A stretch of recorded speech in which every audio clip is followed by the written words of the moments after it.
Called to Arms Again. Written by J.L. Salter. Part 1. Chapter 1. September 26th, 2007. Wednesday. What would you do if criminal invaders were in your own neighborhood, eager to take whatever they wanted? What if they're ready to hurt whoever they encountered, and probably willing to kill any citizen of any age who resisted? The large man's question caught her completely off guard, and Kelly unconsciously backed away half a step. She was the reporter, and their official interview was a week away. The American Legion representative had already been seated in her editor's office when Kelly walked in. She'd known Commander Coffee would be there, but had expected him to be in some sort of quasi-military uniform, decked out in medals and patches, with a garish cap covered by colorful pins. Instead, he wore a short-sleeved buttoned shirt with seersucker trousers. Maybe her assignment wouldn't be as routine as Kelly had predicted. "Well, Commander?" "Call me Gene." With considerable difficulty, he rose from his chair. "It appears our interview, which I thought was set for next week, is already in progress." She eyed the Herald editor, Mr. Kolek, who merely shrugged. "To answer your question, I guess it might depend on who the invaders were." Already shaking his head, Coffee's jowls jiggled like a bulldog's. "Their origin matters very little, young lady. My question is not so much about tactics as it's basically a test of your reactions. You'd be surprised at some of the answers I've gotten." He extended his hand, thick and hairy like a bear paw. Kelly gripped it. "I'm Kelly Randall." His clasp was firm but not punishing, and he didn't hold on too long. "I believe I'm responsible for the upcoming Veterans Day special section, unless something's changed in the last few minutes."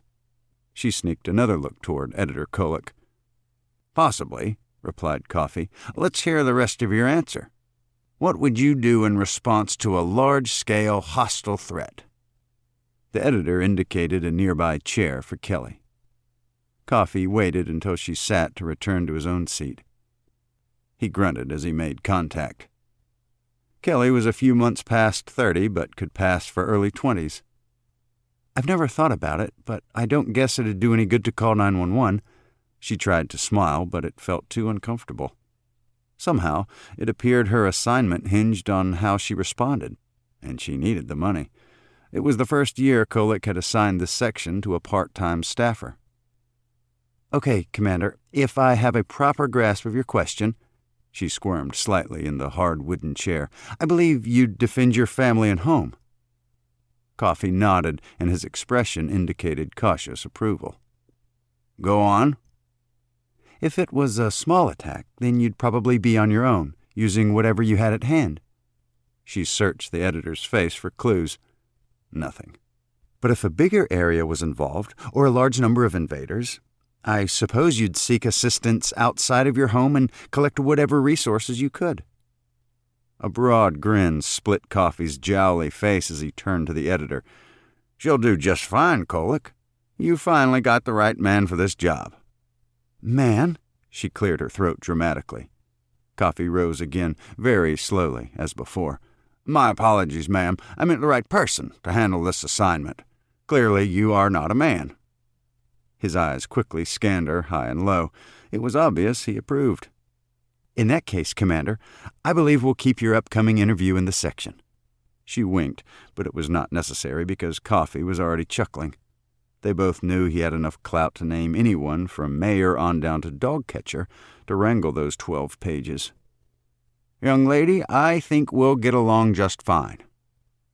He confirmed the date and time of their interview and then exited slowly, obviously favoring his left foot. "Gout," he explained, without turning his head. "Some kind of uric acid in my body." Kelly didn't like watching anyone limp from uric acid inflammation, but she waited until Coffee was gone to turn back to Kolek. "This felt like a trap. Did you know he was going to interrogate me?" "Not really. He just said he wanted to meet the person who was heading up the vet special this year." The editor plopped into his own chair with an audible exhalation of air. Coffee said last year's section was terrible and our man Fincher completely missed the boat. That was also Kelly's opinion of Fincher's work. So what does Coffee want? Kolick shook his head. Not completely sure, but apparently you're the one he wants to write it. Kelly looked toward the open door. Thank goodness. I really need that money. Wednesday evening. Kelly looked out the rear windows of her rented cabin at the lush woods to her west. New assignment was still intact. Good. She sometimes weighed the new factors pressing on her life. Presently, it felt like tons. County-wide Homeland Security and civil defense drill. Theoretically good, but likely to cause numerous problems. That's a toss-up. Kelly didn't believe in horoscopes, but she did process clues and cues from her surroundings and circumstances. When numerous ripples spread across her cosmic pond all at once, she became uneasy. Other items on her bad list: hunting dogs on her landlord's posted property, crime suddenly higher in many larger nearby cities, unexplained loud noises in the adjacent woods of her landlord's acreage, and the local tourist economy floundering because of the drastically lowered lake level. What else could go wrong? As that question sifted through her mind, she'd looked at her widowed boyfriend, Bill Mitchell, napping in her open recliner and snoring softly. As Kelly watched, he stirred and opened his eyes.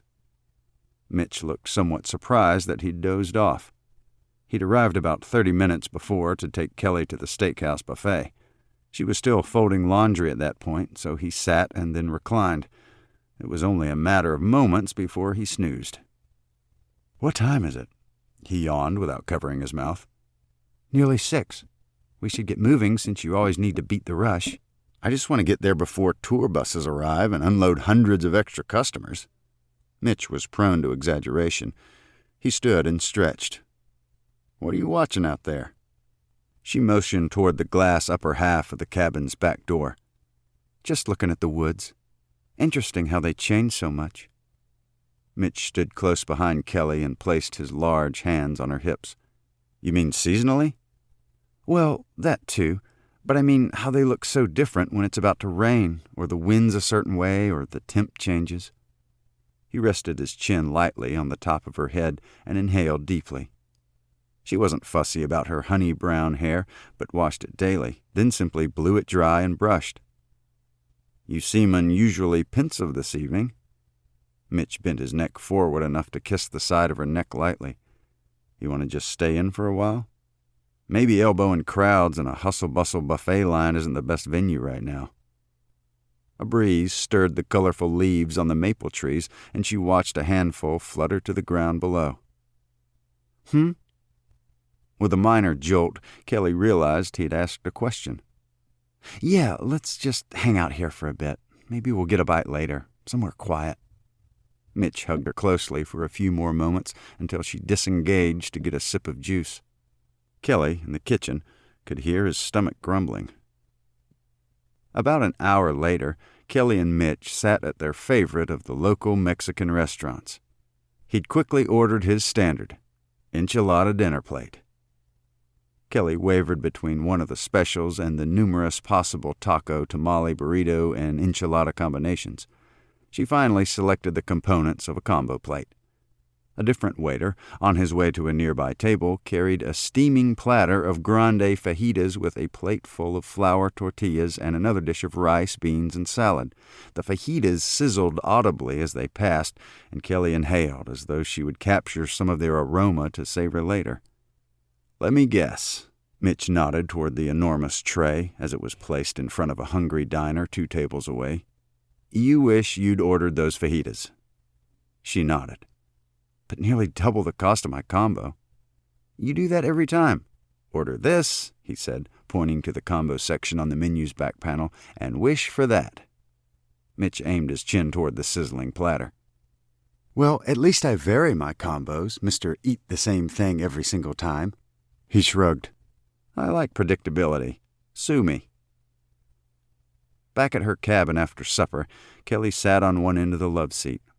Mitch's head was on her thigh, his own legs bent at the knees and feet hanging over the other end. She smoothed a patch of his unruly hair. "You haven't said much about your lake interviews." "Oh, they tend to blur together." Mitch sighed, sat up, and pointed to her current issue of the Daily Herald. "Did you see the paper?" Mitch reached for the thin front section. He waggled the pages as he sat on the front cushion of the love seat. Several citizens appeared at the city council meeting to protest the upcoming civil defense and Homeland Security drill. Not sure when it is. He scanned other paragraphs. Doesn't say here. It's October 10th, 10/10. Easy to remember. Kelly went to the fridge for more juice. "I've heard chatter from skeptics who say it'll be a big screw-up, but that's the main point of having a drill, to practice with all the components at the same time." "Voice of reason. Well, the folks quoted here say it'll be," he squinted to find the spot, "too disruptive. One says, not necessary, what could happen. Somebody said if there's a disaster, we can call the FEMA people." Apparently that got some laughs.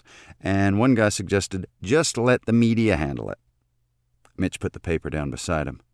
"Media won't help with disaster response. They'll just broadcast the mess-ups." "There's a lot to mess up. Power outages, phone service. All the computer systems are hooked into the telecommunications grid." Mitch tapped the newsprint. "And all that will affect emergency response teams, including law enforcement." "So what did they do at the meeting?" Kelly nodded toward the paper. Mitch found his spot in the article. "Council decided to take it under advisement." "Means they don't know what to do." Kelly sipped her juice. "So it'll probably go on as scheduled." "What do you think about it?" He tossed the paper down. "Well, we have awful tornadoes around here now and then, plus some terrible ice storms when power's out for long stretches and folks are stranded." Kelly's forehead wrinkled briefly. "I can't think of any other reasons, but it would be nice to have a working plan in place." Mitch thought for a moment.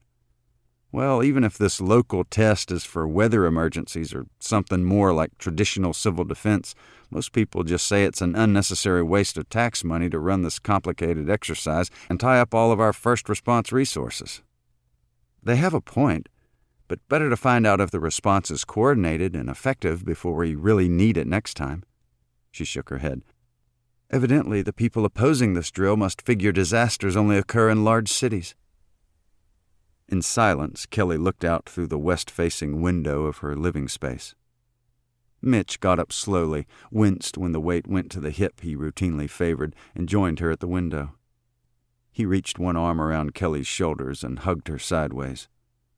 Except for occasional light lipstick, Kelly seldom wore makeup and really didn't need to.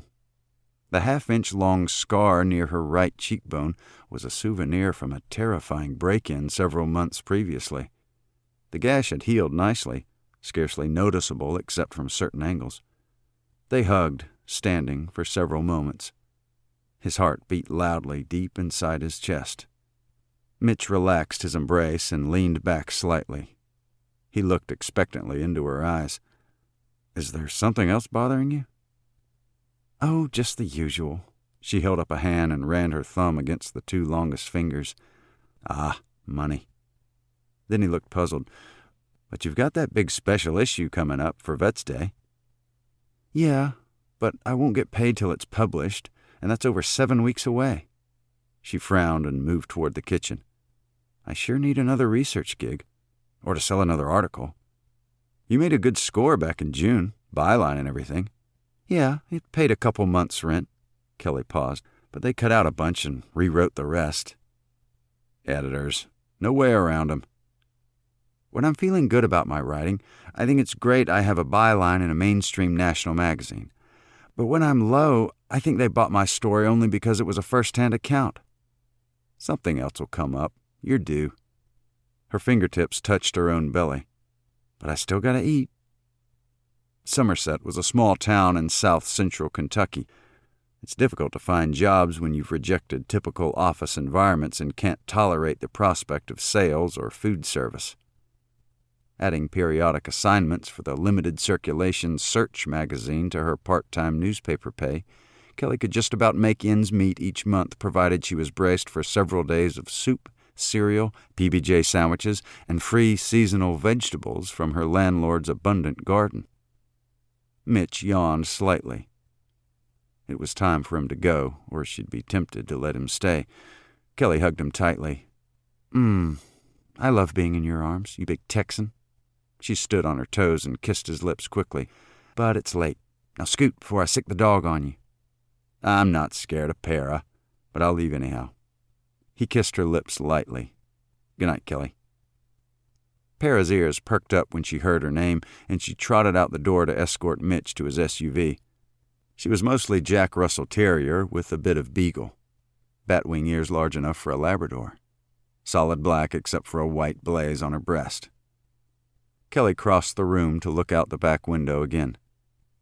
The deciduous trees would be shedding soon. Autumn colors in the Lake Cumberland area usually began sometime in mid-October and lasted scarcely 2 weeks before the trees would be skeletal. But at the moment, the small city of Somerset still wore its summer clothes, plant life as well as people. If only she could get a full-time job at the Herald instead of working as a stringer, by assignment only. Thank goodness for all the copy in the entire special issue for Veterans Day.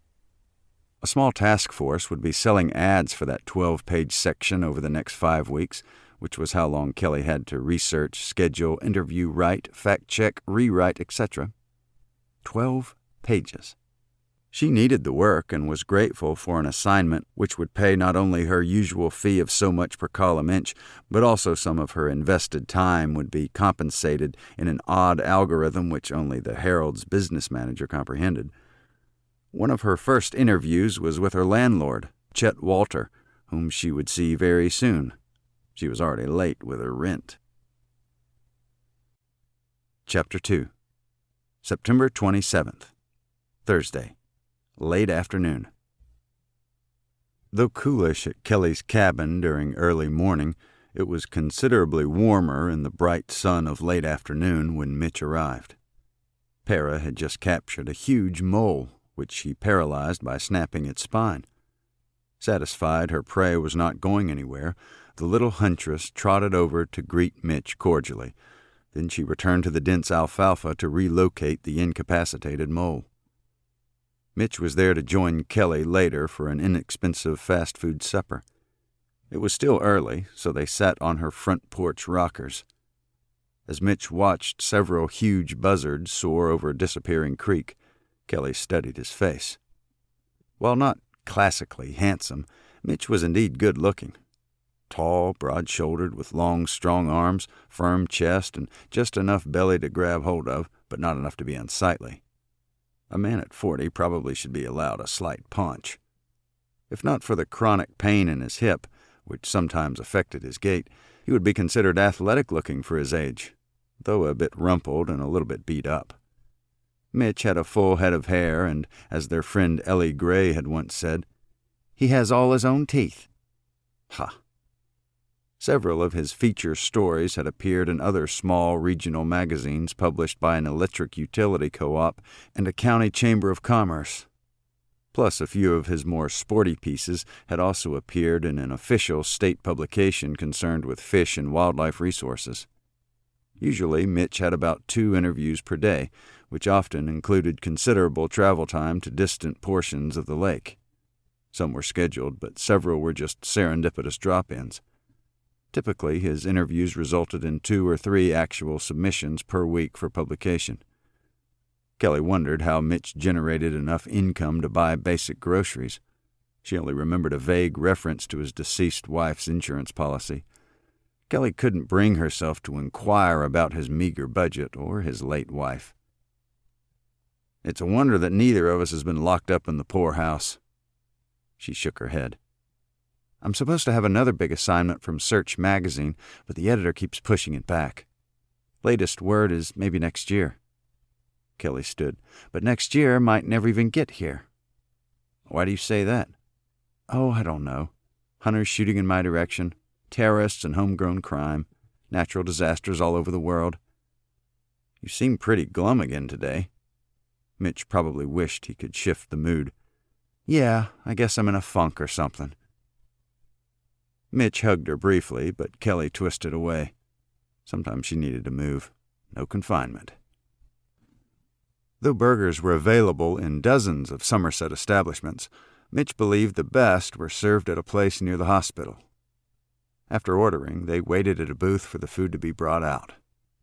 The local area depended heavily on direct and indirect revenue from the lake, so Mitch's ongoing assignment from an ad hoc coalition of area businesses encouraged homeowners, boaters, fishermen, other visitors, and general tourists to continue using the vast man-engineered Lake Cumberland despite extensive repairs to the Wolf Creek Dam. Still puzzled by Kelly's dour mood, Mitch tried to distract her with the upcoming drill. "So you don't subscribe to the pickle barrel gossip? This drill is about domestic riots or terrorist attacks?" Mitch fiddled with a napkin holder. "Terrorists? Around Lake Cumberland? What's their target? Our water is already drained down by 43 feet, nearly half. Boating, fishing, and tourism are skewered for the next 7 years. What would terrorists want in this area?" "Well, a couple of weeks ago was the anniversary of the big September 11th attacks." Mitch remembered when he first heard that shocking news and hurried to a television in the faculty lounge at his community college in East Texas. A well-placed bomb at Wolf Creek Dam could flood some 60,000 acres and over 1,200 miles of shoreline in parts of 4 counties, and who knows how many homes and businesses. "True, but that's just a blip in the big picture for those fanatics. They want something with big symbolic value." Kelly closed her eyes to think. "Now the Hoover Dam is a target they'd go for." "It's got to be very high profile and kill thousands, or they won't feel they've made their perverted point." Kelly yawned. "Look, enough already about the stinking drill. It's over 2 weeks away." She patted his hand, officially closing the topic, and then watched in the direction the employee would bring their meal. Kelly seemed focused on matters other than burgers, however. Mitch quietly watched her silent, lovely face. Their order arrived, but before eating, Mitch waited until Kelly's thoughts returned from wherever they had gone.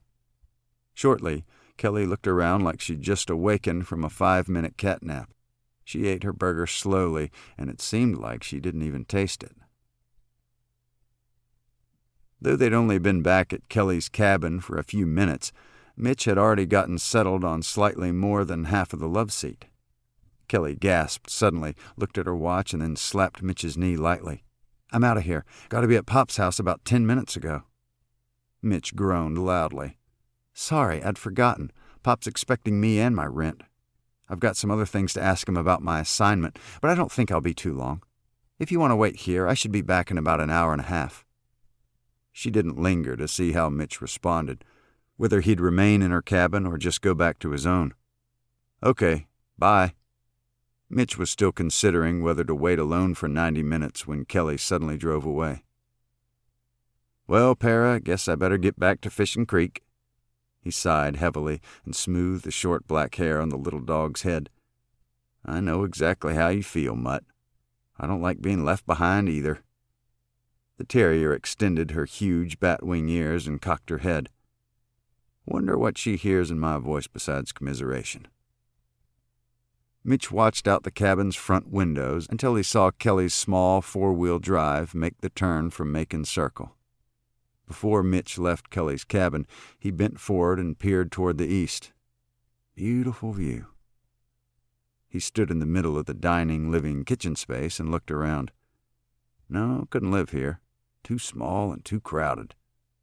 Still, Mitch wished he could live with Kelly somewhere. He'd already moved from East Texas to Somerset about 9 months before. That was a huge adjustment, a big sacrifice. He thought Kelly would meet him halfway, as she had when he drove back after his 6-week absence. No, Kelly wouldn't budge. Wanted her space, her privacy, her whatever. He watched the little black dog romp down in the dry creek-bed meadow with a neighbor pet. Para was easily distracted, an enormous cat to pester, a slow-witted neighbor dog to tussle with, mice and moles to dig up, and even deer to chase. But Mitch didn't have those distractions. When Kelly zipped away, it left him alone with his thoughts. Thoughts were a burden that little Para did not have to carry. Chapter 3. Thursday, a few minutes later. On that otherwise pleasant early evening, it had become breezy and slightly cooler, so Kelly was glad she'd remembered her light jacket. When she arrived at her landlord's place on Heath Street, Chet "Pop" Walter was telling Ellie Gray about a newspaper article that she'd obviously already read. Kelly's landlord and Ellie were a lot more than friends, but not married. However, they'd spent most of their time together, and everybody considered them a couple. Even though her congregation viewed divorce status dimly, Ellie was not thought of badly, because everybody knew her ex-husband was a drunken bum, and a beater. Ellie had put up with just so much of it before she went after him with her baseball bat. At about 60, Ellie had a soft, pretty face, smooth skin with very few wrinkles except right around the eyes and at the corners of her mouth. She never wore makeup. Trim and athletic, she also had modest curves. Her limbs were strong, as she'd often demonstrated, though completely without pride. Ellie's other distinctive feature was her denominational long hair, usually worn up. Although Kelly occasionally visited Chet at other times, she came this evening to drop off her slightly late monthly rent. While doing so, she needed to check with him about a few names of surviving veterans. "I don't want to call one of those men in those military service booklets and find out they've just died and I'm talking to the grieving widow." Chet looked perturbed. Likely some of those deceased were his friends. Possum Knoll, just outside Somerset, was Chet's birthplace and where his heart had always been. Even while living in other states for over 40 years, Chet had always returned home at least once annually. He moved back some 20 years before and become a widower about 10 years later. Chet was in his mid-80s and more active than most men that age, but his hearing was terrible despite devices in both ears. He had a long, jagged scar on his back from pleurisy and double pneumonia, which in 1930 involved major surgery. Chet had part of a rib removed so they could tap his lungs. Chet retained most of his hair, which was solid white, and usually combed like he still used tonic on it. Maybe he did. He had chronic throat congestion from decades of pipe smoking and chewing tobacco, which he'd swore he'd given up, and he frequently cleared his throat, harshly enough to scare small children. Some people said his throat clearing created a noise like a car wreck, loud and just as sudden. Others swore it sounded more like slamming a heavy metal door with rusty broken hinges. Whichever, it always got everyone's attention. His forearms were patchy with small scabs and errant bruises, prevalent in the dozen years since his bypass surgery. His back always hurt and he hobbled on a bad foot, but Chet seldom complained directly. Anyone could see the pain in him, but he didn't verbalize it. The television was on, considerably louder than anyone else liked it and nearly at the painful stage for Kelly. She turned to Ellie. "Would it be okay if I turn that down a bit while we're talking? Let him hear the rest of his news first." As was her habit, Kelly looked around Chet's large den. A Japanese bayonet and scabbard hung from the bricks above the non-working fireplace. On a homemade stand atop the mantel was a World War II GI M1 steel pot helmet, presumably Chet's. The Lexington TV news, what little Kelly watched of it, was always either boring or troubling. Either way, she had little use for it. A stern-looking female announcer was talking about a rash of break-ins, including several rapes.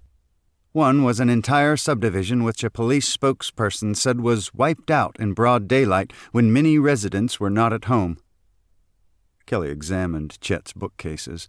There were volumes about Kentucky, Pulaski County, and even some about Somerset, plus 2 Bibles, a Bible commentary, and several titles on World War II. Homeland Security is the principal agency staging a massive drill in the Louisville area for response to disasters of several types, including biochemical contamination. One spokesperson said that this will be the first significant test of the 911 infrastructure to respond to multiple incidents on a large scale in this county-wide area. Although limited tests have been conducted for several years, none have included this many different entities. FEMA officials have stepped up their emphasis on testing as a result of gaps and lapses identified in recent incidents all over the U.S.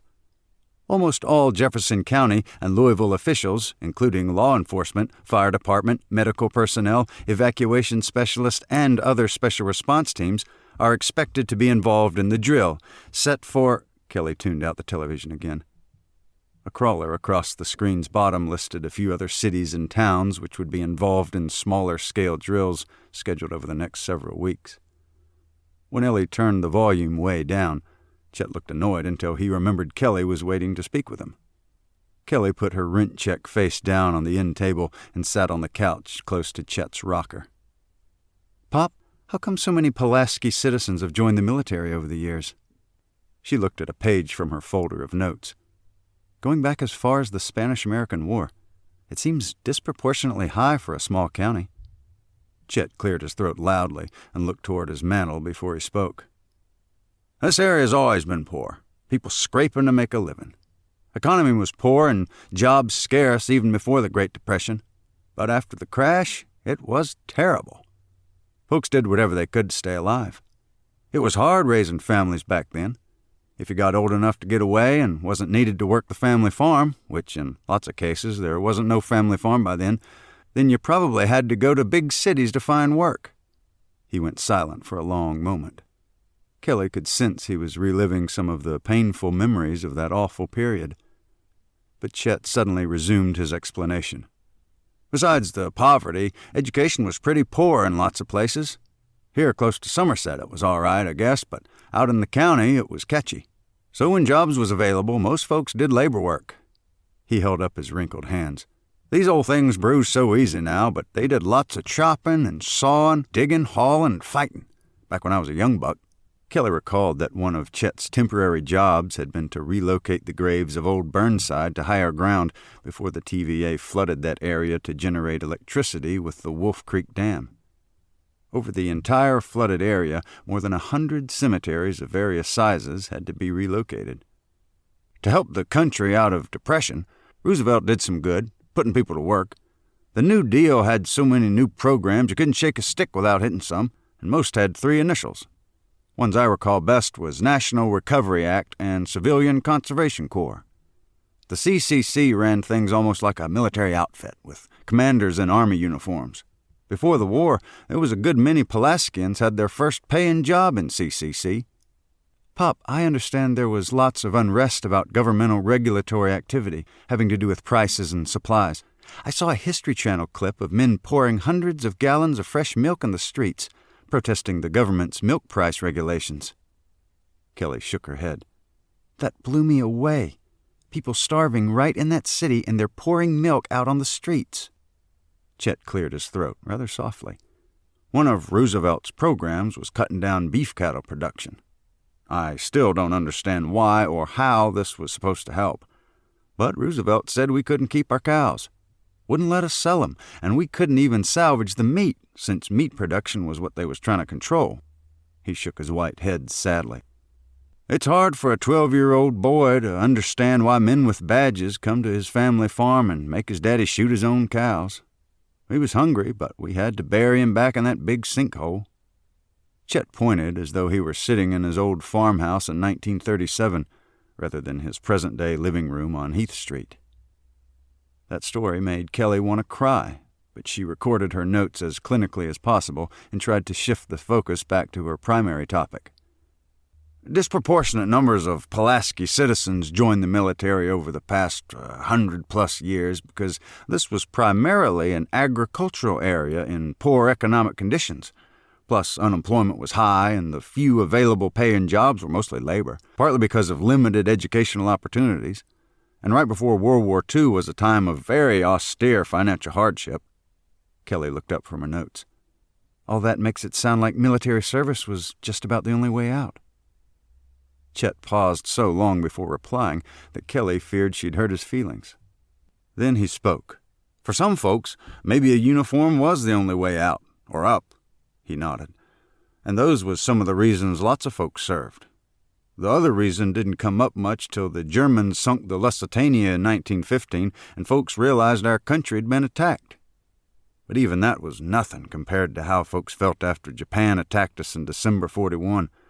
Before Pearl Harbor, there was about as many hoping our country'd stay out of the war as wanted to go fight in Europe. But Japan changed everything, and we was suddenly at war with both them and Germany." He paused to let her notes catch up. "I'm not trying to put words in your mouth, Pop, but are you saying that patriotism was a big reason so many Pulaskians joined the military?" "Folks fought each other around here all the time, sometimes for no good reason. But when our country was sneak attacked with no war declared, we had a real good reason to go over yonder and fight them. You don't do that to America and just walk away. You whipped up a hornet's nest, so run as far as you can, because we're coming to get you." Kelly flipped a few pages in her notebook. "That Japanese admiral who planned the Pearl Harbor attack said he feared he'd awakened a sleeping giant." As Chet nodded silently, he gazed again at the Ariska bayonet hanging above his mantel. Someday, Kelly wanted to learn the story behind that bayonet, but it would have to be later. She put away her notebook and then shifted to a recent development. "You remember me mentioning that hunter with his dogs? Shooting at rabbits last fall sometime?" "I guess." Chet used that reply even when he had no doubt whatsoever. "Well, they were out there again Tuesday." "What'd you do?" Chet leaned closer so he could hear better. "Well, Para was making a fuss. Then I heard the pack of beagles. They were clear over behind my cabin." Chet cleared his throat raggedly. "Then I saw a big buck deer run into the woods, heading north. He zipped on a bit, then broke out onto the hill and doubled back through the hayfield. Then he jumped back into the woods and disappeared. The dogs were real close behind. A couple of minutes later, I heard another shot. Naturally, I was afraid he'd shot the deer, but my main concern was him shooting in the direction of my cabin." Chet shook his head again, slowly. "So I called 911, and they just told me to call Wildlife and Fisheries. Dispatcher gave me their number in the capital. The Frankfurt guy seemed glad I called, acted like he realized the danger, understood my concern, etc., and I said I was worried about the bullets coming at me, but also about the dogs running loose behind my cabin. He said, 'Dogs don't know what fences mean.'" Chet's lips formed a small grin. "But he said he'd contact somebody local. Surprisingly, I got a call a few minutes later, local man. I told him the story. He also said, 'Dogs don't know what a fence means.' I began to wonder if that's their standard response. Anyway, he wanted to know where I was." "He know the area?" "Yeah. He said he knew exactly where I was, and he got there about 10 minutes later." "Who was he?" "Red-headed guy named Elvis something. Told him I thought it was the same hunter from before when I'd gone over and asked him not to shoot my direction. So Elvis asked me where, and I said, 'Let me go with you and I'll show you right where he is.'" "Did he?" "Yeah. I steered him into the big meadow and then toward the fence on your south border. We could see the guy's white truck still parked on the dairy road." "Where was the dogs by then?" "I couldn't hear them anymore, but Elvis rolled down his window, cocked his ear, and then pointed southwest. He's got good ears. He said he'd go over and talk to the guy, check his guns and stuff, and see if he was legal, whether he'd shot a deer out of season, and warn him about shooting toward my cabin." Chet grunted again. "So I asked Elvis what kind of reaction he expected. He thought a second and said, 'He'll probably say the dogs don't know what fences are for.' So I said, 'Well, tell him his stinking dogs were over a half-mile across the property line, and that's evidently too far for him to manage them properly.'" "Elvis, Chet stroked his chin. "Don't think I know him." "Well, Elvis was very professional and a likable guy. Redhead and all. I don't know very many likable redheads." "Ha!" Ellie's sudden cackle signaled her return from the kitchen. "Likable redheads." Chet grinned. "Ellie here used to be redheaded."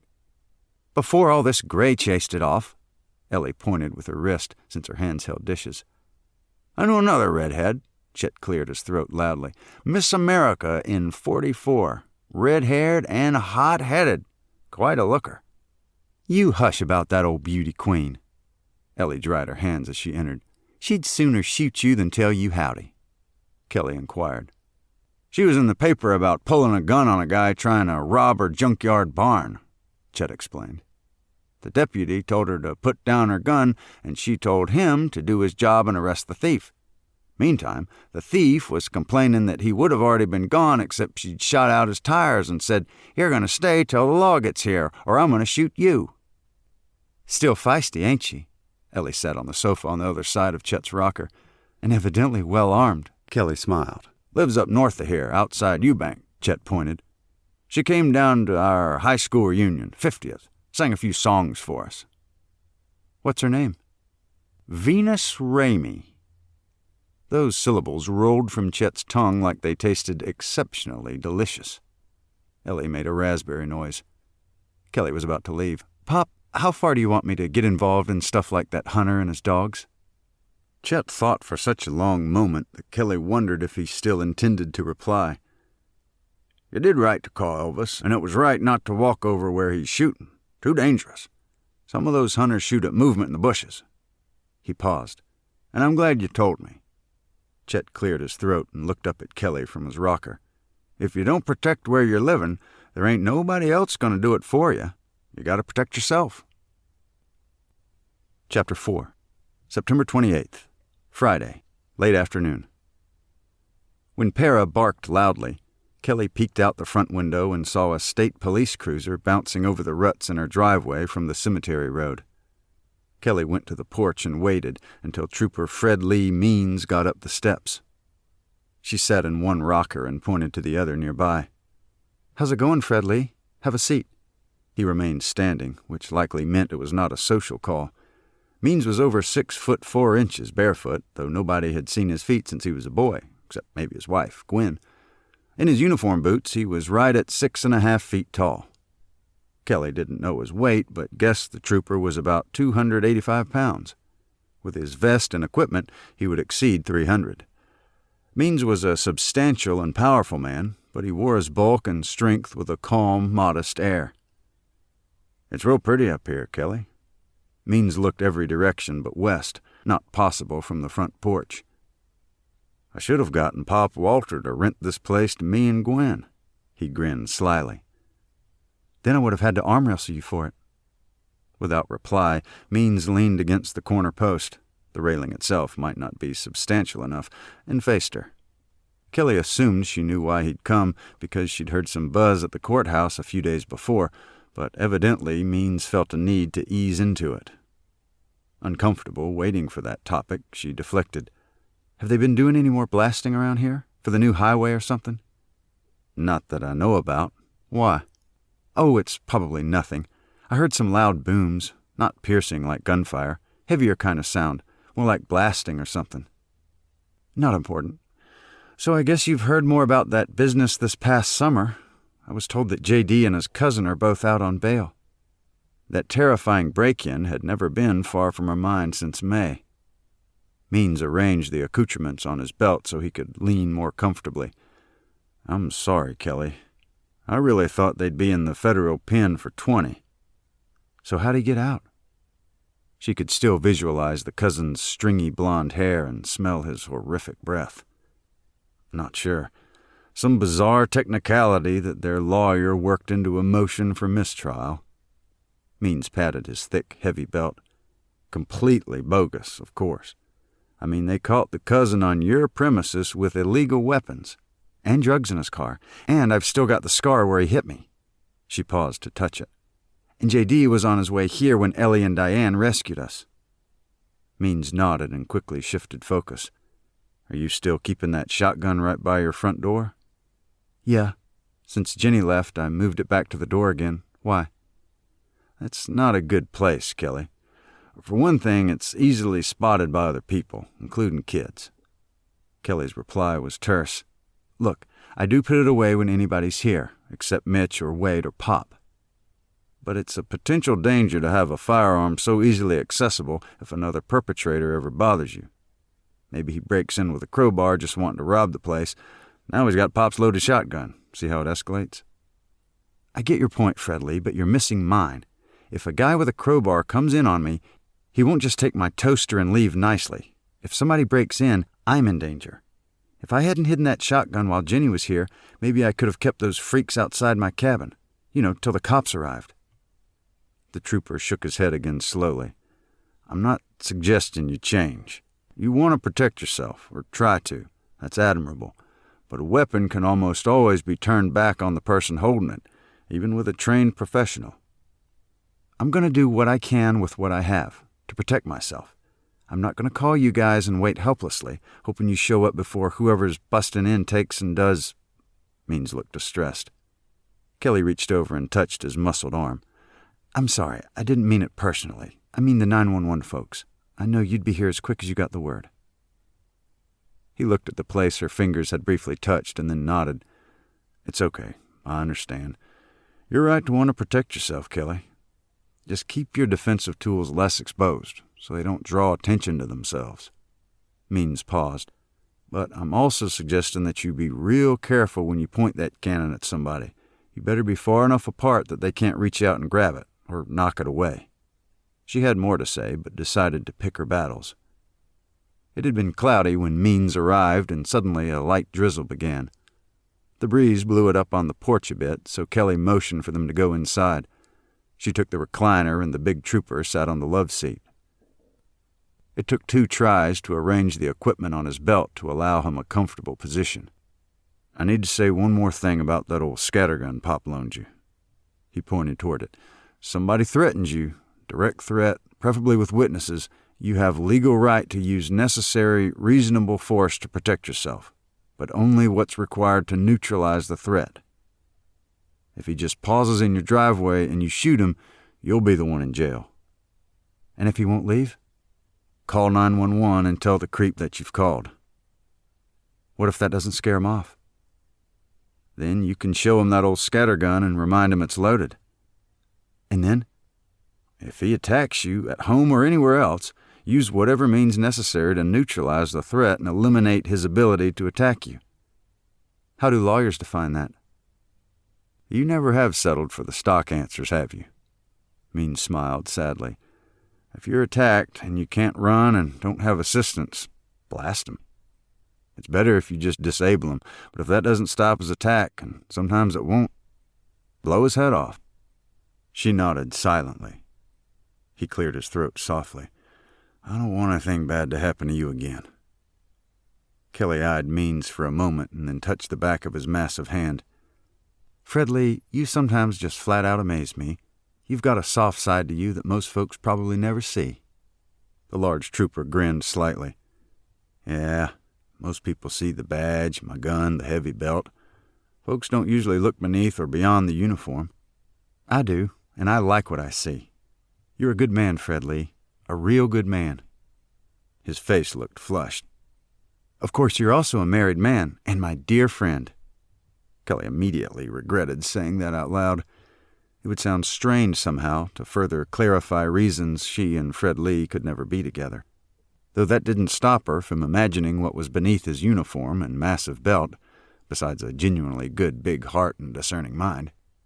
Means had been watching her face. So, anything else to tell me?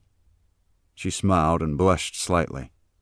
Nah, just thinking back to how I ended up dating your brother Ted instead of you. He smiled.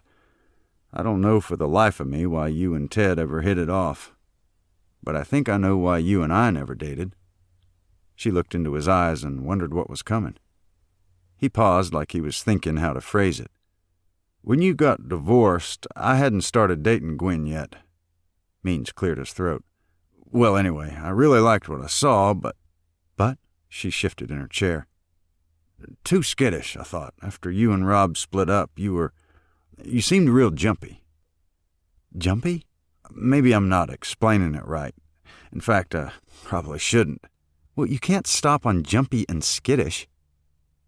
The trooper looked around like he wished somebody would bring a message to extricate him from their conversation. I've known some women, right after a bad divorce, who started hating men. All men. Really hating them. I guess I kind of thought that was happening with you. I mean, that maybe you also felt that way about men. So you assumed, after Rob, that I hated men. Which I did, actually, but only for a while. And that's why you never asked me out? He smiled softly. I guess so. Then when you showed up at that picnic with my little brother, I felt like kicking myself all the way to Clifty Creek. I'd let the best-looking woman in Pulaski slip through my fingers, and then had to sit by and watch little Ted enjoy your company. Kelly reached into his midsection to pinch his side, but encountered Kevlar instead. I know why we never dated, she said, smiling wickedly. You always had your armor on. He gave her a long look. I don't sleep in my vest, Kelly. She lowered her eyes. Their conversation had already gone too far, and she knew they both realized it. It was time for a light comment, but she couldn't think of one. She valued Fred Lee's friendship and didn't want to screw up anything.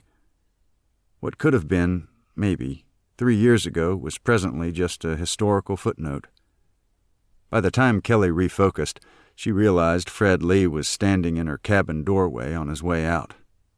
"Gotta go, Kelly." She nodded. "Thanks." The word trailed after him as he trod heavily on each plank step in the light rain. Her lips were still slightly parted with the remains of that word when Fred Lee's cruiser headed north on her rutted gravel driveway up to Butler Cemetery Road. If there had been a window of opportunity for Kelly to be with Means, that window was sealed. Kelly could look through it, perhaps wistfully, but dared not stand in front of the glass too long, for fear she'd wanted to jimmy the lock or break a pane, or do something else which would jeopardize their friendship, the trooper's marriage, and a relationship with Mitch. She and Mitch had a wonderful relationship, personally and professionally, and loved each other deeply. That she insisted on some distance and space clearly bothered Mitch, but he respected her needs, even though he seemed relatively clueless what Kelly's needs were. When she'd tried to explain them, her reasons sounded pretty shallow, even to herself. No wonder Mitch festered about her degree of commitment and seemed jealous of every man she spoke with. Commitment was an ongoing source of friction between Mitch and Kelly. Why wouldn't she let Mitch move into her cabin? Why wouldn't she move into his place? Why did she refuse to get married again? Tiresome to wrangle about it repeatedly. It wasn't so much that she had cumbersome restraints on their relationship. Kelly needed her own space, her own place, and time to herself. She didn't need, or want, to be accountable to anyone. She knew women who were willing to sacrifice nearly anything simply to ensure they would have some male, any male, with them when they got older. Kelly was not willing to live like that. Still on the recliner, Kelly leaned forward with elbows on her knees and palms under her chin. From that seat she could see out the front windows. An enormous red-tailed hawk swooped over the field to the east, hunting for prey, hungry to kill, search and destroy. Para dashed outside through the pet hatch to respond to barks from the neighbor's dog 700 feet to the east. Soon, Para came in from the rain and spent 5 minutes vigorously rubbing her sides and back along the front skirt of the love seat in Kelly's living space. Gatto, perched on the small dining room table, watched in horror. With a combination of astonishment and petulance in his wide face, the big feline seemed to be saying, "You let her get away with anything." Kelly shook her head. Sibling rivalry across species. What next? Kelly often wondered what went on inside the brain of her enormous Maine Coon cat, but Gatto was rather circumspect. Little Para was fairly easy to figure out. Her thought processes certainly were relatively simple and probably limited to food, fun, chase, TLC. Maybe others.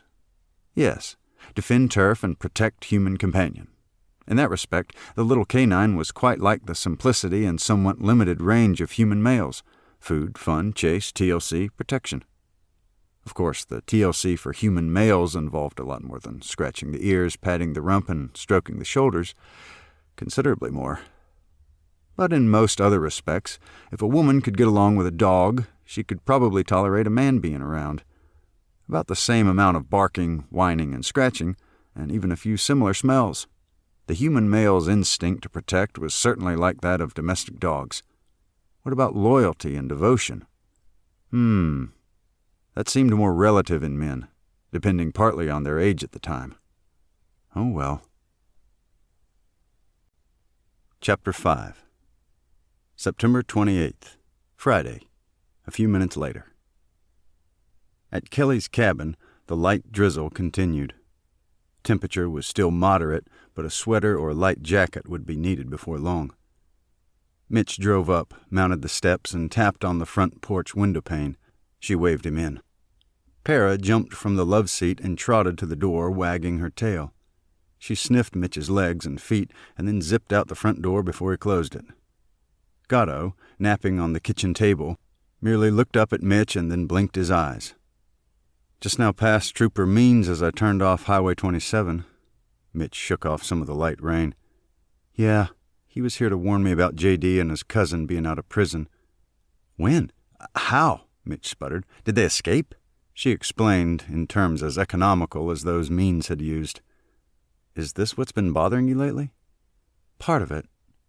Why didn't you tell me, Kelly? It was just a courthouse rumor, she groaned. I didn't think it could possibly be true.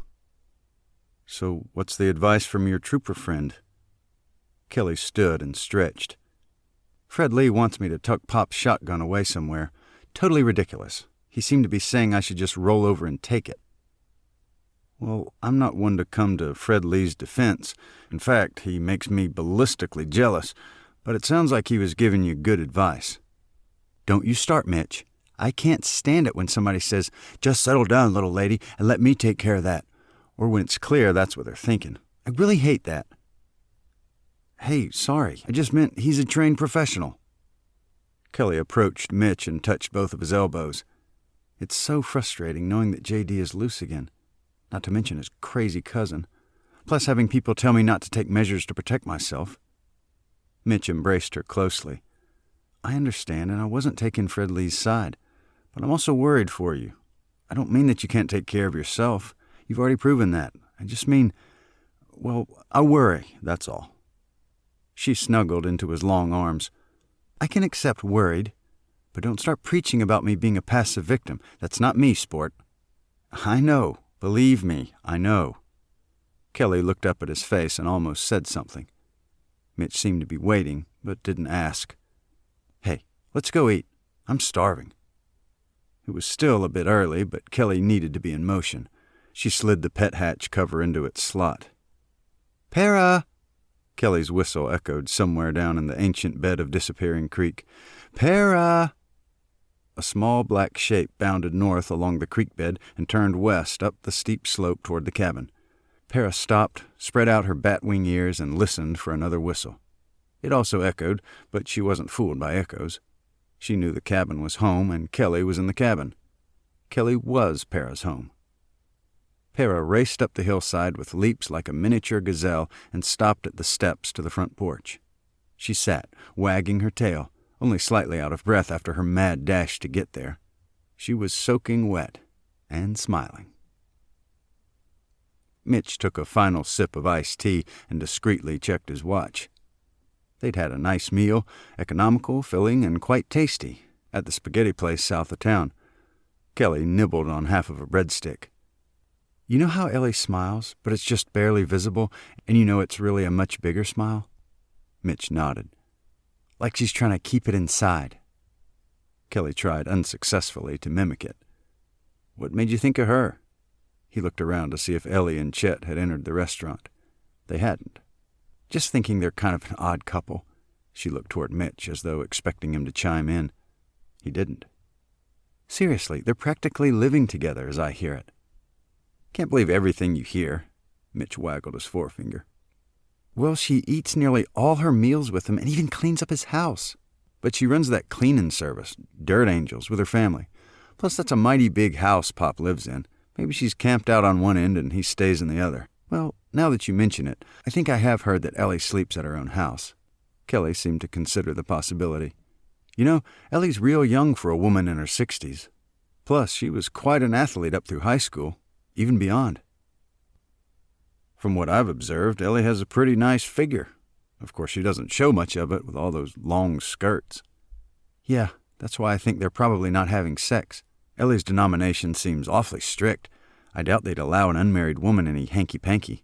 Mitch tapped her wrist. But most important thing to remember is that it's none of our business. It was already dark when they left the restaurant, and Kelly paused before getting into her vehicle. She seemed to scan the immediate northwest, an immense area of land, nearly 1,000 acres, mostly undeveloped. Oh, did you feel that? Mitch had started to open the passenger door, but stopped. Feel what? That sudden cold breeze. He shrugged.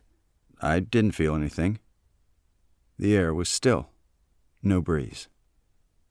When they entered Kelly's warm cabin, Mitch hugged her closely, full length from behind. His hands moved down the sides of her hips to her upper thighs, snagging briefly on the front pockets of her jeans. Despite her exercise 3 times each week at the YMCA, Kelly was carrying the slightest layer of what she called baby fat on her belly and hips. Mitch had assured her that he loved it, but she seemed determined to take it off again. You remember how flat my abs were late last year, right before Christmas? Veritable washboards. His fingers briefly touched the area being discussed. That's what I'd like to get back to, but these last few holiday pounds just haven't come off. Maybe they're not holiday pounds. Meaning what? That they're permanent? Oops. Mitch had forgotten one of the top 10 man rules. When she talks about her weight, don't speak at all. Nonverbal comfort only. Nothing you say will be right. Maybe my metabolism is a little haywire or something. You've got curves exactly where I like them. Rather abruptly, Kelly broke their embrace and headed down the short hallway, probably to change her shoes. Mitch exhaled with a slight, unintended whistle. Whew. He badly needed some mouthwash. Despite having brushed his teeth before driving over, his tongue was stale with the aftertaste of spaghetti sauce. He rinsed his mouth with kitchen tap water and exhaled into his palm. Yikes.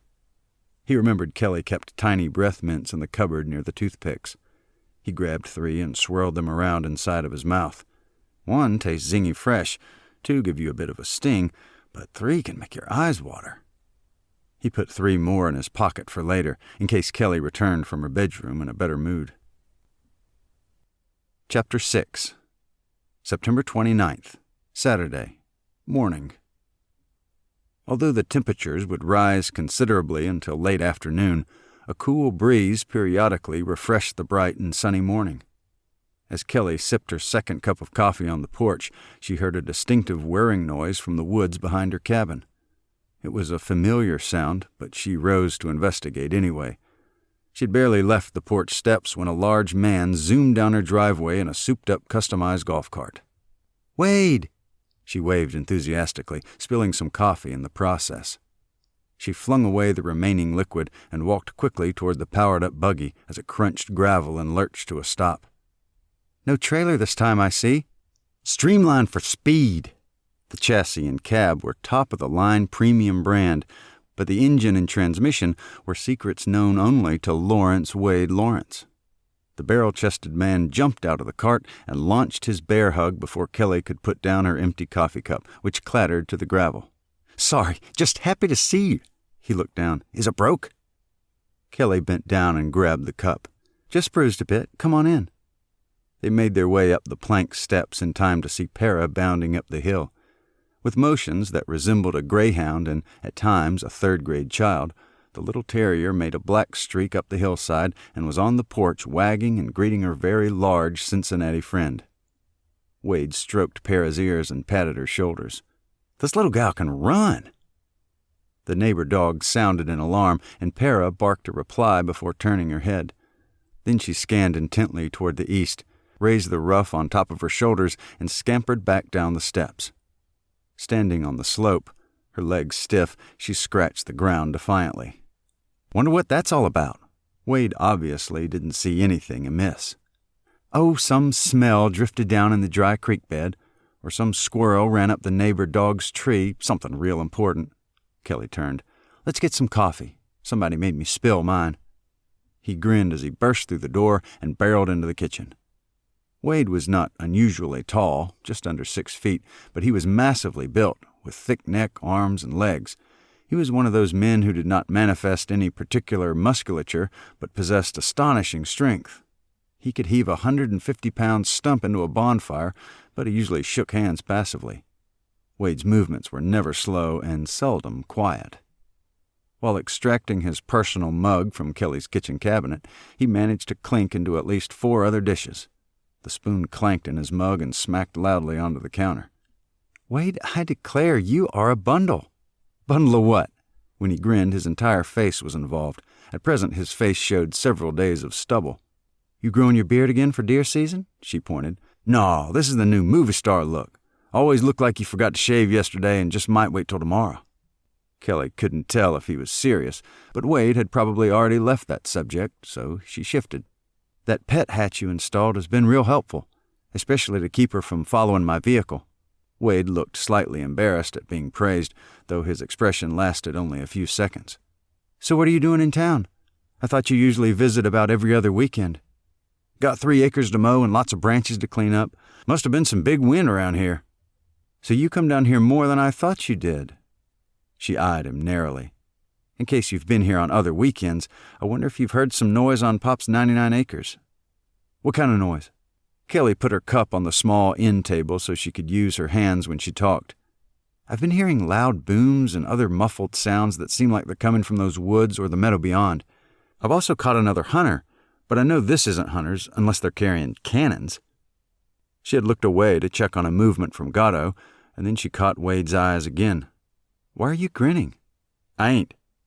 "You sure are. A big pie-eating grin." She frowned. "What do you know about all those sounds, Lawrence?" "Shucks, you're making me spill my big surprise." Kelly extended her hand and motioned with her fingers. "Come on." "Well, at first it was just a few leftover cherry bombs and M80s. I've heard of cherry bombs, but those booms I heard were more like atom bombs." She squinted at him. "Wait, I thought those high-powered gizmos had been outlawed." Wade grinned. "Well, they're only against the law if you're caught with them. If you've already blowed them up, nobody can tell a cherry bomb from a firecracker." "One of these days, you're going to find yourself in some trouble, Wade. You must have had a charmed life so far, but luck sometimes runs out." "Well, if I hadn't been given the name Wade, I would have named myself Lucky." He paused like he was trying out the alternate name. "You remember when I went to Thunder Valley last month?" "Thunder what?" "Best racetrack in this part of the country, Bristol, Tennessee. Fastest half-mile in the world, so they say." Kelly rolled her hands sideways. "Out with it." "You think those old cherry bombs or something? You ought to see what I brung back from Bristol. Most of them races have a big fireworks display as part of the opening ceremony with the national anthem and such." Kelly waited for him to continue about the sounds. "Well, I got a hold of a bunch of them industrial-strength fireworks. I'm talking about stuff that goes hundreds of feet in the air and makes enough noise to wake up folks in that graveyard up there, as it would have me if I'd have been asleep at the time. So these firecrackers on steroids, is that what's been going off on Pop's acreage? Couldn't blow 'em up in Cincinnati." "So why didn't you tell me you were out there blasting stuff? I've been worrying and halfway to calling the 911 folks." "I didn't think nothing about it. Just as natural as a real big belch or a nasty—" "Thanks for those lovely images." She gave him another stern look. "You should have told me." Wade looked suitably chastened, but that image vanished in a few seconds. None of Wade's expressions remained very long. Like his constant body motion, his expressions seemed to lurch about. He grinned again. "That's what I came to tell you now, and show you some of 'em." He looked like he was about to jolt off the love seat. Kelly motioned him back down. "And I presume these are strictly illegal for private citizens to own?" "Like I said, only if you're caught with them. If I blow 'em up, they was never here." "How on earth did you get them anyway?"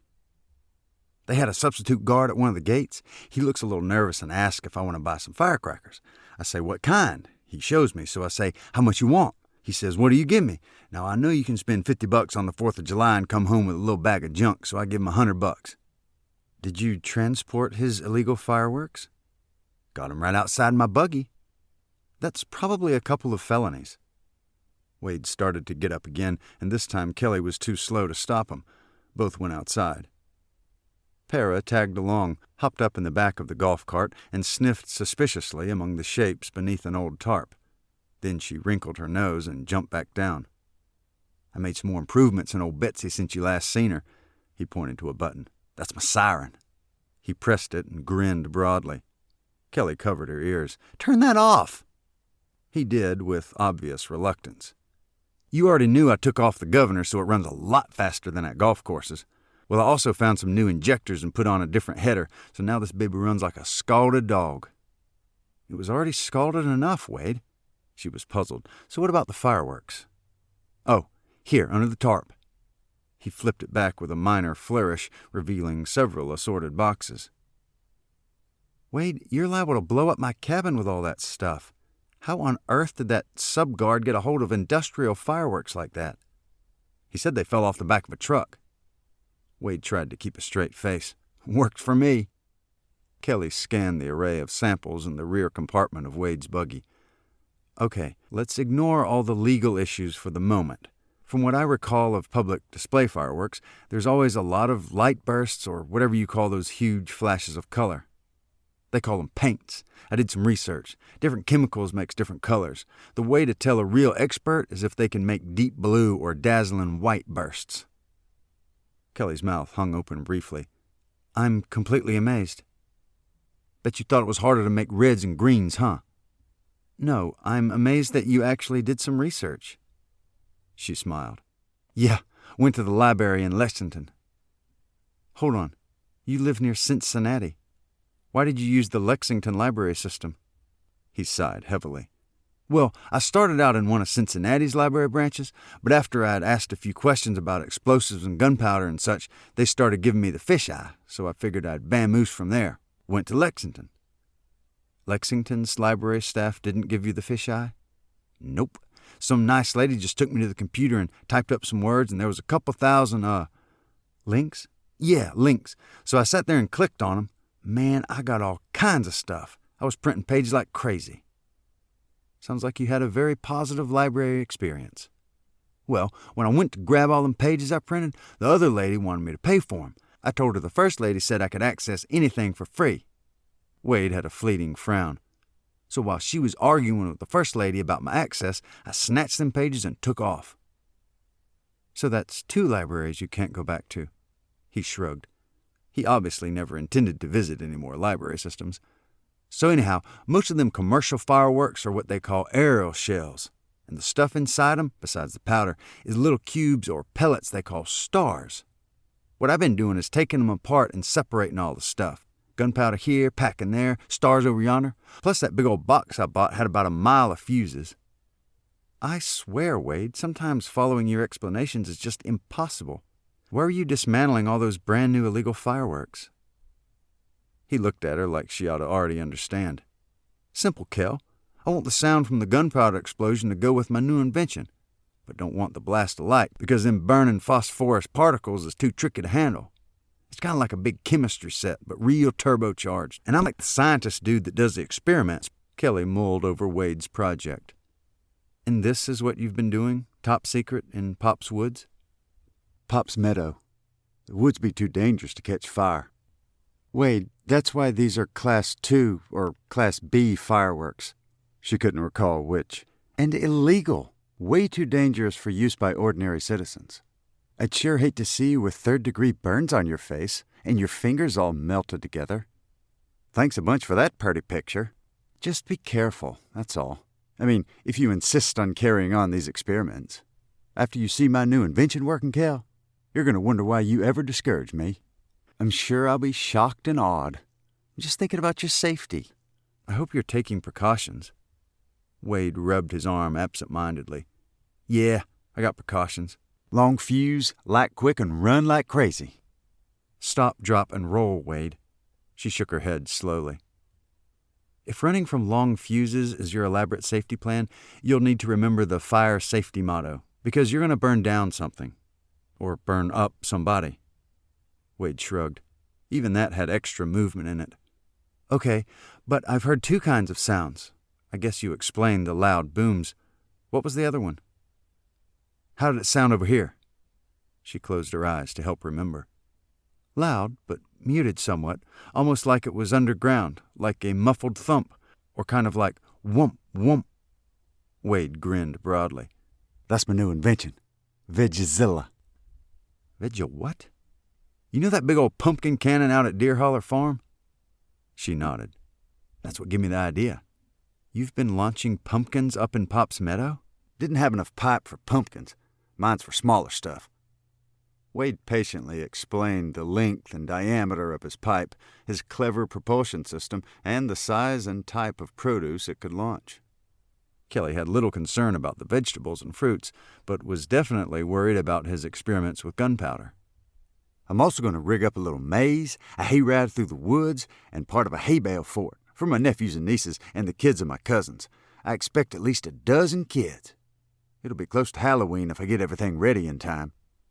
That's a lot of work just to entertain some kids. Well, shoot, I guess I like it about as much as them kids do. Just a big kid yourself, are you? Wade grinned like a very big kid. Kelly sneaked a look at her watch. Wade noticed and went into the kitchen. He placed his mug in the sink with a loud clatter of other dishes. So, besides all your scientific and ballistic workings, what's been going on up in your area? All them gangs and crime. Terrible. You're lucky, Kel, living out here in the country, a ways from all that crime. What about the thugs who busted in on me and Jenny Cable? Well, they came here looking for her, not you, right? Kelly shrugged and returned to Wade's original topic. What kind of crime in Cincinnati? Anything besides the usual hold-ups and isolated drive-by shootings? Somebody at work told me about a gang busting in one of them neighborhoods with iron gates. Somebody got the code somehow. Anyhow, they wiped out every single house in that whole place. Anybody hurt? Some was shoved against the walls, knocked down. One fella got kicked real bad because he told him to get out. One guy got his head busted open. Kelly frowned. Where were the cops? Nobody called 911? Don't know. Guess one of them must have called, but sometimes those 911 guys put you on hold. Or if there's a fire or wreck somewhere, then it takes them half an hour to arrive. Like I said, Kel, you're lucky living out here where it's safe. Yeah, safe from everything but lunatic druggies. If any of them guys comes near you again, I'm going to cut them up and toss their body pieces in that old branch chopper I bought. Kelly started to ask why he acquired a brush shredder, but figured Wade's need for equipment was similar to how some women think of shoes. They always want more. Wade, the other day Fred Lee seemed to be trying to talk me out of protecting myself. How come? Basically, he was assuming that it'd probably only make things worse for me if I fight back. Kelly gulped. You know, not that many years ago, they used to teach women to just comply with the attacker's demands, whatever they were. They said you were less likely to be killed or beaten. Not sure I'd bank money on that. Anyhow, I'm interested in your opinion. Well, I ain't no trooper, but I tell you this. A fella comes at me, and I'm going to get in as many licks as I can, as hard as I can. It don't matter if we're fighting fists, knives, clubs, or guns. I plan to give back at least what I'm getting, and likely a good bit more. They might take me down, but this is going to cost them. Wade studied her face. That answer your question? Kelly was speechless for a moment. You know, I think that's the most words I've ever heard out of you on a single subject in one paragraph of sorts without you jumping up and doing something in the middle of it. She exhaled loudly. I guess that's a good bit different from Fred Lee's advice. She nodded. I only hope I have enough courage, if the time ever comes, to follow through. Wade stood and put a meaty hand on her shoulder. You do, Kel. You got guts enough for any 6 regular women. As she was about to ask for clarification, Kelly surprised both of them by breaking out in tears. It wasn't the hyperbole in Wade's compliment or his hand on her shoulder. Something about the circumstances they'd been describing just made her emotional. Wade stood there quietly, hand on her shoulder, until Kelly had cried enough that she could get up and wash her face. When Kelly returned from her bathroom, Wade was gone. Chapter 7. September 29th, Saturday, afternoon. Kelly had not been looking for a pet when Para had found her during the previous year, in the dark near the spooky farmhouse. Just over 18 months old, Para had ample energy and strength to continue to pester the older male feline, Gatto. Kelly's dog and cat had an odd relationship. Little Para was immature, energetic, and extremely bossy, while Gatto was mature, sedate, and ended many tiresome conflicts with one swipe of his long-clawed paws.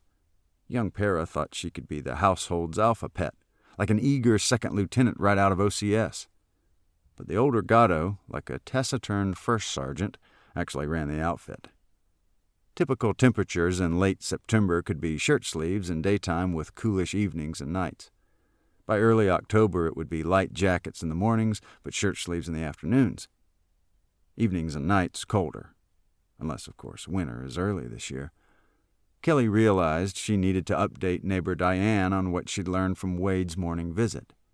In late October the previous year, Diane Sutton and her husband Joe had moved to Somerset and occupied the farmhouse, which everyone said was haunted, also owned by Kelly's landlord.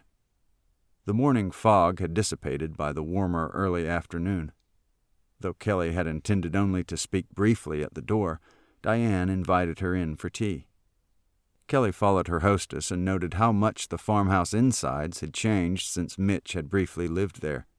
Diane turned on a stove burner and peered into a kitchen cabinet. "All I have on hand is regular Earl Grey." Kelly nodded. One tea's as good as another. Diane was short, currently carrying a few more pounds than she likely preferred, with lively blue eyes and streaks of gray in her hair. Among her favorite topics were 2 grandchildren and the romance novels she read voraciously. "So what's up today? Usually you're at the library or the Y on Saturdays, aren't you?" "Well, Wade zoomed by this morning and I wanted—" "Hold on." Diane's phone had rung and she remained at the table as she answered. She faced Kelly and mouthed the word "Mom" without interrupting the motherly discourse. Diane's part in the conversation was minor, mainly acknowledgments here and there. Soon she said goodbye and folded the phone. Always complaining about something. Kelly shrugged. Both of her parents had died when she was young. Car wreck. It was hard for her to imagine griping about anything they might do or say if still alive.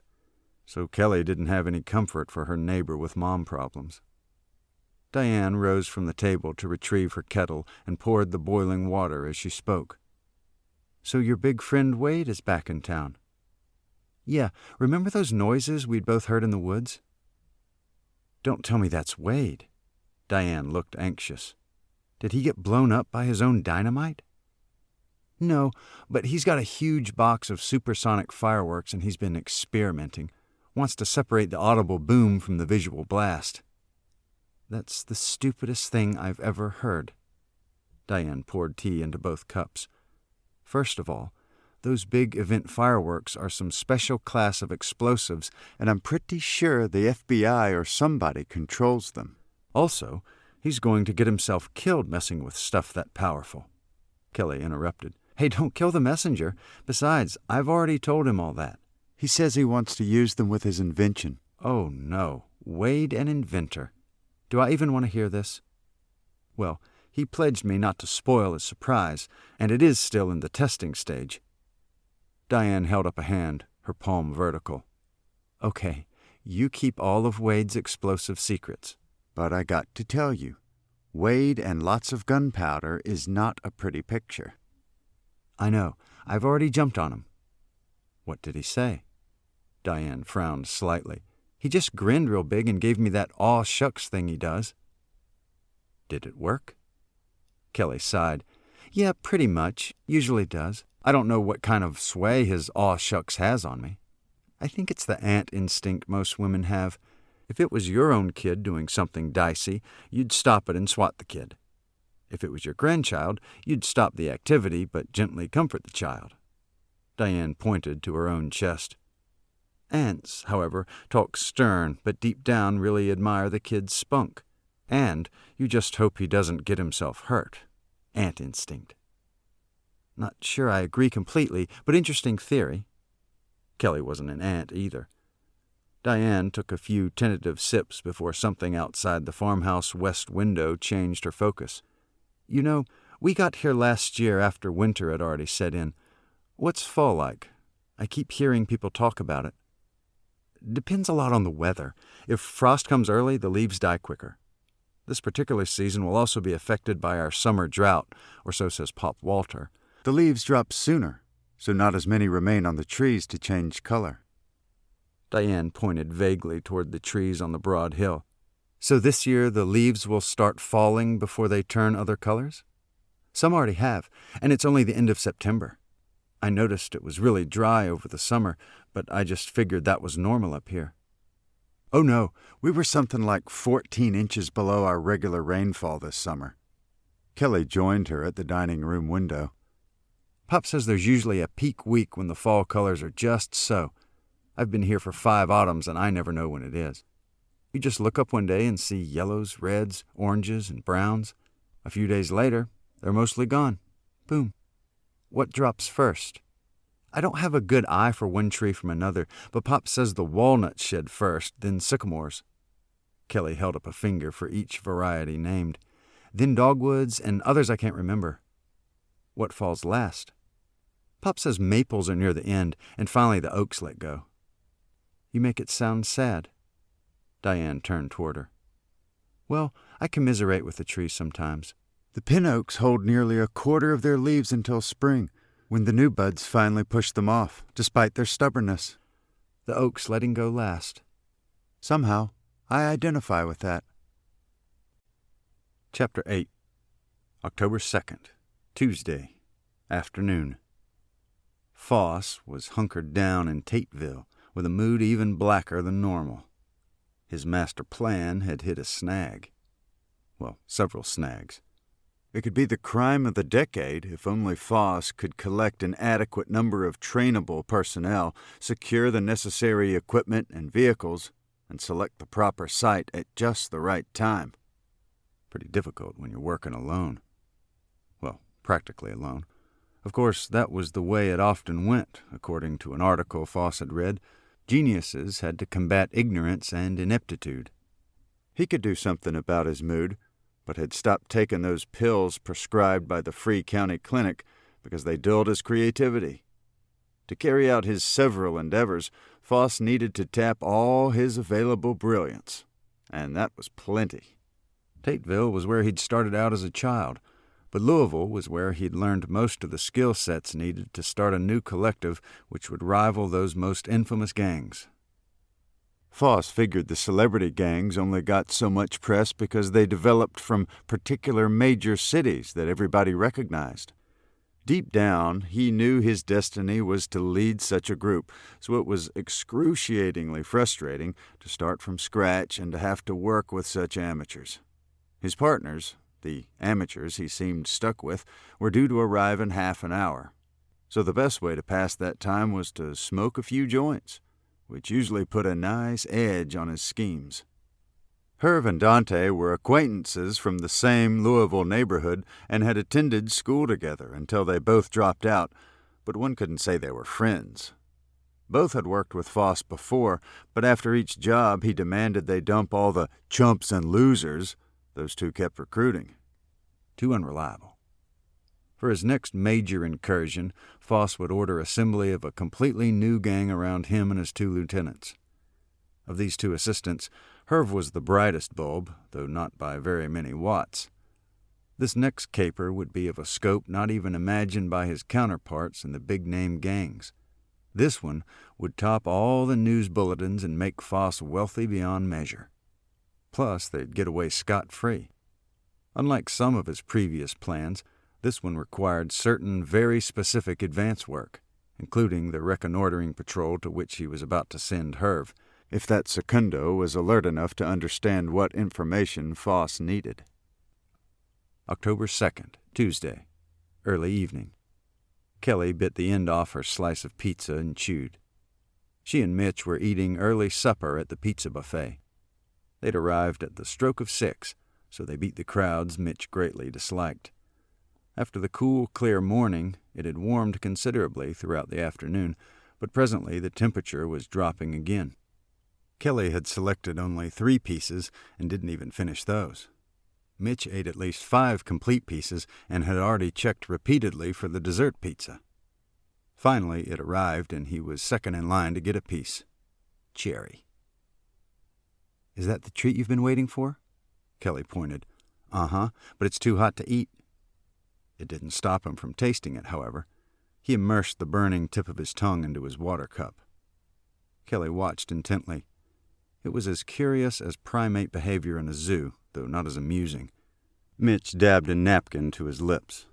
"Oh, I've got a treat for you." Kelly slid aside her pizza plate and looked up eagerly. "Remember Dottie Daniels? You interviewed her last spring. Gave us a really good break in our investigations. How's she doing?" "Well, she got home from the hospital a couple of weeks ago, and now she finally feels up to a visit." Mitch tested another pizza cherry. Obviously still too hot. "Visit?" "Yeah. You asked me to see if she'd speak with you about the home front during the war." "Oh, right.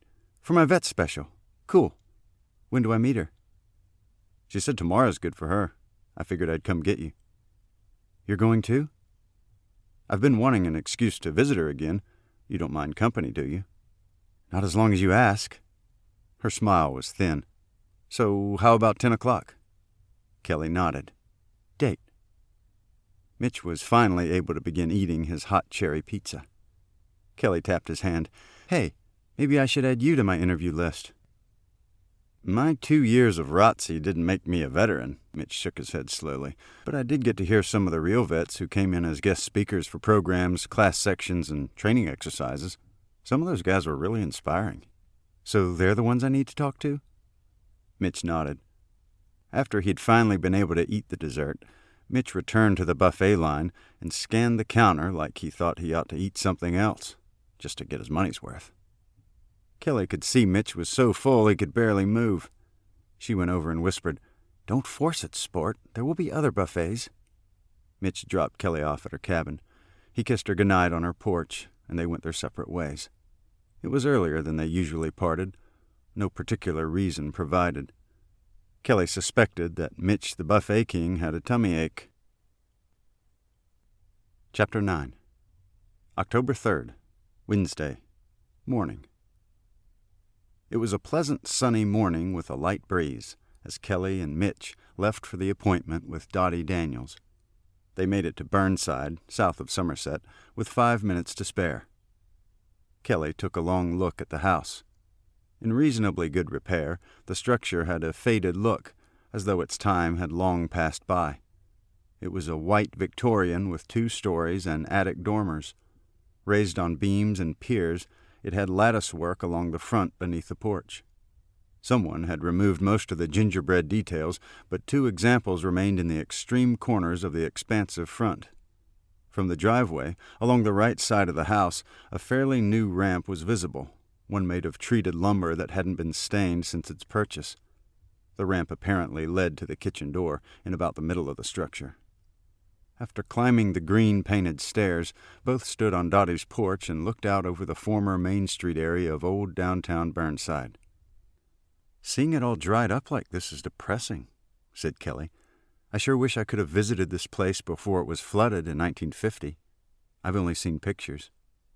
"Yeah, me too, at least briefly. Miss Dottie said she dearly loved old Burnside." Mitch rang the doorbell. "Come on in. It's open." Her voice, surprisingly strong for a woman in her late 80s, came from the living room, just inside the front door. "Miss Dottie, this is Kelly Randall. We both worked on that story last year."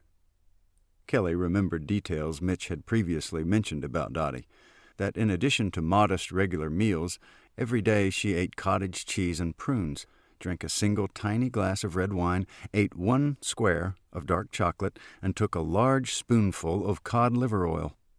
All those components were supposed to keep her bodily systems young. And they had. Her facial skin was smooth and looked nearly 20 years younger. Her naturally curly hair showed just a few traces of gray. But it was obvious from her posture and movement that she had osteoporosis in her back and considerable pain in her left knee and hip. Kelly extended her hand, and Dottie held it lightly with scarcely any movement. "Oh, this young man didn't adequately express how lovely you are." "Why, thank you." Kelly felt a hint of warmth on her cheeks. "I didn't realize you 2 spoke about me at all. Just the yellow fever in Memphis and your great-grandmother." "Philomena.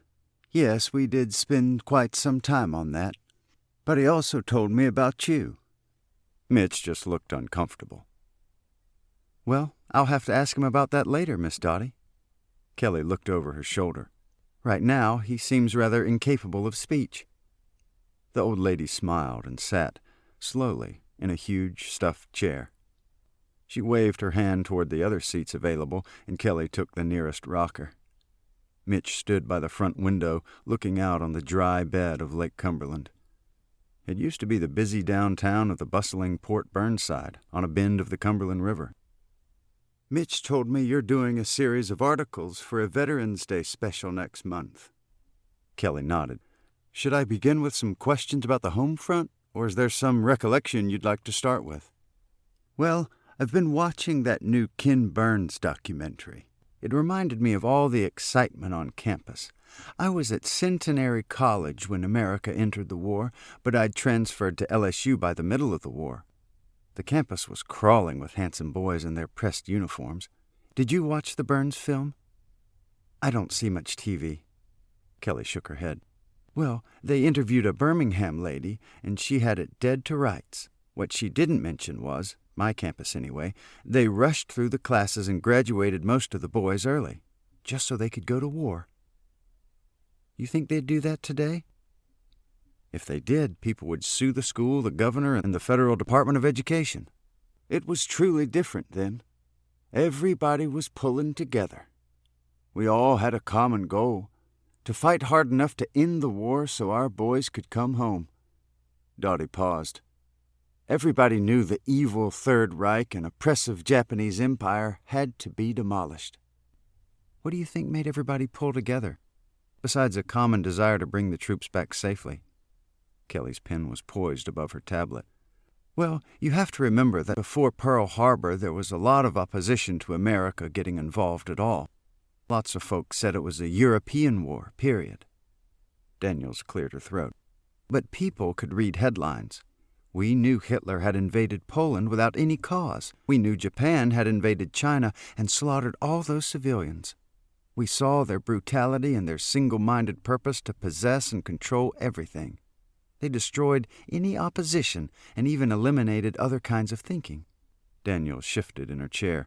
Now, I was pretty young in the late 30s, but Daddy said Americans would never send troops back to Europe again. He'd fought in France during the Great War. He said most Americans didn't care about the Chinese or Filipinos enough to fight for them. It sounds awful to say it now, but I think it was true with a lot of folks. But it was a powerful shock seeing European countries some of our ancestors came from, being overrun by Nazi tanks. Still, like Daddy said, Americans had 2 oceans to protect us. Nobody at that time imagined all the death and destruction from submarines. So the tide began to turn. When Great Britain joined the war in 1939, lots of Americans thought the Brits were crazy to honor some footnote on a treaty agreement with Poland. But when Goring started bombing London and other English cities, it began a wave of sympathy and identification that continued to build. But America still let England fight, basically alone, once France dropped out, for over 2 years. Kelly held up his many fingers. To our everlasting shame, Roosevelt even had trouble getting Congress to allow Lend-Lease. Without everything we shipped over there, British soldiers simply were not equipped to fight, and English citizens would have been starved into surrender. Dottie sighed. If FDR ever made it to heaven, it's because of Lend-Lease. So England fights nearly alone all that time? Not totally alone. Australia, Canada, South Africa. There were other countries represented, though mostly through their colonial status, past or present, but no American units fighting. Kelly pointed to her tablet. In some of my background research, I was surprised to learn that the American military was simply not prepared to fight a major conflict. She flipped to a particular page. In September of 1939, I understand the U.S. Army in size ranked 18th in the world. Trying to climb out of the Depression, there were so many other priorities. Then Pearl Harbor. Dottie nodded. I was listening to an opera on the radio when the news flashed. Totally stunned. Everybody was. Most people didn't know where that was, and lots of us didn't realize we had troops anywhere near Hawaii. Not to mention ships and planes. Why would we? What were our boys even doing there? I mean, you understand in hindsight that America's presence in the Pacific was believed to be a stabilizing influence. Of sorts, though some say it merely slowed the Japanese conquest of all those islands. Kelly flipped through her notes quickly. If you lived in China, Southeast Asia, Philippines, New Guinea, etc., I doubt you considered the Pacific very stable. Not at all. It just meant Japan had to neutralize the U.S. strength there. So America became a priority target since we were in their way at that point. And also because of American diplomatic and economic pressures. Dottie nodded again. Once Japan attacked us, Roosevelt basically told America, "We're at war, like it or not." Then Hitler's treaty with Japan made him also declare war on us, though he didn't need too much prodding. He would have rather waited till he had Nazi branch offices in London and Moscow, but he had fully intended to also take over America. There's no doubt. And then the entire world was caught up in the war. Kelly shook her head at the concept. That's when America was united. Right. Imperial Japan attacking in the Pacific. Nazi Germany sinking ships in the Atlantic and Gulf. Now suddenly, we were smack dab in the middle. We had to fight and fight hard. No half measures. This was down to whether our country would survive. After Tojo and Hitler finished off the countries they'd been busy destroying, they'd both turn on us, one from the west and the other from the east. Kelly flipped to a page of questions. Miss Dottie, what would you say to people who dismiss all of America's military activity as simply imperialism and exploitation of other countries? The point of view that America is and always has been a selfish nation dominating other countries just for their resources. Let me give you a really quick history lesson, and then I'll answer your question. In the past, when wars were fought, the defeated countries were swallowed up by the victors. You were either killed on the battlefield, executed, enslaved, or you died from disease and starvation. Period. Government treasury stolen, personal property gone. Cities destroyed. Even as late as the First World War, the attitude of most of the Allies was about revenge. Make an already bankrupt Germany pay reparations. Dottie shifted in her chair. Now, here's the answer to your question. A couple of years after the Second World War, General George Marshall launched the largest, most comprehensive recovery program ever imagined, much less implemented. The Marshall Plan, with mostly American dollars and mostly American know-how, rebuilt a good part of war-damaged Europe. If anybody tells me America's a selfish nation exploiting other countries, I've got two words for them. Marshall Plan. Kelly had been scribbling frantically, and it took her a moment to catch up. Miss Dottie, I have to say I'm amazed at your grasp of history and the bigger picture of the war. Several people I've interviewed have a rather narrow awareness of what happened. War started, I signed up, I got back alive, or my husband died in Guadalcanal and never saw our baby, or I lost a son, 2 nephews, and more cousins than I can count. Things like that. Most are very specific and almost always microsubjective. Well, that's natural. Most people relate to how things affect them. Like the Victory Gardens, hanging embroidered stars in their windows, ration books, shortages of gas, tires, sugar, butter, stockings, taking copper from pennies and nickel from nickels. I remember all that, too. But I want the youngsters to know why all that happened. Of course, it's my hope it won't ever happen again. But if we understand the how and why, maybe that'll help prevent it. That's why I'm pleased you're interviewing me along with the uniformed veterans. It's my honor, Miss Dottie. Kelly was silent as she noticed how tired the old lady looked after finishing her story. Mitch, we should go. Kelly put her pen and tablet into her carry-all. We've got that other appointment. Huh? Oh, yeah. Mitch, near the front window, looked at his watch and obviously tried to remember another appointment. One thing I want both of you to remember. Dottie shifted again in her chair. There's likely to come a time you'll find barbarians at your gate. When that happens, you have to keep them out. How? Kelly held out her empty hands. With everything you've got. If there's one overall lesson for you and your readers about the Second World War's significance, it's to fight all out. Your life, your family, property, neighbors, way of life, your country. When those are in peril, you have to wail into the enemy and don't let up. If you run out of weapons, throw cow turds at them. Claw out their eyes with your fingernails. The old lady started to stand, but changed her mind. Don't just carry your single suitcase and walk up a wooden ramp to a filthy cattle car. If they're going to take your life, make them work for it. Make them use their bullets. Make it cost them. Don't simply go on your own power into their crematorium just because they're pointing a Schmeiser at you. She began crying quietly.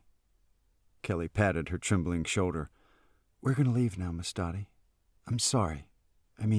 Dottie nodded. She understood. Mitch and Kelly both looked back into the room as they stood briefly in that Victorian doorway. The old lady was facing the sunshine which bathed her through the window. That warmth dried the tears in mid-descent on her cheeks. Kelly closed the door quietly. Oh, I forgot to thank her for the help she gave us last spring. Mitch started to go back inside. Her emotions are pretty raw right now. Save your thanks for later. Kelly paused. Plus, it'll give you an excuse to come visit again.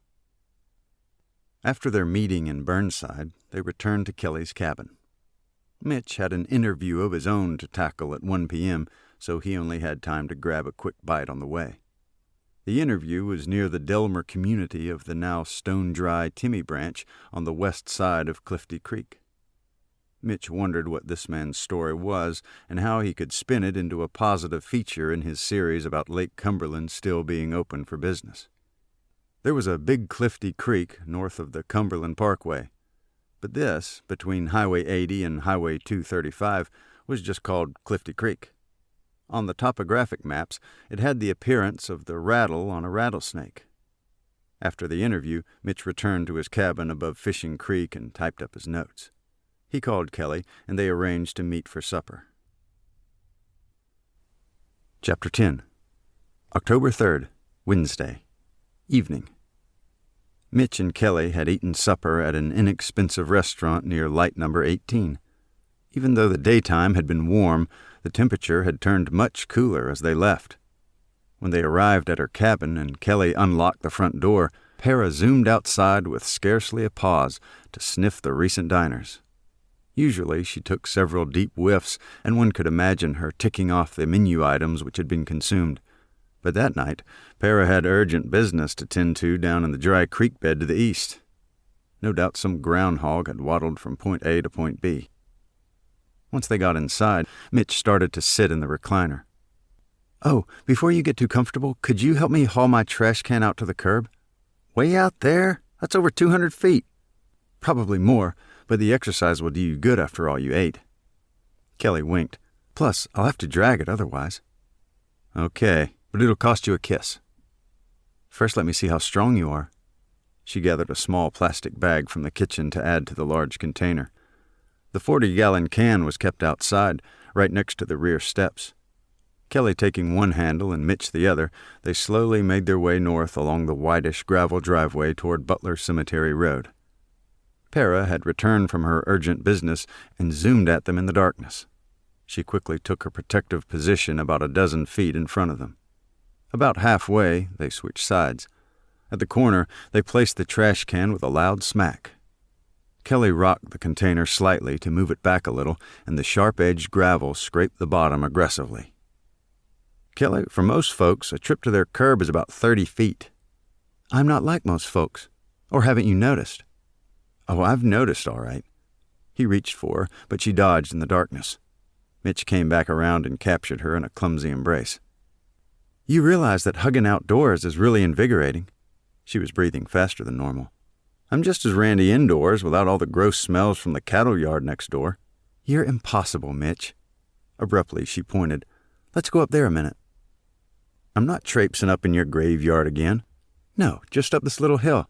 She started walking, and Mitch followed. "It's peaceful up here at night. Look at the fields and the lights over there." She pointed north and then east. "This little summit is about the highest place on Pop's 99 acres. We're level with the top of my cabin from here." Mitch sufficiently enjoyed the night view, but he kept looking at Kelly. The last quarter moonlight barely allowed him to see her face, but it nicely silhouetted her figure, even with her short jacket. "You know, I realize I'm just renting here, but I wonder what it would feel like if there were barbarians about to break down my gate. Did you hear that part of Miss Dottie's interview?" Mitch nodded, but Kelly wouldn't have been able to see his face since the moon crescent was behind him. "I wonder what I'd do. Whether I'd fight." "Might depend on the odds." Mitch's mind was really on something else. "Before World War II, America had such a small army, and our Navy was unbelievably weak. Those were terrible odds, but they hunkered down and did what it took to mobilize." Both were silent for a few moments. Mitch looked up at the bright stars in the black sky and then back at Kelly. "So what do you think you'd do? I know you wouldn't just walk up the ramp to a cattle car."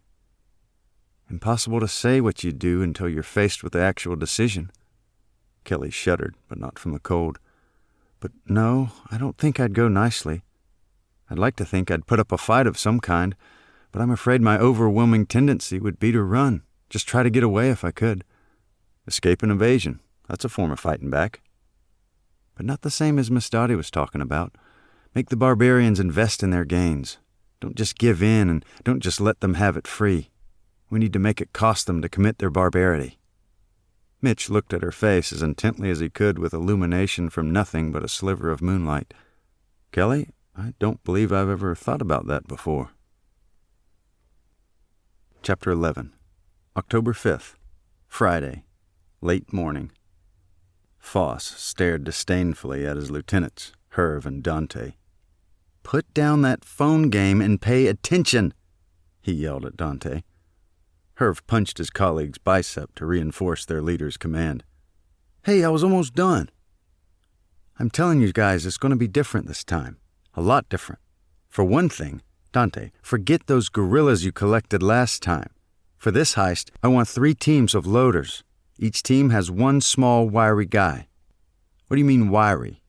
"Like me, man." Herv pointed to himself. "Strong but flexible, man." Foss slammed his tattooed fist onto the tabletop. "Quit interrupting. Our team has 1 small, wiry guy and 1 bigger, stronger guy." He looked into Dante's dull eyes to see if it registered. "And they have to work together, as a team." Herv, who already comprehended, simply nodded. It wasn't clear whether Dante was on board yet. "Teamwork is key to this operation. And don't pick stupid idiots like last time. At least the small guy on each team has to have enough brains to know what's valuable and what's not." "I thought you were going to tell us what the haulers are supposed to haul," Dante interjected. "Which I can't do if I don't know what those people have. With as many places as we're going to hit and the tight timetable we're on," Foss pointed to the newly stolen stopwatch, "I probably won't even see inside a single house." "The field general don't go into houses." Okay, man," Herv interrupted. "So you want 3 teams of 2. Big strong guy and little smart guy. We got it, man." He punched Dante's dark arm again. "Is this racial?" Dante started to glare at his boss and colleague. Foss slammed both hands to the table, and it hurt. "Don't you play the race card on me. I don't care what color your haulers are. They can be red, white, and blue for all I care. But they got to be smart enough to pick out the good stuff, and quick, because this is down to the minute." "You know any particular place to get these guys?" Dante's question was straightforward. "Get them from our old neighborhood or get them from Mars. I don't care. Now shut up about it." Foss shook his head and slumped back down into his chair. "These guys are already screwing up my master plan, and we ain't even started yet." Neither of his lieutenants responded, but Dante picked up his phone again. "Put that away or I'll stuff it," Dante put it down. Foss shut Dante out of his mind. If he could get a replacement in time, Dante would be history.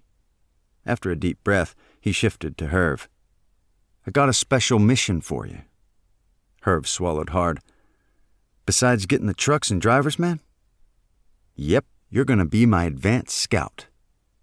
After a brief silence and confused expression, Herv responded, "You've got the place figured out yet, man?"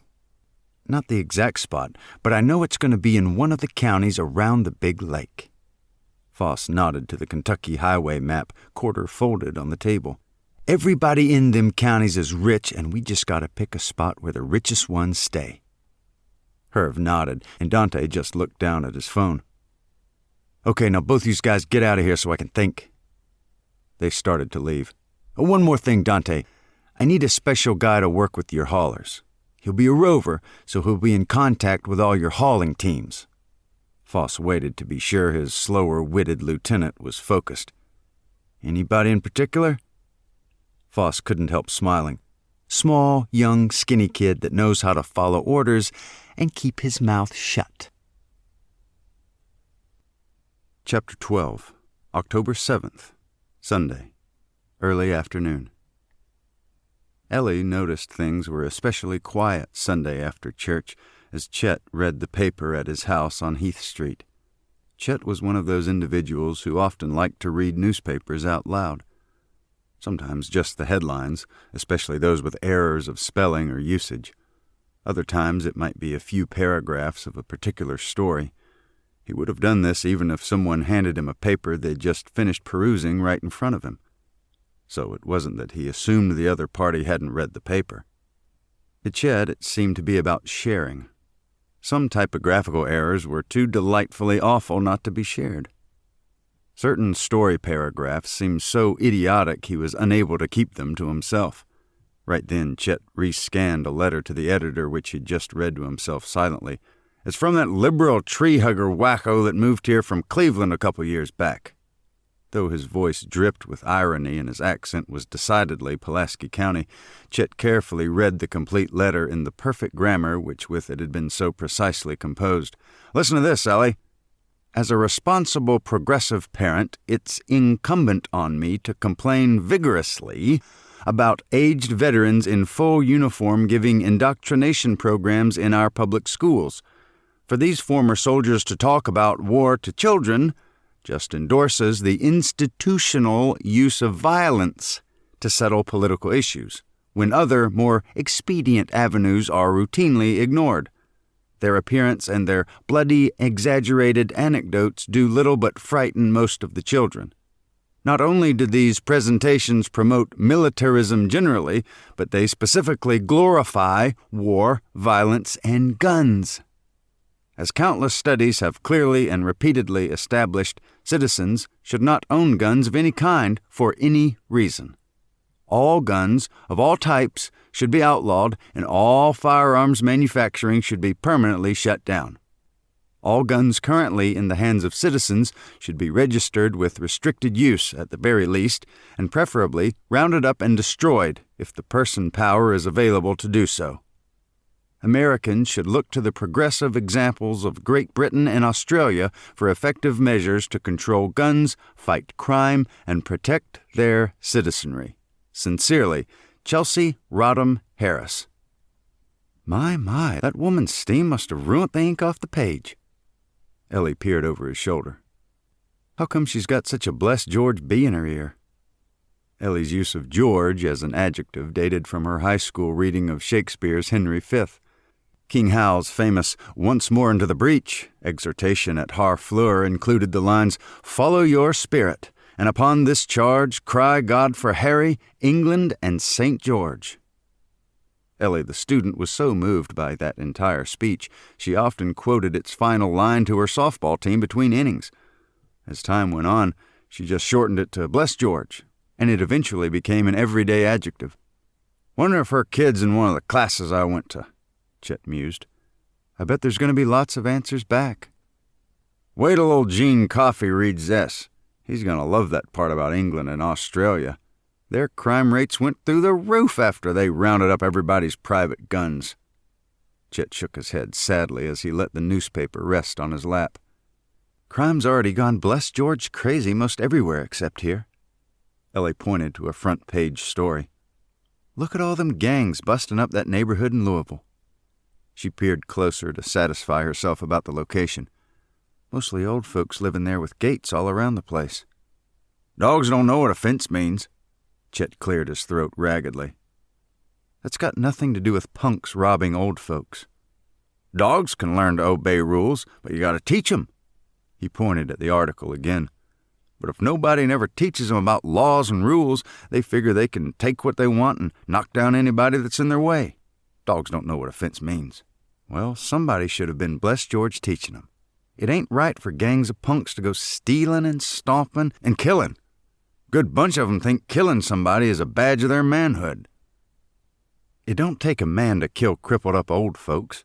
Only wild animals do something like that." Ellie slapped the sides of both thighs for emphasis.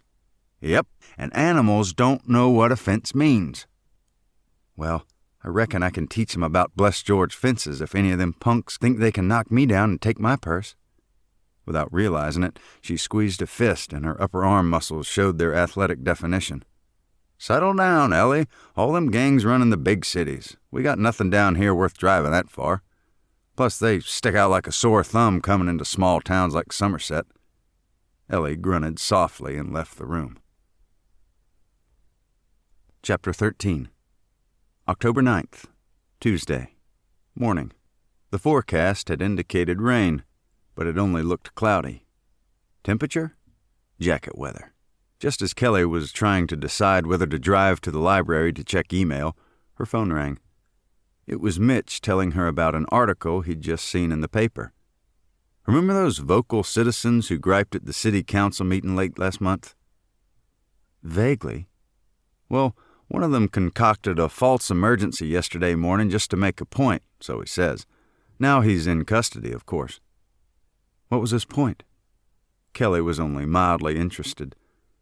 He figured a federal and state holiday, like Columbus Day's observance, was pretty similar to the kinds of controls they're planning for this big drill tomorrow, so he decided to phone in a manufactured emergency and see how well the bureaucratic wheels clicked on a holiday. So how was the response? Lousy, Mitch groaned. Lots of agencies couldn't be reached at all. Holiday closures, you know. Others had only skeleton crews, and in some offices, all the supervisors were gone. It was right out of the Keystone Cops. So you think that hoaxer is right? That's what would happen if there was a real emergency? Well, not sure. I actually think this guy just succeeded in validating the opposing view. Huh? Kelly must have missed something. To him, yesterday's fiasco meant we should not have a big drill on Wednesday because it'll be too costly and too disruptive. Plus, things won't work anyway. But to the officials quoted last night, this false alarm just reinforces the need to conduct a full-scale drill and at least identify the kinks. No matter the inconvenience and confusion. Right. Small price to pay tomorrow if the drill can actually help coordination and response later when some real emergency arises. Mitch paused, evidently looking for some tidbit in the article.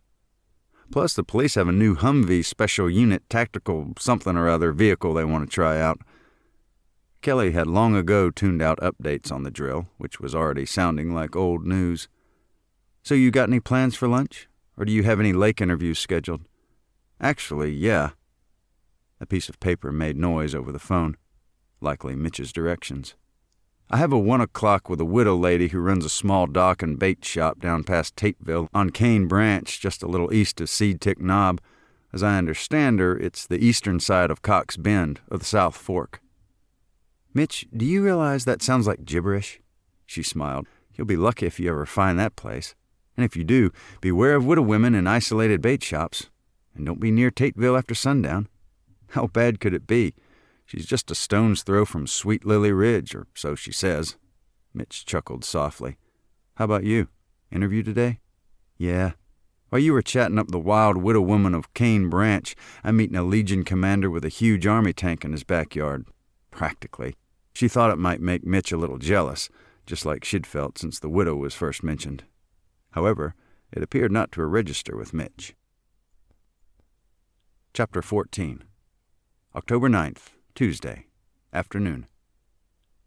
As Kelly had confirmed at the editor's office the previous week, her key interview for the upcoming special issue was with Eugene Coffey, commander of the local American Legion post. Post 38 was on the south side of town, east of Highway 27 on Enterprise Drive. An M60 Patton main battle tank stood guard outside the Legion Hall, a metal building of the type that could house anything from auto repair shop to carpet outlet warehouse, probably many other things.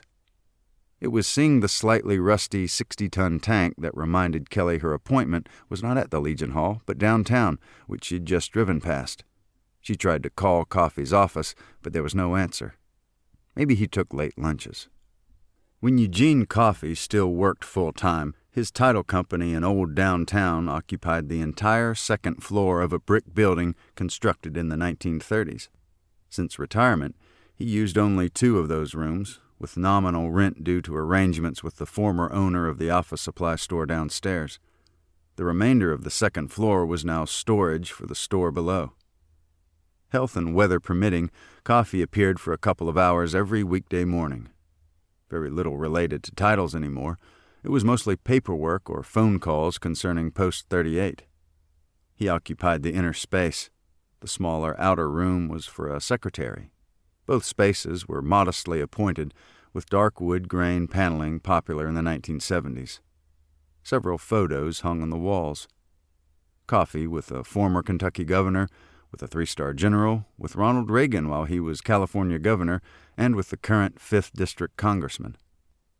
The secretary's desk was empty when Kelly arrived on the 2nd floor. Kelly had originally hoped to interview Coffee at the Legion Hall, since she figured it would be steeped with veteran atmosphere, but he'd insisted there wasn't really a suitable spot in that place. Maybe that's why she drove there on autopilot. She'd rather have been there with the rusty tank than here with the dusty paneling. She could tell someone was in the inner office, though, so she approached and knocked on the door jamb. "Come in, come in!" He waved vigorously, as though she weren't moving fast enough. When the commander stood to greet her, Kelly noticed he still favored his left foot. "Gout," he explained again. "Ulrich's acid. Not sure why it's in my foot, though." On his feet were oversized slippers. The window AC unit was cranked up on high, which was unusual for early October. "Have a seat." "Thanks." She continued toward his desk and extended her hand.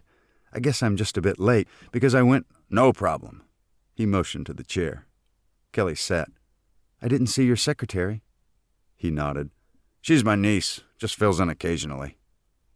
After a very brief silence, Kelly began. "Mr. Coffey, when we spoke before at the paper, you caught me off guard a bit. I wasn't certain you'd still want me involved with this upcoming veterans supplement for some reason." "Call me Gene." From a glass dish on his desk, Coffey selected a piece of hard candy and popped it into his mouth. "I just told Kolick that I wanted to meet the reporter before the section was written this year. The guy last year missed the boat completely." Coffey held out the dish, but she shook her head. "Right." Kelly leaned back in the uncomfortable wooden chair. "I also thought it was pretty lame last year, but couldn't put my finger on why. I couldn't tell whether he had the wrong angle or if he was just a lousy writer." Coffey smiled broadly and sat back with his meaty hands up around the back of his head. Short hair, thinning and white. A tall, truly bear of a man. "Good. We can speak plainly. It was both. Bad writing and a very surfacial angle." Kelly assumed he meant superficial. "Actually, Ms. Randall, I thought last year's assignment of what's-his-name was deliberate. I don't think your editor likes me too much. I've had to rattle his cage a few times." Editors don't usually like that. She wondered how much small talk should precede her actual questions. Then she noticed Coffey checking his wristwatch. "I don't want to take up too much of your time," she said. "How long do we have before your next appointment?" "No appointment." His hand stretched toward the candy bowl, but he withdrew it without snagging a treat. "My Junie's in the hospital, and I visit every afternoon. Intensive care. Fluid around her heart." "I'm sorry, Mr. Coffey. I can come back another time. We could reschedule." "Gene." He waved his hand. "Nah, it helps if I'm doing something. When she's in that intensive room, I can't visit but a little while anyway. When I'm waiting for visit times, it's better to be occupied."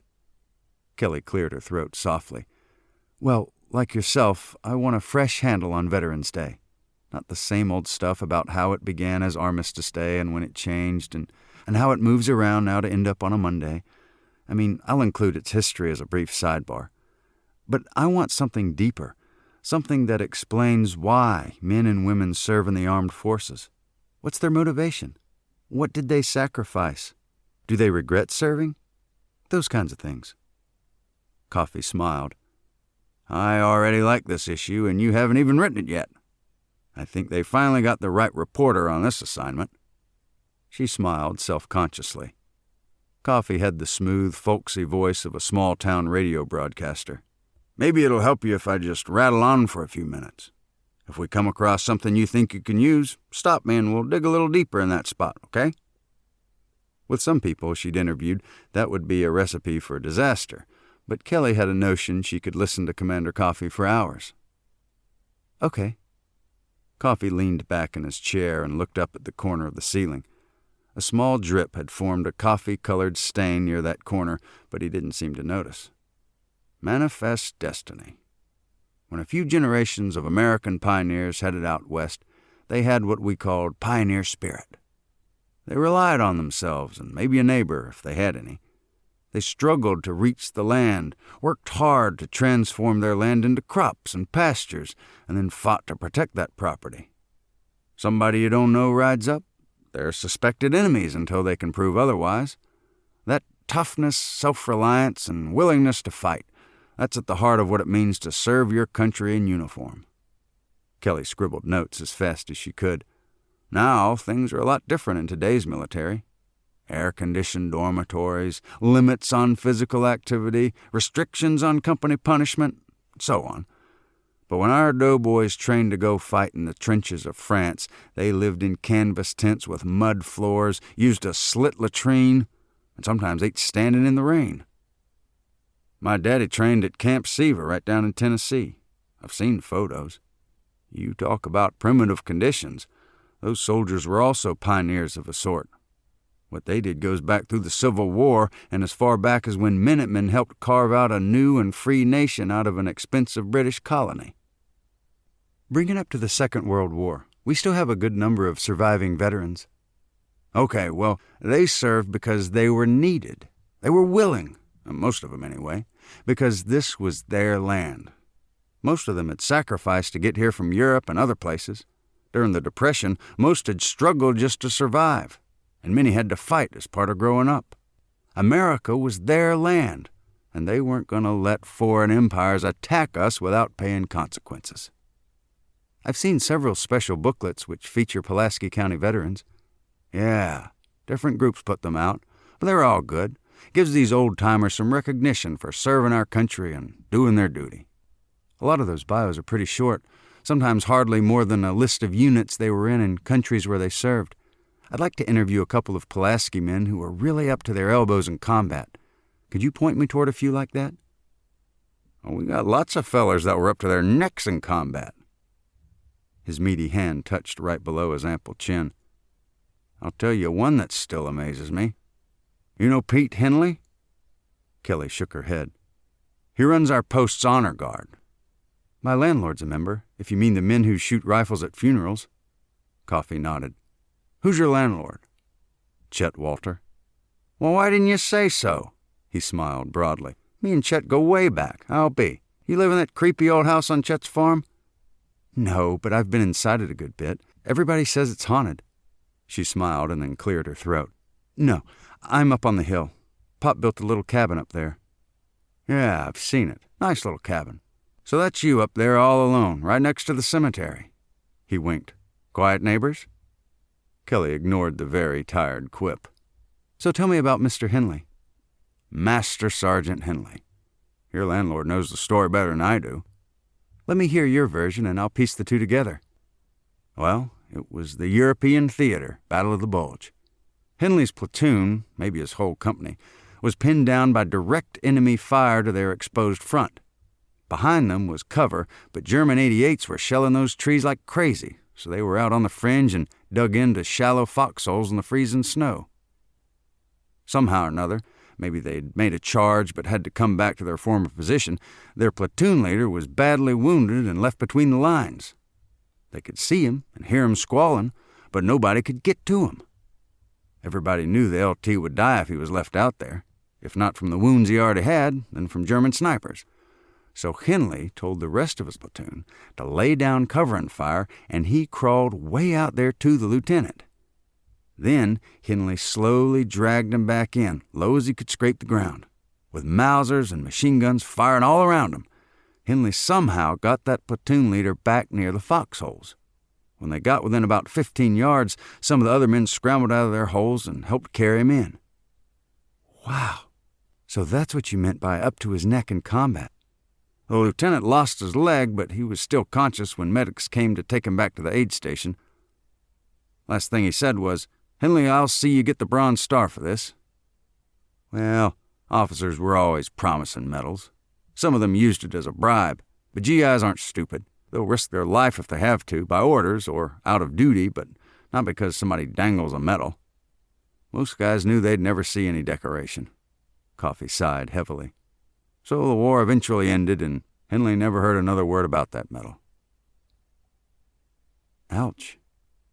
Until about 55 years later, Coffee smiled, he got a call one day from Lieutenant so-and-so. The lieutenant says, "Henley, you remember how I'd promised to get you a medal for saving my life at Bastogne?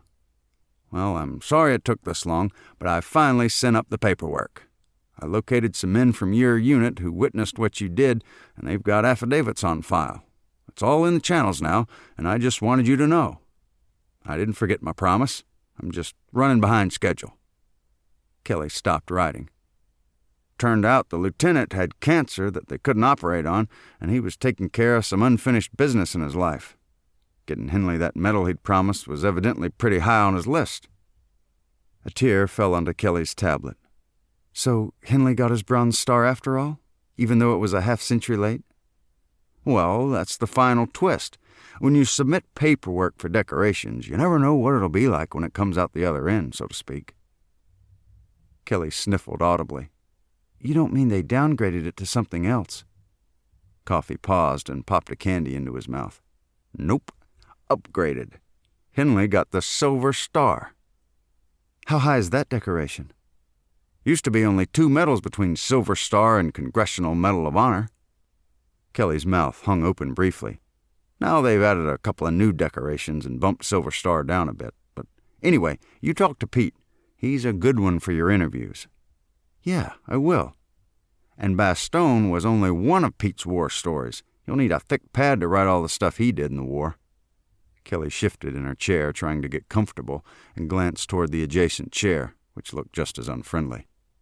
"I guess you saw the angry letter by some kid's mother about uniformed veterans coming to schools to talk about war history and such." "Ah, the Harris woman. You know, I feel truly sorry for somebody that dim-witted. It amazes me how some grown people apparently think America's independence is some kind of quirky accident. They don't have a clue that it took people dying in battles to help preserve our liberty. That's the very freedom she has to spout off in her little frantic letter. It just galls me." That hit a nerve. Kelly wrote a note and then flipped back a few pages. Coffee winced as he repositioned his left foot. "Miss Randall, let me pose a situation to you that I think might help answer some of the questions you're asking me." She nodded. "Okay, here goes. Except for some battles on the islands off Alaska in World War II, before it was even a state, we haven't fought a major military conflict on U.S. soil since the Civil War. So what would citizens do if an invading army stormed into their towns and took over? What would ordinary folks do if invaders got up close and personal, marching down their neighborhood streets?" The question was very similar to his challenge in the editor's office. "If it would help to visualize such a scene, just think of the movie Red Dawn. It captures the situation perfectly." "Didn't see it." "Oh, you ought to. Everybody should." Okay, then imagine World War II's French resistance, but in modern-day America." Kelly couldn't picture it and shrugged. She waited to learn if Coffee would answer his own question. He didn't. Coffee evidently wanted to hear her notion. "Well, I don't know.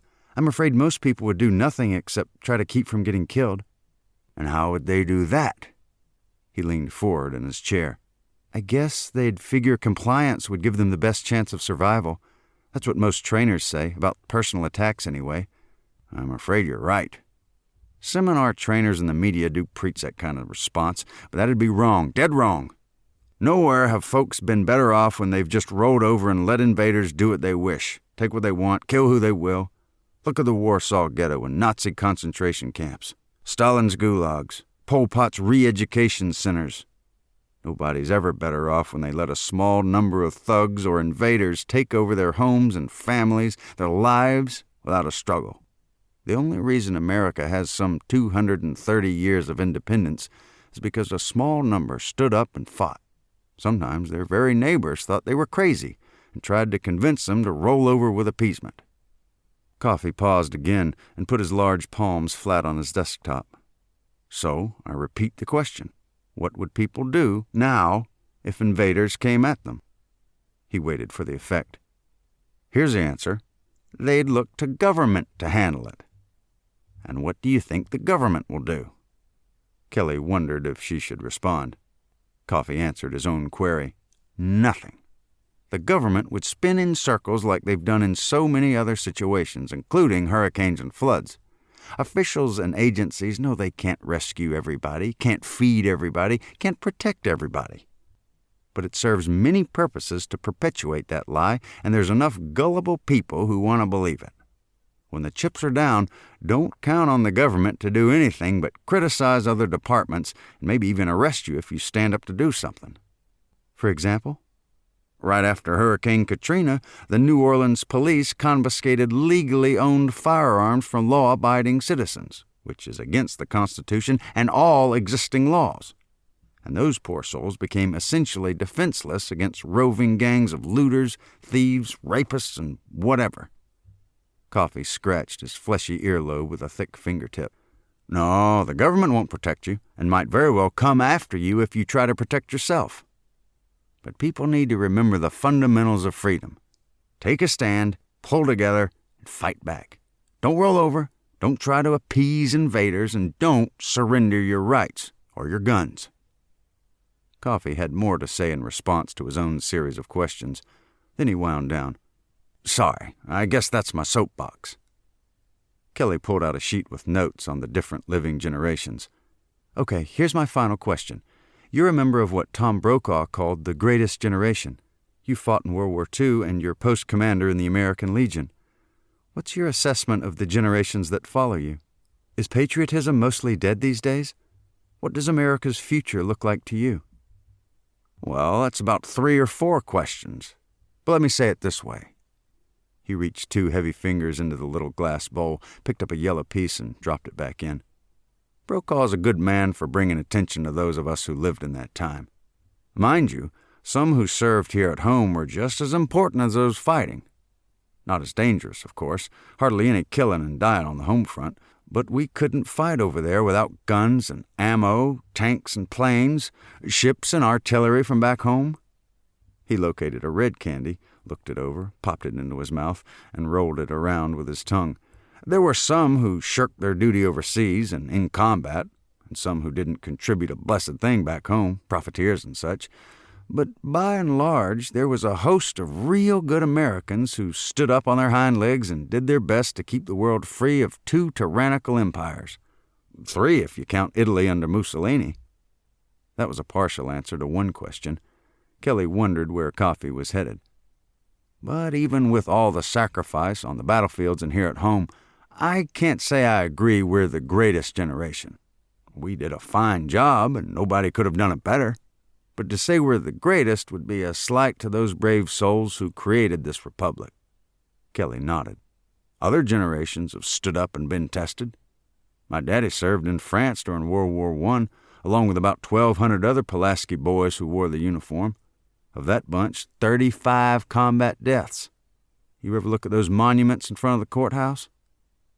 Coffee pointed that direction through the window. 13 Pulaski men killed in the Korean conflict and 18 killed during Vietnam. He obviously had these numbers memorized for speeches. I've seen them. How many Pulaski names on our courthouse monument for your war? The commander had not forgotten the number of names in bronze on that large marble monument, but he paused, probably because several were friends or relatives. There were 193 local boys killed in my war, Miss Randall. He swallowed hard. But even that high number killed doesn't make us the greatest generation.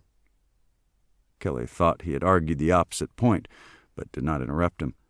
As far as being patriots, that's not something you wear on the outside. It's deep inside each one of us, and you don't necessarily see it unless or until there's a major crisis. Look what happened after the attacks on September 11th. Patriots emerge when the country needs them. The rest of the time, they're working day jobs. What do you see in the newer generations? Well, I feel real good about most of you. Of course, not the druggies and whatnots. When the time comes, when our American way of life is threatened, most of you hitch up your britches and do your duty. What is our duty? I mean, what will it be? You're talking about military? Military is the organized part, trained, equipped, ready. But so is law enforcement, fire control, hazmat teams, and healthcare responders. Ordinary citizens, teachers, preachers, and parents will also stand up and do whatever it takes to keep this country free. So you're pretty optimistic about America's future. Coffee leaned forward again. Well, I'm optimistic about America's folks. I think once they recognize freedom is slipping through their fingers, they'll fight like crazy to hold on to it. He looked down. What worries me is whether they'll recognize how fast it's disappearing and whether they'll catch it in time. Kelly had wondered the same thing, though never verbalized it. She scribbled more notes and then flipped back to a different page. Nearly 17 million uniformed Americans served in World War II, and a large number of those, including you, went overseas to fight. That took a lot of courage. Maybe so. There was a twinkle in Coffee's eye. Of course, when they line you up by platoon and march you into the bowels of a troop ship, you kind of go along because it's better than the stockade. He held up a huge hand. But I know what you're saying, and I appreciate the compliment. Coffee shifted again in his creaking chair. And I've got a feeling about you, Miss Randall. His thick forefinger aimed so intensely at her torso she was tempted to look down and see if it had somehow penetrated her flesh. He continued, I figure you've got the vim and vinegar to stand up and fight too. Kelly did not explain to Coffee that she had already proven her vinegar several times, and probably her vim, whatever that was. I don't know. Fear is a mighty big factor. True courage is being afraid and going ahead and doing your job anyhow. Coffee formed 2 sets of quotation marks with his fingers. I've heard variations of that quote. I like it. The commander was silent for a moment as Kelly looked back through her notes. Ms. Randall, I've got the feeling maybe some of this isn't sinking in. She started to interrupt, but he waved her quiet. No, that's completely understandable. Maybe it would help if you tell me something. Surely you had some relatives in the military. Tell me about one of them, and maybe I can bring this home for you. She considered mentioning her Uncle Edgar, a World War II veteran who retired from the Army, but changed her mind and did not reply. Coffee evidently sensed her reluctance. Here's my number. He handed her an old card from his title company days. If you have any other questions, call me. I'm usually up late. Kelly presently had her best understanding ever, but along with it were many more questions. Questions for another day, however. As Coffee watched, Kelly flipped back through her notes and made a few insertions. Well, I guess that covers it. This should be a big help on getting a fresh handle on things. Thank you, Mr. Coffee. Jean, I really appreciate your time. She rose, turned, and left. She figured Coffee would watch her leave. Most men did. Tuesday night. After Kelly's afternoon interview with Coffee, the temperature had dropped.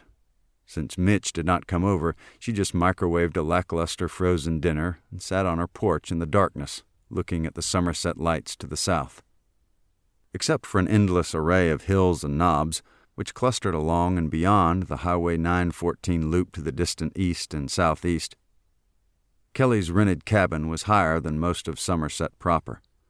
To the immediate south, the only greater elevations were various knobs, including Hale and Reservoir, both with radio towers, plus Denham, Smith, Bogle, and Waite. Her rented cabin's height gave Kelly one of the most scenic views in the area, considering she was not on the shores of Lake Cumberland. Despite her heavy jacket, the cold was penetrating. Kelly knew she ought to go inside, but sometimes lower temperatures helped clear her head. Several of the observations by Miss Dottie and Commander Coffee swirled about her brain. As much as someone removed by 2 generations could, Kelly was starting to get a feel for what it might have been like for a young adult in the early 1940s. One theme kept surfacing in her thoughts. What would I have done? The cold finally got the better of her, and Kelly went inside from the darkness. She looked in her folder for Coffee's business card and phoned him at home to discuss her Uncle Edgar's wartime experience. Part 2. Chapter 15. October 10th. Wednesday. Morning. About 7:50 a.m., Kelly awoke in her recliner, thankful that she'd finally fallen asleep again after a restless, wakeful night. Her hands still touched a borrowed paperback, though it rested face down against her sternum. Forecast was for clear skies, sunny all day, with occasional light breezes and brief, stiffer gusts. After late morning, it was expected to be a very warm day. Lots of things to do, so no time for her regular library run. Kelly had arranged to meet Pete Henley at a mid-morning funeral service, which featured the Post-38 Honor Guard, and attend their luncheon afterwards. Kelly hoped she'd have time for her afternoon workout at the Y, plus she figured to see Mitch sometime. Along with everything else going on, it was the day of the county-wide drill. Kelly's phone rang. "Hello?" "Hi, it's Mitch. I know it's still early, but I'm headed toward an interview where I doubt I'll have any reception." He didn't pause for her to respond. "Wondered if you wanted to grab something like a burger later on." "Can't. I'm meeting with a vet at a funeral, and he's invited me to their luncheon afterwards. He's going to introduce me to some of the Honor Guard members. Ought to be some good interviews there for my special." Mitch's phone silence made him seem disappointed. "Hey, why don't you meet me at the luncheon? Mr. Henley said I could bring somebody." "As long as I don't have to go to the funeral first." She rolled her eyes, which couldn't be seen on the phone, and used a patient but tired voice. "No, you don't have to go to the funeral." "Kelly, you were rolling your eyes, weren't you?" "How on earth could you know that, if in fact I was?" "You always have that little tone in your voice when you roll your eyes." "Whatever. Enough of your mail-order mind-reading. You want to eat lunch or not?" "Sure, I'll go. Where is it?" "Don't actually know." She rolled her eyes. "I'll call you when I find out." "You did it again, didn't you?" Mitch's chuckle came over the line. "No," she fibbed. "Just hang up and let me get ready for the stinking funeral." Kelly checked her bedroom clock. 9:02 a.m. Since Uncle Edgar's death in April 1988, the last funeral she'd been to was Aunt Mildred's, July, 5 years before. Kelly didn't know what to wear. While still deciding, she noticed Para napping on the recliner and quickly placed the cover on the pet hatch. Don't want a terrier following the funeral procession. Not being anything resembling a fashion horse, Kelly's choices in black were basically between slacks and skirt. If she wore the skirt, she'd have to rummage around for hose. Nope. Slacks it was. She'd bought those black slacks off the rack, but they looked and fit like they'd been tailored especially for her. Whenever she wore them, Mitch would practically drool over how closely they conformed to her curves. In fact, they fit so tightly, she almost put them back and wore the skirt, but didn't want to endure wearing hose for the funeral of somebody she'd never even met. She selected her black pumps, classy and elegant, with the right sense of somberness for this occasion, which were favorites of Mitch's. She also selected her acceptably dressy pair of flats to change into at the luncheon. Among her dark-colored tops, it was basically a choice between long sleeves or short. She figured the temperature would be mid to high 60s. Long sleeves. In that category, she had two dark tops, deep purple rayon buttoned blouse or rust-colored cotton blend V-neck sweater. She chose the V-neck. Her only remaining decision was whether to bring a jacket. After the funeral, she'd go straight to the luncheon where it might be mid-70s or so. The temperature would eventually become low 80s, but she should already be at the Y or back home by late afternoon. Skip the jacket. She brushed her teeth, checked that all the appliances were off, grabbed her keys and carry-all, and slipped out the front door before Para could squeeze through. Chapter 16. October 10th, Wednesday, 10 a.m. Following Pop's previous instructions, Kelly drove hurriedly to a cemetery in the Elihu community to the southeast and beyond the 914 loop. She spotted Sergeant Chet Walker in his green dress uniform. "Hi, Pop. Thought I was late." "Some kind of delay. Hurry up and wait." Chet cleared his throat loudly. "Casket's here. Funeral folks here. Cousins and nephews and nieces all here." "So who are they waiting on?" "Wife and grown stepkids ain't here. Out-of-towners." "Any idea why?" "Probably got lost." Chet looked around. "Happens sometimes in these small county graveyards."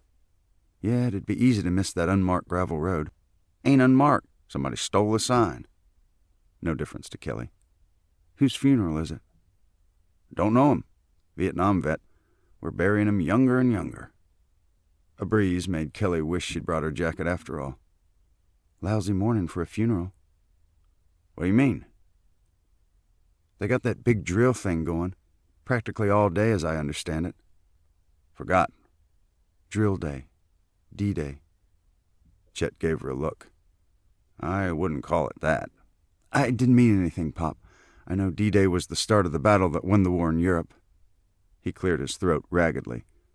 Well, originally, D-Day meant the start date of almost any large military operation, not just invasions or landings. But after the air, naval, and land operation along Normandy coast by American, British, and Canadian troops, D-Day has come to mean June 6, 1944, period. It sounded like one of Chet's presentations to the school classes he and other Legion members often visited.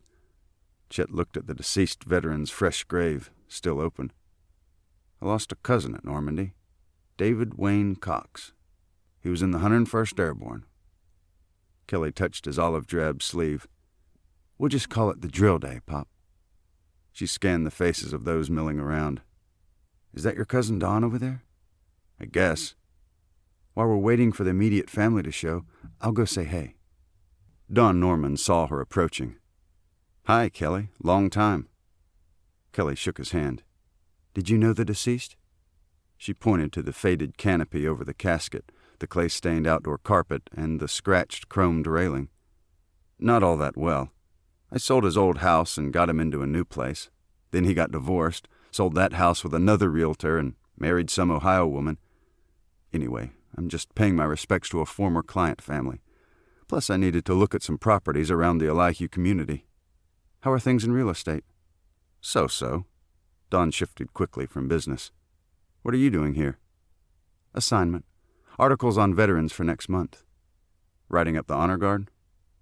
Pop calls it the firing squad, which makes it sound like an execution, Kelly chuckled. No, not the honor guard itself, but I'm going to interview Mr. Henley and a couple of his shooters. That'd be Master Sergeant Henley. Don touched his own upper arm as though he wore those chevrons. Then he lowered his voice. Are you a betting woman, Kelly? Not generally. Why? She'd also lowered her voice without realizing it. If you were, I'd bet you 10 to 1 that your hand is on that guy's knee within about 10 minutes of meeting him. Don pointed to a short, stocky man in BDU's, battle dress uniform. The guy in fatigues? Well, Don, I'll have to say that's a long shot. He's not even my type. But I'm not going to take your money anyway. No bet. Sorry. Too bad. It's a sure thing for me. Don looked toward the road, probably wondering when the widow might arrive. Are you going to eat with the soldiers after the service? You know about the luncheon, too? Oh, yeah. Somebody almost always feeds the entire honor guard, flag detail and bugler included. Is it always at Mr. Henley's place? Master Sergeant Henley. Don gave her a look. Depends. Sometimes it's at a nearby church. Occasionally the family of the deceased. Sometimes one of the honor guard members, or his wife really, hosts it. Well, somebody told me old men just eat cheese sandwiches for lunch. Kelly winked. Today's luncheon ought to be a great meal. When Irene Henley hosts the honor guard, she invites neighbors and everybody. If it stays nice weather, she'll probably have somebody grilling outside. You won't want to miss it. What a salesman. I'm going already. By the way, where do the Henleys live? Look for the big American flag out in a place called the Community. Don looked around like he was going to point somewhere, but didn't. Craziest thing. Considering the national housing slump, real estate in this area is kind of booming. People are building west of there, south of there, and even to the east. But the community's in this huge area with hardly anything on it but pasture land. Just a relatively small housing development, only about 60 duplexes now, but they're expanding, surrounded by trees and a creek bed on one side and fields all around every other side. How come that huge area is not developed? Most of it's owned by the Finnegan family. Nobody knows why they won't sell any. You have to figure pasture land can't possibly make as much money as selling tracts for subdivisions. What part of town is it? Ha! Don't bother trying to use any local maps. If you've got 4 different local maps, they'll show you 4 different versions of that area. Funny.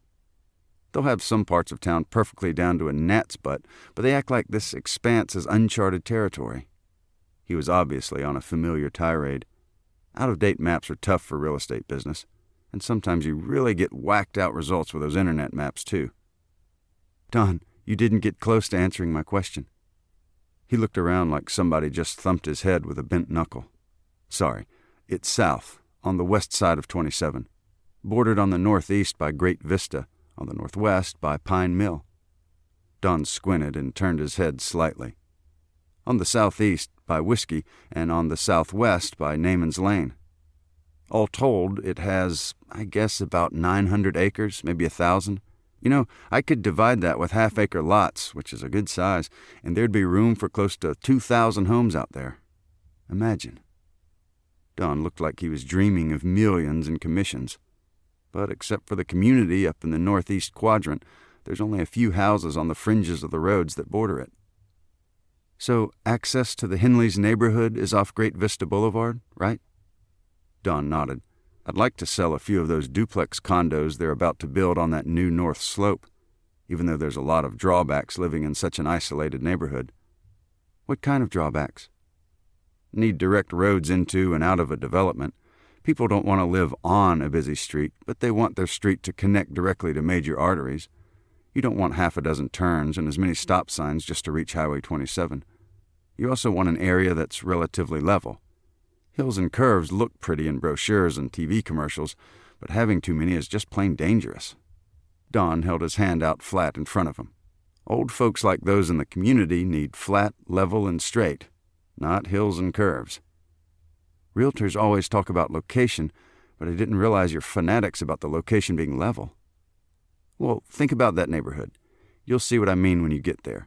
A short, crooked, hilly road goes in from the northeast, and a long, crooked, hilly road comes out in the south. Neither one is a full 2 lanes wide and no center stripe, of course. There's no direct connection to 27, which is the only surface with more than 2 lanes in that part of town. No lights out there. Don paused. If one of those roads was blocked by a stalled car, you couldn't hardly get an ambulance out there to take one of those old folks to the ER. Over Don's shoulder, Kelly saw a dark sedan drive up the cemetery road. Spitting dust the whole way, it made a screeching stop in the loose gravel. Fussing about a run in her black hose, the obvious widow abruptly exited the driver's side and tossed a half-smoked cigarette to the ground. Dust swirled around the vehicle and made her cough raggedly. One of the funeral directors approached her. "I'm sorry, we waited as long as we could. We thought maybe there'd been some change of plans on your part." One of the grown sons got in his face briefly, but Kelly couldn't hear what was said. He seemed to be complaining more about the lack of directions than his stepfather's casket leaving the funeral home before they even arrived. Eventually, things settled down a bit. The widow straightened her black skirt just above knee length and took another look at the run in her hose. Seems more concerned about the hose than her dead husband. The funeral directors quickly organized everyone. The most elderly honor guard members rose slowly, stretched stiffly, and lined up. They stood at attention with their rifles at right shoulder arms. It was a short service. The preacher had never met the deceased. No doubt he was a fine man. I expect he enjoyed his time with family. Living his whole life in this area around Lake Cumberland, I'll bet he liked to fish. We're here to say farewell to this man whose 61 years seems all too short. Not much of a eulogy in Kelly's book. I hope it's not a stranger who speaks at my graveside. The firing squad shot 3 volleys, and the bugler played taps. The one-man flag detail took the folded colors from inside the deceased casket and handed that somber triangle to the widow. She looked perturbed and quickly thrust it toward her older son without even thanking the soldier. The directors lined up the family, and several people came by to shake their hands. A cluster of cousins stayed off to the side and did not speak to the widow or her sons. There were no tears visible anywhere, except in the eyes of a mangy goat standing in the back of a pickup truck. It was the animal's smell which first caught Kelly's attention. She wondered why the goat was tearful and realized he had dust in his eyes. Probably from the widow's car earlier. The widow and grown sons piled back into their dark sedan. Abruptly backing out and nearly colliding with the goat's pickup truck, the widow peeled out, her car's tires spitting gravel. "Wow," Kelly waved through the dust in front of her face. "That's a funeral I won't forget." Chet was obviously ready to hand in his rifle, but nobody was near the dusty station wagon which served as their traveling armory. With his M1 slung over his shoulder, he trudged toward Kelly. I got tied up with Don and didn't get to meet Mr. Henley before the service. Which one is he? Master Sergeant, Chet pointed with his thumb. Come on. Kelly followed. Pete, this is my, Chet cleared his throat loudly, tenant in that cabin I built. Kelly Randall. She extended her hand. Glad to meet you.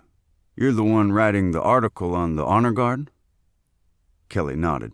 Interviews for the special issue coming up, Veterans Day.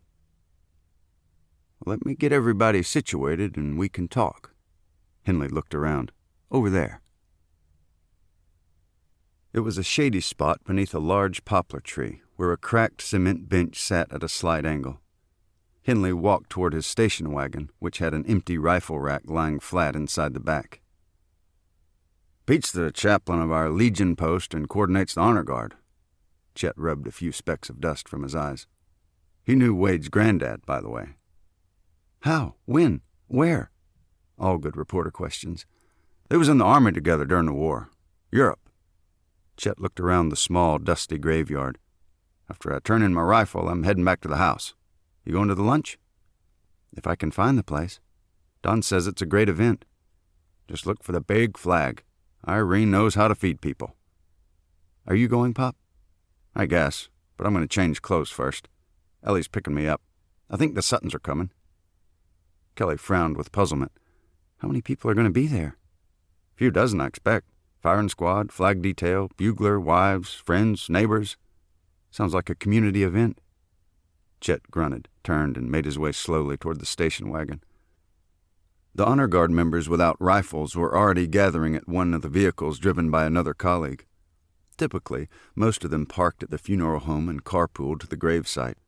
That day, the largest capacity vehicle was Stanley's minivan. Others would drift over when they handed in their rifles and got through visiting.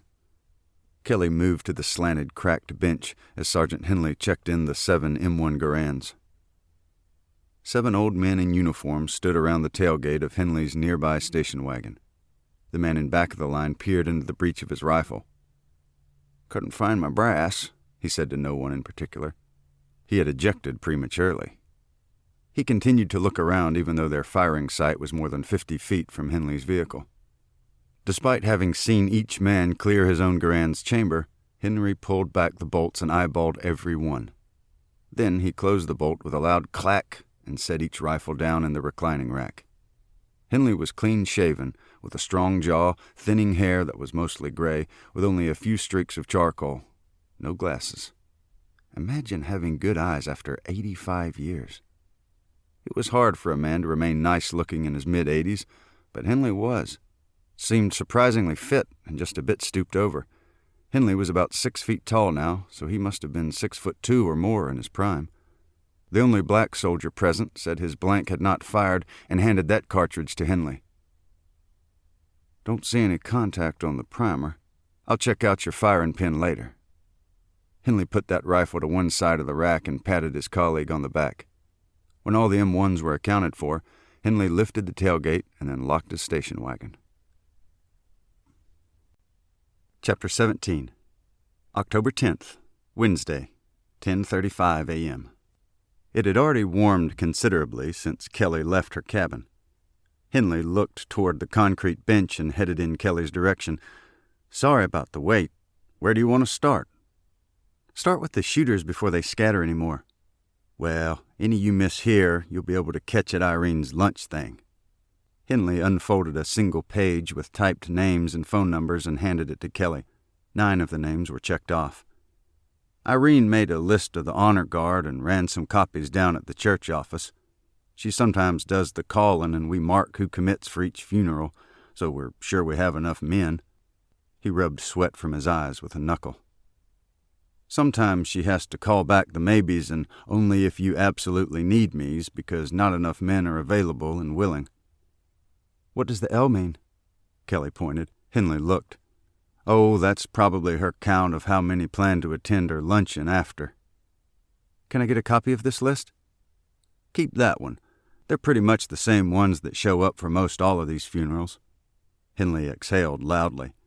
Since you've got that roster, I'll just introduce everybody by their first name, and you can put it together later. If you need any follow-ups with anybody, Just call them. They won't care." "Okay, start with that black guy. He kind of sticks out." She pointed discreetly. "Isaiah. Some folks call him the prophet. During the war, he started talking about the Bible a lot, and kept on talking. Since he's retired, he even preaches a little here and there." Kelly checked off his name on her new list and made a few notes in the margin. Isaiah was about 5 feet 11 inches tall and maybe 190 pounds. Solidly and muscularly built, he had the long, strong arms of a boxer. Handsome face with a firm jaw and semi-slender nose. His dark skin was complemented by a ring of gray-white hair around the sides and back. Bald on the top and in front, he wore his curly hair slightly longer than many men his age, though without any sheen or other attempt to plaster it down. He'd played football at an all-black college for the 2 years he attended on the GI Bill. Then he left college to work for a small family insurance company, from which he retired at age 70. In retirement, his main activity was fishing. Isaiah enlisted in '44 when he graduated high school. Henley stole a glance at his watch. Same reason most fellers went to war. Loved his country, hated the oppressive Axis powers, and there weren't any jobs for black men except hard manual labor. Where did he serve? He was a driver for the Red Ball Express. 6,000 vehicles hauled nearly 500,000 tons of supplies, mostly fuel. Those guys drove from Normandy Beach all the way to the Rhine, among other places. I'd gotten the idea that most all the black soldiers were cooks. Lots of them were. It was a big struggle for them to get into operational units. But eventually there were black engineers, tankers, pilots, and even paratroops. During Korea, there was an all-black ranger unit. All segregated, of course, though sometimes they had white officers. That's a big difference from the stereotype. Well, they still had a lot of hassles. Sometimes it developed in training, in rear areas, or even on leaves. What happened? Well, I never participated, of course, and I didn't even witness any, but it was common knowledge. Henley shook his head. There was usually drinking. Then some white guy would get a notion that he ought to beat up a black guy. Why? They're in the same uniform. I don't guess I can explain it. At that time, things weren't too far along in race relations. Some whites thought they were allowed to punish blacks just because of their skin. He shrugged. Isaiah got into at least one real bad scuffle. What happened? See that scar on his left temple? Looks like an asterisk. He got hit by a beer bottle. And if you look close, you'll see the tip of his right ear is missing. Some white punk bit it off, so they say. That's barbaric. A drunk just hauls off and breaks a bottle over Isaiah's face, then bites his ear off? That's the result, but it doesn't really tell the story. They say the prophet was minding his own business, having a beer in a pub in England, still training. Some drunk white guys were hassling an off-duty black cook. Isaiah went over and asked them to please leave the cook alone, so they turned on him, all 4 of them. 4 against 1? Henley nodded. Well, that's the story, you understand.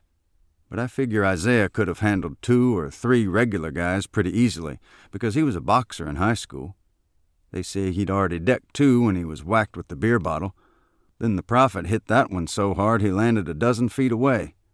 The 4th man jumped on his back and had already bit his ear by the time Isaiah threw him off and then busted a couple of his ribs.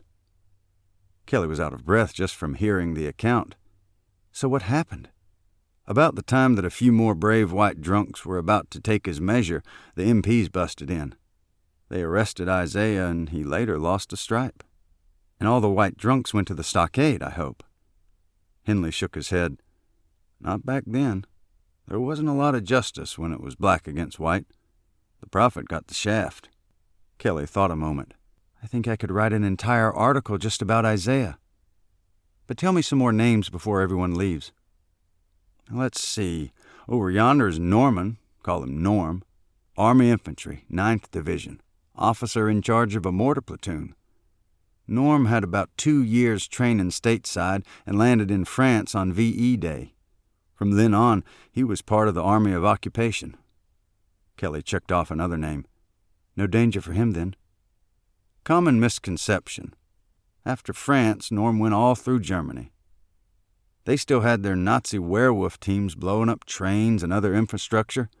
They were targeting Allied soldiers, but also killed German folks who were cooperating with the Allies. Werewolves? The German words were something else, but that's the way it translated. They were guerrillas, die-hard Nazis who rejected the concept of the Third Reich's surrender, refused to give up. How widespread? Kelly made some notes on her tablet. Just a few here and there? I don't know how many werewolves, but I know a lot of good American soldiers died after the newspapers said the European war was over. Henley went on to explain more about Norm. Norm was in the honor guard and was also Henley's neighbor across the street, so they saw a lot of each other. Norm liked to fix things and liked to collect.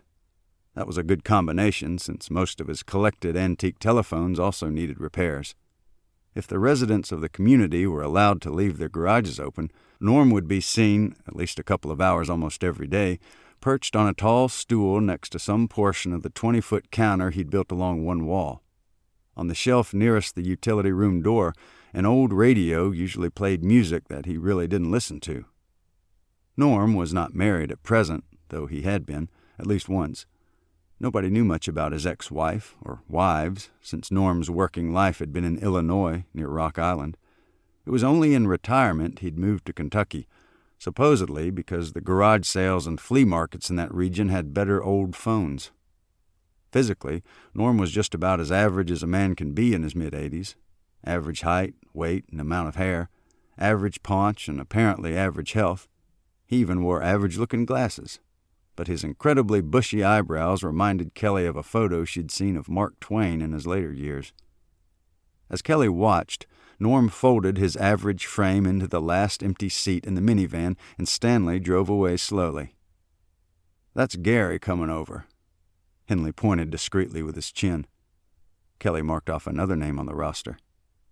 Gary moved toward the bench, his starched camo fatigues making a slight swishing noise as he walked.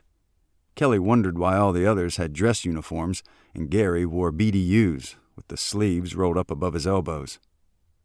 "Who's your good-looking girlfriend, Pete?" Gary was about 5 feet 6 inches tall and stocky, probably about 185 pounds.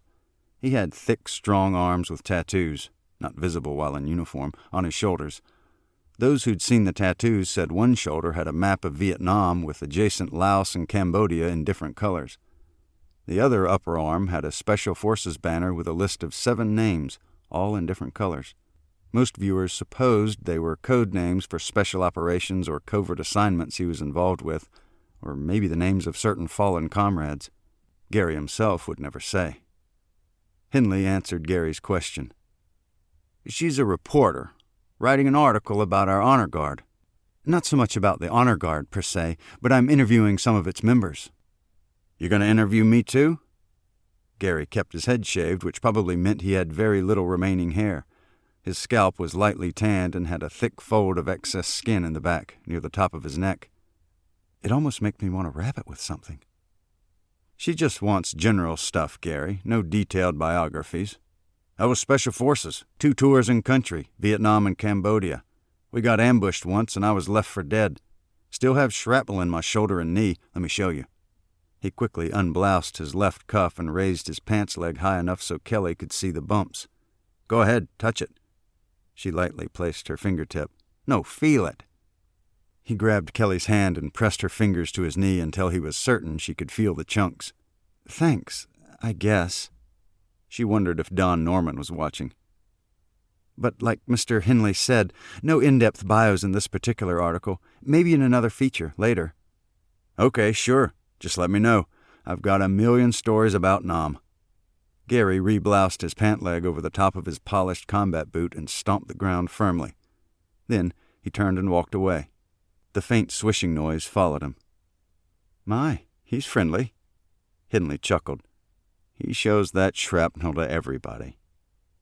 "Good thing I didn't bet with Don." "Is Gary coming to your luncheon?" "Probably not. I heard him say he was heading back to the Legion post. Several of the men decided to hang out together this afternoon because of the big drill." "Aren't they supposed to group in the voting precinct sites or something?" Kelly thought for a second. "Oh, maybe they vote there." Henley shrugged. I don't know. Don't think any of them vote there. They've been making fun of the exercise today. Gary and Steve and some of the others are convinced it'll be a big dud, so they want to be together to laugh about it, I suppose. He looked puzzled for a moment. I just remembered. They might be going to a meeting at the hall today about the Veterans Day programs in the Pulaski schools. I'd be there if it wasn't for Irene's lunch thing. Kelly made a few notes about Gary on her tablet. He might make a good feature for something if he could keep his knee to himself. Henley tapped her elbow. Now this feller coming over, that's Herbert, goes by Herb. Don't get him started about that mangy goat. Telling an inquisitive rider not to ask about Herb's goat was like saying, "Here's some chocolate, but don't eat any." For a moment, Kelly couldn't think about anything else. Then she marked his name on the roster and wrote "Goat" beside it. Herb's another World War II vet. Navy crewman on troop ships. Attack transport ships, I think they're called. Don't remember his rating, but all those guys were trained in 3 or 4 jobs. I know he fired .50 caliber machine guns a lot. Herb and his Navy buddies were always fighting with Army men being carried on board. Not sure what they had to fight about. Well, he caught mumps somehow, and they went down on him because the ship doctors didn't diagnose it right. You mean he became sterile? She'd blurted the question before she realized how personal it was. Henley didn't seem to notice her breach of etiquette. He turned and watched Herb approach.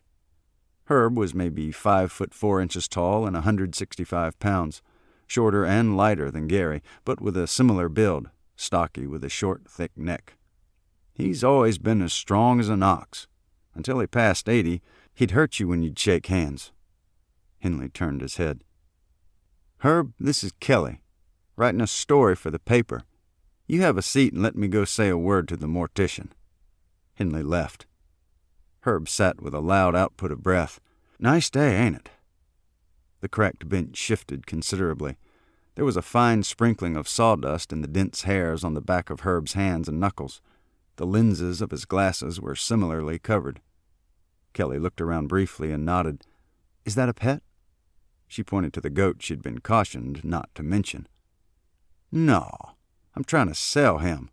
Figured it's good advertising to take him places with me. Maybe if you add a for sale sign. I had signs on both side rails for a dadgum week. People kept trying to buy my truck. Kelly couldn't help smiling. So I took the signs off, and now I just tote the old goat with me just about everywhere except church. Kelly thought she had problems with Para wanting to ride. How about a sign saying, goat for sale? Yeah. When Herb smacked one fist into his other palm, tiny particles of sawdust flew about. Great idea. Goat for sale or trade. You know where I can find a sign like that? Kelly shrugged and then questioned the goat's comfort, practically living in the back of a pickup truck. Oh, don't worry about Billy. He's got food and water back there, plus straw to bed in if he's got a mind to lay down, which he don't much. And I've got a tarp to cover his scrawny butt if it rains. Life O'Reilly. Kelly asked a few questions about Herb's military time. He served mostly in an Atlantic fleet and was on ships in convoys with U-boat attacks, but he'd also served in a Pacific fleet near the end of the war and faced kamikaze attacks. Hard to imagine he survived 2 very different deadly enemies. But sooner or later, Herb kept returning to a topic he preferred, the goat he was trying to get rid of. Henley returned and Herb got up to leave.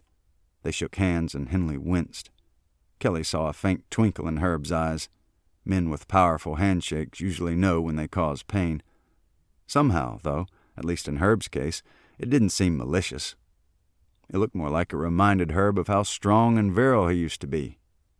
And that made a brief infliction of hand pain seem rather innocent somehow.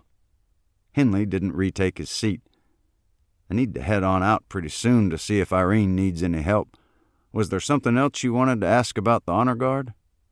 Yeah, if you have just a couple more minutes. First, tell me why Herb has sawdust all over him. He looks like he just left a workshop. Maybe he did. Some guys practically live in their shops. Only place some of them can find peace and quiet. Henley looked around as the vehicles cleared out. Right. Well, tell me a bit more about the significance of what you and these other soldiers are doing for deceased veterans.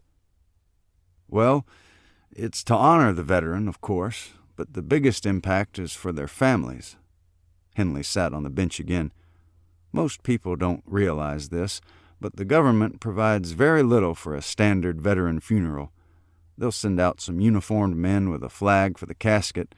No shooting except if you die in battle or as a result of battle, or if you had a full military retirement, or you're otherwise eligible to be buried in a national cemetery. No taps unless one of the relatives can play it.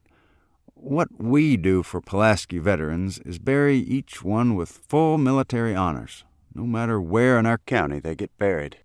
I don't mean this question to sound so awful, but why do you gotta go to all this trouble if most people are expecting only a flag? Henley squinted up at the late morning sun and then leaned forward with his elbows on his knees. I'm not sure I can explain it.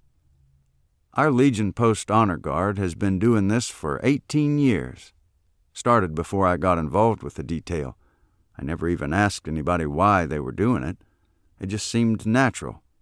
Seemed fitting to send these men off the right way, even if they couldn't or wouldn't get buried in a special cemetery somewhere, and just felt proper. Henley scraped at a weed with the polished toe of his low-quarter shoes. That's about the only explanation I can give you. It was sufficient. Kelly had a lump in her throat. After it cleared, she asked, "How do you find out when a veteran dies?" Funeral homes stay on top of it and notify our post chaplain. Chaplain, that's me, calls the callers. I make the calls for the flag detail and bugler. One of the wives, it's Irene right now, calls enough men for the firing squad. It's often the same ones over and over again. And some of these men report for 3 and 4 funerals a week sometimes, in every kind of weather you can imagine. It'd be better if we had enough for 2 full contingents so members could rotate out occasionally. Kelly scratched on her tablet. I noticed not everybody fired on each volley. Yeah. Some honor guards might do it differently, but ours has 7 shooters plus 1 man designated to call the commands. Ready, aim, fire. First volley is the 2 outside men. Next volley is numbers 2 and 6. Final volley is the 3 inside shooters. Kelly wasn't even certain she'd heard 3 shots in the final volley. Why not just have all 7 guns fire each time? When you're shooting blanks, there's not enough combustion pressure to throw back the bolt, eject the spent case, and cycle in another cartridge, unless you have an adapter on the end of the barrel, which we don't use. Our Garans also don't have end blocks, 8-round clips to fire semi-automatic. We just load 1 blank in the chamber right before the service. If the men shot more than once, it would take too long. Slows down the service. Kelly scribbled notes. I noticed somebody gave an empty brass shell to the family. We used to have a member who'd take one of the casings, scribe the name and date, and get it to the family, but he's not on the detail anymore. Final question, and I'll stop bugging you. Henley nodded. I noticed this person's flag was already folded. I thought the honor guard did that. If the family wants the flag folded and inside the casket next to the veteran's head, it only involves 2 for that detail. But if the family wants the flag draping the casket, it takes 4 men because the flag has to be folded during the funeral service. What about the trumpet? I'm no musician, but I think that guy missed a note. Henley smiled. Some honor guards use a digital device that slides into the bell of the bugle. You flip a switch and have about 3 seconds to put your mouth before it starts sounding taps. Our honor guard has used a recorded version in the past, but now we have a man who plays trumpet, so it's live. Henley cleared his throat softly and stood. I better get going. When we talked on the phone, you said I could bring a friend to the luncheon. Still okay? Sure. Bring whoever you want. Irene loves to feed folks. What are you cooking out there? A whole cow? A little bit of everything, Henley smiled. There's a feller named Lawrence who lives in Cincinnati, but has a house up north of town. That wouldn't be Lawrence W. Lawrence III, would it? Yeah, know him? We're good buddies and practically neighbors. Well, he's grilling all the meat. Irene and her gal friends have everything else thrown together. Wade's cooking the meat for this luncheon? Lawrence. I knew his granddaddy in the war. Henley departed. Moments later, Kelly called Mitch on her way. You still willing to eat some lunch at the Henley's place? I'm starving. Give me some clues how to find it. Okay, but first let me tell you about a really strange, bald ex-Green Beret named Gary who rubbed his knee on my hand. Huh? Mitch's jealousy had a hair trigger. Oh, never mind. You'd never encounter him in a million years. Instead, Kelly told him how to get to the Henley condo on Placid Lane. It's the duplex with a huge American flag. Chapter 18. Wednesday. Foss was riding high. He had recently stolen a brand-new semi-automatic pistol and plenty of 9mm ammunition. He'd freshly shaved his scalp and had even remembered to bring his newly pilfered stopwatch. Time and logistics were extremely important to successfully implement his exquisitely complex, large-scale plan. Foss was about 30 and singularly unhandsome. Besides being bald, pale, and thin, he had a large, ornate tattoo on the left side of his neck. Normally, he was distinctly mean-tempered. But Foss was pleased so far today because his grand plan allowed for occasional serendipity. Earlier that morning, en route with his new gang to this site, Foss had spotted a druggist opening his small store as they drove through Danville's outskirts. Target of opportunity. He'd jumped out of his van and whacked the pharmacist's head with his new pistol. Then Herv and Dante helped him gather the most profitable drugs in that store's relatively small inventory. Their haul filled a 33-gallon trash bag. Serendipity. Of course, the challenge today would be to keep his motley new crew on task, on time, plus peak performance. And that was the fly in his ointment. Foss hated having to rely on anybody else. Chapter 19. Wednesday at 11:20 a.m. Chet had changed his clothes at home and was waiting when Ellie met him there. She'd intended to drive her pickup to the luncheon, but he insisted his own truck needed airing out. So she said a few blessed Georges and complied. Right before Chet drove off, Ellie jumped out, jogged to her own vehicle, and retrieved her Louisville Slugger. What's that for? You never know when you're going to run across a varmint. Ellie had been friends with Pete Henley for several years and was also acquainted with his wife Irene. In addition to knowing all the Honor Guard members, Ellie was familiar with many of Henley's neighbors since her Dirt Angels cleaning service had handled post-construction interior cleaning for several duplexes in that neighborhood.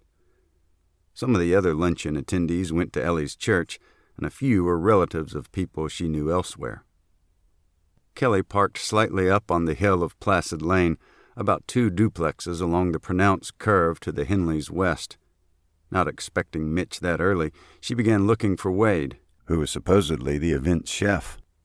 Wade was lumbering from the backyard around the west side of Pete's duplex when Kelly spotted him.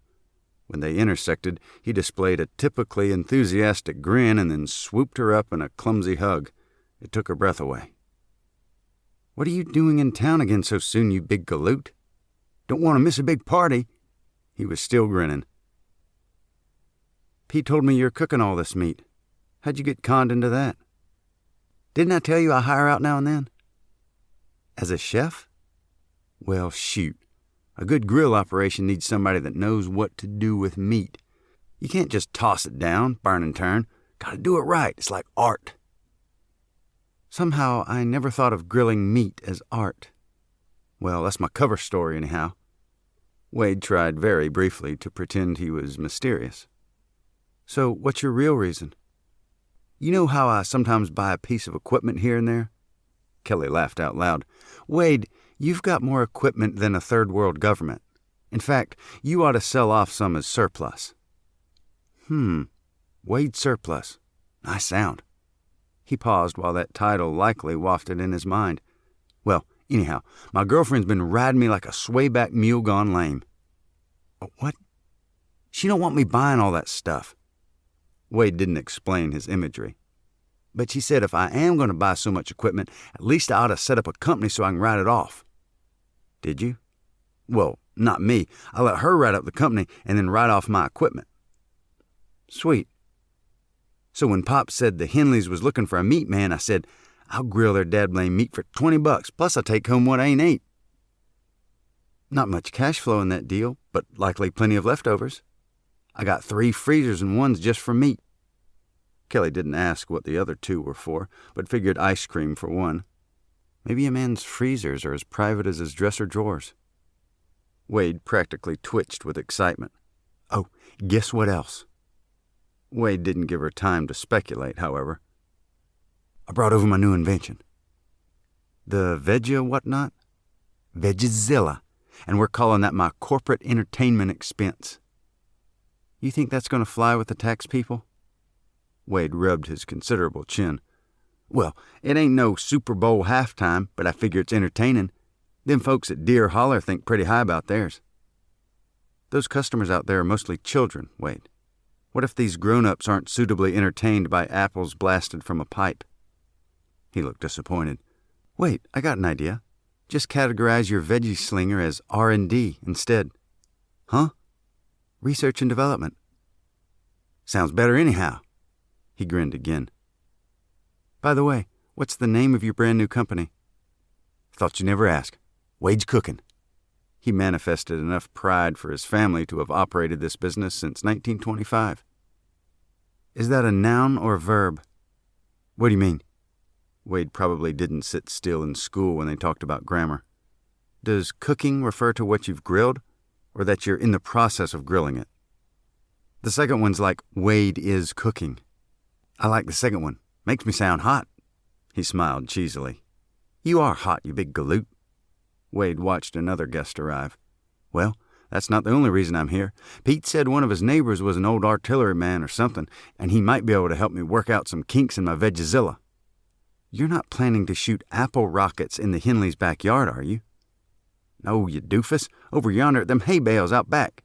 He pointed toward the general area, not visible from their position, where a hay shredder and spreader had been deposited to be used later when the preliminary landscaping was done. They dropped that hay in the wrong field. Ought to be over there where they're building a new part. Wade pointed the opposite direction to something also out of sight. Then he hustled away, presumably toward his grill. Kelly turned as a familiar green SUV pulled up and Roger Jenkins got out. He went to the passenger side and helped a frail lady dressed like she was going to church. Kelly went over to greet him. I didn't expect to see you here. This is my aunt. Roger pointed with his entire hand. Aunt Lucille, this is Kelly Randall. I told you about that cave-in last spring, Gordon's Cave. Kelly was with us. Not just with you, I helped dig us out. Kelly poked his upper arm. How do you do? Lucille's voice was as frail as her form. Do you know the Henleys, too? Not really. I mean, I just met Mr. Henley today. Interview. Sergeant. Lucille spoke so quickly that even she seemed surprised. Were you at the funeral this morning? Kelly nodded. Was it nice? Kelly didn't know how to respond. I wanted to go. My artist used to be in the honor guard. Artist knew that boy they buried today. Lucille looked up at Roger. Can't remember his name, but I used to be friends with his first wife. Aunt Lucille lightly touched Kelly's elbow and then slowly made her way toward the Henley condo. I was supposed to take her, but got a flat tire. Roger displayed the remaining grease on his hands. He was mid-60s with a handsome face and short gray-white hair. He kept his waist pretty trim until his 50s and currently was fighting a belly with a combination of diet and exercise. So far, the belly had stubbornly resisted those efforts. We were lucky to get here for the big feed afterwards. Is she in your Uncle Chet's family? No, my dad's sister in the Jenkins line. No relation to Pop at all. Roger watched until his aunt got through the front door and then turned again to Kelly. She lives out here on Cordial Lane. 2 of their streets are temporarily blocked by utility trenches. Makes it hard for these older folks to get around. Well, it's good you could make it for the luncheon. Wade's here with a promise to demo his fruit shooter. Couldn't very well miss that, whatever it is. He smiled. But in truth, I would have passed on Wade's entertainment. I'm just here because Aunt Lucille really wanted to come to Irene's lunch. Too bad your wife couldn't come. Yeah, Lena's in Lexington with her mom. Kelly nodded once and then looked around a bit. Roger turned to head toward the house. Guess I'll go say hello to our hosts. Roger encountered Pete just inside his front door. Glad you could bring Lucille to Irene's deal. Your aunt's a fine lady. Her Blackie sure was a good man. Roger didn't often hear his deceased uncle called by his nickname anymore. Sorry we didn't make the funeral today. Flat tire. He showed his greasy hands again. Probably best. The way that widow acted would have upset Lucille. Roger's gaze swept over the part of the condo interior where he stood. These units look real nice inside. I think this has a slightly different layout than the ones over on Aunt Lucille's street. Got enough space here? By the time you move somewhere like this, you've either downsized or you should have. Me and Irene had to get rid of lots of things, but it was probably time anyhow. Pete sighed wistfully. I hadn't remembered how much the elevation changes in this subdivision. How far down is that creek bed over there? Roger pointed north through the open front door. Oh, that little piece of the branch is something like 75 feet lower than I am here. Don't know the last time you saw it. Only driving by just now on Great Vista. Well, it used to be enough water where you could catch a little fish here and there. Pete shook his head. Now it's mostly dried up. I noticed they've also cut back those heavy woods. Yeah, still real thick, but they took 'em back enough to lay a good bed for that North Loop Road. They're adding an entire new double row of condos up there. Probably 24 more new duplexes. They'll start framing next spring. Pete pointed to a hallway wall where a scale drawing of the community development was hanging. My great-grandson did this for a school project. Liked it so much I told Irene to frame it up. This doesn't show that new loop, North Serenity, but you can see where it would be, right up against the line of trees. Right now they're just clearing and rough landscaping, but somebody with a loader apparently had extra time on their hands and started digging out some of the cellars, just the rough outs. Is that the way it actually looks? Roger's greasy finger approximated the shape in the frame. Well, little Pete modified it to make it easier to draw. Irene says it's shaped a bit like a kidney, with the inside curved to the left. A kidney? Roger squinted. Here, take a look at this satellite picture.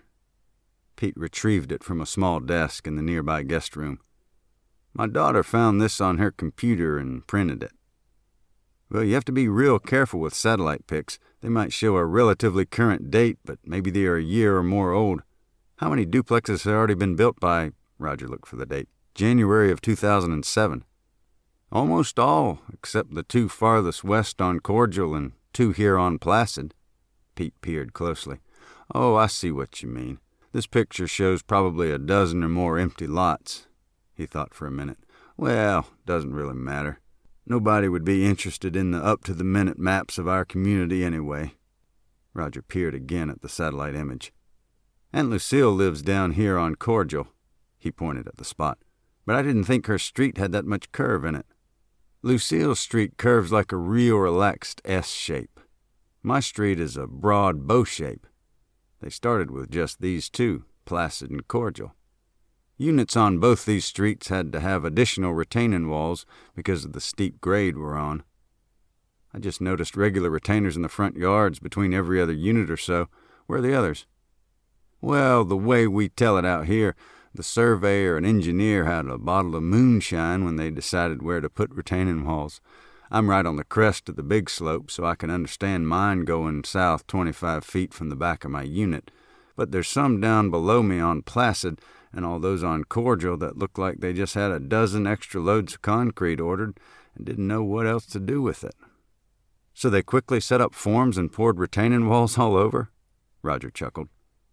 Maybe there's more engineering to it than meets the eye. Grade, slope, drop, curve, erosion, drainage, who knows? Might even be the only thing that keeps your duplex from sliding down the hillside. Pete ignored that last comment. My retaining system also extends out another 12 feet of real thick hedge, supposedly for erosion. But Norm, over across my street, also has a retaining wall in back because we're on the same part of the slope. Well, he has a long bed of heavy rocks on the far end. That's the more typical treatment for erosion dampers. Wonder why you got hedges instead." Pete shook his head. "Wonder why lots of stuff got built like it is out here.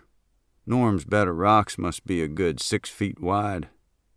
They had to separate briefly as a distressed-looking man, who didn't acknowledge either of them, passed right between them to get through the narrow hallway. Roger looked again at the framed drawing. Pete sighed. "You can see how messed up it is with those utility trenches for water and sewer lines to that new section. Adding that many new housing units would way overload the existing systems." He pointed to the places where 2 of the 3 main streets were blocked.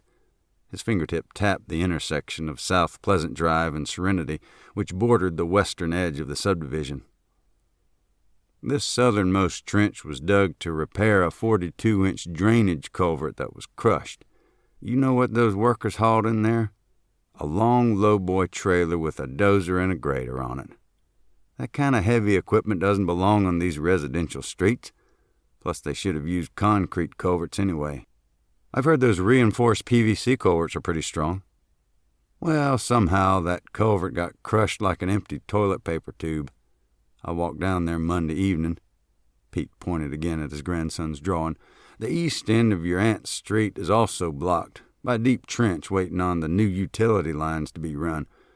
Right now, Placid is the only thoroughfare for residents to get from the east side to the west side." The man who'd previously passed came back through the hallway and eased between Pete and Roger again. This time he smiled lamely. Must have had to go to the bathroom. Pete greeted him with a nod. "Anyway, now we're getting all the traffic that would be using South Pleasant. It's a mess. The folks living on Cordial can still drive to the west, but they're blocked on the east side." "Whose bright idea was it to dig the utility trench up here when that culvert was already crushed and blocking the road down there?" "Not much logic with contractor timetables." Pete put the satellite picture back on the guest room desk. "It's all about weather, cash flow, and available labor. And equipment. I noticed a grazer and dozer over there in that northernmost section." Pete nodded. "And they left a backhoe in the east corner of the common behind my place. Just switched off the engines, hopped out, and they were gone. Maybe they were ticked off about not getting a holiday on Monday. Anyhow, they didn't come back at all yesterday, and you can see they're not working today. Wonder if that's because of the big drill." Roger checked his watch. "Huh? Oh, that. I doubt it. It shouldn't affect us, except when the siren blows we're supposed to hike up the curve and hill and check in at the main complex where the nursing home buildings are." "When's the siren going to sound?" "Nobody knows. That's part of the drill." Pete looked around and lowered his voice.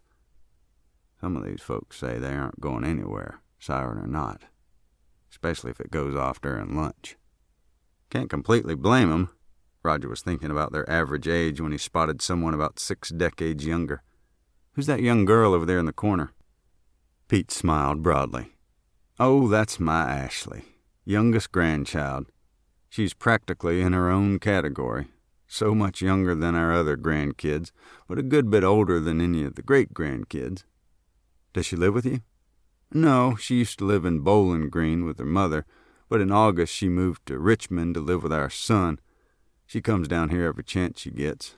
Nearly 18, and she's a good driver." Roger paused before asking, "It's none of my business, but shouldn't she be in school?"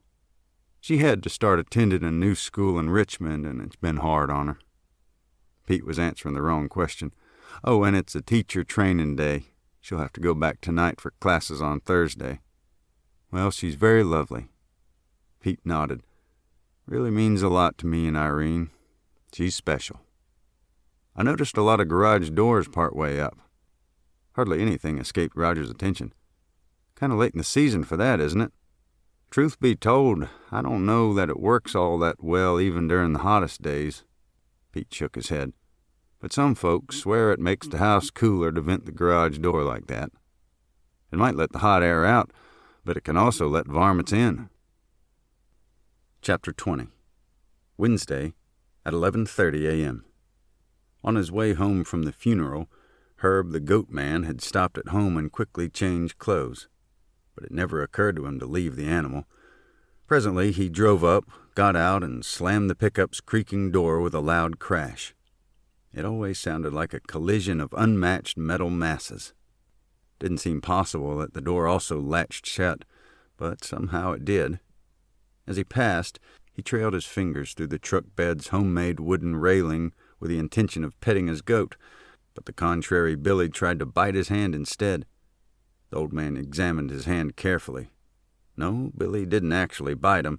That was just the goat's strong, prehensile upper lip nibbling at Herb's flesh. Herb was still shaking several fingers as he approached Pete's front stoop and noticed Melvin watching him. "Got a fine goat for sale. I'd also consider a trade." "What's wrong with him?" Melvin, who lived 2 duplexes east of the Henleys, was a natural-born skeptic whose facial expression was a perpetual sneer. "Oh, he chases my great-grandkids, he nipped the delivery guy and meter reader, and he tries to ram anybody wearing purple." Herb sniffed his fingers and realized they were still covered with goat slobber. He wiped it on his trousers, about where his left hamstring would be. Melvin looked down, probably to see what color he was wearing. "What's his beef with purple?"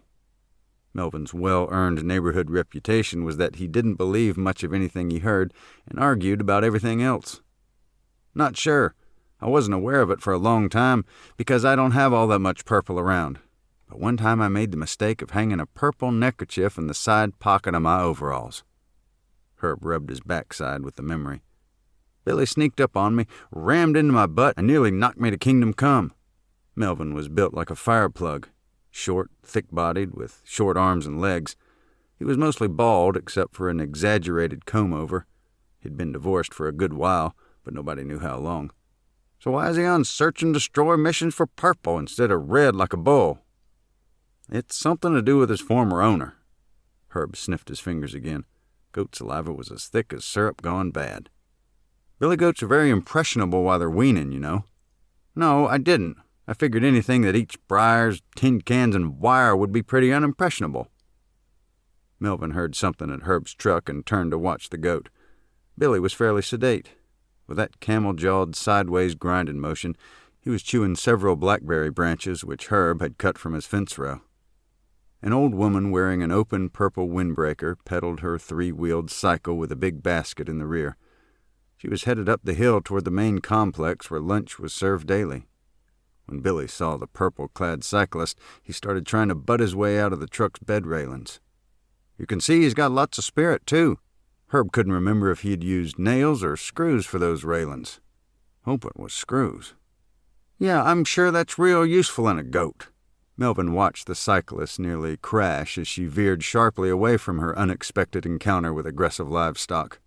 "Okay, you ever figure out why your goat hates purple?"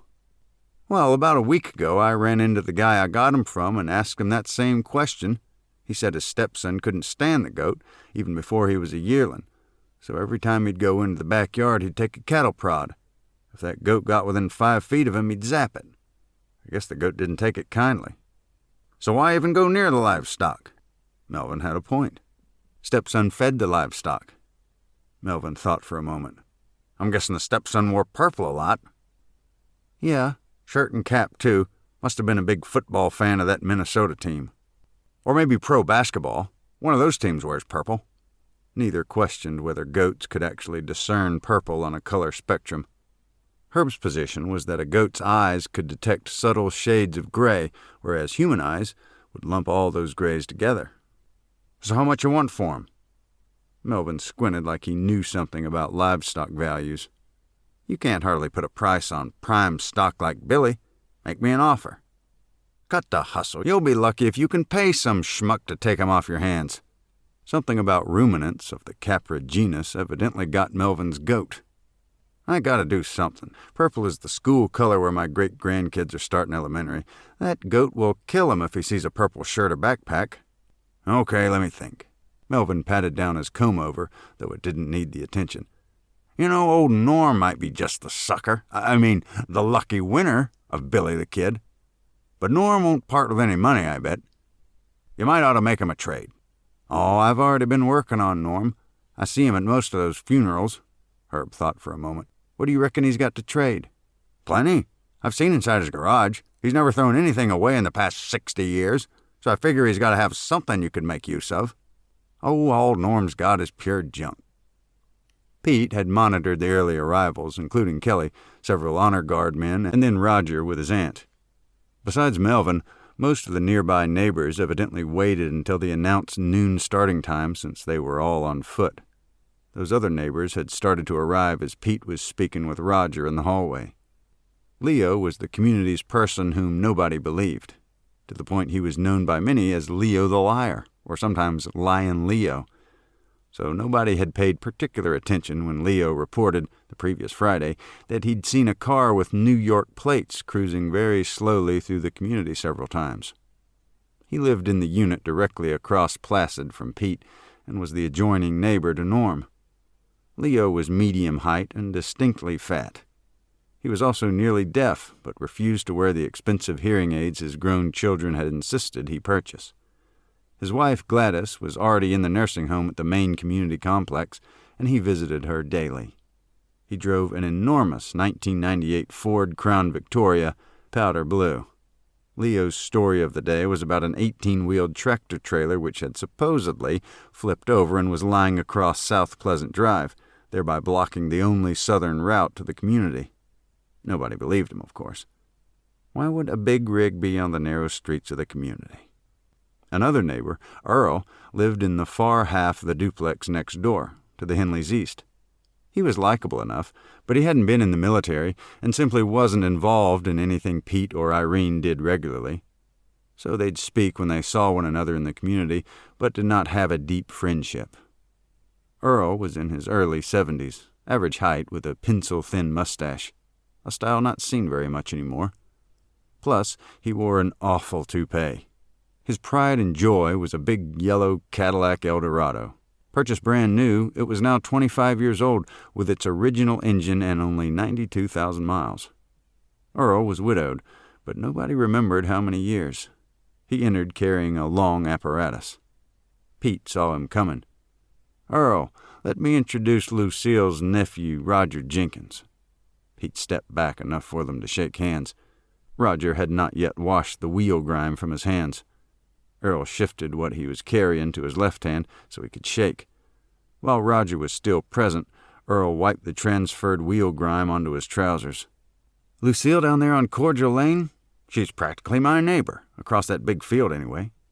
What he carried looked like a cross between a harpoon gun for skin diving and a sprayer wand for washing second-story windows. "New gadget from TV, Earl?" Pete pointed. "Yeah, special high-pressure garden sprayer and power wash apparatus that attaches to your garden hose. Runs regular household water through a patented device that pressurizes it enough to shoot about 85 feet. Earl was always buying gadgets from TV infomercials and couldn't wait to show them off. Sometimes he repeated bits of the lingo he'd heard in the sales pitch that hooked him. "Shoots far enough to wash the peak of your roof without getting up on a dangerous ladder, and strong enough to knock the mildew off your heavy wooden picnic table." Actually, Earl no longer possessed such a table, though he'd used one at his former residence. Melvin, immediate neighbor to Earl's east, came inside to look at what Earl had purchased this time. "That the new space-age enema?" Earl just gave him a look. "You can run just regular water through it, or it has a reservoir for lawn and garden chemicals, or for detergents if you're washing your RV. You don't need that here in the community." Melvin tapped it roughly. "The association does all the outside washing and spraying. Plus, you don't have an RV." Earl's enthusiasm for TV products was seldom diminished by the troublesome fact he might never use it, didn't need it anymore, or would not be able to operate it. But he was clearly disappointed his new item didn't get a better reception. It had cost him 3 payments of $29.99. Melvin wandered back outside the front door. Earl leaned his expensive, apparently purposeless pressure wand in the corner nearest Pete's front door and headed toward the kitchen. Pete waited until he was gone. His favorite salesman is that loud feller with the thick black beard. Myself, I like the one with the Aussie accents that don't shout as much. I can understand the appeal, not that particular item, but some of the things they feature. Roger took another glance at the pressure sprayer. "Well, I think they victimize senior citizens, nearly always talking about emergencies and such." Pete frowned. "They make wasteful things seem indispensable. Or if you order right away, 2 gizmos for the price of 1, plus additional shipping." Roger smiled. "Seriously, though, those infomercials are a big industry. I read there's about $300 billion in the yell and sell business." Henley whistled softly. "Well, the only thing he didn't buy from TV is that old yellow caddy out there." He pointed to the east. "Earl drove it in the Summer Nights Parade a couple of times, but they told him not to come back because he couldn't stay in his own lane while he was busy waving." Earl was one of the first residents in the community, and he had planted a small 8x8 garden before the association realized they needed a rule prohibiting it. So he was the only garden in that entire subdivision, except for a few window boxes and some shelf gardens attached to rear deck railings. Roger started to search for a restroom before heading toward the hors d'oeuvres. Pete tugged his shirt sleeve briefly. "Earl's the one who pees in a gallon jug and saves it for his little garden." Less than a minute later, Irene appeared with a moist towelette, which she handed to Roger. She'd probably witnessed his handshake with Earl. "Oh, thanks." Roger wiped the remaining grease off his hands and then held out the used towelette. Irene received it with a dry paper towel over her left palm. Then she took Roger's newly cleaned hand with her right. "Lucille's nephew, I'm Irene Henley." "Roger Jenkins, pleased to meet you." He appeared slightly embarrassed by the towelette incident, but tried to be gracious just the same. "Don't dawdle too long, Pete. Keep the traffic flowing." Irene patted the small of her husband's back and hurried toward the kitchen to dispose of both soiled items. Pete shook his head very slightly. "She does get a little worked up with this many people in the house." Chapter 21. Wednesday at 11:40 a.m. On his way from Great Vista Boulevard into the community's entrance at North Pleasant Drive, Mitch had been partly blocked by a huge household moving van. He was still muttering about it as he passed Kelly's 4-wheel drive parked on the south curb. Mitch left his SUV high up on the hill of Placid Lane and walked back down to the Henleys' condo. It was obviously the correct place. A giant American flag fluttered from a long pole bracketed to the inside edge of the garage. Several people were clustered outside near the entrance, and others moved in and out of the front doorway. He hadn't recognized anyone yet, but when one of the other guests looked his direction, Mitch used that opportunity to complain about the big truck. "Took up half the road. Couldn't hardly get around it." He pointed approximately northeast. That individual nodded, but quickly returned to his own conversation. Mitch made his way inside and was greeted first by Wade and later by Roger. A couple of other guests looked vaguely familiar, and Mitch just waved. The only person he was truly looking for was Kelly. Through the huddle of guests milling around the entryway, living, dining, kitchen, and sun porch, it took Mitch a few moments to locate her. Then, across those spaces, he saw Kelly standing at the arched entry to the sun porch. The sunlight from those multiple windows silhouetted her slim figure and highlighted her generous curves. It also gave a slight aura to her hair, still short off her neck until the colder weather set in. When it said somebody's smile lights up a room, people automatically labeled that a cliché. But in Kelly's case, it was accurate. When Mitch caught her eye, Kelly smiled, sending an electrical current across that distance through his body. Kelly dodged several people as she made her way across toward him. "Glad you could come." She raised up on her toes to kiss his cheek and then hug him briefly. Mitch started to let her disengage, but then pulled her closely again and held her tightly. Kelly looked up at him. "What's that for?" "Don't know, just awful glad to see you, I guess." "That's a lot more hug than I usually get from you." She seemed to look through his eyes into his mind. "What's going on?" "Nothing. I just had a weird feeling this morning. Like something had happened, or you were in trouble or something." He shook his head briefly. "Obviously you're okay, so I guess it was nothing." She felt his forehead with the back of her hand. "No temperature." Mitch grinned. "All my heat comes from you, Kelly." "Hey, you two, get a room," Wade admonished, much too loudly. It was obvious most of the nearby guests had noticed their embrace. Mitch cleared his throat, and Kelly giggled softly. They separated, but Mitch continued to hold her hand gently. "If you're all through necking, come on out back," You're just in time." It was a great day for both Wade the griller and Wade the inventor, because he would finally get to demonstrate his new contraption. Along with several others, Mitch and Kelly followed Wade through the back door, past the deck, and down to the yard. The long retaining wall extended south from the east edge of the Henleys' unit and nestled up against their wooden deck.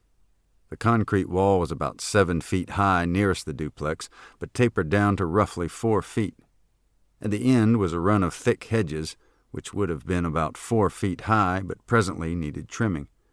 The immediate area southwest of the Henleys' unit would have been considered their turf if those condos featured individual backyards.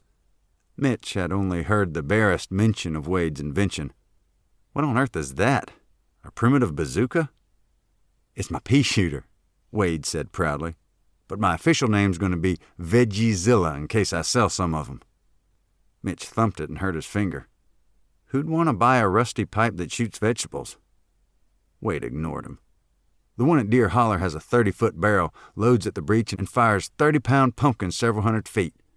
This has a 4-foot barrel, loads from the muzzle, and shoots taters and such. Nothing no bigger than this." He held up both thumbs and forefingers into a rough circle. "About the size of a softball?" Roger estimated as he peered closely at the device. "Not that big." Wade adjusted his digits. Mitch licked his hurt finger.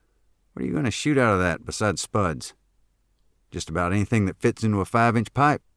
Wade closed his eyes briefly to visualize the possibilities. "Apples, oranges, tomatoes, and real small cantaloupes." "Never seen tomatoes that large or a cantaloupe that small." Roger thought of an alternative. "Maybe you could use an ugly fruit." "These are pretty ugly." Wade held up a blotched orange. "No, ugly." Roger explained the little he knew about ugly, but Wade had clearly tuned him out to work on his assembly. "How many PSI?" Roger crouched down to investigate the dial. "Only 100. The guy at Deer Holler said it don't take much pressure because of how small the pneumatic line is. They got a humongous air tank, and they almost empty it on each shot. With such a high volume of air, I'd think they'd be using a large diameter line instead of a small." Roger's finger and thumb made those adjustments. "If they want maximum propulsion." Wade gave him a look. "I'm not a rocket doctor. Maybe their line is big, but mine's 1/2 inch, plus a 10-gallon air tank." "So how many fruits and veggies can you shoot with each tank full?" Mitch continued to scrutinize the device. 3 seems to work all right. Then I gotta let the generator cycle more air back in the tank.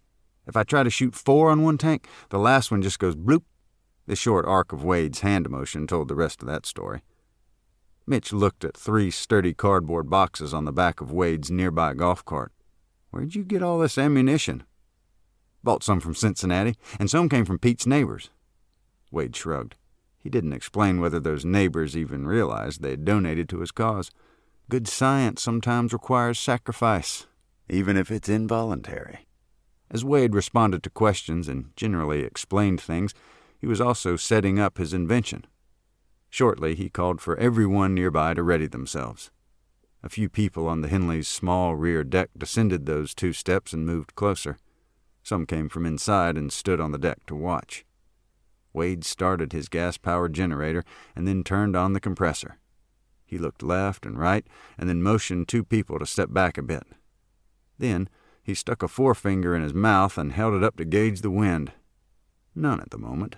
He shrugged and tapped the pipe lightly. Then he crouched down, peered along the logical line toward the stack of hay bales, and pronounced its acceptability with a loud, satisfied sigh. He waited for the pressure to rise to the required level and then dropped a big orange down the barrel. Several people involuntarily winced when the orange hit the bottom with a loud blap, but that was merely the loading step. Then Wade flipped the lever while turning his torso slightly away from the device. Whoomp! The blotchy orange traveled about 250 feet on a high arc trajectory and landed in the same neighborhood as the hay bales. The audience clapped appropriately. The compressor was still cranking, and the pressure restabilized. Next was a potato, which Wade carefully inspected before dropping down the barrel. Blap! He turned the lever. Whoomp! "You gotta knock off those things growing out of 'em. Aerodynamics, you know." Wade carefully watched the landing of the potato, which flew noticeably less distance than the orange. More applause. The third object was a big, juicy tomato. Whoomp! Seconds later, It landed with a loud splat, and a few people cheered. Wade took a modest bow. "So what do you think about my Veggiezilla?" Several spectators had already begun walking back toward the Henley household. Mitch had the only reply. "Looks like a rusty bazooka and sounds like a muffled mortar."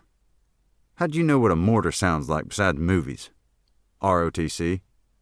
Pete looked down the range, which was actually uphill, toward the general landing area of those 3 projectiles, and then walked over to Wade. "You need a spotter and an OP." "And oh what?" "Observation post. Need somebody up high who can see where the rounds hit so the artillery can affect their adjustments." "Everything's not about war, you know." Wade switched off his generator. "Sometimes you just shoot tomatoes in the air because it's fun watching them smash. Still, you ought to know where they're landing. If the rounds fall short, lower your barrel a bit."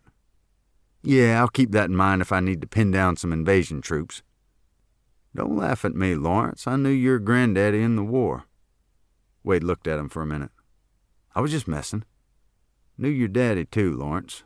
Pete exhaled through his nose loudly, then turned to leave. "Call me Wade. Only my deaf Aunt Tilly calls me Lawrence." After a short pause, Pete faced Wade again. "You need a spotter, Lawrence." Without waiting for a reply, Pete headed back toward his rear deck. Mitch watched Wade, who stared at his Veggiezilla, possibly trying to decide how much disassembly would be necessary, when Norm walked over and led Wade away a few feet. Mitch could not hear what was said, but Norm grabbed Wade's meaty shoulder and spoke earnestly. He also gestured frequently toward Wade's device. Sweat was forming above Norm's bushy eyebrows, which caught that moisture and could have handled considerably more. Norm pointed to a distant object, and his hand traced an arc through the air. Next, he pointed to the end of the device's tube and again arched his hand through the air, but at a different height. "Wonder what they're talking about over there." Kelly smiled discreetly. "Can't be swapping recipes." "I'd say that's just one mortar man giving pointers to another." Mitch nodded wisely. "Huh?" "I heard somebody say Norm was a lieutenant in charge of a mortar platoon." Mitch patted her rump discreetly, and his hand remained there until she turned around and hugged him. "I can't hang around out here with you, sport. The fleet's in. I've got sailors to meet. Well, mostly soldiers." Kelly trotted back to the Henley's deck. Mitch watched her trot. Chapter 22. Wednesday at 11:55 a.m. After the Veggiezilla demonstration, people attending the luncheon went different directions inside the crowded Henley condo. The host, who had already introduced Kelly to most of the Honor Guard members and several neighbors, was standing near her when Arthur, another neighbor, approached for the luncheon. "Now that's Arthur. Call him Art. Army engineer in Korea. Don't recall which outfit, but he dealt a lot with explosives. He was a tad young for World War II, but he tried to enlist anyhow. By the middle of 45, though, the military wasn't taking 15-year-olds pretending to be 17. They took plenty of 16-year-old boys in 43 and 44, though." Henley shook his head briefly. "But when the North Koreans invaded the South in 1950, Art was one of the first Pulaskians to join up." Art lived not directly across the street from Pete, but in the next duplex to the east, in the far half of that condo. Art was nearly 6 feet 4 inches tall and gangly, mostly bald, with a thin fringe of hair, horseshoe-shaped, around the sides and back of his skull.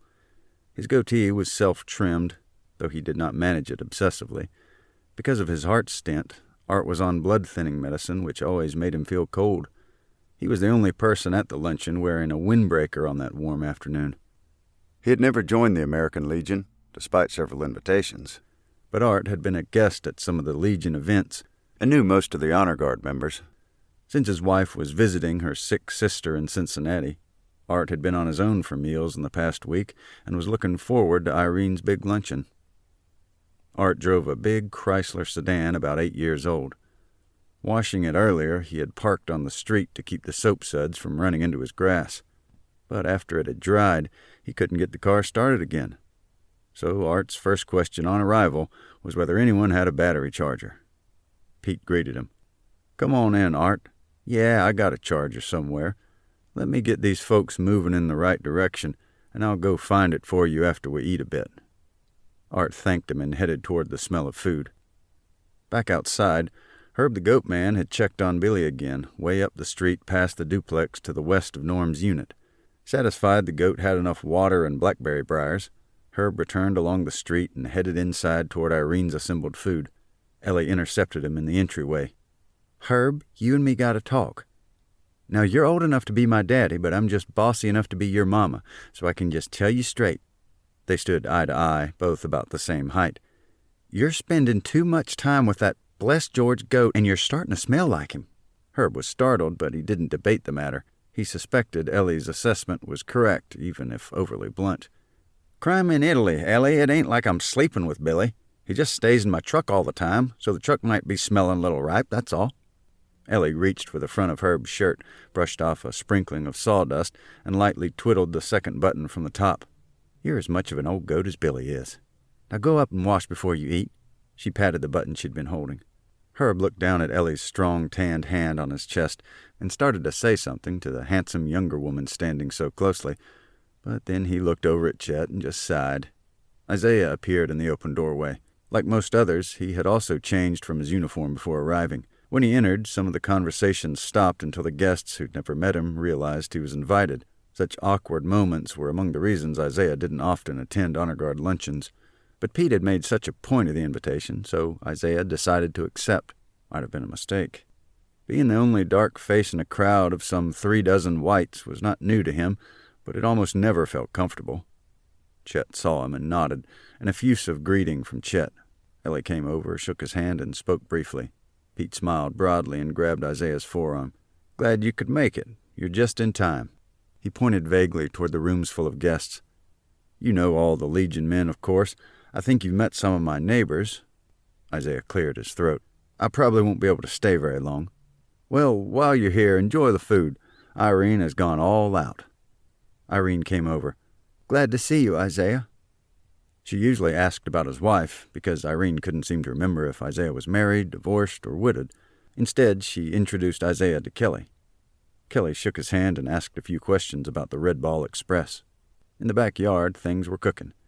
From Wade's local dwelling in the northwest part of Somerset, he had hauled over a long metal trailer loaded with his golf cart, a huge grill, various boxes and crates, plus a special bracket he'd built just to hold his vegetable mortar. Since unloading the grill, he'd been cooking several kinds of meat Irene kept bringing out the back door to the small wooden deck. There were burgers, of course, plus a few chicken breasts, some spicy sausage patties, and a few loops of juicy bratwurst. Sometimes it was agonizing to be the chef for such an array without consuming most of the results. Wade's solution was a small pocket knife he'd occasionally pull out to cut a sliver and check the status of an item being grilled. It was warm for that early October midday, and he was already sweating heavily after monitoring his grill for only about 20 minutes. As he'd previously explained to Kelly, preparing meat was an art. One must baby it, spray the porous rocks which buffer the propane flames, brush on some special sauce occasionally, etc. Plus they must be poked, prodded, and nudged a bit. When the maestro ran out of other things to do, he must shift the portions around, swapping positions over the hotter areas of flame. Everybody else was inside the Henley place, ready to consume Irene's big spread. Not even Irene got an actual count of the guests, but they spilled over into the dining area, living space, kitchen, and sun porch. A few were even out on the periphery, rear deck and front stoop. Must have been about 36 total. Pete called for their attention and briefly explained this particular luncheon was a special milestone in recognition of the 2,000 funeral services which the Post-38 Honor Guard had participated in during the past 18 years. Their services extended only to veterans buried in Pulaski County, but Pete closed his brief remarks by reminding everyone of the alarming rate the World War II veterans were dying. "We hear different figures, but nationwide it's about 900 dying each and every day." The host looked around and then took a seat again. Kelly was astounded. "Pop, has the Honor Guard really been to 2,000 funerals?" "Well, that's a rough figure, because for the first few hundred funerals, they didn't keep real good records, and the faces on the firing squad changed a lot. But when everybody still living who'd been doing them went back and calculated, they came up with a total right at 2,000. So Pete decided to make that the official count as of Veterans Day this year. So the first funeral after November 11th will be number 2001. Chet nodded. I guess. In the background, local radio news was on. Somebody had turned up the volume during a story about a recent crime wave in Frankfurt. After a commercial, the announcer reminded Pulaski listeners that today was the big drill day. A soundbite featured a local official previously interviewed. People are supposed to go to the assembly areas for their neighborhoods, as noted in the paper over the past 2 weeks. It's organized along the lines of where you typically vote. Individuals not already registered to vote are asked to report to the Center for Rural Development on South Highway 27. At that location, there will also be tables set up where residents over age 18 can register to vote. New neighbor Alice inquired about their part of the drill. As hostess, Irene felt an obligation to have an answer. When we hear the tornado sirens, we're supposed to head to the central building in the complex up the hill and report to the association coordinator's office. Irene was short and plump, with white hair always beautifully coiffed. She nearly always wore makeup, but not exaggerated cosmetics one might notice several feet away. Merely the type of coverage which enhanced the looks of a woman in her early 80s who had been lovely since age 14. Several community residents had already admitted they were not going to the assembly site because it was either too warm or too windy outside. "Do we have to go way up there?" Alice's concern resembled a pout. "If we're finished eating, I think we should." Irene always tended to people and things. She almost constantly moved as she talked. In his typical fashion, Melvin was piqued. "Why should we bother with all this drilling? So you'll know what to do if it's the real thing." Earl often had general answers because he watched a lot of television. "The real what, voter registration drive?" asked Melvin the cynic. "We're far more likely to need an organized response and coordination for either natural disasters like tornadoes or sudden blizzards, or other things resulting in power outages." Roger's information was more to the point.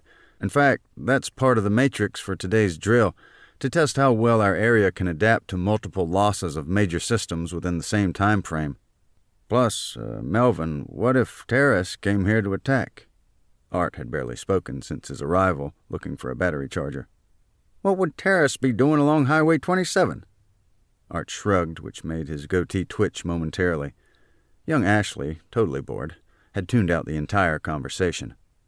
Pete stood again. "Honey, turn down that radio a second and let's have our blessing." Irene complied. Holding the hands of Irene and Ashley, Pete blessed the food, the neighbors, the loyal members of the Honor Guard, and all those approximately 2,000 veterans who'd been buried with the American Legion's extra attention and respect. It was a good prayer. Roger turned to Kelly. "You know, I wouldn't have picked today for a big party. The construction's blocking 2 of the community's roads, and there's so much confusion in town over this massive drill. This is a good day to stay home and watch TV." "I don't watch TV." Kelly scanned the array of guests. "But I think this will be way more entertaining anyway." Chapter 23. Wednesday at 12:05 p.m. Right after the host's prayer, the eating began. As was typical, a few chowhounds hurried to the main buffet area on the island encounter in Irene's kitchen space. Others waited and watched for the cluster of hungrier guests to thin out. Irene had greeted almost all the guests, except Herb, and noticed some of her single female friends from the neighborhood had not yet arrived. She wondered whether they'd forgotten or perhaps been distracted by the drill. She fretted because she'd wanted to introduce them to Alice, who just moved into the newly vacant unit which adjoined the Henleys. Alice seemed shy and apparently knew hardly anyone in the community. At the doorway, Diane and Joe Sutton arrived late. Joe grumbled as he entered, and then went down the hallway. Kelly greeted Diane. "What's with him?" "Some moving van was blocking the road down there." She rolled her eyes. "Joe had to edge up on the curb to get by. Ruins the tires, he says." Joe was still looking for a bathroom to wash his hands. His spine was crooked side to side in a lazy S shape, and his neck curved too far forward. A doctor had told Joe he would probably have been about 6'3" if all his vertebrae were aligned properly, but he'd lost nearly 4 inches of height due to congenital scoliosis. He had multiple chronic pains, and they showed when he moved. Joe's beard, grown since retirement, was a full pattern but sparsely filled, mostly gray except for patches of brown around the mouth. His hair was still basically brown, but the gray was making significant progress. The left trifocal lens was roughly 10 times the strength of his right one. "Glad you guys came." Kelly smiled warmly. "I was afraid you'd chickened out because of the big drill today. A lady at work told me that Mrs. Henley pulls out all the stops." "Grilling outside," Kelly pointed that direction. "Guess who the meat man is?" "Meat man? Sounds barbaric," Diane smiled. "So who is he?" "Wade. Evidently he hires out to grill for large groups. Works for a percentage of the meat." When Joe returned from washing his hands, he and Diane moved toward the buffet. In another part of the congested spaces, Ashley spotted someone interesting. She had noticed Isaiah entering previously and finally made her way to him. "I'm Ashley. The Henleys are my grandparents." She extended her hand. "Isaiah, I'm in the honor guard with your grandfather." "Can I, ask you something?" He nodded. "You ever find yourself in a situation where you, feel a little out of place?" He wondered how she meant it. "You mean other than right now?" Ashley smiled. So what do you do to, get through it?" "It varies. What do you do, Ashley?" "Well, my grandpa once told me if I ever felt out of place anywhere to just, look around until I spot somebody else that looks out of place, then go over and talk to her. Or him." The old black man smiled. "And how does that work for you?" "Not completely sure. This is my first time." She laughed. "Well, it's an interesting theory. Let's see if it works for both of us."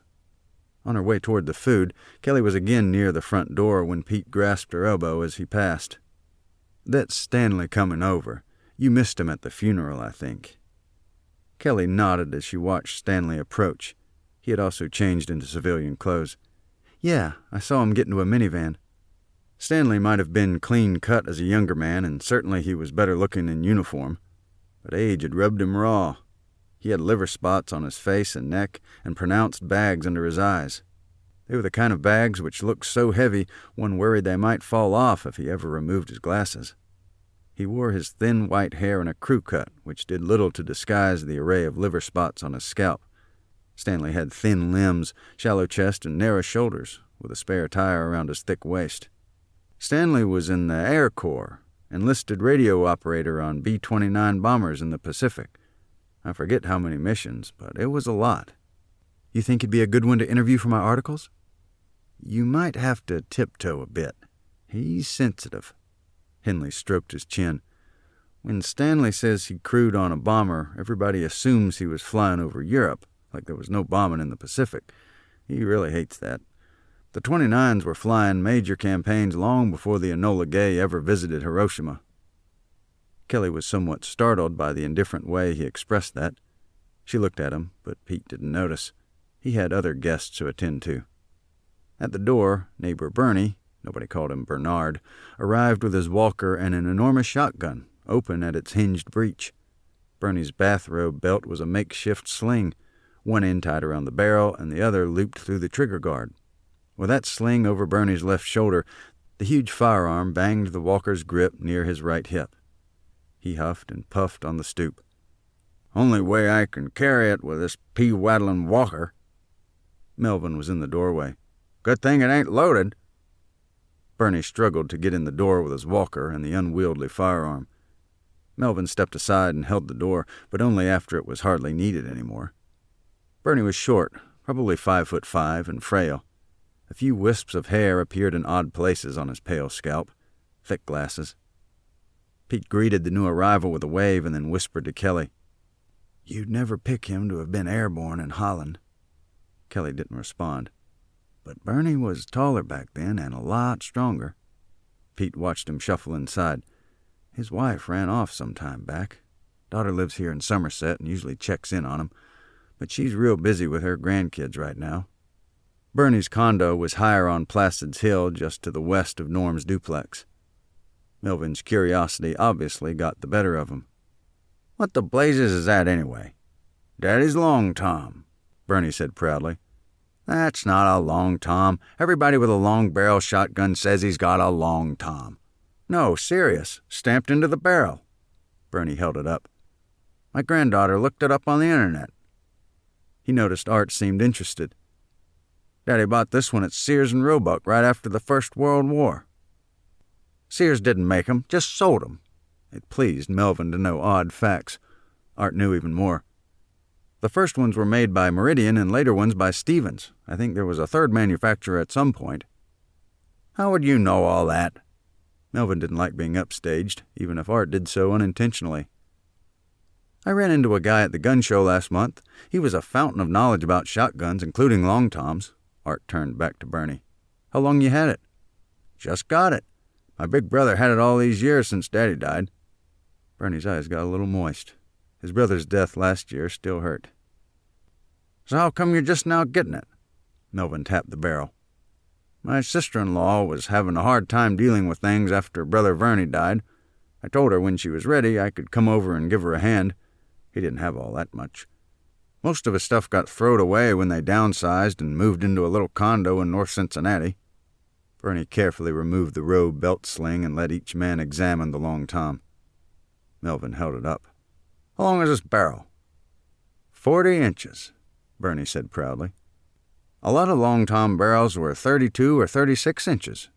Even Art was surprised at how much he'd remembered. 40 is a lot of steel. Over in a corner, Ashley and Isaiah were involved in a conversation about how lonely she felt during the first several weeks at her new school in Richmond. All her friends were in Bowling Green. Isaiah certainly understood being the new kid in a school full of strangers. He'd felt that way most of his life. Stanley came over and tapped Isaiah's shoulder. "They're ganging up on Art again about him being an engineer, and that's not the same as combat. He could use some reinforcements from somebody who drove trucks up the front lines with ammo, fuel, medicine, food, and supplies." Isaiah sighed. It was a pointless debate because none of the troops with combat infantry badges would allow that anybody else was ever in harm's way. However, all the men who were fired upon felt like they were in combat like the others. He stood slowly. "Okay, Stan, but you know they aren't going to change their minds." He shook his head. "The guys with the CIB are an exclusive club, and they don't want any new members." Stanley preceded him back to the card table across the room. He actually rubbed his hands together like he relished witnessing a new episode of that unending debate. "We'll get back to our discussion later, Ashley. I've got to help out a buddy." Isaiah shrugged. Ashley sighed and resumed trying to learn more about the bells and whistles on her new internet-connected phone. Back at the couch, Diane popped another cashew into her mouth. "I heard Wade was going to put on a demo of his fruit cannon." Kelly smiled. "I'm afraid you and Joe already missed the famous Veggiezilla demonstration. He already launched 3 or 4 assorted fruits and vegetables." "What happened to them?" Diane was genuinely disappointed. Kelly smacked her palms together and made a loud raspberry sound with her lips and tongue. Splat! After that audio replay, Kelly rose, went around the couch, and put her arm around Mitch's waist as they made their way toward the dining space where the main buffet tables were set up. Diane looked around for Joe and spotted him at one of Henley's living room bookcases, running his arthritic fingers over the spines of numerous leather-bound books. She waved to get his attention and pointed toward the buffet. Joe shrugged and headed that direction without much evident enthusiasm. Over in the dining room, Irene had all the leaves in her large maple table. Plus, the long coffee table was available, and she'd borrowed 3 card tables to complement the one she already had. There were seats with a surface available for about 26 people. Plus, there were nearly a dozen sitting with plates on their knees. Irene hadn't planned on quite that many, so it meant she had to buzz around even more than normal. Watching from the doorway was young Ashley, who loved visiting her grandparents, but was a bit out of her element with so many elderly strangers in the condo. She came over and hugged Irene for reassurance.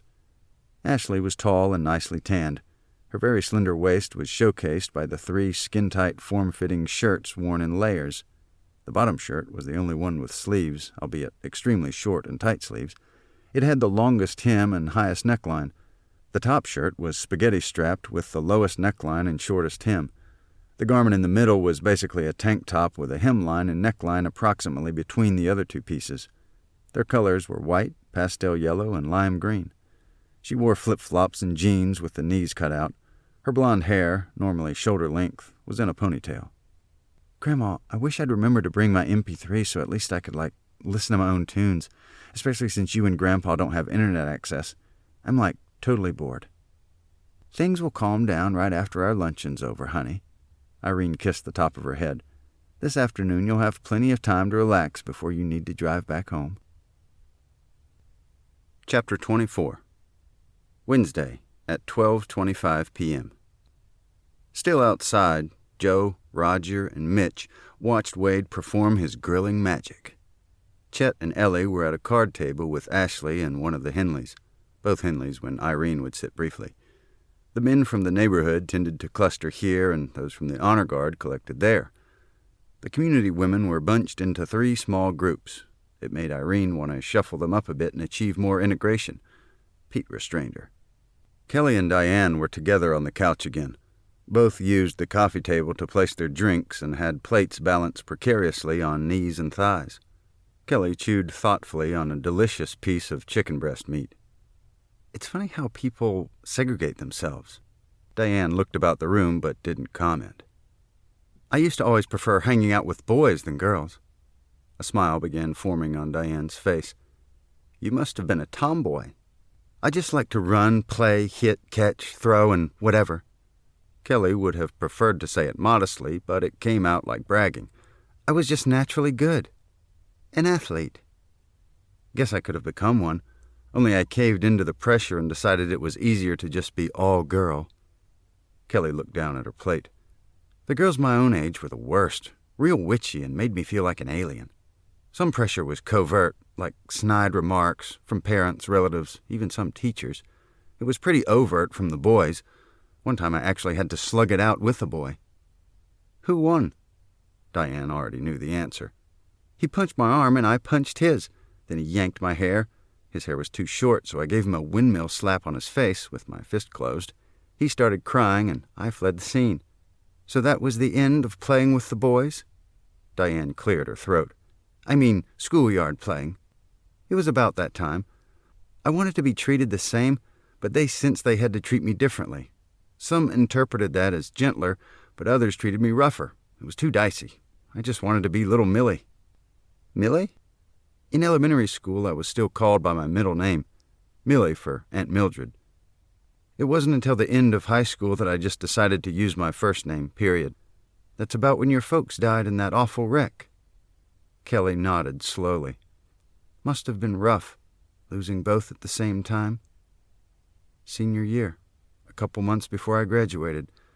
I stayed with a family my folks had known really well, no kids of their own, just for those months. Then I graduated, and Aunt Mildred told me to come stay with her for the summer. So you'd actually lived in Somerset previously? Hardly counts, though. It was scarcely 3 months before I started college. I didn't run around town very much. Mostly just stayed home with Aunt Mildred and kind of cocooned. Interesting that you dropped the name Millie just shortly before you moved in with Aunt Mildred, Kelly thought back. Actually, I think it was when I moved in with her. Elsewhere, Irene had been in constant motion. While buzzing among the 5 inside areas, she had also checked outside her front door. She saw 2 more guests and let them come in. Florence, they hugged. Come on inside. Florence, divorced some 20 years, lived in the other half of the duplex Melvin occupied, which was to the east of Earl's. Florence still drove and got around on her own. Irene, you remember Helen? Of course, Helen. Irene clasped Helen's hand with both of her own. Come see the buffet. Helen lived in the west half of the duplex occupied by Art. A widow for some dozen years, she didn't drive anymore and depended a lot on Florence. Irene and Florence went inside, and Helen scurried behind them. Irene didn't make it as far as the table because she stopped to introduce Florence and Helen to Kelly and Diane at the couch. Both Kelly and Diane looked puzzled, so Irene summarized the placement of those in attendance. In this big curve on that side of our street, we have What's-Her-Name and Bernie as adjoining neighbors, Norm and Leo adjoining, Helen and Art adjoining, and What's-His-Name and Frank as adjoining neighbors. Now, on our side of Placid, it's Alice adjoins us, Betty adjoins Earl. Betty's out of town, and she was supposed to bring potato salad. Then Melvin adjoins Florence, and Gerald is adjoining neighbors with What's-His-Name. Most of those present already knew Irene's information, though none could supply the 3 missing names either. So her announcement was for the benefit of guests like Kelly, Mitch, Roger, and the Suttons, none of whom had ever visited the Henley home before. At that particular moment, however, Mitch, Roger, and Joe were all outside with Wade, so they'd have to get the briefing later. Outside it was smoky, and every wispy particle was delicious. Some raw meat remained, but Wade was finished grilling. Plenty was cooked for everyone already eating, and the only person not yet eating was Wade. All that grilling made him too hungry to clean up first, so he just turned off the burners, rinsed his hands at the Henley's spigot, and wiped them dry on the underside of his apron. Roger departed to join Aunt Lucille at the dining table. Joe squeezed onto the couch next to Diane, who was almost finished by that point. The sun had warmed the day to the low 80s, which chased most of the guests indoors. Mitch and Wade were the only diners remaining outside.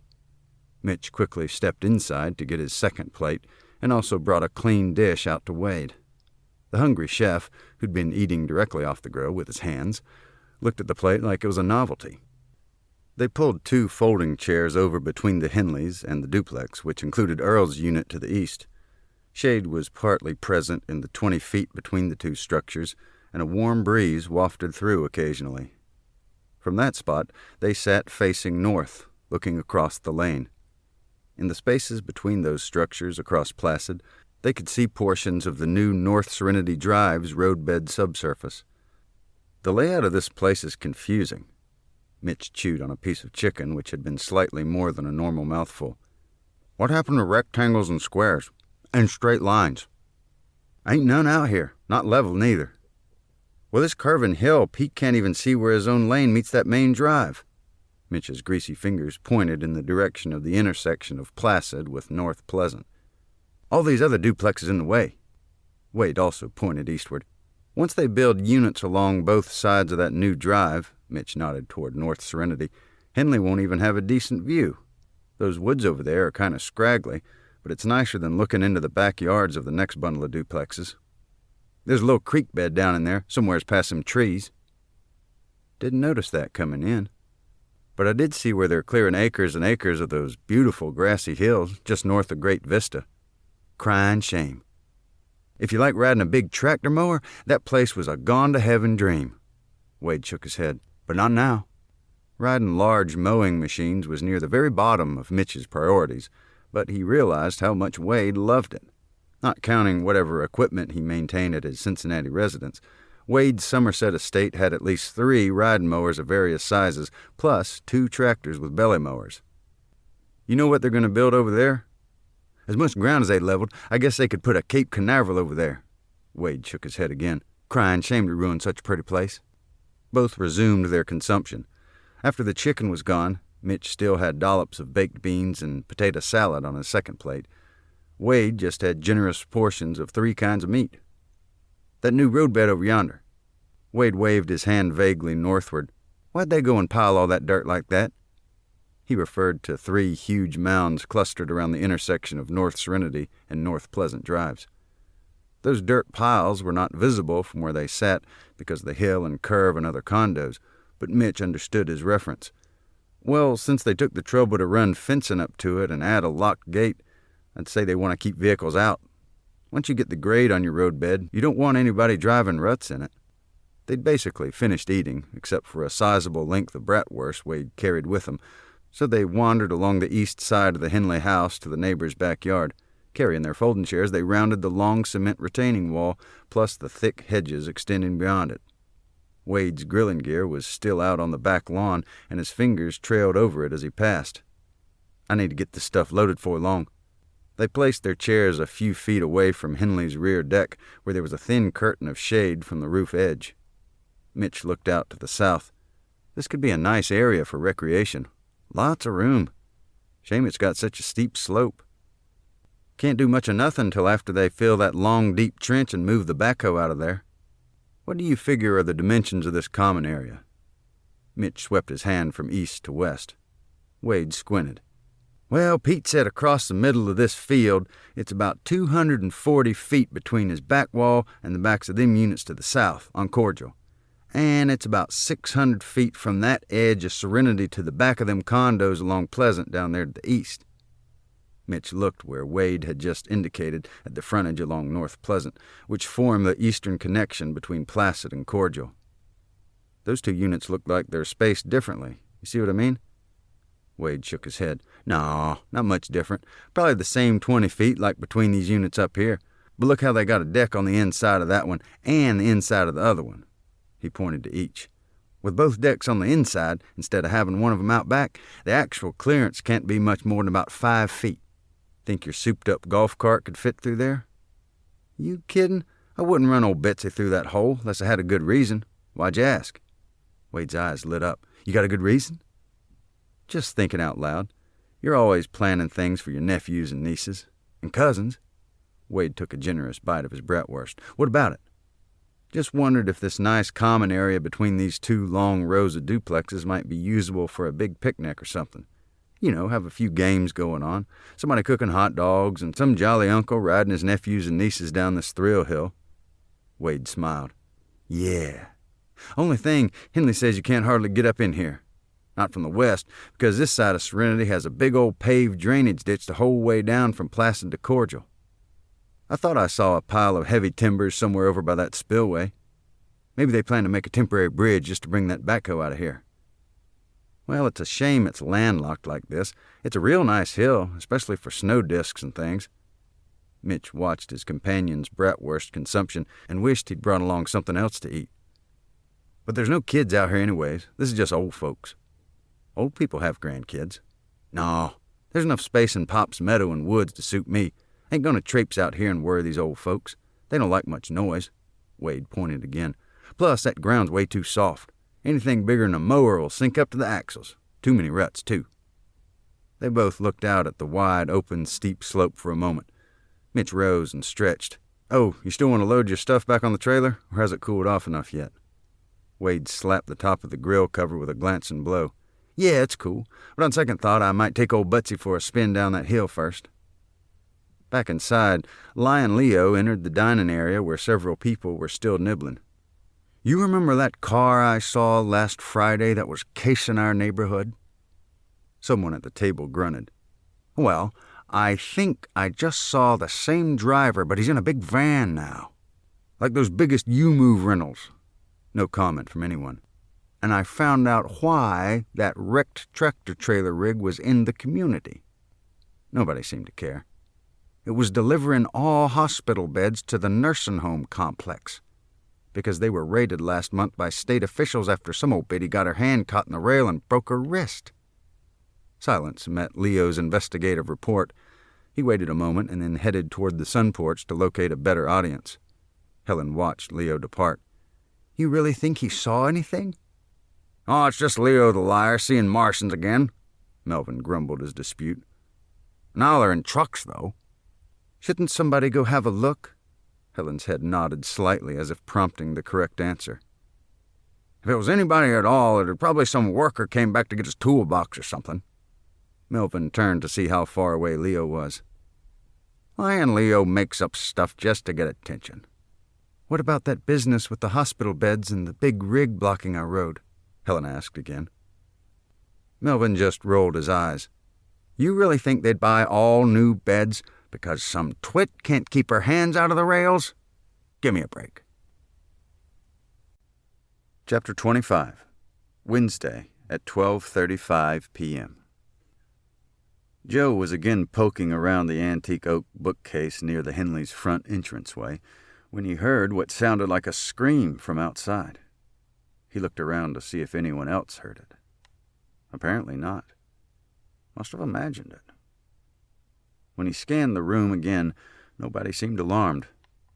Joe started to pick up a book, which caught his eye, but instead decided to check outside. He exited the front door and looked both west and east along Placid Lane. To the right, Joe saw a woman limping up the curved hill. She was in front of the duplex to the east of Art's unit and nearing Art's big Chrysler. Joe rushed back inside and got Diane. The limping woman was already past Art's duplex and approaching the Henleys when Joe and Diane moved toward her.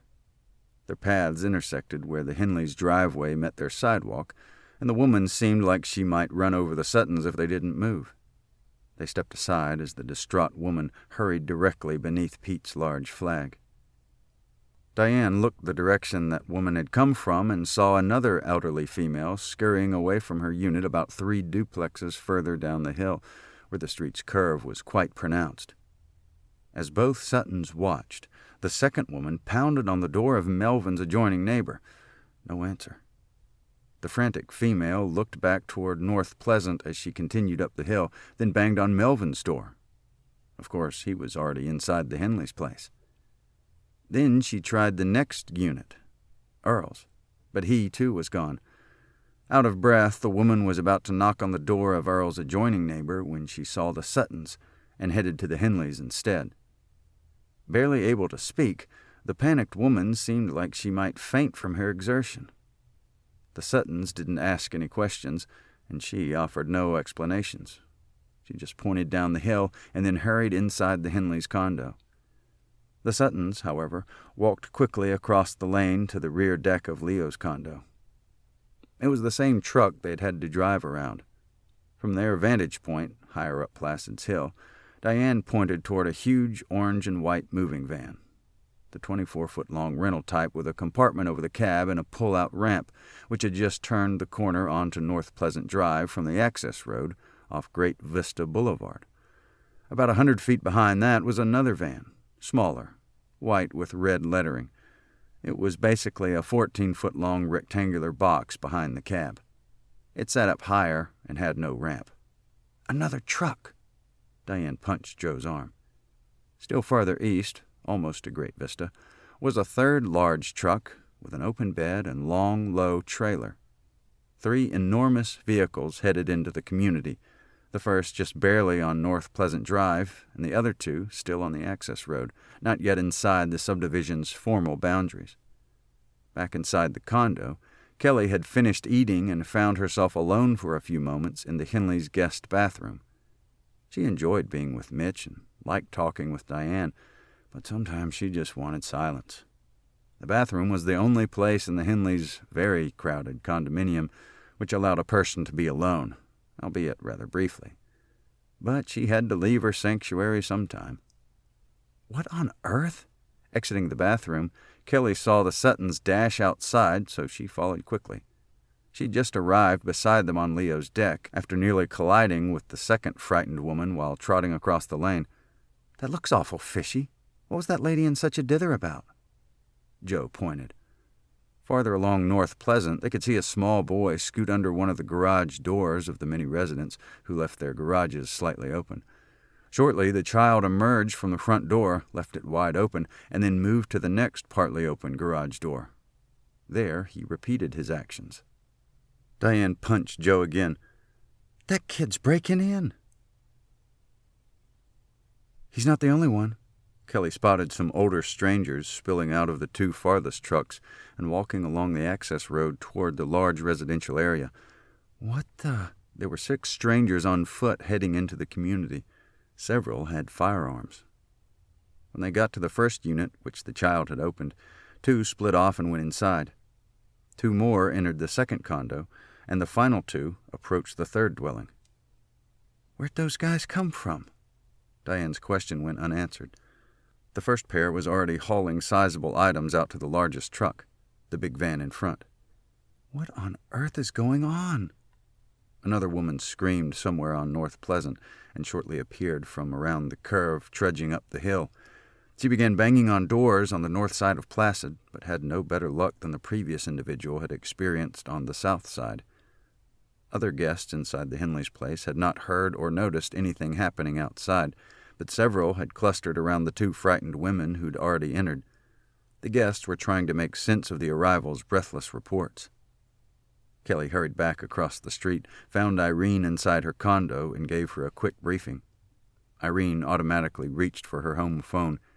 "It's dead. Pete, the phone's out." "The backhoe digging that deep trench cut all the phone lines Monday." Pete didn't even turn around. "I told you about that." "Oh, I forgot. No wonder nobody's called today." Irene began asking guests if they had cell phones. So far, none who possessed cell phones had brought theirs. Despite his bad hearing, Chet grasped a small part of their conversation. "They plan to fix it?" "The foreman sent them off the job, just left their equipment where it was and took off." Pete sighed heavily. Irene had been trying to get her husband's attention with facial expressions and throat clearings. but Pete was too engrossed in his conversation with Chet. Mitch, sitting nearby, saw the concern on Irene's face. "What's wrong, Mrs. Henley?" He looked around, expecting to see smoke or something. "Some women screaming and running up that hill," Irene pointed out the front door. "Big trucks out there on the other street and strange men loading things. Some have guns." It was a complete report, as far as Irene's own grasp of the situation went, but it sounded almost like gibberish. Mitch ran it through his head again. "You mean some guys with guns are robbing houses?" Irene nodded. Her eyes started to well up. Rather abruptly, Mitch extracted Ellie from the kitchen. "We've got some trouble." He gave her the condensed version. Ellie hustled out the front door, jogged across the lane, and peered down the hill and around the curve. "Well, it sure ain't the Blessed George welcome wagon."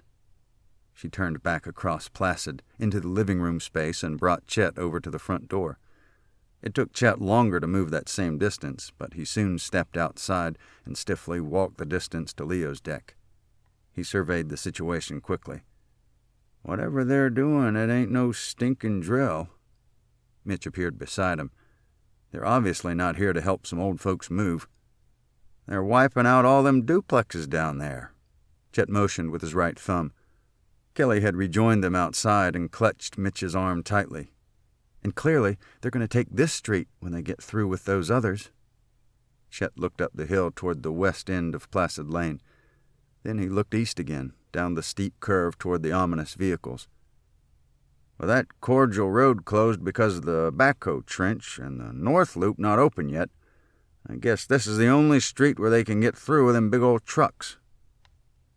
"Couldn't they get back out the other way?" Mitch pointed northeast. "And up to Great Vista?" To see that larger road, he stood on his toes, but it didn't help. "Not if they want to rob the rest of these units up here, which they assuredly do." Pete had appeared right behind them. "They'll need this street in order to reach the units on Cordial and Serenity, so they can load up the rest of whatever they can carry in those vans." The Henley condo was in the middle of the fairly long, curving Placid Lane. "We've got the high ground for the moment, unless those punks get past us." Leo the liar heard the ruckus and shuffled his considerable girth across the street until he stood beside the alarmed guests on his own deck. He looked directly at Pete. "There was a big orange and white truck sitting way down there, and some other trucks behind it. Guys with guns are stealing stuff." "Yeah, we know." Pete patted his shoulder twice. "We believe you, Leo." "You do?" Leo's tales had been proven right a few other times over the years, but people only remembered the ones which didn't pan out. The expression on his face was a mixture of vindication and puzzlement, also a hint of excitement. "We need to contain those robbers," Pete said, pointing for emphasis. "We've got to keep their vans from moving this direction and keep them away from our houses." Mitch stood on his toes again to count rooftops. "Looks like they've already cleared out 3 or 4 households." "I figure they're heading south to get the rest along Pleasant," Chet pointed with his thumb, "before they make the turn on your street." "Hope so. We're going to need some time to protect the upper half of Placid, the units on Serenity across from the nursing home, and nearly all of Cordial." Pete ticked off those 3 sections on his fingers. "What do you mean, protect?" Mitch looked around. "Just call the cops." "Everybody in law enforcement is fretting with the blasted drill. If we can even reach 'em, the phones are still out, by the way, they'd just figure our report was part of that drill matrix Roger was talking about. I don't count on the cops getting here before those thugs leave with everything of value in this entire neighborhood." Pete looked him directly in the eyes. "But if we hold a line and stop 'em here, we'll save maybe 4 dozen households. I say we protect the units they haven't hit yet, including mine." The host's speech silenced the suggestion about police, but it didn't help Mitch understand what was about to happen. Chet leaned closer. "What you got in mind, Pete?" "Block 'em, delay 'em, and make 'em keep their heads down." Kelly edged in closely. "Then what?" "Fight, if we have to." "With what?" Chet held up two arthritic fists. "We got guns. If it comes to it, we'll shoot 'em." Pete had been looking all around him, watching the enemy and thinking. "We got natural defenses on the north side with those stretches of fence and locked iron gates on North Serenity, those big mounds of field dirt, and the cellar excavations they've started. On the far south end, they're blocked by that collapsed culvert and repair ditch. On the east side of Cordial, there's the open trench for new utility lines. They can't get the trucks over any of that. So, like Chet said, this is their only route."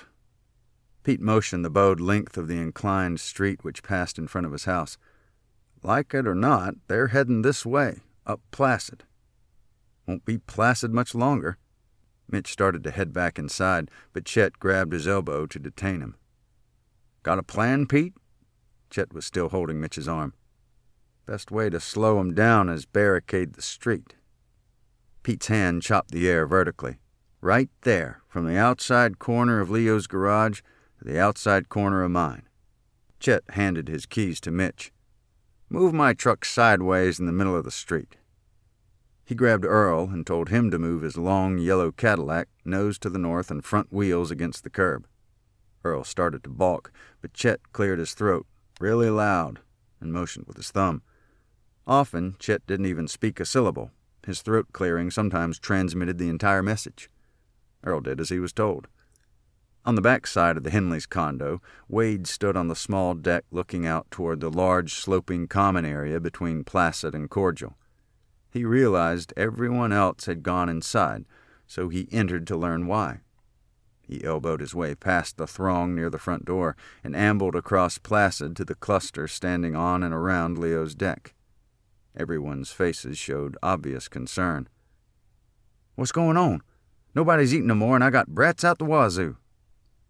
Kelly gave him a quick lowdown.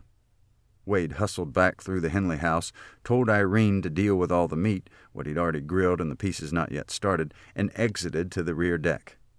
He wiped his hands on his apron, whipped it off his neck, and tossed it on the deck railing. "Can't enjoy your brats when you're being robbed."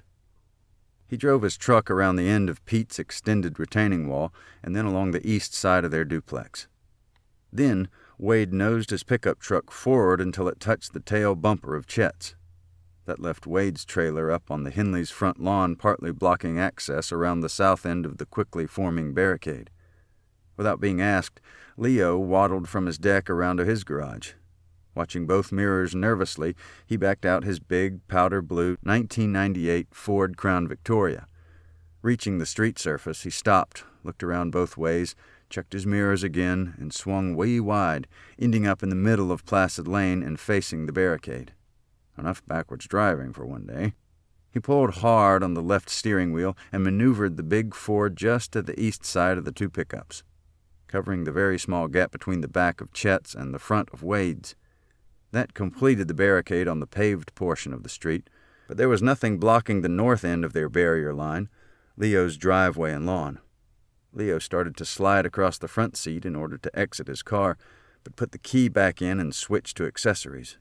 He lowered all four windows, looked around the inside of his vehicle, then got out the passenger side and shut the door. Pete noticed and caught Chet's eye, then he motioned with his head toward Chet's truck. Chet understood because he also watched Leo. He grabbed Diane's arm and told her to lower his truck windows. "Fix Wade's windows, too." Chet's doors had hand cranks. Wade had left the keys in his truck's ignition in case it needed to be moved in a better location while he was elsewhere. When Diane finished with the windows on both pickups, she returned to Chet's side and asked why. "Don't need no extra busted glass spraying over everybody. Front glass has a layer of plastic in it. Side glass just explodes and shatters." Diane was also intensely curious how Pete's single, brief nod could have conveyed to Chet what he was thinking. It was almost like a mobster movie, where the mob chief nods his head and three guys jump up and exit, all knowing exactly what they're supposed to do. How do men do that? Irene had Florence and Helen collecting the cooked but unserved food. Nobody seemed hungry anymore. She put the meat and dairy-related dishes in the fridge and covered the other prepared food with foil or wrap. An unknown number of gangsters with trucks might be robbing every condo in her neighborhood, but Irene, Didn't want the food to spoil. Ellie hustled everyone back inside. Pete got the guests' attention and informed them what was happening. He asked for a volunteer scout. Stanley rose, a bit self-consciously, and absent-mindedly fingered some of the larger liver spots on his forehead. Pete quickly took him aside and assigned him to the south side of Placid, behind the second duplex, which contained Gerald's unit. Stay between the buildings and don't let them see you. As soon as those trucks move again, get word back to me. We have to know where they are. I'll need a runner. Stanley might have served all his combat time operating radios on B-29s, but he also had pulled plenty of guard details. Pete's firm hand clutched Joe's shoulder. Joe, this is Stanley. You're his runner. Get going.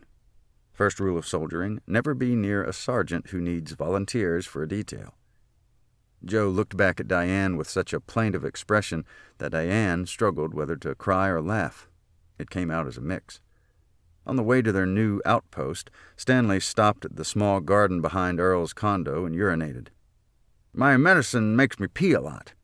Joe had not asked for an explanation. Plus, Earl says it's good for his garden. Joe truly wished he'd just stayed home today. While Pete was occupied, Ellie spoke to the remaining guests. We need 2 volunteers to move along the houses on both sides of this street and spread the word to folks not knowing. If they can hurry, maybe they'll all stand a chance behind our barricade. Frank stood up from the couch. Nearly at the same time, Gerald rose from the dining table. Ellie motioned them to approach, and each did quickly. You need to check the other neighbors below here. Ellie pointed down Placid's curving incline toward the 8 duplexes to the east. And bring them up the road here behind our barricade. If you can reach any of them duplexes down on Pleasant Street, try to warn them too. I'll send some women to the houses up above us. Both men nodded. Go along the back of the building so you can't be seen. Tell them to close their Blessed George garage doors all the whole way down, lock up them front and back doors, and come up here right now. Tell them to bring any guns they can find. Both nodded again. She narrowed her eyes. Who are you all anyway? Don't believe I know you. Frank? Gerald? Both thrust their hands forward, but Ellie waved them off. No time to shake now. Hands already extended, they just shook with each other, despite having been diagonal neighbors for over 2 years. You all not planning to run off, are you? Gerald was offended. I left some cash in my dresser drawer. I need to get little Polly, explained Frank. Ellie looked at both while she spoke to each. Well, go get your money and your Blessed George parrot, but hurry and warn all them folks. Frank clarified. Polly's an AKC Shih Tzu. I don't care what kind of bird. Bring her on up and we'll halt her in Pete's garage. Frank turned and shrugged. I'll take the north side. They both departed quickly. Ellie grabbed Pete's arm. You plan to warn them folks on the street down yonder? She pointed toward Cordial to the south. I've rethought that. The utility trench blocks their east end, so there's no way those hoodlums can get trucks on that street unless they break through our barricade. That trench is actually a better barricade than we have up here, and theirs doesn't even need to be manned. He paused. I say we've already got our hands full and we let 'em be. We need all our resources here. Ellie shrugged. It wasn't like her to admit a man was right about something, but she thought Pete might be, just that once. Across the street from Leo's deck, Kelly spotted a 6-foot stepladder leaning against the rear brick wall. She moved it up to the deck and positioned it where she could barely see around the back of the condo while holding on to the edge of the roofline. Standing on the ladder's top, not recommended in bright orange lettering, she could see some of the intruders' activity. She counted the thugs in trucks and on foot. 17 so far, moving very slowly along the street. They stopped at every house the small kid had opened and emptied each of valuables. It was probably money, silver, and jewelry, but she also saw them loading what looked like expensive electronics and fur coats. Kelly noticed Pete had returned and was standing behind her on the deck. You got any binoculars? I loaned them to my son-in-law during the summer. All I got is a spotting scope. He'd brought it with him. Figured it might come in handy. Thanks. Pete noticed her precarious perch. Be careful up there. Not supposed to stand on the top. She ignored his verbal warning as she had the orange lettering. With the scope, Kelly followed Great Vista Boulevard from the complex with groceries, hardware, banks, restaurants, etc., and spotted a small pickup truck blocking the road which entered the community. The little truck was facing outward and had 2 thugs sitting inside. That brought the total to 19 criminals. A large engine started. The orange and white moving van made its way southwest along North Pleasant. It advanced roughly 100 feet, from about the middle of one duplex to the middle of the next, and then stopped. The engine continued to idle. Kelly carefully climbed from the top of the stepladder. "Why this neighborhood?" She didn't realize she'd spoken out loud. Roger had appeared on Leo's deck and stood next to Pete. "Well, it's a relatively new area, a couple of years old. Just now maxing out the duplexes in existing section and carving out a new loop. They look very affluent." Pete cleared his throat at Roger's generalization. Roger ignored it and continued. "Plus, there's no through street, so the people here are relatively cut off." He motioned his head toward the woods to the north. "That's what the thieves look for, isolation and restricted access. Plus, the elderly are stereotyped as helpless and compliant." Pete shook his head briefly, and then made his way off Leo's deck. He crossed Placid only after looking both ways. Kelly continued to stare in the direction of the criminals. "I guess these elderly residents out here are pretty easy marks." "Unfortunately, yes." Roger frowned. "Why now?" Kelly turned to face him. "Middle of the day? On a weekday?" "The drill has everybody occupied." Roger leaned way over the deck railing and tried to peer around the condo again.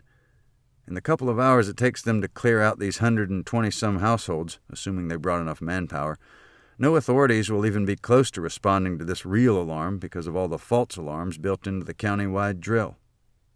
Mitch suddenly appeared on the deck, noticed the ladder, and climbed up 3 steps. He looked back down the street to the east. "They're probably here just for the valuables. I doubt they want any bloodshed." Kelly handed the scope to Roger beside her. "I saw some guns down there, Mitch. They sure look like they're willing to play rough." Part 3, Chapter 26. Wednesday at 12:45 p.m. Opposing force. Foss surveyed his mercenary troops and had to admit he was favorably impressed at their performance thus far. Most seemed on task, and hopefully they'd pick up speed as they got the hang of things. But Foss still worried about the 2 new lookouts, whom Herv had left in the pickup at the sole opening to their target neighborhood. Were they popping pills or breath mints? Though Foss hadn't had time or opportunity to check them closely, he held a notion that the lookouts were already partly ripped. "That's all I need," Foss said to himself. "Rear guards that are halfway stoned. Blitz, blitz, blitz." As late as October, it was probably unnecessary for residents to leave their garage doors up a foot or more to let out the heat, but several people had done so anyway, and the little boy continued to shinny through those small openings. For any he couldn't squeeze into, he'd spray-painted a red X on the front door and moved along. He'd already handled the 4 condos of 2 duplexes on one side of the northernmost stretch of North Pleasant. Then he'd stopped for a breather to see how far behind were the much older friends who'd brought him along on this spree. The basic operation was reasonably simple and generally well executed. There were 3 teams of 2 haulers each. Each team swept through a household, leapfrogging so there was no overlap. Some of the front doors had been left unlocked by residents, but many were unlocked from the inside by the skinny child. When the front door was locked and marked by their young accomplice, the hoodlums just burst open that condo's back door with homemade battering rams. Builders sometimes skimped on the back door framing and hardware, so rear entries were often easier to break down. Supervising the youngster and 6 new men of the hauling team was Dante. Short, ugly, and toad-like in both appearance and behavior. He had a lot of kinky hair and wore it retro like the afro style from the 1970s. He was about 5 years older than the grown members of his new team, all either 19 or 20. 3 of his haulers were also black, 2 were Hispanics, and 1 was white. The child was also white, mostly. Inside the condos, Dante's haulers selected what would be pilfered and then carried it out to the trucks. Among the hauling team members, there was considerable variance over what was thought to be valuable. Each of the cargo vehicles held a driver and loader. There was also 1 runner to relay information and help coordinate, plus the 2 lookouts at the neighborhood's entrance. Supervising those 9 new men and 4 vehicles was Herv, also short but muscular and trim. Like Foss's other lieutenant, Herv was roughly 5 years older than those he directed. Herv was Hispanic. His family had been in America for 3 generations, and he couldn't even name their country of origin. Of the 9 under Herv, 4 were also Hispanic, 2 were black, 2 were white, and 1 was Asian. Foss had determined early on that he would not be bothered by the names of his new associates. They were mercenaries, pure and simple, working for the share of the spoils. Foss did not visualize them as people. He simply needed components for his logistical masterpiece. No individuals, just interchangeable resources. And he didn't care about their race or national origin, so Foss had decided to number them. Herv's 9 new men were simply H1, H2, H3, and so on through H9. It didn't matter if they were drivers, loaders, lookouts, or runners. In addition to the little kid, D10, Dante's new team had 6 haulers. To Foss, they were simply D11, D12, on through D16. It even occurred to Foss that his creative numerical identity assignment might look really sharp on a logistical flowchart. For a fleeting moment, he envisioned himself giving short, pungent seminar sessions to other gang leaders. Maybe not. Several of the gang leaders he'd encountered couldn't read and write. Plus, Foss didn't know how to construct a flowchart. Maybe a computer slideshow presentation. Foss realized there was a possibility of getting their numerical identities confused, but he didn't actually expect to have many direct dealings with those several functionaries. Herv was responsible for his drivers, loaders, lookouts, and the single runner. Dante was in charge of his haulers and the child. Herv and Dante probably wouldn't remember which numbers matched which workers, but both lieutenants tended to just grab people and bark out instructions. No staff meetings or memos. If Foss had given any thought to how his gang members felt about being assigned numbers, he didn't worry about it. They'd been told, after fencing the valuables from these 100 condominiums, that they'd get equal shares of the net proceeds. 2 of Dante's haulers didn't even know what a condominium was, but that information gap didn't dampen their enthusiasm for an equal share of whatever this massively scaled heist targeted. Foss's mood had changed abruptly. At present, he was cursing everyone in sight because Herv's reconnaissance of the previous week had not revealed the 2 deep trenches which currently blocked their access to a significant number of duplexes on the west side of the complex. I'm telling you, man, last week there was nothing out there but bulldozers dragging that new road up there. Herv pointed northwest. I drove all over this place myself. No trenches, man. He held up a crude drawing he'd made of the 4 primary streets in the most kidney-shaped subdivision. Herv's rendering resembled New Jersey, if that state wore a bicycle helmet. Well, if I'd known all but one of these blitzing roads was blocked, I would have picked a different neighborhood. Foss's bald head seemed to radiate steam when he was furious. Herv shrugged and waved his primitive map. We can still get most of them, man. After we clear out the houses on this long street, we turn there. He pointed to a bowed line representing Placid Lane, and go up that hill. Then around the way back to the street that's blocked off by the trench. No sweat, man. Yeah, no sweat. Sure. Foss spit something thick and phlegmy. I should have come down here to check it out myself. I'm telling you, man, them ditches wasn't here last week. Herv shook his head and stuffed the map back in his jeans pocket. Foss noticed several of the elderly citizens were slowly catching on. Some residents cautiously peered out windows and others tentatively stepped out their doors. When they saw the big vehicles, numerous firearms, homemade battering rams, and the ethnic variety of young men, many began hobbling away. Foss simply, so what if a few of them hobbled away? Who they gonna tell? Foss specialized in logistics. He didn't want to deal with the people anyway. No hostages, no close-up eyewitnesses. If a few blind old bats said they think they saw a bald white guy, that wouldn't hurt him in a lineup. The main thing bothering Foss at present was whether Dante's 6 haulers could move fast enough to stay on schedule. Stealing all the recognizable valuables from these condominiums was taking a lot longer than he'd predicted. In one hand, Foss held his 9mm pistol. With the other, he kept clicking his stopwatch and calling out the times. The big men on each team could carry more, but they were slower. The smaller ones moved faster, but carried less. Staffing each of Dante's teams with a hefty man and a lighter one had made good theoretical sense, but in practice the hauling results were no better than Foss's previous engagement. Foss actually preferred smaller robberies with less complicated logistics, not as minor as the drugstore they cleaned out that morning, but lesser scale than robbing this huge neighborhood. For his next medium sweep in a moderately sized residential area, Foss would ditch Dante altogether. Several strong, fast, medium-sized haulers would be the perfect logistical solution. Foss idly wondered if he should transfer 2 of Herv's loaders to Dante's hauling crew. But the leadership of his ad hoc gang was already quite fractious, so better not tip the balance any, unless absolutely necessary. Barricade. In his earlier quick briefing, Pete had designated his condo as the command post. However, since the predominant defensive feature was their ramshackle assortment of vehicles blocking Placid Lane, everyone, including Pete, just referred to their CP as the barricade. Scarcely a moment apart, Frank and Gerald returned to the Henleys' condo from warning the nearest neighbors below the barricade line. Gerald's pockets were obviously bulging with currency, and Frank carried his anxious 14-pound Shih Tzu. Ellie intercepted them at the front door. "What happened to your sick parrot?" "I never said I had a parrot." Frank sounded stressed. "I said Polly was an AKC Shih Tzu." "Well, that's an AKC dust mop, plus it's a Bless George Mayus. Tie that hairy thing out in the garage before it molts on everybody." Frank shrugged and obeyed. Most men did when Ellie barked out orders. Some of the frightened geriatrics trailed behind Frank and Gerald, looking frequently over their shoulders. Though none of those residents had brought any firearms, one individual appeared with an old bayonet from the First World War. He gave it to Pete, who handed the rusty blade to Chet. They hurriedly moved up Placid toward what they hoped was safety, the main community complex further west.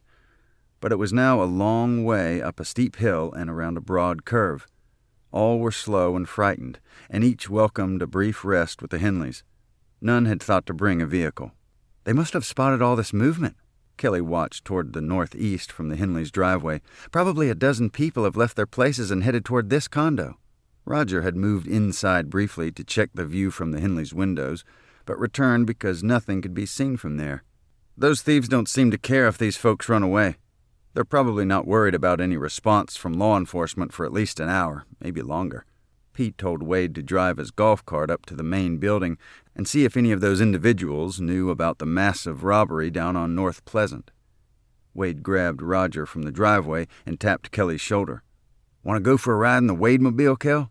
She just shook her head and continued staring, even though the other condos mostly blocked her view. Wade and Roger hustled between the condos to the Henleys' backyard, hopped into the cart, and zoomed along 2 backyards before breaking onto Placid Lane and turning toward the nursing home complex. "Irene, I know our house phone was out before, but check it again anyway." Pete didn't expect the situation to be different, but he knew the troops needed to stay busy. "And ask these folks sitting around. We need to know who's got contact with somebody outside this neighborhood." He'd spoken loudly enough that everybody indoors could hear the question. Irene had already surveyed most of them, but she began asking again anyway. "Well, if all the landlines in this section are out because of the backhoe accident, that leaves only cell phones." Mitch opened his. "Mine's not even working." He waggled it back and forth a few times. "My daughter's been trying to get me to buy one," explained Bernie, "but I didn't figure I'd ever need it." "Anybody else got a cell phone?" Irene was still compiling her list. Leo cleared his throat. "I had one, but it fell in the toilet."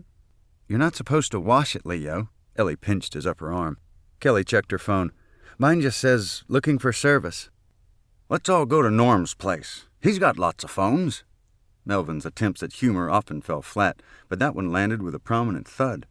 Ashley had been fiddling with her new internet phone, which she'd only gotten the previous week, but many of its bells and whistles were still a mystery. She tried to make a call, but the screen showed no signal. No service for internet access either. "I guess all the local towers are jammed with the extra civil defense calls." Mitch put his phone away. "Roger said part of this complicated drill is testing how to cope. If we ever lost chunks of the power grid in large areas at the same time we lost some of the telecommunications. I'll bet they're testing what happens when at least one comm tower has been compromised." "Compromised?" Kelly turned toward him. "Yeah, like blown down or blown up." Kelly thought a second. "So, tornadoes or terrorists?" Mitch nodded.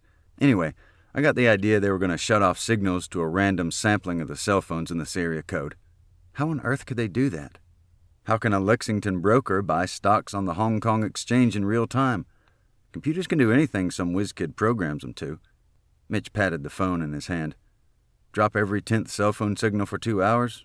No problem. Hey, my phone's working. Diane waved hers like she'd won a prize. Who you going to call, Diane? It sounded much more sarcastic than Mitch had intended. Diane stuck out her tongue. Let me see. Down at the scout station with Stanley, Joe jumped considerably when the phone rang in his pocket. His hands shook a bit as he wrestled out his phone and opened it. From Diane's end, one heard only muffled reproach, very high on the tension scale. Okay, never mind. Diane hung up. What a grouch. Kelly moved closer. How come your 2 phones are working? Don't know. We still have 318 area codes. We didn't change our phones since we left North Louisiana last fall. Diana continued to look at her device. Maybe we're using a different satellite or something. Mitch seemed puzzled. I thought all the satellites used the same set of towers. All I know is I've got a signal. See? Diane held it up again. Okay already, Kelly touched her shoulder. Save your battery. Helen, sitting on the couch, had a valid question. Can't somebody send mail messages on a computer? Computers need service, snapped Melvin. Helen looked like she wished someone else had replied, but she continued conversing with Melvin. How or where do you get it? Need a modem or Wi-Fi signal. Think anybody here has that? Melvin looked around the room. Wouldn't matter. Nobody here could work it anyhow, except maybe Pete's granddaughter, and she's already said her gadget don't work either. Pete took Norm aside, and they sat together in a corner of the living space. The host held the framed map drawn by his great-grandson. Norm, you probably know more about the layout here than anybody, besides me. Possibly so. What have you got in mind? Just brainstorming. We need to use the terrain to our advantage. Right here at our barricade, we've got high ground. We also have a broad curve, which further limits their view of us, at present anyway. Pete closed his eyes briefly to figure if he'd left out anything. To a considerable extent, their big trucks are restricted to that single street, and they can't very easily get off it in either direction because of gates, dirt mounds, or trenches. Norm agreed. Plus how close these duplexes are built to each other, and the decks sticking out between them. Right, Pete nodded. So they can only go out the same way they came in, North Pleasant, unless they ram their way through our barricade. Norm was silent for a moment. Besides barricade and terrain, what else have we got in play? There's heavy equipment parked in that new construction area behind your place. Grader near the east side and dozer near the west edge. If a fella needed one of them, where's the best place to get it down on our street? Norm thought for a moment. Well, right between me and Bernie, actually. My deck's on the inside of that retaining wall. Bernie's deck also sits in back. I believe that's the only place with no decks between the units. Right, good thinking. Pete patted his neighbor's shoulder. You reckon a dozer might squeeze through there without shaking any bricks loose? Don't see why not, but I can't drive it. No, I've got somebody to operate it. Pete stroked his chin. What else we got going for us?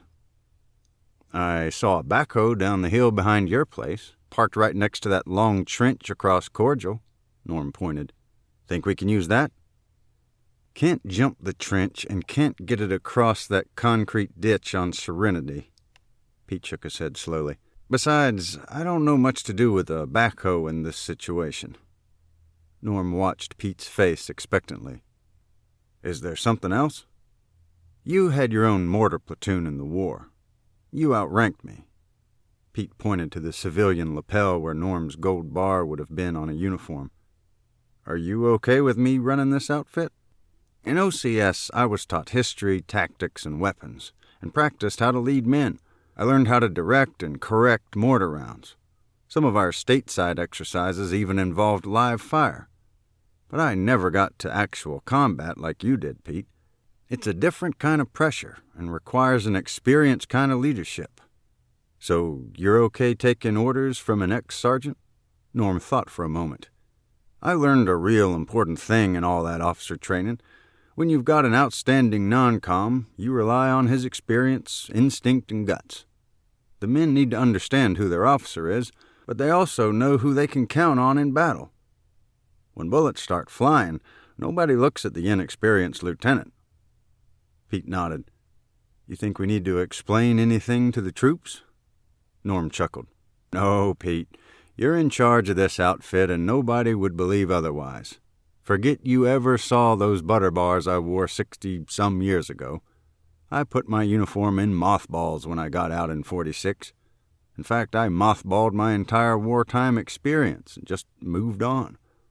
Today I kind of wish I'd kept my hand in, but whoever thought we'd be called to arms again? His bushy eyebrows twitched briefly. You're the leader of this outfit, Pete, like it or not. Pete didn't know how to respond, so he grunted. This is your platoon. Norm paused. Are we clear? He nodded.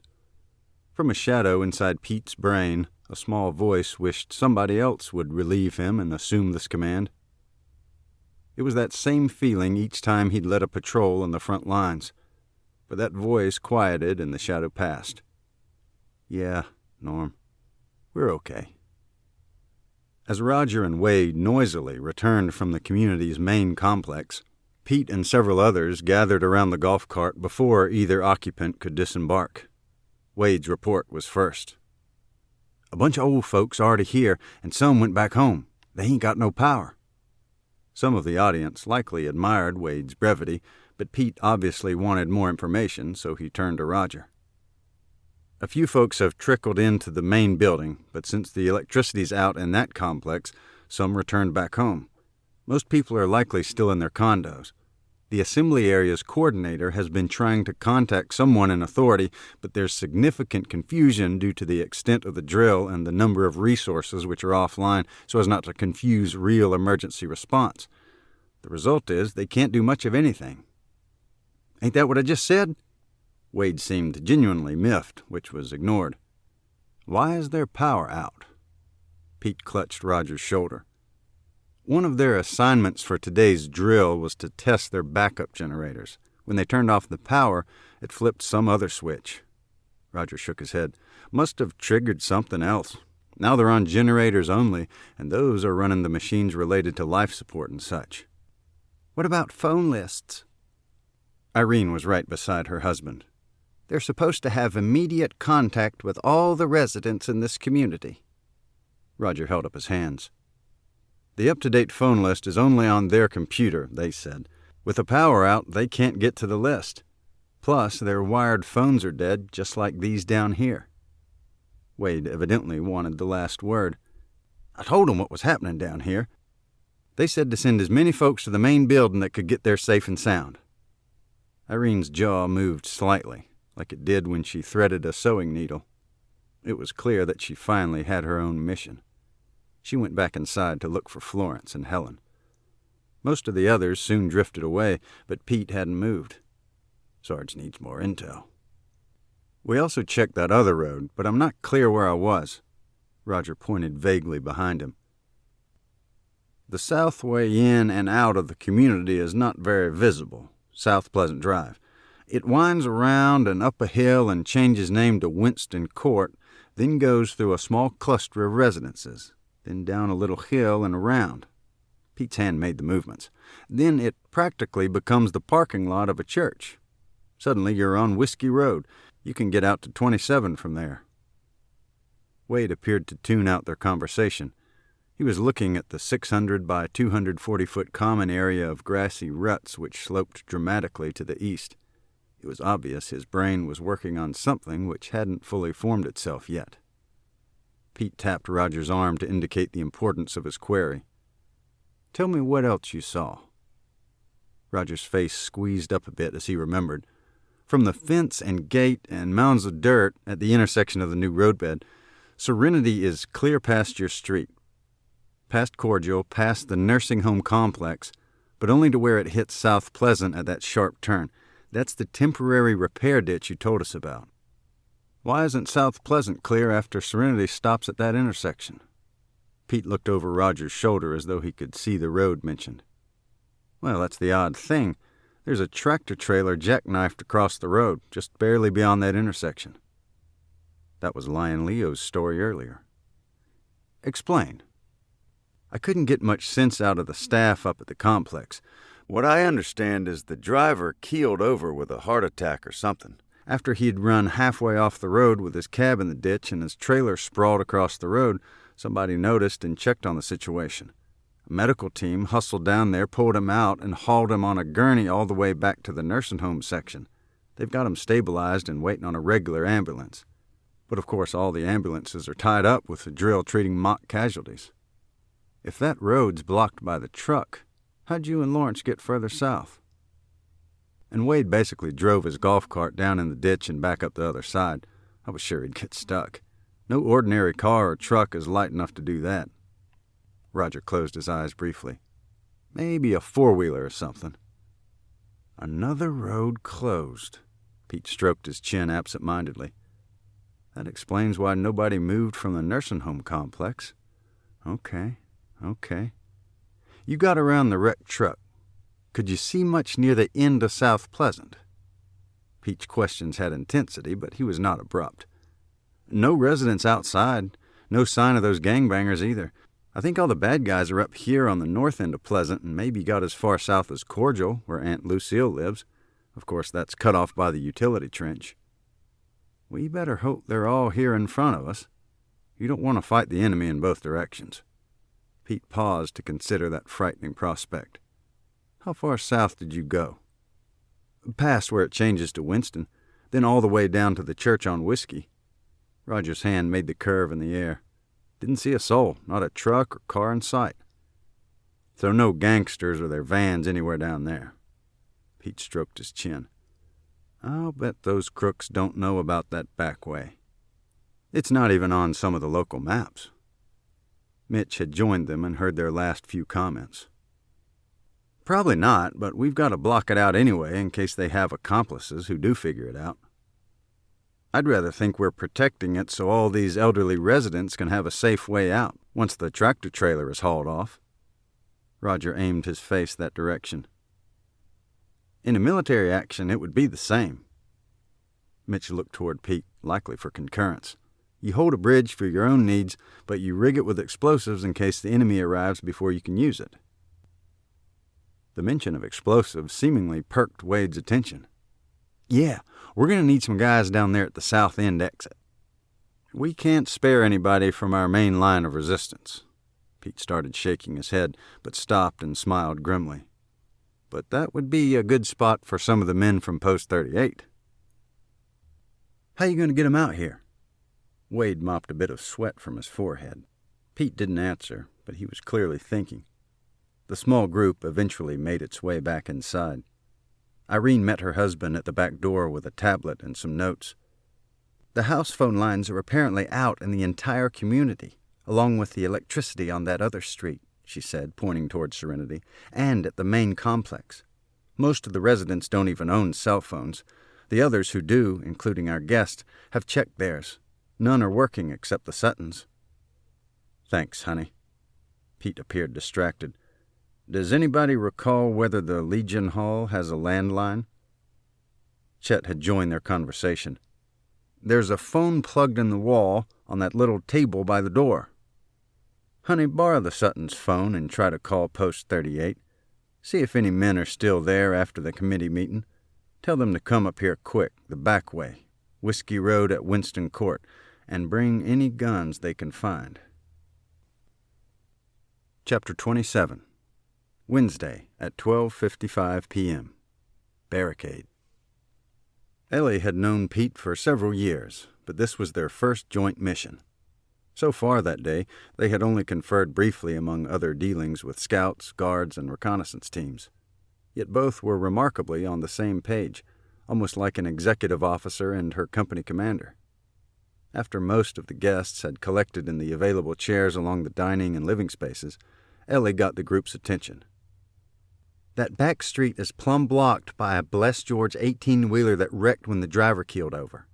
She nodded at Lion Leo. So we're pretty much stuck here. But that don't mean we gotta let a bunch of crooks steal everybody blind. Ellie paused while that sank in. "We're making a stand right here at that barricade, and we'll turn them hoodlums around. Anybody who don't want to be here ought to get up that hill to the main buildings. No shame in going. Just keep somebody on a phone trying to reach the 911 folks. Be sure and tell them this ain't part of no Bless George drill." Ellie looked around to see if everybody understood. "Okay, who's staying here on the wall?" It could have been what Colonel Travis said at the Alamo, or possibly the speech Henry V gave at Harfleur in real life, before Shakespeare rewrote it as "once more unto the breach." Simple, heartfelt, strong, stirring. Chet cleared his throat loudly and stepped forward without speaking a word. Pete took a step. Irene seemed perplexed at first, but then looked as proud as if he'd been elected new governor of the Commonwealth. She stood beside her husband. Pete reached down and clasped her hand. "We'll stand." Ashley hurried over and hugged her grandparents. Two of the other 4 Honor Guard members stepped forward. First Norm, who was also a resident, and then Herb. Stanley would have followed, except he was currently at the forward observation post. Isaiah didn't speak or move. Among the guests, the first volunteer was Diane. She also spoke for Joe, who was currently Stanley's runner. Kelly started to move, but she was distracted as Mitch came up behind her. She looked into his face and then turned back to Ellie. "We'll help." Residents from the community who stepped forward were Art, Bernie, Earl, and even acerbic Melvin.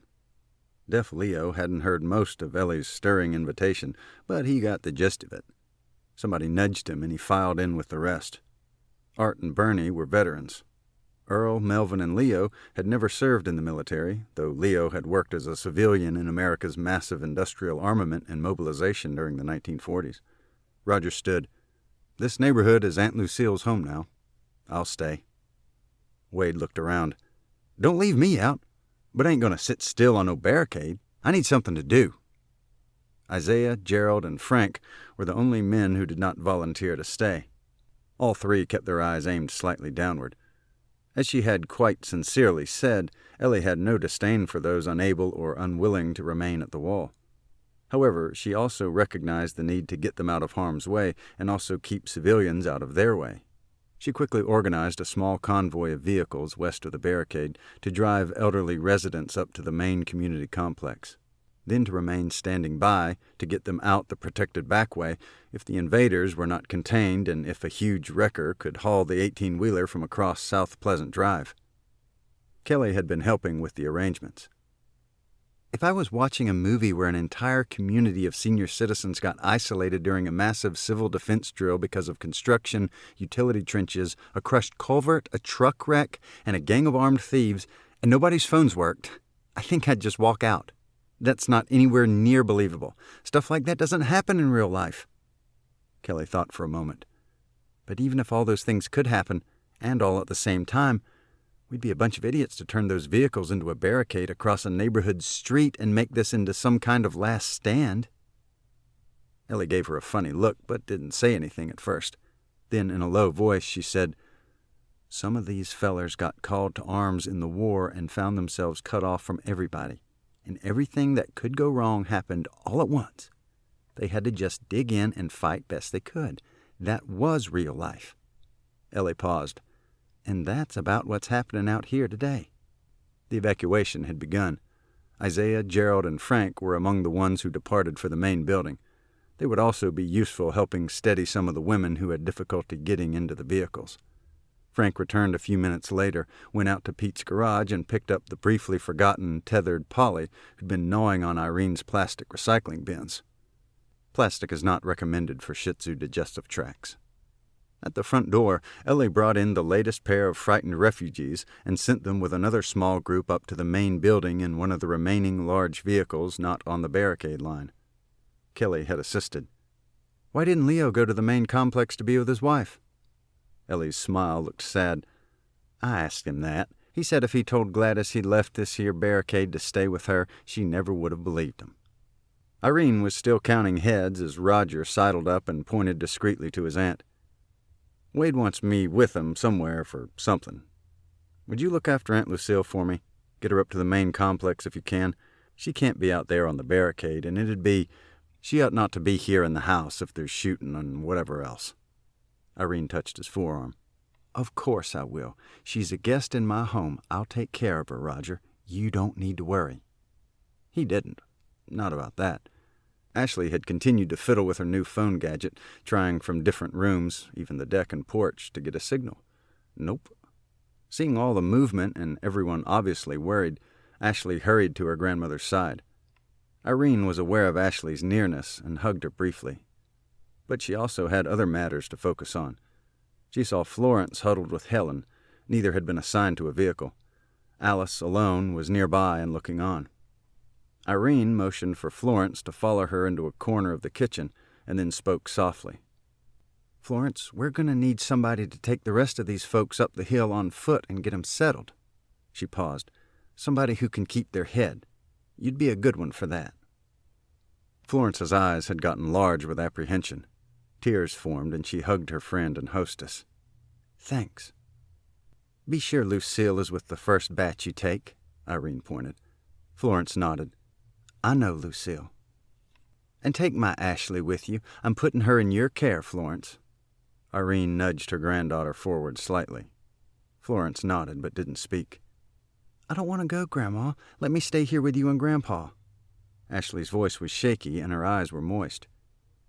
Honey, when the power comes back on in that nursing home, they're going to need some help with their computers. They'll need you more up there. Irene whispered something else to Ashley and they hugged. But, Grandma, I've got an idea how I can use my phone. Well, you keep working on that, honey. Maybe you'll get more bars, or whatever you call them, when you're higher up that hill. Technology. When Irene shook her head, her short white coiffure didn't even shift. Anyway, if you work it out, try to get word to someone. Who should I call, Grandma? Oh, the state police, I think. Irene pursed her lips for a moment. Yes, they'll know what to do. Ashley nodded and went to the back door. She wept softly. Irene turned again to Florence. You ought to take Helen with you. Might need some help. Irene switched to a whisper.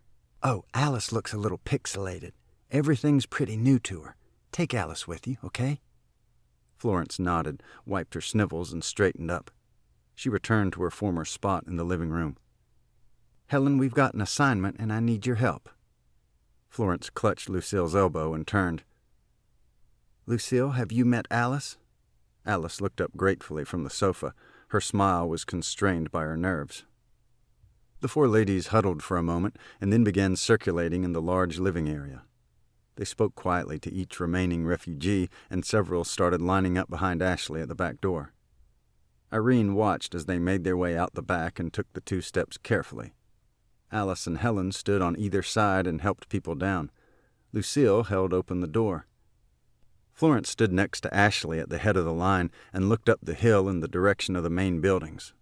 Then she turned and waved at Irene inside. Ellie came up and put her hand in the small of Irene's back. You done good, Irene, real good. Once the departing group could no longer see her, Irene sobbed. Moments later, a white-haired woman in a short fur coat made her way carefully across some newly placed planks over the utility trench along Pleasant Drive. It was much too warm for the fur, but her arms were full with other treasures. Evidently, she had stumbled at least once somewhere across the enormous, uneven field. Her knee and elbow were bloodied, and she was completely out of breath. They just came busting in, she panted as she explained. I ran out the back door, and they acted like they didn't even care. More heavy breaths. They had my grandma's silver. She pointed vaguely toward Pleasant. The new arrival never made it inside the Henley household, but quickly caught up to the group walking slowly up the hill in the grass. She was greatly relieved to be among others. By that point, about 24 elderly from the community, not counting their luncheon guests, had been in the Henley household and were already inside or nearing the complex's main buildings. When all the dust settled, 18 apprehensive individuals remained to mount their defense. There was the added promise of some legionnaires, nobody knew how many, presumably soon. Also, their collective hope that law enforcement could single out this legitimate emergency from all the manufactured calls and varied assignments related to the massive drill. Most remained skeptical, however. After a long absence, Joe trudged up behind the duplexes, around the Henleys' retaining wall, and onto the back deck. He stopped to take a breath before entering the back door. Pete saw him and hurried over. They conferred briefly, and then Pete clapped him on a sore shoulder. Joe winced noticeably and headed toward the back door. On his way out, he grabbed a cookie from a plate Irene had not yet wrapped and exited toward Stanley's one-man scout station to the east. Pete returned to the small group. Joe says the lead truck has moved up in front of the next duplex, and the second truck has turned onto North Pleasant. The third truck is right at the corner. I told him to pull Stanley back one more building this way. Opposing force. Foss fumed as each of the 3 large vehicles advanced only slightly along North Pleasant Drive. Come on, you guys. Ain't no reason this should take so long. Just get the good stuff and leave all the junk. No books, you idiot. Just silver, jewelry, electronics, and cash. Check in the closets for guns. Hustle, hustle, hustle. Herv stood beside him and shook his head. This ain't going so fast, man. My loading guys are just standing around waiting on Dante's haulers to bring stuff out. They're spending more time looking around than hauling. Foss examined his stopwatch and then closed his eyes for brief mathematical calculations. This is taking too much blitzing time. These morons wouldn't know what was valuable if it bit them on the butt. They'd recognize money, man. Where do old folks keep all their money? Foss couldn't contain his disgust. Probably in blitzing CDs. Herb shifted his weight from foot to foot. Can't Dante get them guys moving, man? Dante can't wipe his own nose. Once we're done with this operation, he's history. Foss looked at the lead truck. That truck should have been down past the first side street by now. Just waiting on the haulers, man. Herv looked around. Somebody should have brought some boxes. What? Foss felt poleaxed. Yeah, man. Those guys are carrying stuff loose out to my trucks. We don't have nothing to put that junk in, man, so they're just piling it up in the corners. We need boxes, man.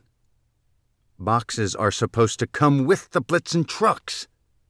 Foss fumed and clicked the stopwatch indiscriminately. Maybe when you're renting, man, but not when you steal them. Foss poked Herv's chest with a stopwatch. You're in charge of getting the trucks. You should have taken care of the boxes. Don't touch me, man. Herv brushed away his hand abruptly. You're the big shot. You said you had all them logistics worked out. Ain't boxes logistics, man? The look in Foss's eyes obviously unnerved Herv. Hey, what about bags, man? Got any more big black bags? We just had 2 that somebody left behind the seat in that big truck, Foss snarled. Only 1 bag's empty. We used the other one at the drugstore, which is the only thing that's gone right today. Herv didn't speak for a few moments, and when he did, it was a different subject. You seen all them old folks headed up that hill? Yeah, so what? Foss clicked his stopwatch absent-mindedly. Nothing, man. Just letting you know they're getting away. Okay, great. Now how about your guys helping Dante's idiots get this junk loaded? Chapter 38. Wednesday at 2:32 p.m. Boom!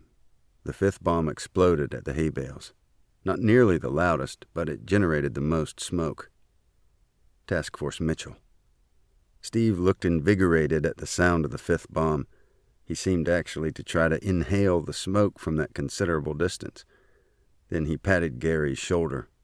Which side you want? I'll take the right side and work my way toward that big moving van. Steve checked the safety on his newly acquired .380. Okay, let's rock. The most lethal marauders had been unleashed, armed and ready. Main battlefront. While still terribly loud and unpredictably startling, Wade's 5th homemade bomb had decidedly less effect than his first few explosions. Just a momentary flinch and a hope among the enemy that somebody, somewhere, would eventually run out of the explosive charges. Foss gathered the rest of his available men and ordered suppressing fire on the barricade so that nobody could get up for a shot. His exact words were, "Shoot the blitz out of them." In the resulting firestorm, several shots went toward Leo's garage, and one hit the tip of Melvin's left foot. He screamed like a hyena. Pete nodded at Ellie and then called for concentrated fire, while Ellie scooted from the end of the barricade to the inside of Leo's garage, just under 20 feet. The entire way she waved her bat like a major leaguer on the on-deck circle. One unpredicted result, Not a single gangster shot at her. They just stared like they'd never before seen a woman run from a barricade around a minefield to a garage while waving a bat. A former LPN, Ellie took off Melvin's shoe and quickly assessed the damage. Inside corner of his big toe. Not actually much more than a nick, but extremities bleed a lot. Ellie found most of what she needed by rummaging in Leo's bathroom and kitchen, which she entered from the front door at the back of the garage. She cleaned and dressed the wound quickly. "Need somebody to spell you over here?" "Just cut the toe top out of my shoe and put it back on. I can't walk without shoes on account of my arches." Melvin grimaced, though he'd been remarkably calm throughout the ordeal. Ellie found some garden shears on the garage wall and made quick work of the toe box on Melvin's specially arched shoe. One might have thought she modified shoes for a living. Melvin groaned as Ellie replaced and laced his altered shoe. "If it ain't throbbing yet, it's going to pretty soon. Okay for a while?" He nodded. "I can still shoot, and now I've got a better reason to hit somebody." "Try to keep it up a little if that don't mess with your aim." She demonstrated by sticking out her own leg. "If you change your mind, just signal somebody." She pointed to the barricade. Although Kelly had previously been nicked by a ricochet, Melvin's was the first blood drawn directly from a gangster's bullet. In the enemy camp, the situation was in flux. Retracing their route, Loader H5 and the north flanking team headed back toward the huddle behind the front truck. The three loaders were struggling. H5 and H2 assisted the wounded H7. The groaning black man held his own right arm while H2 applied direct pressure to the wound with a purple bandana. No sooner than they arrived, Foss tapped Loader H5 for a new mission. With the defenders distracted by their own obvious wound, Foss saw opportunity to move forward. H5 was still panting from his recent exertion. "See that open garage?" Foss pointed to Art's condo and the door mistakenly left open by Herb previously. "Maybe we can't go clear around 'em, but you get in that garage and you got a real good line on everybody at the near side of that blockade. Understand?" H5 nodded. "You mean now?" Foss just pointed to the open garage door. The newly appointed one-man patrol took a deep breath and ran in a zigzag pattern, like he'd seen in a movie once, and flung himself into Art's cluttered garage. From the barricade, Art gulped loudly as he watched the hoodlum. Having once served as a military engineer, he might have purposely constructed an elaborate booby trap for just such an incursion. But, truth be told, Art simply collected lots of junk and had difficulty committing to a disposal program. With his wife out of town for an extended time, even more clutter had piled up. The result was a precariously balanced pile of heavy boxes which practically filled his garage. These had evidently been nudged slightly when Herb was previously the defender's lookout from that same corner. Now that the criminal had flung himself into Art's garage, the delicate balance of those many boxes instantly disintegrated, and they collapsed upon him in a loud crash. Nobody heard a sound out of H5 himself, so he was presumed to be knocked out cold. From Leo's garage, Ellie signaled Pete, who again ordered suppressing fire. As before, many of these were Chet's M1 blanks because the defender's live ammo was rapidly diminishing. Boldly waving her bat again, Ellie scrambled from Leo's garage to the barricade. She was winded when she reached Pete's position. "Left foot, big toe, inside corner. Lots of blood, but just a nick. He'll lose that nail, but it wasn't nothing special anyhow. Fungus." She rubbed her hands on her pants. Pete nodded and patted her shoulder. "Good work, Ellie." Irene wished she had run into Leo's garage to help Melvin, if it could have generated the admiration she now saw in her husband's eyes for Ellie the medic. In the enemy camp, Foss watched with mounting dismay as his evolving plan continued to devolve. That garage maneuver had been intended to angle some fire from one side and keep the elderly defenders pinned down. Now it was simply a footnote of mild amusement to Earl and Bernie, and of concern to Art as to what inside his boxes might have broken. Foss signaled to driver H4, hunkered below the dashboard inside the large forward van, to get ready. H4 could see his boss through the side mirror. From the barricade, Kelly had seen the thug dash for Art's garage opening and wondered if any of the others would try for Pete's garage nearest her. "Sure wish I had my shotgun right now. This old rake won't do much good." "Use that capsule gun." Diane was never short of ideas. Maybe you can put their eyes out." Ellie was quickly back in her groove behind Chet's truck in the barricade. She realized from Pete's relay of Norm's report that Force Mitchell had breached the enemy's rear over 15 minutes ago. By now, Ellie figured they were at or beyond the mouth of Placid Lane. She knew enough about Gary's and Steve's abilities to assume they had already dispatched any gangsters away from the main force. That gave Ellie information which Foss and Dante did not possess. A handful of good guys were already operating behind enemy lines. But where were Wade's warriors? Ellie reached around behind Irene and tapped Pete, who motioned for Kelly to blow the air horn again. Kelly did, right into Chet's left ear. He reeled. Diane and Ashley would have been in the blast, but both were seated on the pavement, examining Diane's knee, which had started bleeding again slightly. The air horn had the same effect as a school bell sounding the end of recess. Everybody stopped right where they were, with greatly perturbed expressions. Ellie did not need a megaphone for her voice to carry. "Okay, like I said, the whole blessed George American Legion post is on their way. And you punks got about 3 minutes to drop them guns and hit the ground, unless you want your butts stomped for good measure. Yeah, nice bedtime story, you old witch.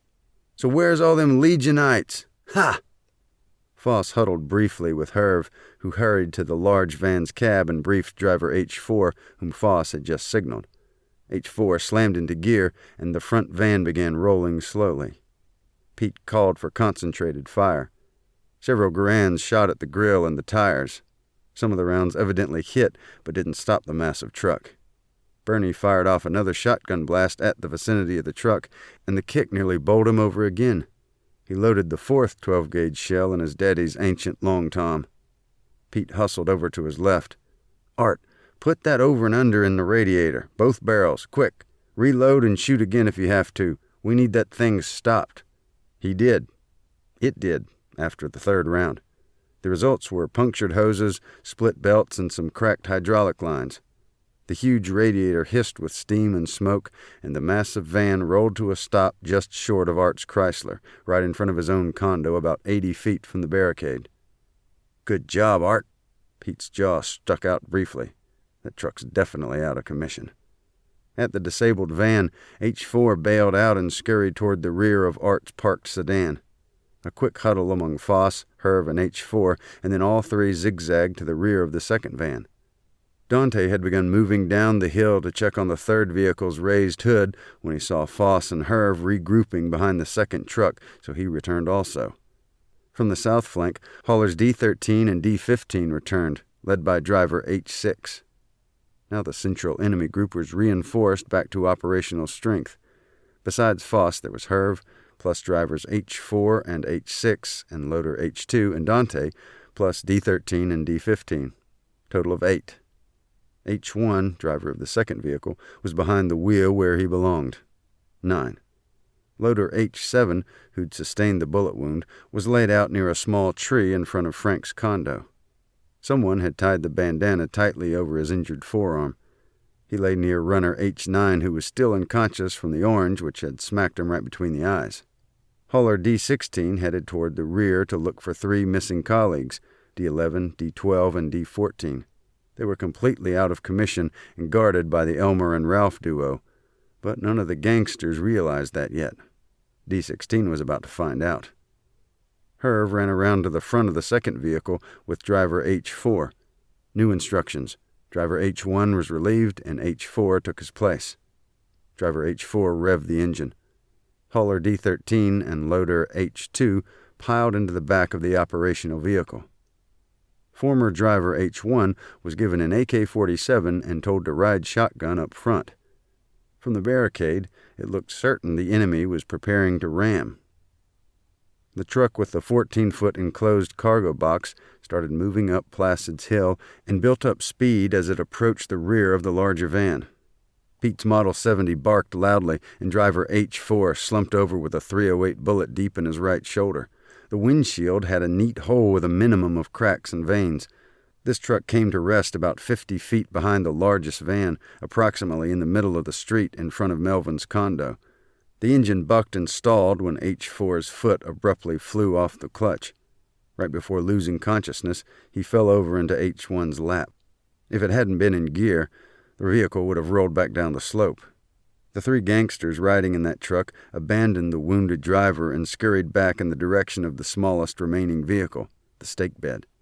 It was right then that Dante's hauler, D-16, heading to the rear, finally reached the 3rd truck and noticed its engine had been tampered with.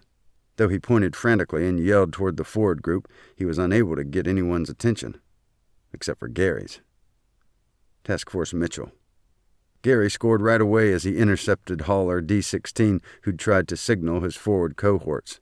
The look of astonishment on D-16's expansive face was spectacular, but short-lived. Gary clubbed the 10mm barrel over his left ear, and the hauler went down like a punch-drunk boxer. Then Gary continued up the street. Still at the low side of the 3rd duplex east of the Henleys, Mitch watched Gary and Steve move west on both sides of Placid, up the hill and curve. Both were hunkered over and exceedingly alert. Mitch wanted desperately to get to Kelly, but he needed a moment to devise a plan and determine a route. Only in movies can you run into a melee like this and emerge on the other side of the barricade without a scratch. Back near the intersection of Placid and North Pleasant, Elmer and Ralph had long ago finished tying up the 3 haulers, D11, D12, and D14. All were unconscious except D11, the feisty white man with a filthy rag in his mouth. "Let's drag them over there." Elmer, or maybe Ralph, looked for a place to hold on to unconscious D12. A brother reached under one of D12's knees, and his sibling lifted the other knee. They hauled him fairly easily across the pavement, up over the curb, and toward the back of the trailer. From that distance, feisty D11 saw his associate's skull bounce on the curb, and he began shaking his own head frantically. "Sorry, Mac, you weren't invited here. This whole thing was your idea." Ralph turned to Elmer, or vice versa. "He's ready." D11 struggled and moaned pitifully. Both siblings almost pitied him for a few seconds, but each realized if the roles were reversed, they'd likely be dead already. With that in mind, a little head bump on a comparatively soft concrete curb didn't seem so callous. They'd need a winch to lug the sizable hauler D14 across 40 feet of blacktop. On their way toward the trailer to look for a rope, the look-alike brothers leaned forward a bit. It would be exaggerating to say they even quartered over. The trailer held nothing to help them, so the elderly siblings worried no further about that assignment. Mitch had told them to stay near the trailer, keep an eye on these 3 haulers, and not let any other gangsters get past them heading out. But the brothers figured that was a one-man job. Orders notwithstanding, there was shooting up ahead, and they had friends on that barricade line. Elmer picked up the recently discarded tire iron and headed forward, while Ralph remained as the solo lookout from the cover of the stake bed's cab, or vice versa. Main battlefront. During a firing lull, Ashley heard faint yelling off to her far right. She grabbed Kelly's elbow and pointed south. "What on earth is that?" Kelly slapped Diane's arm. A souped-up golf cart careened down the steep hill to the south of Placid's duplexes. It was seen only once, and quite briefly, as it sped past the opening between Betty's duplex and the Henleys. "Wade's making an in-run," Diane hollered in a shrieking voice, "and he's got Joe riding in back." Indeed, Joe wasn't back, though one could hardly call it riding. He was holding on for dear life. His left hand gripped the vertical brace while his right hand supported his sore neck. One leg was hooked around a heavy box of produce in the shallow footwell. Kelly alerted Pete and Ellie that Wade's task force had just been spotted approaching the enemy side of their right flank. After that single fleeting glimpse of Wade's warriors, nothing more could be seen from the barricade. If not for the buildings along Placid, the main battlefield's participants would have watched Roger in the front seat with one hand on Wade's snake gun and the other grasping anything possible just to keep himself in the cart as it bounded roughly along the heavily rutted sloping field. Now, without his vehicle, driver H1 was the only gangster to see, albeit briefly, that zooming golf cart to their south. He stood and walked a few steps in that direction, momentarily forgetting the defenders were still firing intermittently. "Hey, Holmes," he struggled for the words. "Somebody's coming from over there." He pointed southerly, but neither Herv nor Foss could see anything because of the buildings. Plus, sporadic barricade fire kept them all pinned down. It was mostly Chet shooting, but the enemy didn't realize how differently blanks sound from live ones. Finally aware he was exposed to the defender's fire, H1 tried to fling himself behind the disabled truck. In the movies, it's an athletic dive with a graceful roll, and you pop back up ready to fight. However, in real life, H1 tripped on his dragging pants cuffs and sprawled out into the street, squealing with pain as the hard macadam bit into his palms, elbows, and chin. As Herv continued to study the barricade defenders, he absent-mindedly dragged the fallen ex-driver to safety behind the second truck. Task Force Wade. It's difficult to imagine any additional external stimuli for Wade's task force as they hurtled down the steep, rutted slope, but all three jostled warriors in the Wade-mobile instinctively flinched and ducked at the sounds of sporadic gunfire as they flanked the main battlefront. Roger did not recall, or would later not admit, his own final words, but one of the last things he acknowledged hearing was Joe's scream of, "There's a gigantic ditch down there, Wade," as Joe pounded on the driver's beefy back and gestured frantically toward the bottom of the hill. Before tightly closing his eyes, the last thing Roger saw were two pairs of narrow planks which someone had recently placed a few feet apart over the deep utility trench and a very narrow space between the two sturdy wooden decks on neighboring duplexes along Pleasant Drive. Roger would later claim he caught multiple splinters in his right shoulder from one of the two decks Wade barely squeezed between. Later, Wade would admit, "Well, I guess that hole looked a little bit smaller once we got right up on it. Me and old Betsy had to hold our breath just a little bit." Joe would later testify that he truly was not certain whether Wade's buggy rolled over those narrow planks or entirely sailed above the utility trench. He claimed that he preferred to believe the former. Wade's sole comment about the wild ride down the steep slope, across the planks over the trench, through the narrow passage between two decks and flying up the steep curb was, "Hot gravy." After that, things were blurred for a moment. Main battlefront. With both neighborhood task forces more or less in place, it was time for the residents to shift gears from defense to offense, so Pete nodded to Ellie to pop the clutch. His own important role was to observe enemy actions and reactions. Irene wished her husband would nod to her and she'd know exactly what he wanted, but that was evidently some secret communication between soldiers, for Ellie was as much a soldier as any uniformed man Irene had ever known. Ellie suddenly began speaking quietly. At first, Irene thought the stronger and younger woman was addressing her, but quickly realized Ellie was praying, so Irene bowed her head and listened. "Lord, we know both our flank teams is behind the enemy somewheres, but we can't see nothing but these blessed George vehicles right here and some of them wayward punks shooting at us. If you see fit, Lord, to keep our boys from being shot, we'd sure be thankful. So while you do whatever you're going to do, Lord, I figure we better distract them. Amen." Others nearby had stopped, bowed, and listened. Then Ellie pointed to the air horn. Kelly set it off again, this time away from Chet's head. Most of the shooting stopped except for one of the hoodlums who either hadn't heard the signal or simply chose to ignore it.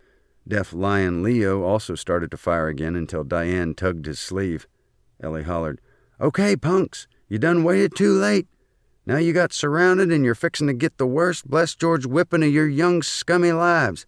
I'm going to count to 10 and you better have them guns on the ground and your ugly faces on the street." She paused for emphasis. 1. What the blitz does she mean surrounded? Foss looked around, but all he saw behind him was an empty street. That should have tipped him off. 2. Look, this ain't working out, man. Herv got loud when he was agitated and scared. We should have been finished with all these houses and out of here before now. We can't stay hung up here with these old buzzards, man. 3. Shut up, Foss yelled to Ellie. Then to Herv he also spoke loudly. Like I told you, all we got to do is kill one of them, and the rest will scatter like rabbits.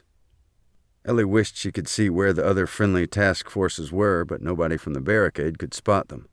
4. These old folks are serious, man. We got 2 guys shot and 2 knocked out. Herv also licked his lips when he panicked. He didn't even know about the 4 trussed-up haulers neatly neutralized. Plus our biggest truck ain't even running no more, man. 5. Shut up, witch. Stop all that counting. Foss was distracted with his entire operation crumbling around him, and Ellie's arithmetic just made him angrier. I can't concentrate. 6.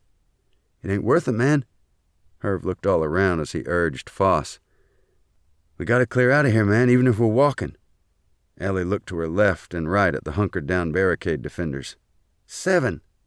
Foss suddenly stood and emptied his pistol, gangsta style, at the barricade area where Ellie's voice rang out. Herv supervised getting the wounded driver, H4, out of the second truck. They laid the unconscious white man on the ground in front of Placid's second duplex. Herb grabbed driver H6, who long ago abandoned the third truck, and ordered him to restart the second vehicle and turn it around. Foss would have been distinctly displeased to comprehend that his secundo was about to head out. Ellie's voice was so loud and clear that Mitch's marauders could hear her count as they approached the rear of the second enemy truck, which had just gotten a new driver. Task Force Wade. After smashing into the high curb along the west edge of Pleasant Drive and launching airborne eastward, Wade's buggy landed sideways on the street, a bit like a house cat just goosed in the rear. All three occupants looked slightly surprised they were still breathing. Roger's rump hit the seat like he'd fallen from a tree, and he nearly lost Wade's snake gun. Joe had tried to hold on with both hands, but it did little good. He crashed back down painfully. Wade leaned way over and quickly examined the cart's undercarriage to see if he could locate a reason for the loud clanks and sharp scraping noises he heard when old Betsy effected her Evel Knievel landing. After a cursory check of his two companions, Wade grinned broadly and announced, "Let's get 'em." Another number from Ellie at the barricade. 8.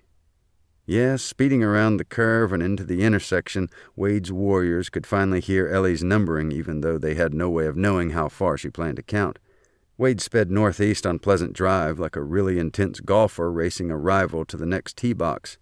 One of the hoodlums near the two large trucks finally spotted the buggy and yelled out, but none of his compatriots heard because of all the shooting, which had resumed full force after Ellie reached the 8 count. At the barricade, Ellie signaled Kelly, who blew the air horn again. 9. Ellie let that ominous digit sink in. "When I call out the next blessed George number, it's over, punks." "Over for you, witch!" Foss fired his reloaded pistol sideways at the barricade. Most of the 9mm bullets went into the heavy door panels of Earl's big yellow Cadillac. 10.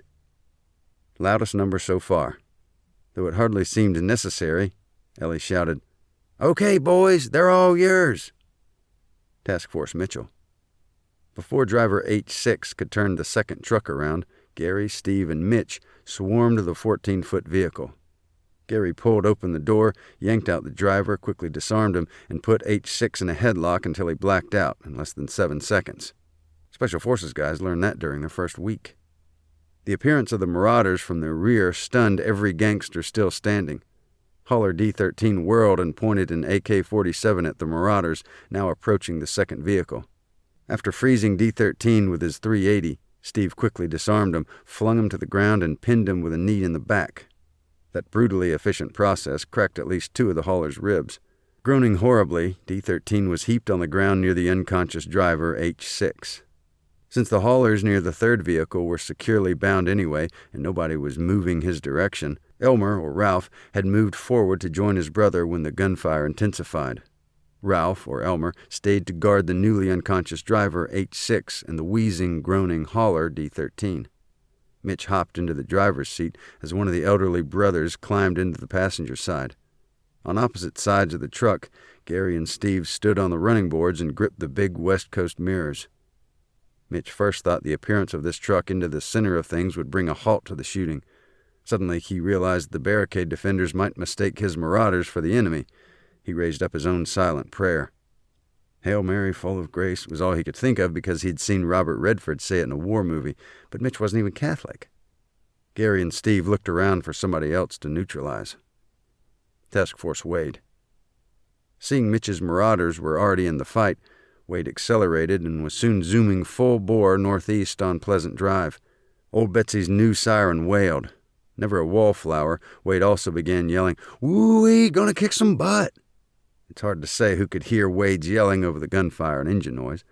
Had anyone been on that part of the street at that point, it's doubtful they could read lips as 3 men zipped along at 25 miles per hour. Joe was moving his mouth, but who could discern anything he was saying? His logical concern would have been all the gunfire ahead. Roger was also screaming something, but that, too, was indistinguishable. Most likely it was about Wade's driving. Before Wade made the sharp turn onto Placid Lane, he fired Pete's .45 into the air several times, just for good measure. It was partly about adrenaline and maybe even ordinary testosterone. About halfway into his abrupt left maneuver, Wade remembered to announce he was turning. By that time, however, the right half of Roger's body was already outside the vehicle, while his left appendages held on for dear life. It would have been difficult to describe Joe's position. Perhaps an arthritic, four-legged spider trying to perch on a rapidly shifting nonstick pan. The only functioning truck, with Mitch and Ralph or Elmer inside, pulled up right behind the rapidly dwindling main enemy force. Only 6 hoodlums remained standing in that group: Foss, Herv, Dante, driver H1, loader H2, and hauler D15. Gary and Steve, off the running boards before the truck even stopped, fully intended to neutralize anyone still moving. Loader H2 was still randy enough to point a pistol, so his Adam's apple was expertly smashed by the edge of Gary's flat hand. Special Forces guys learned that in the second week. H2 crumpled, clutching at his throat and gasping. Driver H1, oozing blood from multiple abrasions after his aborted attempt to dive into cover, did not want to be captured, so he raised his AK-47 and was about to shoot off a burst. Steve kicked the weapon from his hand and whacked the front of his skull with the butt of his .380. From the barricade, Pete had seen Force Mitchell's adroit takeover of the second enemy vehicle. He went up the line telling his defenders not to fire. "The truck is friendly."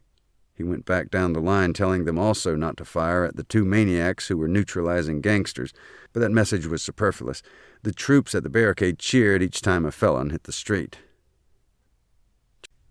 Chapter 29. Wednesday, at 1:15 p.m. Barricade. Standing inside his doorway, Pete surveyed the varied assortment staffing his defensive outpost. It was amazing how many individuals had remained and how well they had cooperated so far. He saw Earl approaching with 2 walkie-talkie devices he'd probably bought from a television pitchman.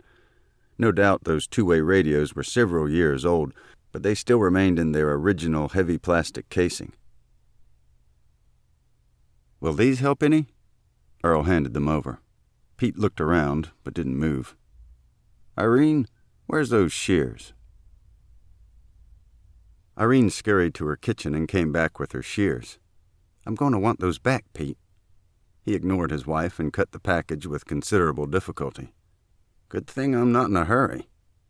Pete finally extracted the devices and turned one switch to the on position. Nothing. "Earl, you got any batteries for these things?" "I thought they was in there."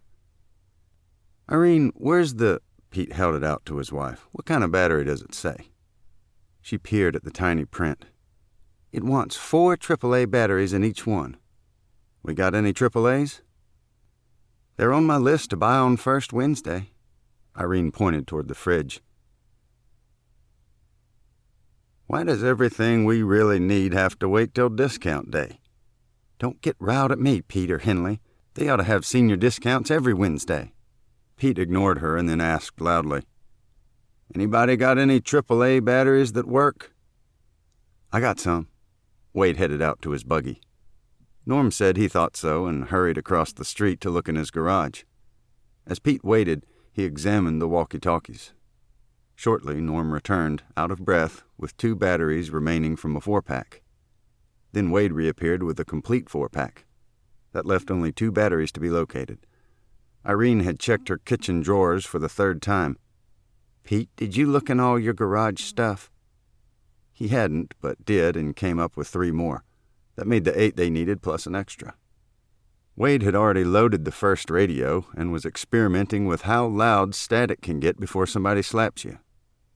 Pete got the second unit working. Switched to channel 7. Wade tested transmission and reception with his host. "Over and out." Pete kept one radio. He took the first device from Wade and gave it to Task Force Mitchell. "When the Legion men arrive, leave them this radio. Their cell phones probably aren't working either, and we'll need to keep comm open with the southern outpost, if these things will transmit that far." Mitch nodded. Joe and Stanley, both out of breath, burst through the rear door. Stanley gave the report. "They're so close we could almost smell their armpits. We pulled back." Pete was right beside his scouts. "Where are they, exactly?" "First truck just around the corner," Stanley pointed. "Now they're on your street, along the side of that duplex facing east."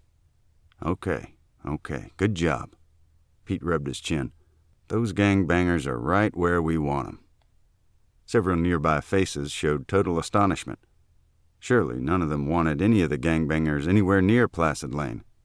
The Sarge didn't stop to explain. Pete grabbed Herb the goat man. "I need you over at Art's garage across the street. You keep an eye on those thieves. Once their lead truck gets to the first duplex that fronts Placid, they can probably see our barricade, so you hustle over here and get me. Lead truck in front of the first duplex or when a scout obviously spots our defenses. Got it?" Herb nodded. "Where are you going to be?" Pete didn't blink. "Out on the line or on my way to it." Herb looked around the room like he felt disoriented. "Art's outside planting mines. He'll tell you how to get in his garage. Stay back inside the corner and don't let them see you. Then you come get me." Pete pointed to his own chest. What remained of Herb's aftershave had a faint goatish smell when he stood close and repeated the order. "Lead truck in the front of first duplex or their scout spots us." "Get going." Pete rubbed his nose. Wade clomped through the front door and addressed the gathering. "I need some help with artillery. Joe, Roger, Kel." He pointed as he called their names. "Only room for 3. Sorry, Diane." "That's okay. I'd rather be here at the barrier with a garden implement anyway." Diane shrugged. "Sorry, I'm staying," Kelly exhaled loudly. "I've had enough wild rides in your souped-up golf cart." Wade groaned loudly. "Okay, Roger, grab Joe and let's go." Joe had just that moment sat down after running to and from the forward observation post 3 times, but Wade had a persuasive call. Joe only had a second to check whether Irene had left any more cookies near her back door.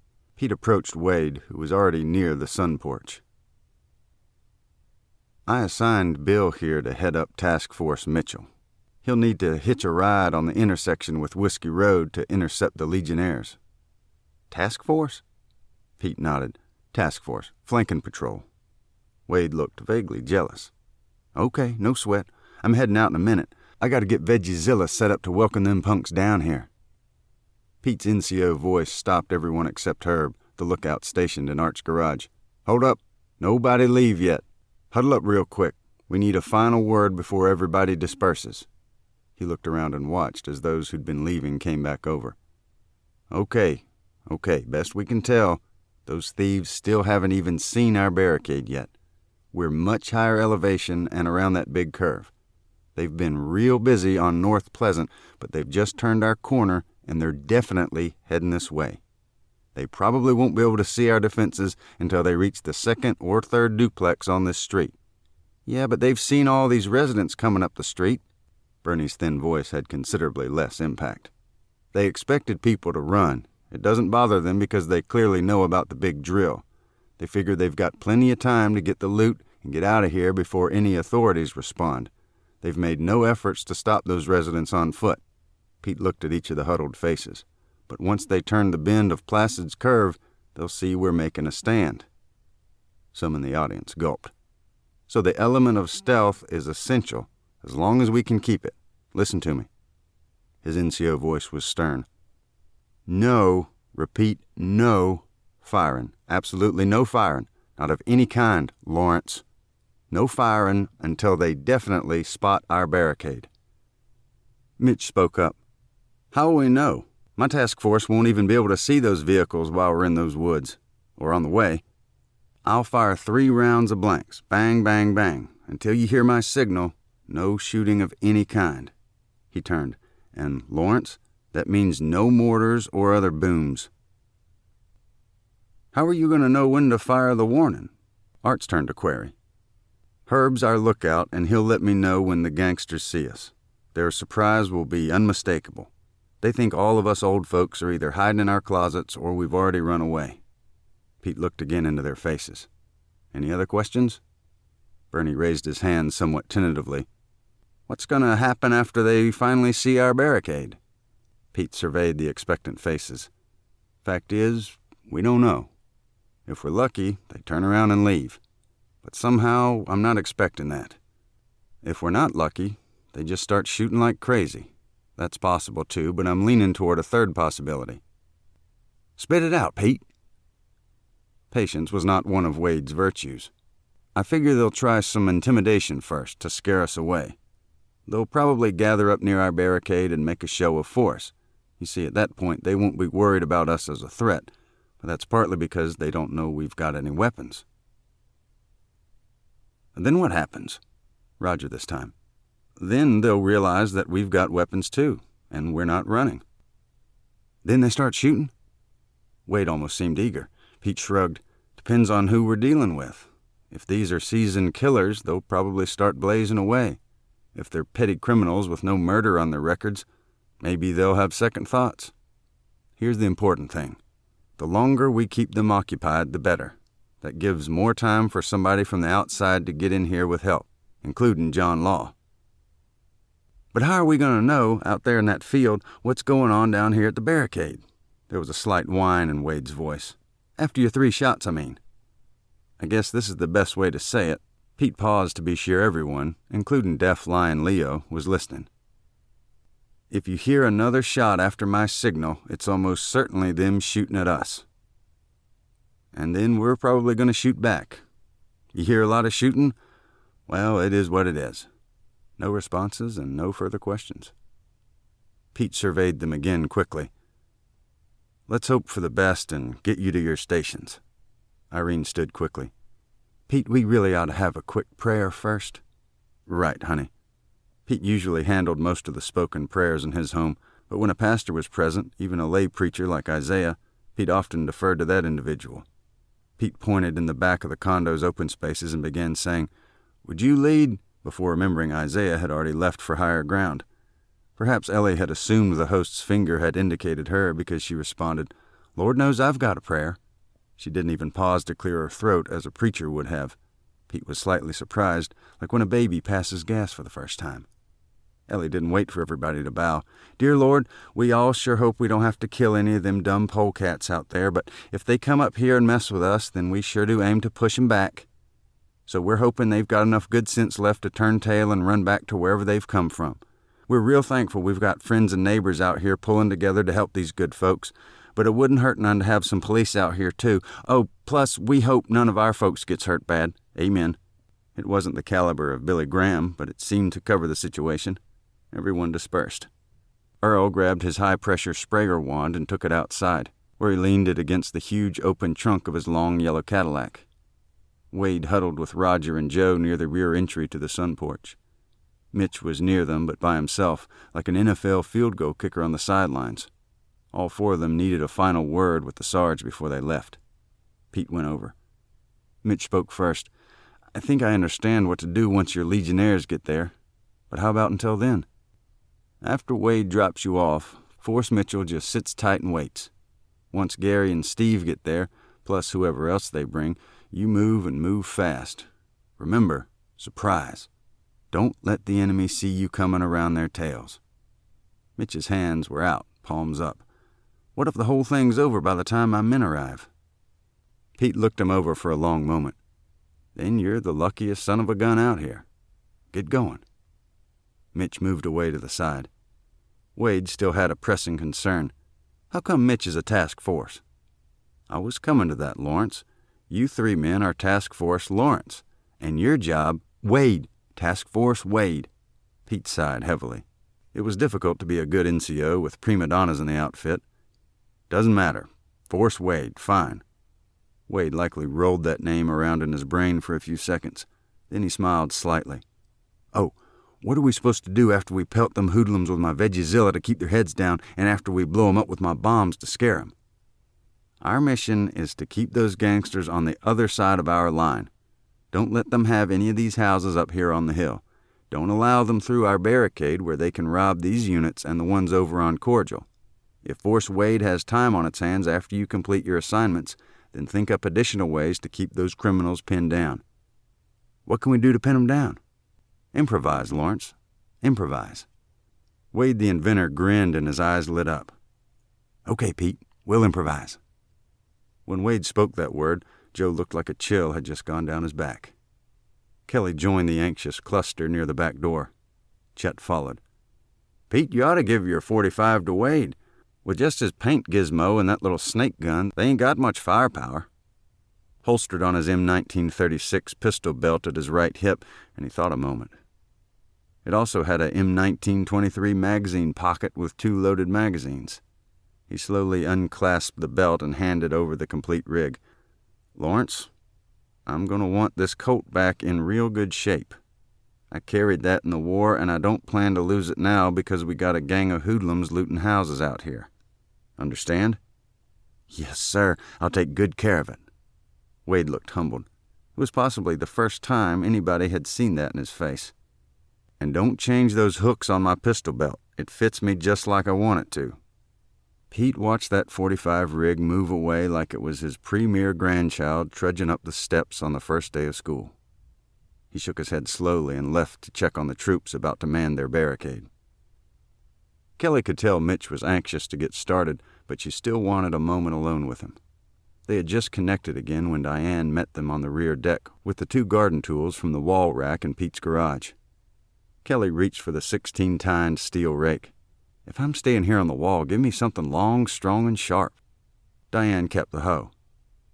Wade held the paintball gun close to his face and frowned. It looked very much like the real .45 he'd just obtained from Pete. "Here." He handed the recreational pistol to Kelly. "You can put somebody's eye out with this." "Thanks for nothing. If they get close enough for me to use this or my rake, we're done for anyway." Then Kelly asked to borrow the air horn Wade always took to ball games. "What do you want that for?" "In case I need a taxi, you big galoot." Kelly sighed heavily. "Just let me borrow it." Wade descended the steps, retrieved the horn from his souped-up golf cart, and returned to the deck. "It's the turbo model, so don't use it inside." She slugged him gently on the arm. "As if." Wade, Joe, Roger, and Mitch began moving away from the deck steps. Ellie's approach from the sun porch halted them. "Mitch, we're counting on your flank patrol. You clear on everything?" Mitch returned to the deck steps. "I'll be honest, Ellie. Pete picked the wrong guy for this job. And besides that, I think the whole idea of trying to fight that gang is pretty stupid." Kelly gasped and hoped Ellie's bat was not nearby. "Maybe Pete did pick the wrong man for your patrol, but he ain't stupid. Leaving his house to that pack of thieves would be stupid. Organizing all these folks to protect these other streets is smart and brave. You don't get a silver star for being stupid." "Actually, the way I heard it, he ran directly into enemy fire to rescue his wounded lieutenant." Mitch folded his arms. "Most people would consider that pretty stupid." "You hush." Ellie slapped his arm, hard. "What Pete did was noble. Noble cancels out stupid. Sacrifice cancels stupid too. What Pete did was a bless George both." Mitch was obviously chastened. He probably hadn't really meant to be critical, but he had blurted it out and likely didn't know what to say next. The look on his face must have calmed Ellie a bit. "Nerves, ain't it? I know just how you feel." "I really didn't mean stupid." "I know." Ellie paused. "Bless George, I know." Kelly could feel the tension in everybody's demeanor. In the Henleys' backyard, Wade waited in the buggy with Joe and Roger. "Mitch, you still want to ride over to Whiskey, or what?" "Yeah, coming." Mitch kept looking at Kelly as he hurried over from the deck steps. Ellie called loudly from the deck, "Watch out for Irene's big flower bed over yonder." Undoubtedly, Wade hadn't heard her warning and didn't notice the flowers already ground by the fat tires of his speeding golf cart. He left 4 distinct tracks. Must have skidded sideways a bit. What a blessed George mess. Ellie shook her head and went inside. Standing alone on the deck, Kelly held up her hand and kept watching as Mitch and the Wade-mobile disappeared around the far side of Alice's condo. Though Kelly could no longer see the golf cart, she knew it traveled the west portion of Placid Lane around the curve of Serenity Drive. A few moments later, she glimpsed them whizzing past the relatively small frontage of Serenity where there were no buildings. Then the cart, conveying her boyfriend, disappeared again from view. She never even got a chance to say a proper goodbye. Realizing her hand was still in the air, she lowered it slowly. Then Kelly made her way back inside. Joint Task Force. Mitch couldn't remember a ride that bumpy. Somehow he felt more like temporary cargo than a front-seat passenger. First order of business was to negotiate the ditch along Serenity Drive to get around the jackknifed tractor trailer. Everybody got out except Wade, who jockeyed old Betsy down and up and back on the road. He took off again almost before everyone's rumps hit the seats. That was the same stretch of road Mitch figured he'd soon be walking on once the Legionnaires arrived. Wade careened past the church, almost to the shoulder of Whiskey Road, where he dropped off Mitch like a delivered parcel. You know what to do when the Legion guys show up?" Sweat dripped from Wade's full face. "I'm supposed to leave 2 or 3 here to guard this exit, and they keep this radio." Mitch held it up. "Then I take the rest, however many, back to the community down the north side along those trees and bushes." He pointed, even though the hilly terrain obscured their view. "When Task Force Mitchell gets around behind those trucks without being spotted, then Pete said just turn Gary and Steve loose on them. Sounds like a plan." "Hope those men hurry up. I don't want to be out here by myself while everybody else is—" "They probably won't be too long. Irene called them." Wade paused. "Oh, us 3, my team, we're the Warriors. Wade's Warriors. What's yours?" Mitch paused. "I hadn't thought of a name. Maybe the Lost Sheep?" "Well, when you do, it's got to start with M." "Why?" "I've seen enough war movies. It's always the same letter, like Merrill's Marauders." "Hey, that's a good one." Wade whapped a meaty hand towards him, but it didn't make contact. "Your team is Mitch's Marauders." Mitch started to mention Darby's Rangers as merely one illustration of non-alliterative unit nicknames, but didn't. The sound of Mitch's Marauders was actually quite appealing. In the golf cart, Joe looked at his watch, no doubt pondering the tag Wade's Warriors. It was likely his first time with a catchy team name, task force or otherwise. He probably wished they had their own T-shirts or caps.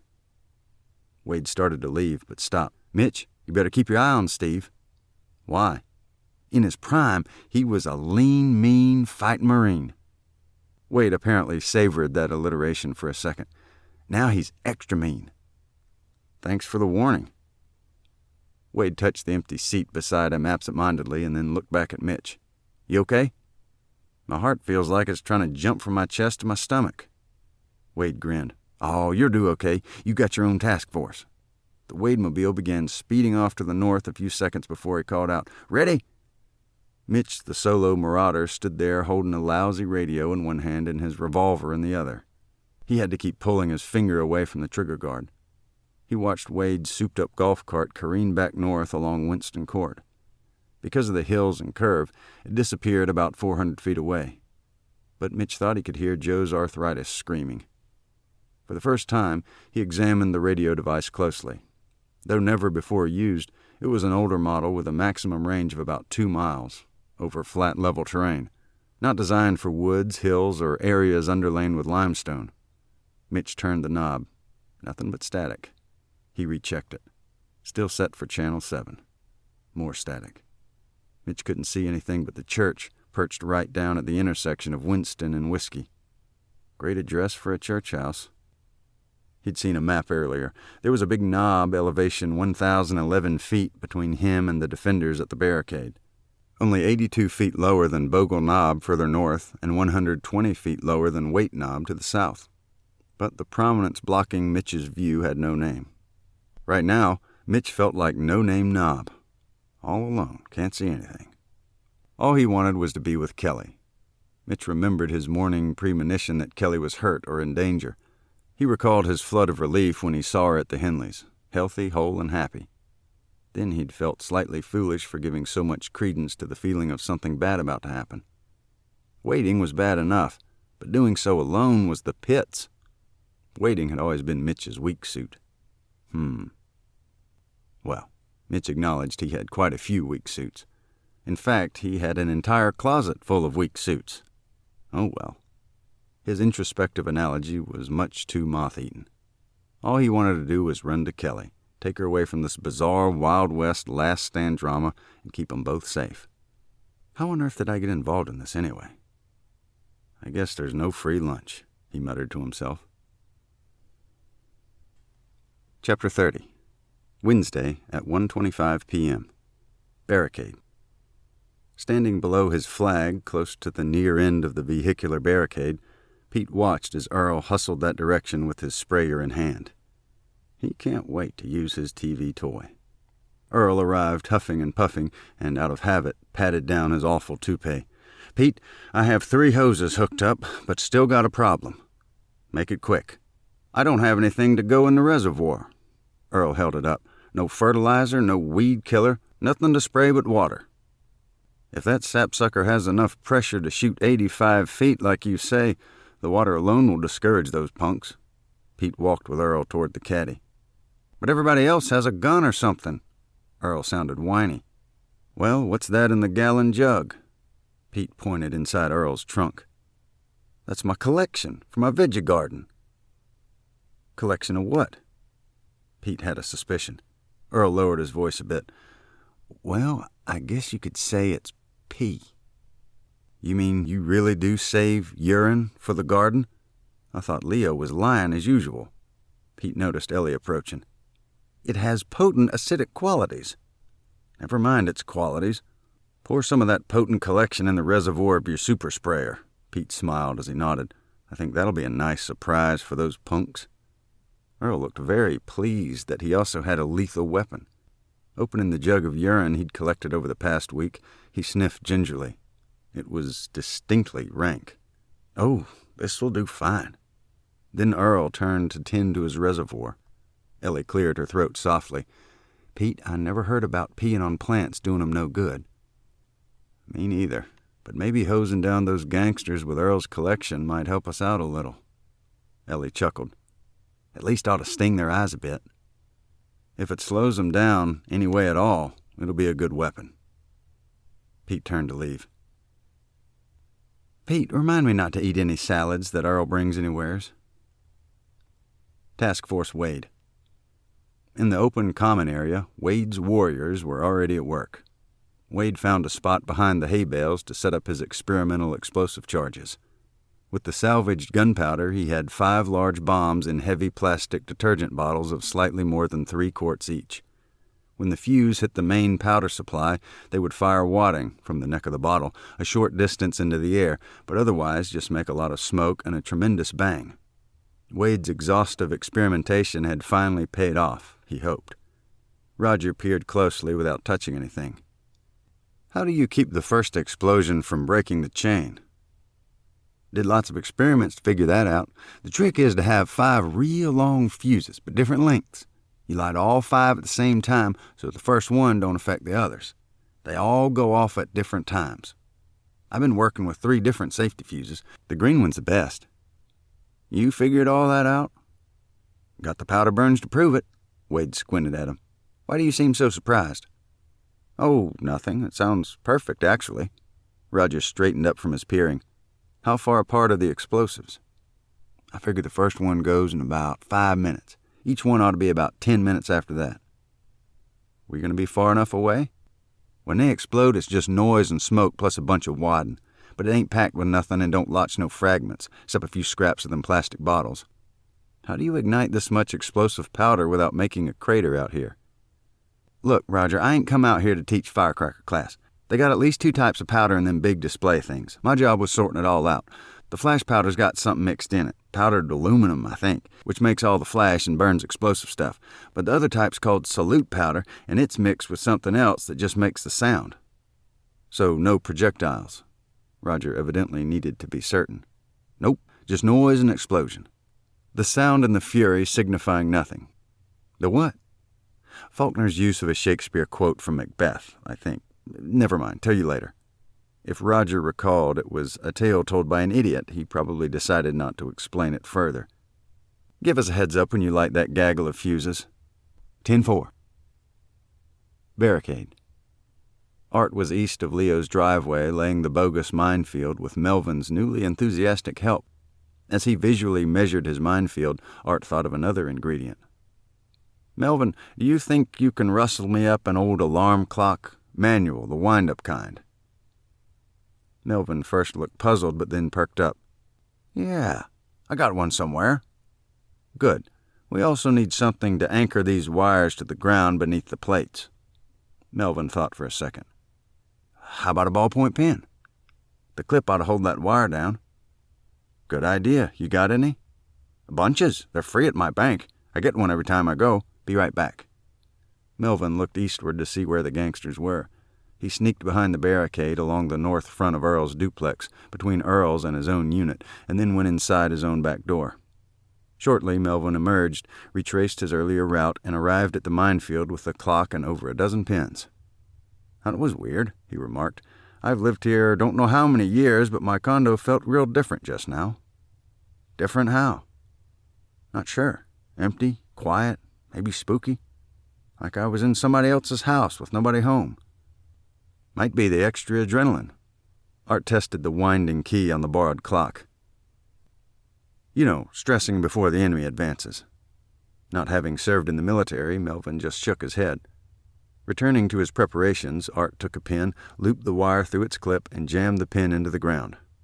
Perfect. Melvin looked pleased. It obviously felt good to cooperate and actually assist. Then Art formed 2 big, visible loops to connect the wire to the next mine. The wire's gauge was not as thick as he had hoped for, but he was able to make do. He left an empty hole between each pan pretending to be a mine. Why'd you have Jenkins dig those extra holes? So it'll look like we got some of the mines laid but didn't get finished? Art rubbed his dirty hands on the back of his pants leg. Melvin looked puzzled again. If it looks too perfect, maybe they'll get suspicious. Art winked. But if it looks like we're in a hurry, they won't stop to wonder whether these mines are real or not. They'll be wondering why we didn't get finished. See? In case Melvin was skeptical of the logic, Art continued his explanation. The empty holes are just a feint to distract them from our bluff. Melvin understood. You can get people to accept one big lie by telling them another small lie. When Art grinned, his goatee adjusted dramatically. The last thing he did was attach a long wire with 3 large loops from the nearest dummy mine to the alarm clock. The connection was not electrical, just a physical tie-in. Then, Art set the alarm and placed the clock gently on the front bumper of Earl's yellow caddy. What time did you set it for? 3:33. Melvin checked his own watch. That's over 2 hours from now. If we're not already dead by then, it'll remind me to clean up this mess before the association president bowls his way down here. Art smiled grimly. Besides, 3 is my lucky number. While Art and Melvin rechecked all components of their dummy minefield, the largest van moved up about 50 feet until it was in the front of the middle of the first duplex, which actually faced Placid. The second vehicle turned off North Pleasant and stopped at the house which sided the bottom of Placid. The third truck moved into the approximate position the second one formerly occupied. The minefield engineers noticed the vehicle movements at about the same time Herb obviously did. Herb rushed out of Art's garage without speaking to Art or Melvin and took great care to step around the dummy minefield. Left in his wake was a very faint trail of airborne sawdust. He hurried along the barricade line to find Pete, who just then emerged from his condo. Opposing force. Somehow, Foss had briefly taken his mind off the catastrophic miscalculation of time involved in the heist and was able to focus on the other logistical aspects of his grand plan. He stood by the largest van thinking. Got everything covered. My 2 lookouts will signal if somebody drives up, but also delay them by blocking the road, pretending to be broke down. I've studied the maps. There's only one way in this neighborhood and one way out. Herb had sent loader H2 up ahead stealthily to see what the tall man with the unusual goatee was planting in the same front yard where, earlier, the gray-haired man had dug holes. It was perplexing that 2 men would plant flowers while, presumably within their partly obscured view, 19 out-of-towners were emptying many of their duplexes of valuables. H2 returned out of breath and made his report. Herb hurried over and interrupted Foss's self-congratulatory thoughts. Hey, man, they got a street blocked up there. What do you mean, blocked? Foss grabbed him. He always clutched someone when agitated. You mean like a few sawhorses or something? No, man, I mean blocked. Herb knocked away that hand and pointed excitedly. They got cars and trucks and trailers parked sideways across the street, man. Big cars. You're crazy. Did you see it yourself, or is this from one of your trained monkeys? I ain't gone up there looking for no pink slips, man, but my boy knows what a blocked-up street looks like. Okay. Foss liked the symmetry of 3s. Let's go take a look. Foss and Herb crept up the south side of Placid Lane and nearly reached the unit shared by Gerald and, what's-his-name, second duplex from Pleasant Drive, and 3 away from the Henleys, before they were able to see the barricade. They stopped and dropped. Blitz, blitz, blitz. It's worse than he said it was, man. We can't drive a kiddie bike through that pile of junk. Herb sometimes exaggerated. Blitz, blitz, blitz. The richest people are on that street, man. They got the newest cars and stuff. We got to break through this roadblock and down to that other street, man. Blitz, blitz, blitz. Hey, man. Herb hadn't taken his eyes off the barricade. What we going to do? Foss hated it when his plans were thwarted by utility trenches, collapsed culverts, incompetent haulers, and dim-witted secundos. But it truly steamed his shorts to have old folks block the street he needed with huge old cars and trucks. What else could possibly happen? Blitz, blitz, stinkin' blitz. Foss didn't even know about the problems with outdated and incorrect maps for that part of town, or that his two lookouts were focused mainly on their marijuana. Foss realized he'd have to settle himself enough to keep order among his 18 cohorts, so he took a few deep breaths. Okay, no sweat. We can smash through that pile of junk in 2 seconds. Herb seemed less confident. What about all them old folks, man? When we start moving their direction, they'll scatter just as fast as them wheelchairs can roll. I don't know, man. They look like they're out there to stay. Foss just waggled his pistol. Herb sidestepped the handgun and looked again toward the barricade. He obviously wondered if the people manning it would even budge. Let's go. Go, stinkin' go. We got houses to clear. Foss put the stopwatch in his pocket and snapped the fingers on his free hand. Herb grabbed 2 of Dante's haulers just standing around one of the trucks. D11 and D14, he guessed. Vamonos! Barricade. Pete could see Herb the goat man, then stumbling his direction, was agitated, and the wise NCO already knew what must have developed. From Art's garage, Herb had seen the bald white man and the short Latino sneaking up along the south side of the street. He'd stayed hidden in Art's garage until they made their way back to their largest truck. Though their exact conversation could not be heard from that distance, the leader's loud cursing indicated he was highly agitated. Hustling to the open garage where Pete waited in the shade, Herb was so out of breath that he couldn't speak at first.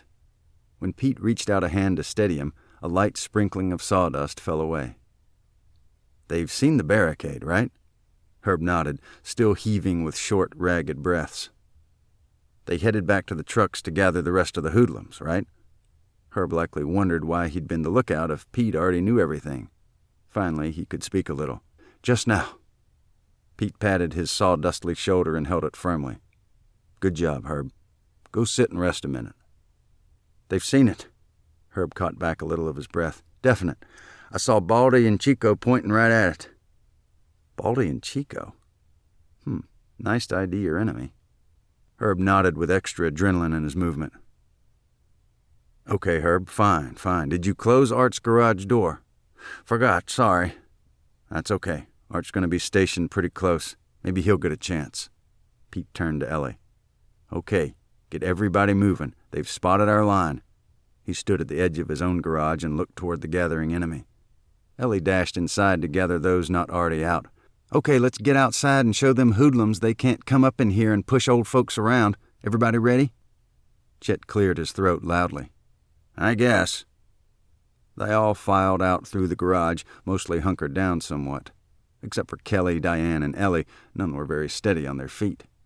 The relocated vehicles, Earl's Cadillac, Leo's Crown Victoria, Chet's pickup, and Wade's truck and trailer, nearly filled the expanse between Pete's garage and Leo's across the street. In flagrant violation of the Community Association's standing rules, 3 garage doors were left all the way open. Chet was the first to exit Pete's garage. This barricade won't keep them from breaking through, but it'll expose them to field of fire while they're doing it. He nodded with approval. Plus, their big trucks can't get by. Diane pointed in the direction of the intruders' vehicles, even though she couldn't see them. Their neighborhood defenses finally spotted. Pete realized it was time to sound the alarm so both task forces would know there was a dramatic shift in status and momentum. He wondered if Task Force Mitchell remained a one-man team or if the Legionnaires had arrived by then. Pete reached for Chet's M1, clicked off the safety, and fired the first of the 3 blanks, aiming toward the high, unnamed knob to his west. In his practiced hands, he quickly reloaded, singly, from the cartridges in Chet's open palm. Bang! Bang! Bang! Pete would have preferred to fire his deer rifle, but needed to conserve the available live ammo. The noises startled Diane, even though she'd watched him pull the trigger. Obviously, even deaf Leo heard the shots, but he seemed considerably less affected. Part 4, Chapter 31, Wednesday at 1:30 p.m. Opposing Force. Foss and Herv ducked at the reports from 3 rifle shots up the hill and around the curve. "What was that, man?" Herv scurried toward the back of his largest truck. Foss was right behind him. "Blitz, blitz, blitz! I ain't believing this!" Herv could not resist stating the obvious. "Hey, man, one of them old dudes has a gun." "Blitz, blitz, blitz!" Foss was thinking it could be more than one gun. "I don't think them wheelchairs is rolling away, man."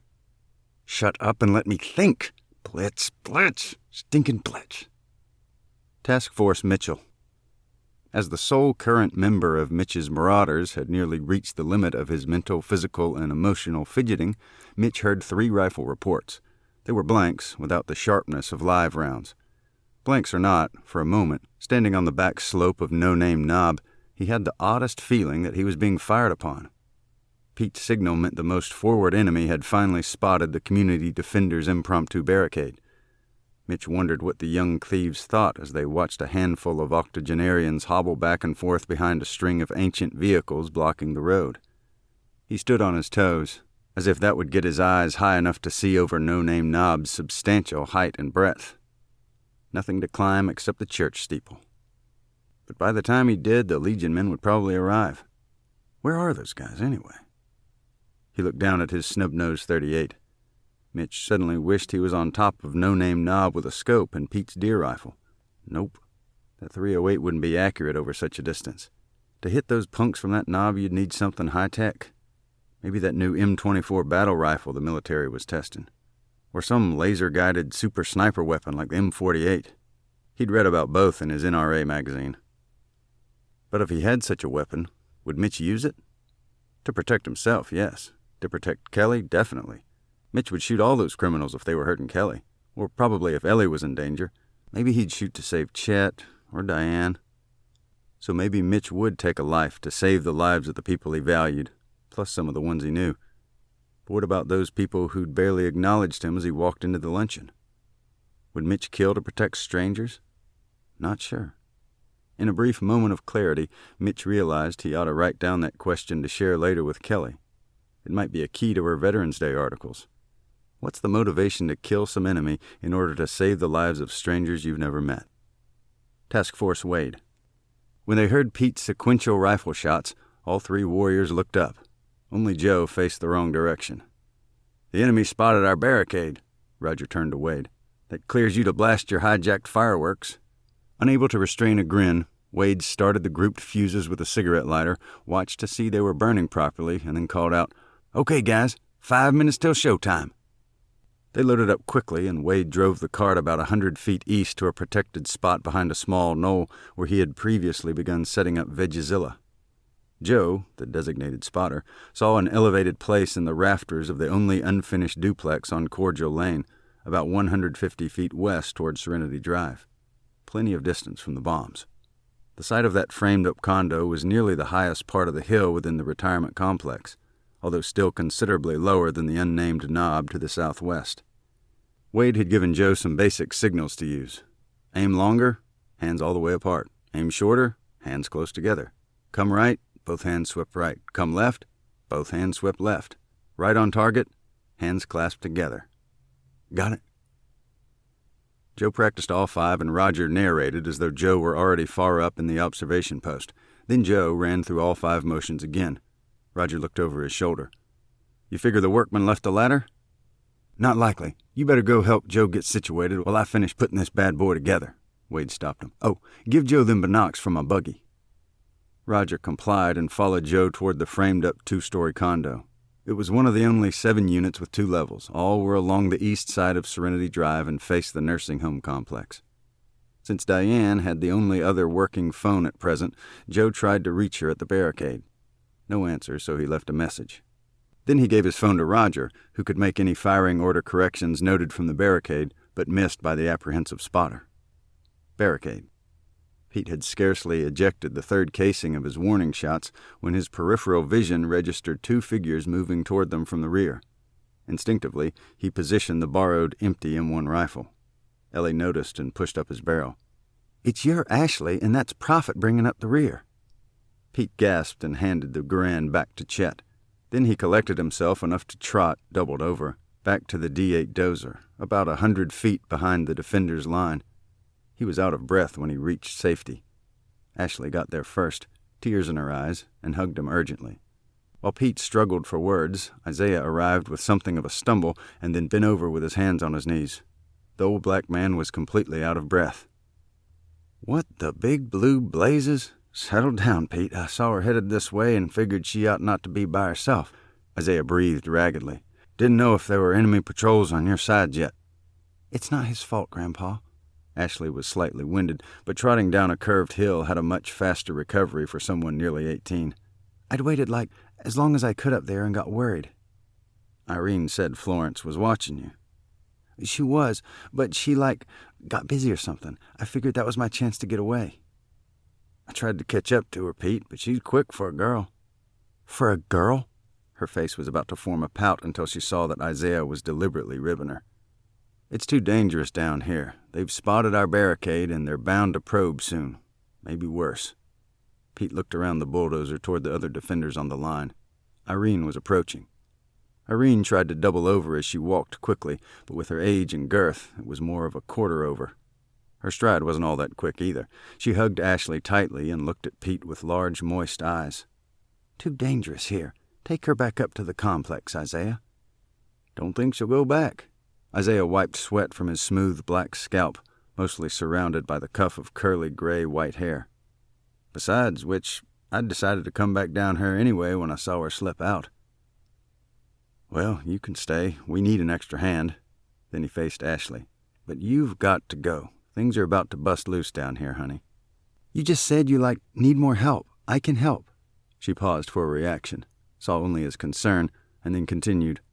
"You taught me how to shoot, Grandpa. I'll do whatever you need." "Then get back up to the complex where you'll be safe." "Except that, Grandpa. I heard you say earlier they've got a superior force, or something. I'll help." Then Ashley remembered. "Oh, Grandma, I was finally able to send word to the state police, like you said. I texted them." "That's nice, honey." She was still hugging her youngest granddaughter. Pete perked up. "Ashley, say that again, about reaching the troopers?" "Well, I couldn't, get any phone service down here, and nobody had internet. But up on that hill, like somebody said, I did get a low signal, 1 bar, from somewhere. I guess it was the edge of a fringe area for service." She held up her device. "And I finally reached a friend in Bowling Green, but it was too garbled on both ends, just about every third syllable. So, gave up with the phone. But I remembered one of my other friends said she could sometimes text even if she didn't, have enough bars to make a call." "Honey, you need to cut to the chase." Pete looked over his shoulder hurriedly. Ashley sighed. "Okay, that fringe signal was evidently just enough for me to text. So I texted my friend and asked her to look up a cell number for, anybody at the Kentucky State Police in Frankfort." Pete was extremely confused. "Because landlines can't receive text messages." Ashley was trying to be patient. There was sustained confusion in the huddle. "You know, on their websites, some companies list their top managers and sometimes, give other contact points besides office phones?" She saw no reaction from her rapt audience, so she continued. "So my friend, found a cell phone number of some captain somebody, and I texted him." "What did your text say?" Irene was still hugging her. "Here, I saved it." Ashley tapped a few squares on the small screen and showed the message to her grandparents. Pete rarely attempted to read small print, so he motioned to his wife. Irene adjusted her glasses and read it out. "Emergency, Pulaski County, South Somerset, Placid Lane, attacked by creeps with guns, not drill, Henley." Then she positioned the tiny screen right in his face. Pete mulled over the message. Though confusing from abbreviated spelling, it was accurate as far as it went. "Honey, did anybody write you back?" She shook her head. "So we can't be certain they actually received it." "No, but I know it went through because after I pressed send, it went back to my home screen." She shrugged. Pete closed his eyes briefly. "So it probably went through, but we don't know if anybody opened it or whatever you'd do. Plus, if he did see it, whether he'd do anything about it." "Grandpa, if you were a state police captain who got an emergency text, wouldn't you do something?" "You're right. No need to borrow trouble. Well, anyhow, that's a lot better than anybody else has done. Nice job, honey." Pete stuck out his chin. "Now get back up that hill to the complex, please." Ashley stuck out her own jaw. Pete, she's got all that stubbornness from your side of the family. Might as well let her stay. Irene tightened her embrace. I'll keep her on the line between me and Ellie. That's no good. He shook his head. I'll need Ellie. She can't be babysitting. The hurt expression on Ashley's face was ignored because the sergeant had refocused on tactics. He took another look around the dozer. Put her between Mrs. Randall and Sutton. Me and Chet are on either side of that pair. That's probably as safe as she can be down here. Thanks, Grandpa. Her expression was relief mixed with fear as she realized that she was now committed to stay. Ashley, you stay real low and try to get behind the engine block area of Lawrence's truck. Irene, take her on down before things get worse. Find her a shovel or something, no guns. She momentarily forgot they didn't have any guns to spare, nor much ammunition. Irene let go of Ashley's shoulder and tried again to double over, as her granddaughter was easily able to do. Zigzag, Irene. Pete sighed heavily as his wife and granddaughter headed in a mostly straight line toward the barricade. Ashley arrived first by a considerable margin. Looks like the apple doesn't drop far from the tree, Pete. Isaiah also watched. You mean ignoring orders? No, stepping up to do her duty. Pete nodded and continued to watch until his family members were situated behind the barricade. Now, go back to why you're down here again. I started to stay to begin with, but a tiny voice was saying, this isn't your neighborhood. Go up there and wait it out. Isaiah took a deep breath. But then I got to thinking, that's part of the problem I've had my whole life, and my ancestors before me. When we, all of us, think about things in terms of neighborhoods and boundaries and other details that can divide us, it just drives us further apart. The old black man looked into Pete's eyes. You've been a good friend to me. If you're in trouble in your neighborhood, then I can't sit up in a safe complex and wait till it's over. Friends help friends. Pete's eyes grew moist. He grasped Isaiah's shoulder with one hand and held up his rifle with the other. Don't guess you brought any shooting irons. Matter of fact, he reached into his back pocket. The small revolver was barely visible until he turned over his hand with his light-colored palm up. Kit gun from a tackle box. It was a blued steel Smith & Wesson Model 34 and .22 caliber. He smiled proudly. Loaded? The smile faded. Only 4 left, Pete. I shot at a moccasin the other day out fishing on the lake. No moccasins in Pulaski, so they say. Well, that's what I hear too, but this was one huge, aggressive water snake. Big around my wrist. Isaiah had the wrist of an ex-boxer. Did you kill it? No, but surely did make it mad. Isaiah scratched the back of his neck. Anyhow, guess I forgot to reload when I got back home. You had this in your pocket during Irene's luncheon? Pete was incredulous. Isaiah shook his head. In my tackle box. I got it on the way up to that nursing home. Only thought about it when I passed by my truck. Good, good. Another revolver and 4 more cartridges, even if they are .22. Pete nodded as he looked toward the barricade. Every bit helps. Isaiah kicked a section of the D8's track. What's this dozer for? Our barricade's pretty flimsy, and these aren't exactly troops on the line. The dozer's to plug the first significant hole. After that, I doubt we can hold this position if they really want it. So what is the plan here, Pete? Stall in action, pure and simple. We don't want to fight these punks unless we have to. We've got people still trying to reach the authorities, if they can ever get through, and if the dispatchers won't automatically think it's part of the drill. Who knows, maybe Ashley's message will get somebody's attention. Pete groaned.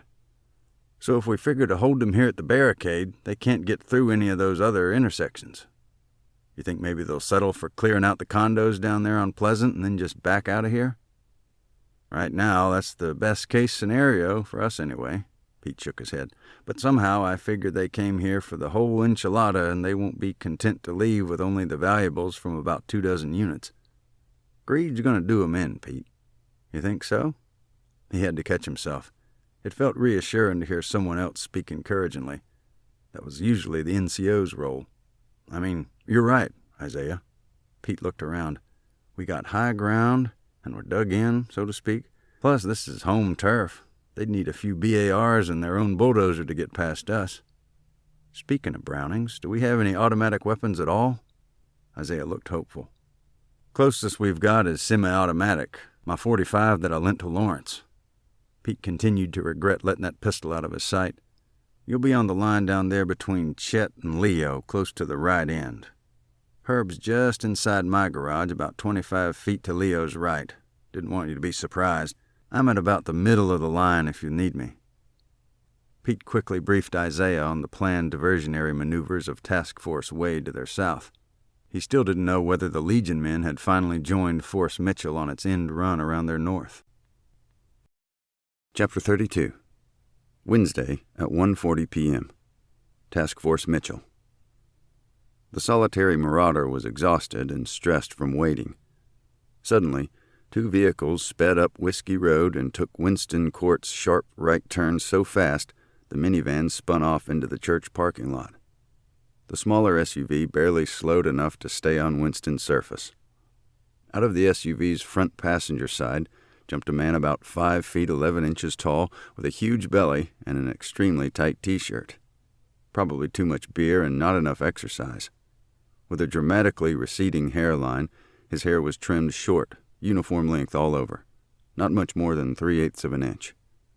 Pete had said Steve was a Marine during Desert Storm.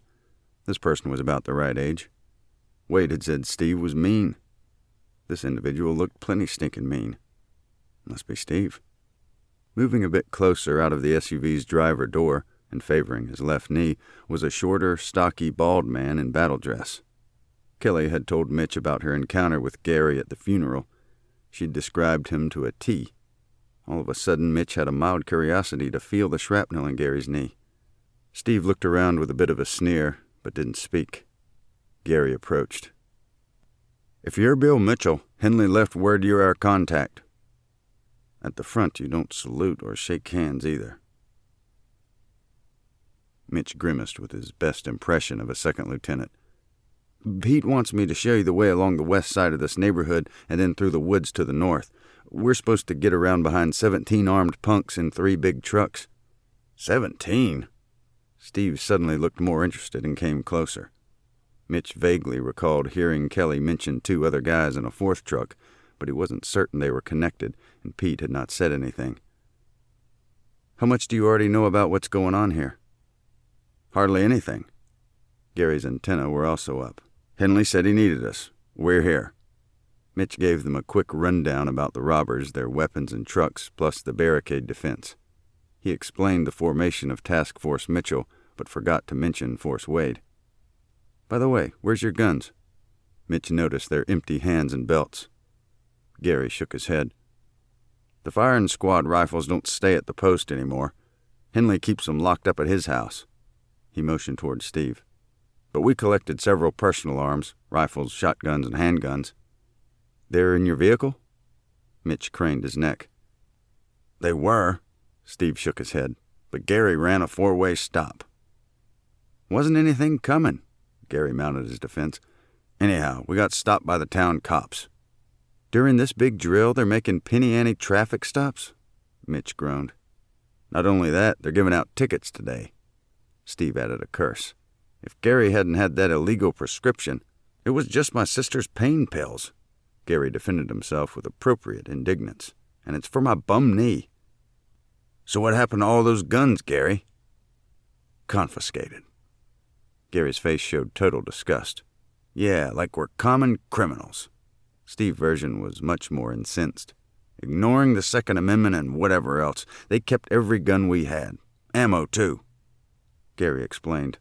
"The cop said if we'd had just 1 gun in the glove box, it would have been no problem. But with 7, or was it 8, firearms laying behind the back seat, he acted like we'd just robbed a gun shop or something. Any cop could tell those weren't new guns from a store." Steve acted like he needed to hit somebody. "He's just flexing his muscles because police can get away with everything." "No guns." Mitch shook his head. "Pete told me to lead a patrol around the right flank of a squadron of heavily armed gangsters, and all we've got is my ankle gun and a radio that won't work." "Doesn't Henley and whoever else have any guns?" Gary's question was logical. "Honor Guard rack has at least 7 Garands." "Yeah, one's got a busted firing pin." Mitch's words sounded bitter. "Plus, the Legion's transplanted armory doesn't have any ammo but blanks." Steve stepped forward suddenly. "No other live ammo at all? From anybody? You can shoot nails from those Garans if you've got blanks, Gary nodded as he spoke. Yeah, but you'd ruin the bore, Steve cursed again. Mitch detailed all that he'd learned standing in Pete's kitchen when every resource was counted. Well, that's just great. Steve stomped his feet on the church parking lot like he was a child throwing a tantrum. We're going to have to fight those punks with rocks and sticks. There was a moment of silence while the three marauders mulled over their circumstances. In the distance, emerging from the rear seat doors of the SUV, were two older men who looked identical. That's Elmer and Ralph, Gary pointed. Or Ralph and Elmer, not sure. They're twins? Brothers. One's about a year and a half older. The elderly siblings approached. Bill Mitchell. Glad you could make it, Elmer. Both nodded. Mitch addressed the other brother. It's good you're here, Ralph. Both nodded again. Presently, Task Force Mitchell had 5 marauders, with 2 almost identical. Mitch heard another vehicle door open. How many guys did you recruit? Steve answered so quickly it came out like spit. Everybody's fixated with the stinking drill. So who else came with you? Mitch nodded toward the other vehicle. About that time, 3 men in the minivan finally extricated themselves from the front and sliding doors. They were all in their 80s, and one looked like he could barely walk. Firing squad guy. He stumbled going down a hill at a funeral and fell into a fence. Gary spoke quietly. He'll be okay in a few days, but he busted up one of the Garans trying to break his fall. Mitch sighed. Probably bent that firing pin. Barricade. Back at the barricade, Pete began moving large boxes from his garage into the space between his own condo corner and the tail of Wade's trailer. Diane and Kelly helped. Cardboard boxes couldn't stop bullets and wouldn't prevent access by the gangsters, but they could help disguise positions and conceal movements of the defenders. Already warm, Kelly looked up at the bright sun. I've got a feeling we're going to be out here for a good while. Wish I'd have brought a t-shirt to change into. She slid her sweater's sleeves up over her elbows. Art still wore his windbreaker and looked perfectly comfortable. One of the few autumn afternoons he didn't feel cold. Norm leaned his Garand against Earl's Cadillac fender and pushed a wheeled trash container into a small gap between 2 vehicles. Diane did the same at another hole. Kelly rolled over an empty but heavy 55-gallon plastic drum and maneuvered it into place. Diane tapped the drum. Somehow I don't expect this little bit of plastic to stop any bullets. It won't. Kelly slapped it also. That's only concealment. It's the steel you hide behind. Diane began looking for steel. Near the bogus minefield, Pete surveyed the shallow holes, buried cake pans, loops of wire, and the wind-up alarm clock. Good job, Art. Melvin helped. Pete nodded at Melvin. All was forgiven. Looks good enough to fool a visiting general. Art seemed slightly embarrassed. No problem, Sarge. I'm only a sergeant when my uniform's on. Art shook his head. No, Pete, you're a sergeant deep down inside. It took everybody a few moments to get situated behind the barricade. Pete monitored their movements. Pete, how come Wade can't stay here on the barricade and help us? We could use another young guy right here. Art's question was puzzlement, not complaint. Why are you letting him go out there and shoot fruit balls at that gang? Anything Lawrence can do to distract those creeps will buy us a little time. Pete lowered his voice slightly. We don't have much ammo, so the longer we keep that gang pinned down, the better we are. They don't move forward, and we don't get robbed. They don't advance, and maybe the law will get here in time. So Wade shooting a fruit mortar is just a distraction? Pete nodded. Diversionary maneuver. Art's face scrunched up a bit. Other than diverting their attention, think it'll do any good? Who knows? Pete looked over the top of Earl's caddy. He might actually hit somebody. Melvin looked up and back over his shoulder. Hope it's not any of us. Pete went back inside his condo and quickly returned with a long gun in each hand. I'm using this hunting rifle. Art, you take my over and under. He handed over the 12-gauge shotgun. Art received it with both hands reverently. Savage 330. Nice. Barrels are 28-inch, one's full choke and the other's modified. Single selective trigger. Pete might have been describing a new great-grandson. "I had my old shotgun a long while, Art," he pointed for emphasis. "Take good care of it." Art nodded. Pete reached into his biggest pocket. "Here's half a box of 12-gauge, minus the box. Make 'em all count." "Will do, Sarge." Art cupped both hands as 13 shells transferred to his custody. Then he shoved them into the pockets of his country club windbreaker. Pete resumed pacing back and forth along the barricade. His Winchester was by his side, barrel pointing up. He gazed at his American flag, extending from the inside edge of his garage over the nexus of the sidewalk and driveway. "Think you ought to take it down?" Chet had come up beside him. "Hate to see bullet holes in it." Pete had already considered that. "No. Our flanking teams need a point of reference. Don't want any friendly fire." Then he looked down his street toward the invaders. "And those punks need to know who they're fighting." Pete stood on tiptoe to catch the flag's bottom corner and held it for a few seconds before letting it return to the control of the breeze. "We'll leave the colors flying." Chet shifted to the matter he'd come over to mention. He nodded far left, then far right, and cleared his throat loudly. "We're open on the ends." Pete's eyes followed Chet's head motion. Right. Need a security detail." He looked around and grabbed Norm and Stanley. Sergeants always grab the men nearest them. "These 2 retaining walls in me and Norm's backyards help extend our barricade line by some 37 feet each direction. It won't take long for those city boys to send a probe around our flanks. We need a good man on each end, watching those gangsters don't get around us north or south." Pete paused to see if his words were sinking in, but the 2 volunteers merely looked stunned. "Norm, you cover the north end of your wall from somewhere behind Bernie's unit, maybe the west side of his deck if there's enough protection there. Stanley, you cover the south end of my wall, from maybe Alice's deck if you've got a good enough line of sight." Norm nodded, and Stanley gulped. "Stay down and don't expose yourself." Pete stuck his chin out slightly and nodded slowly. "Chet give you any live ammo?" Norm counted. "I got 8 rounds." 6. Stanley looked acutely disappointed. Norm gave Stanley one .30-06 cartridge. That allowed each man 7. "Okay." Pete started to leave. "Wait, Pete."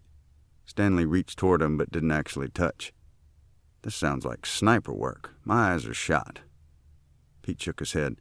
"Stanley, if we're lucky, you won't have to shoot at all. We don't even want that gang to know you're out there. You only shoot if they probe, and just to brush 'em back." "Brush 'em back how?" Pete felt like he was patiently re-explaining to a new recruit how to lace up combat boots. "If they try to send anybody around those ends, fire right over their head and scare 'em back. If they do flank us, drop 'em." Norm had been attentively listening. "When you say drop, do you mean kill?" "Figure what those guys would do if you were in their sights." Pete's voice was distinctly solemn. "Then do it to them first." Stanley reached toward him again. "You sure you wouldn't rather have Herb or Chet for this detail? I got congestion around my heart, Pete." "We need you. Now hitch up your britches and get out on that south end." Pete gripped Stanley's shoulder firmly, held it a second, and then pushed slightly toward the assigned position. He cocked his head. "Go on." Each moved as ably as men in their mid-80s could while hunkered over. They positioned themselves where they could see the long retaining walls angled from the backs of the 2 primary duplexes and spot anyone trying to cross their extended siege line. Most of the vehicles, filled to capacity with frightened residents from North Pleasant Drive and Placid Lane, had long ago left for the main building complex. Plus, many residents had taken the hill and curve on foot. What remained of potential use on the street were Kelly's 4-wheel drive, Mitch's SUV, Roger's vehicle, and Stanley's minivan. Just enough to convey the 16 valiant defenders if they were forced to flee. All 4 were parked farther around the curve and higher up the hill. One other stray vehicle was nearby, though nobody would think of using it for transportation. Herb's truck with the ill-tempered billy goat was parked slightly behind the massive dozer. Below the barricade, The only vehicle of residents or guests was in front of Art's unit, his big Chrysler with a dead battery. With his wheeled walker and enormous single-barreled shotgun, Bernie had just appeared outside. He'd been in the Henleys' bathroom for a long time. Chet noticed his return. "How many shells you got for that blunderbuss, Bernie?" "3 in my pocket." Bernie shrugged and broke open the breech. "Couldn't find the key to my ammo box." "Art's got some 12-gauge. Get a couple extras from him." Pete came over. "You ever cleaned that old long tom since you got it?" He peered into the oxidized chamber. "That sucker might just blow up in your face." "Daddy cleaned it. He was never scared to shoot it." "That was probably 30 years ago." Pete shrugged and started to move down the line. "You know, Chet, it's been a good long while." Bernie paused. "Last time I shot at a person was when I dropped in Operation Market Garden." "These punks is only persons if you see 'em at the car rally." Chet spit tobacco juice on the street. "They ain't persons if they come in here trying to rob us and kill us." Bernie was not one to argue with Chet, even if he apparently disagreed with that moral distinction. Next order of NCO business was to recheck the integrity of their main line of resistance. The far ends must be guarded, of course, but Pete also wanted to anchor the 2 near ends of the principal barricade, where most of the defenders' true firepower would need to be concentrated. Along the barricade proper, Pete spaced out those men with functioning weapons and live ammo. As much as possible, he alternated them among the ladies with no firearms. If any of the females thought they were victims of sexism, none said so. Except for Kelly, who wished she had the shotgun from her cabin, most of the women seemed relieved not to contend with controlled explosions in a blued steel chamber at the breech of a barrel. Pete would have preferred to redistribute Kelly and Diane, but he needed them as bookends for his granddaughter. It peeved him to have his symmetry ruined. He ticked off his complete barricade force of 16 from north to south. On the far north, guarding the rock bed and retaining wall, which jutted from his own northwest corner, was Norm with a Garand and 7 rounds of 30-06. Perched behind Bernie's wooden deck with good visibility of his assigned area and moderate protection, he could not, however, see any part of the barricade. Melvin, with 10 rounds of live ammo for his M1, was posted just inside the east wall of Leo's open garage. There he had very good cover and excellent visibility of the barricade and the bogus minefield just to the east of Leo's driveway. Behind the front of his own vehicle, Earl was stationed on the inside left end with his urine-powered mega-sprayer. Next was Art with Pete's over-under shotgun, and then Bernie on his walker with the long tom. The huge sedan had enough length to cover all 3 of those men, plus Ellie, who would move from the back of Earl's Cadillac to the front of Chet's pickup. Ellie had her bat, plus she held the non-firing Garand without its bolt. Next was Irene, clutching the heavy, non-functional Springfield that was nearly as long as she was tall. Ellie's Garand and Irene's Springfield were merely bluffs of extra firepower. Pete would anchor the middle with his deer rifle and 20 rounds of .308 ammo. He stationed himself behind Chet's truck, though he figured to be on the move a lot. Next to him was Kelly with the paintball pistol, a rake, and Wade's air horn. She would likely slide between the back of Chet's truck and the front of Wade's, depending on what the enemy was doing. She had extra protection from Leo's Crown Victoria, which was positioned on the forward side of that same junction, closest to the enemy. To Kelly's right was Ashley with a shovel and then Diane with a stout hoe. Next was Chet with 2 partial boxes of blanks and his Garand, fixed with the 16-inch blade of a century-old bayonet. Because of the overlap of Leo's Ford, Kelly, Ashley, Diane, and Chet were the only barricade defenders protected by the width of 2 vehicles. To Chet's right was Isaiah with his .22 revolver, and then Deaf Lion Leo with a Garand and 6 live rounds. Behind the back of Wade's truck, Leo represented the inside right end of the main vehicle barricade. Continuing south, Herb was posted about 25 feet away, just inside the east wall of Pete's garage. This position gave the goat man great protection and a good view over the end of Wade's trailer into the street. Herb had a working M1 with 10 rounds of live ammo. Stanley was posted to the far south, guarding the thick hedge and retaining wall at the southeast corner of Pete's unit. Like Norm at the far end, Stanley had a Garand and 7 rounds. Situated behind the deck at the side of Alice's unit, Stanley couldn't see anything or anyone associated with the street barricade. Interestingly, however, Stanley's far south perch also afforded him a clear-line view of the distant north end of Norm's erosion rock bed. Like a good squad sergeant in the field, Pete moved up and down the line, checking on his troops and being certain each heard the final briefing. If those trucks get real close and the dozer hasn't moved up, everybody head to the ends and get behind these brick walls. He pointed to the condos which anchored each end of their line. Diane stopped him with a logistical question. How's this barrier going to keep those guys from getting through? The barricade's just to keep their trucks trapped. I figure the crooks will stay close to their transportation. Pete stroked his chin briefly. Plus, it gives us a little cover. But what keeps the gangsters themselves on the other side? Our guns and other weapons? Pete nodded toward Diane's garden implement. Kelly weighed in.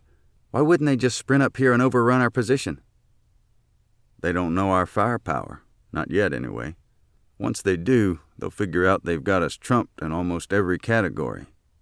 Pete raised his fingers as he listed. They got more semi-automatic weapons and probably lots of ammo. Plus, they've got more mobility, better eyesight, etc. You said almost every category. Kelly gulped slightly. Yeah, I figured we've got 'em beat on experience. Pete looked left and right along his line. Some of these guys fought Nazis and some lived through bonsai charges. Art fought against North Koreans and Chinese. If you live through battles against those soldiers, a bunch of gang kids with purple bandanas aren't quite so scary. Pete, Kelly cleared her throat softly, that was over 6 decades ago. I know, but none of these old coots has forgotten a single minute.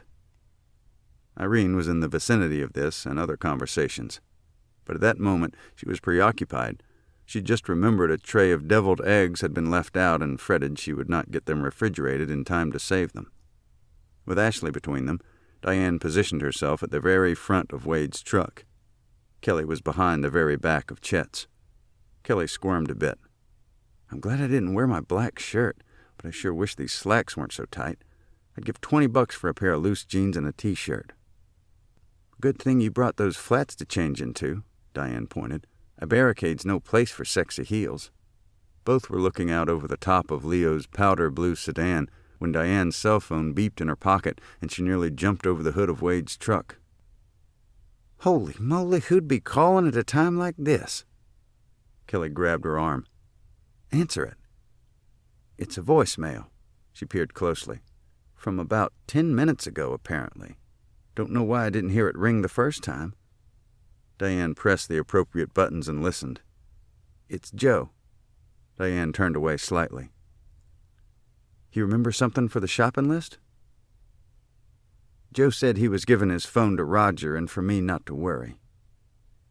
Diane's eyes filled. Opposing force. After hearing the earlier 3 shots, there was a brief pause in the enemy camp. Then the break-ins had continued near the second big van and the stake bed truck farther back. But as Dante's haulers dropped off their loads and got word from Herv's loaders about the barricade up the street, all their looting stopped. Hauler D-15 brought Dante up to speed about the road being blocked. Slowly, cautiously, Dante approached, staying behind the nearer truck briefly, and then made his way up where the advance group was huddled on the side of the lane beside the front van. What's the holdup, man? We got a schedule, bro. When he was agitated and stressed, Dante's pockmarked complexion made his broad face look even more like a toad's. This section should have been cleaned out by now. We got us some vigilantes up there, man, Herv pointed.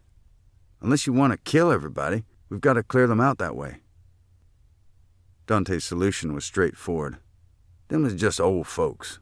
All we got to do is break one of their canes and they cry like babies. Or if that don't get it, I'll break their legs. Foss made that motion with his hand and pistol. Herv looked truly concerned, though not for the residents. Don't make this bloody, man. Just chase them off with a few bullets and let's drive through that sideways parking lot they just started. My way's quicker, and I don't like them old folks already. It don't bother me to dust them off. Foss was pragmatic. "After you kill the first one, the rest will take off like scared rabbits." "Look, man, we get caught with them trucks and loads of stolen junk and maybe get a few months in jail with probation, man. Herb tried to keep things under control.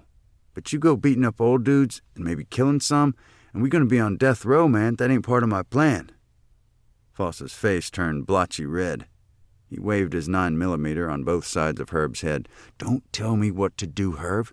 If I want to break a leg or bounce a few crusty skulls, that's my business. You wave that gun in my face again, and your business going to be splattered on that street, man. We got a job here." Herb looked at his watch. "And another half hour to be done and gone, man. You screw around with this nursing home crowd, and you're going to get us caught." Herb turned. Foss made a menacing move, but didn't follow through. Herb's body was as tense as the leaf spring on a half-ton pickup carrying a 2-ton load. He turned back to Dante. "You need to think about loading all that stuff back there and us being out on the highway, man." Dante looked like he agreed with Herb, but was afraid to cross Foss. The toad-faced lieutenant would rather not have to think about the barricade, but his 6 haulers were so transfixed by the blockage they weren't even looting the condos still completely accessible. Chapter 33. Wednesday at 1:50 p.m. As the events were unfolding in the formerly quiet retirement area called the community, the array of individuals represented anything but community. And things began happening all at once in 4 distant areas of that neighborhood. Task Force Wade. Roger checked his watch again. "So, Wade, when can we expect that first explosion?" "Well, 5 minutes from 3 minutes ago would be about 2 minutes, unless—" Boom! The first homemade bomb sounded like the final blast of a public display for July 4th, yet without any appreciable flash. Considerable smoke, however, from the area around the hay bales on the high part of the large inclined open expanse. Even though Wade's warriors had set the bombs and lit their fuses, the first blast still jarred them all. Joe flattened out and Roger went to his knees. Wade whistled. "Whoo-wee, that was loud. Guess my fuse measuring went haywire somewheres. No telling when them puppies gonna bark." He looked with pride at the column of smoke rising some 50 feet from the site. Joe spit out some grass, and Roger dusted himself off a bit. Both made their way quickly to the unfinished duplex at the west end of Cordial. Roger helped Joe move several boards into position so he could climb to the upper level. Wade's new position, behind a small knoll, gave him and Roger excellent protection from the enemy, but all they could see from that elevation were the tops of the Placid Lane duplexes to their north and east. Though it didn't take long for Wade to finish setting up Veggiezilla, much of that time was lining up the end of his pipe with the Henley's deck. Wade figured that trajectory would send his missiles right into the enemy's lap. Setup and sighting in was basically complete when Roger returned from helping Joe get situated in the observation post. "Got any plans for this thing?" "What do you mean plans? You already saw it firing at Henley's." "I meant like how it goes together." "Oh, simple. This hose on that fitting. Crank up the generator, fill the air tank." Wade's fingers indicated everything named. "Aim it somewheres, load the sucker, grip and rip." "That's about what I figured." Wade gave him a look. "Just because it wasn't in no book, you don't like it?" "No, I'm not complaining." Roger shook his head. "Just wondering if anybody else could operate it besides its inventor." "Inventor? I like that. A minute ago I was just the maker." Wade cranked the gas generator on the first try, turned on his compressor, and air began hissing into the 10-gallon tank. Roger looked in the direction of the bombs near the hay bales. "What do you need from me?" "We'll start with the taters. Just keep my ammo coming and tell me what Joe signals in." Task Force Mitchell. Down at the church parking lot along Winston Court, Mitch's marauders had dropped to a crouch when Wade's first bomb exploded. "What in the gee-haw is that?" Steve had tensed. "Just a big charge of powder." Mitch liked possessing useful information in this awkward situation. Even though he'd never actually heard one of the blasts before, he figured an acting task force leader would pretend not to be surprised. "It's a diversion to keep the gangsters pinned down and make 'em think we have more strength." "That sounded pretty strong." Gary faced the direction it seemed to come from, but couldn't see anything because of no-name knob. "Any more of them?" Steve looked in all directions and pointed when he saw a plume of smoke vaguely northeast. "Tell you the truth, I don't know." Mitch wished he did, however. With Wade, it's more likely he'd have a dozen than just one. Nobody responded, but Steve nodded. Feeling rather isolated at the church parking lot with 7 Legionnaires he'd never met before, Mitch tried to buzz Pete on the walkie-talkie. No connection, just static. "Let me see." Gary grabbed it. "Man, this is an old one. Bet it wouldn't reach a full mile even on a flat meadow. Plus, that hill's in the way." Gary pointed. "These cheap little toys won't transmit through Earth, especially not with all the rocks we got around here. Maybe when you get to the top of that knob." "Well, I'm not supposed to leave it with anybody here." Mitch indicated the parking lot. "That's part of Pete's plan for Task Force Mitchell." Steve rolled his eyes with more exaggeration than was necessary. "That's what Pete named us. Wade suggested Mitch's Marauders. Myself, I'd rather be at the barricade. Any questions?" He paused to scowl. "I'm supposed to leave a few here as a rear guard." Mitch scrutinized the elderly men from the minivan. "Those 3 stay here with this walkie-talkie. Not that it's going to do much good, but you 4 and me, we head up there and get behind those gangsters." Mitch wondered if he should frown a bit more. "Simple enough. Pile in." Gary started toward his SUV. "Wait, I think we're supposed to walk." Mitch tried to scowl, but it probably just looked like minor panic. Pete didn't say anything about driving. Steve got right in his face. "Look, dude, I don't know what on earth you're doing here, but we ain't going to walk till we get within range of where they could see the vehicle. Got it?" Gary's version was slightly less tense.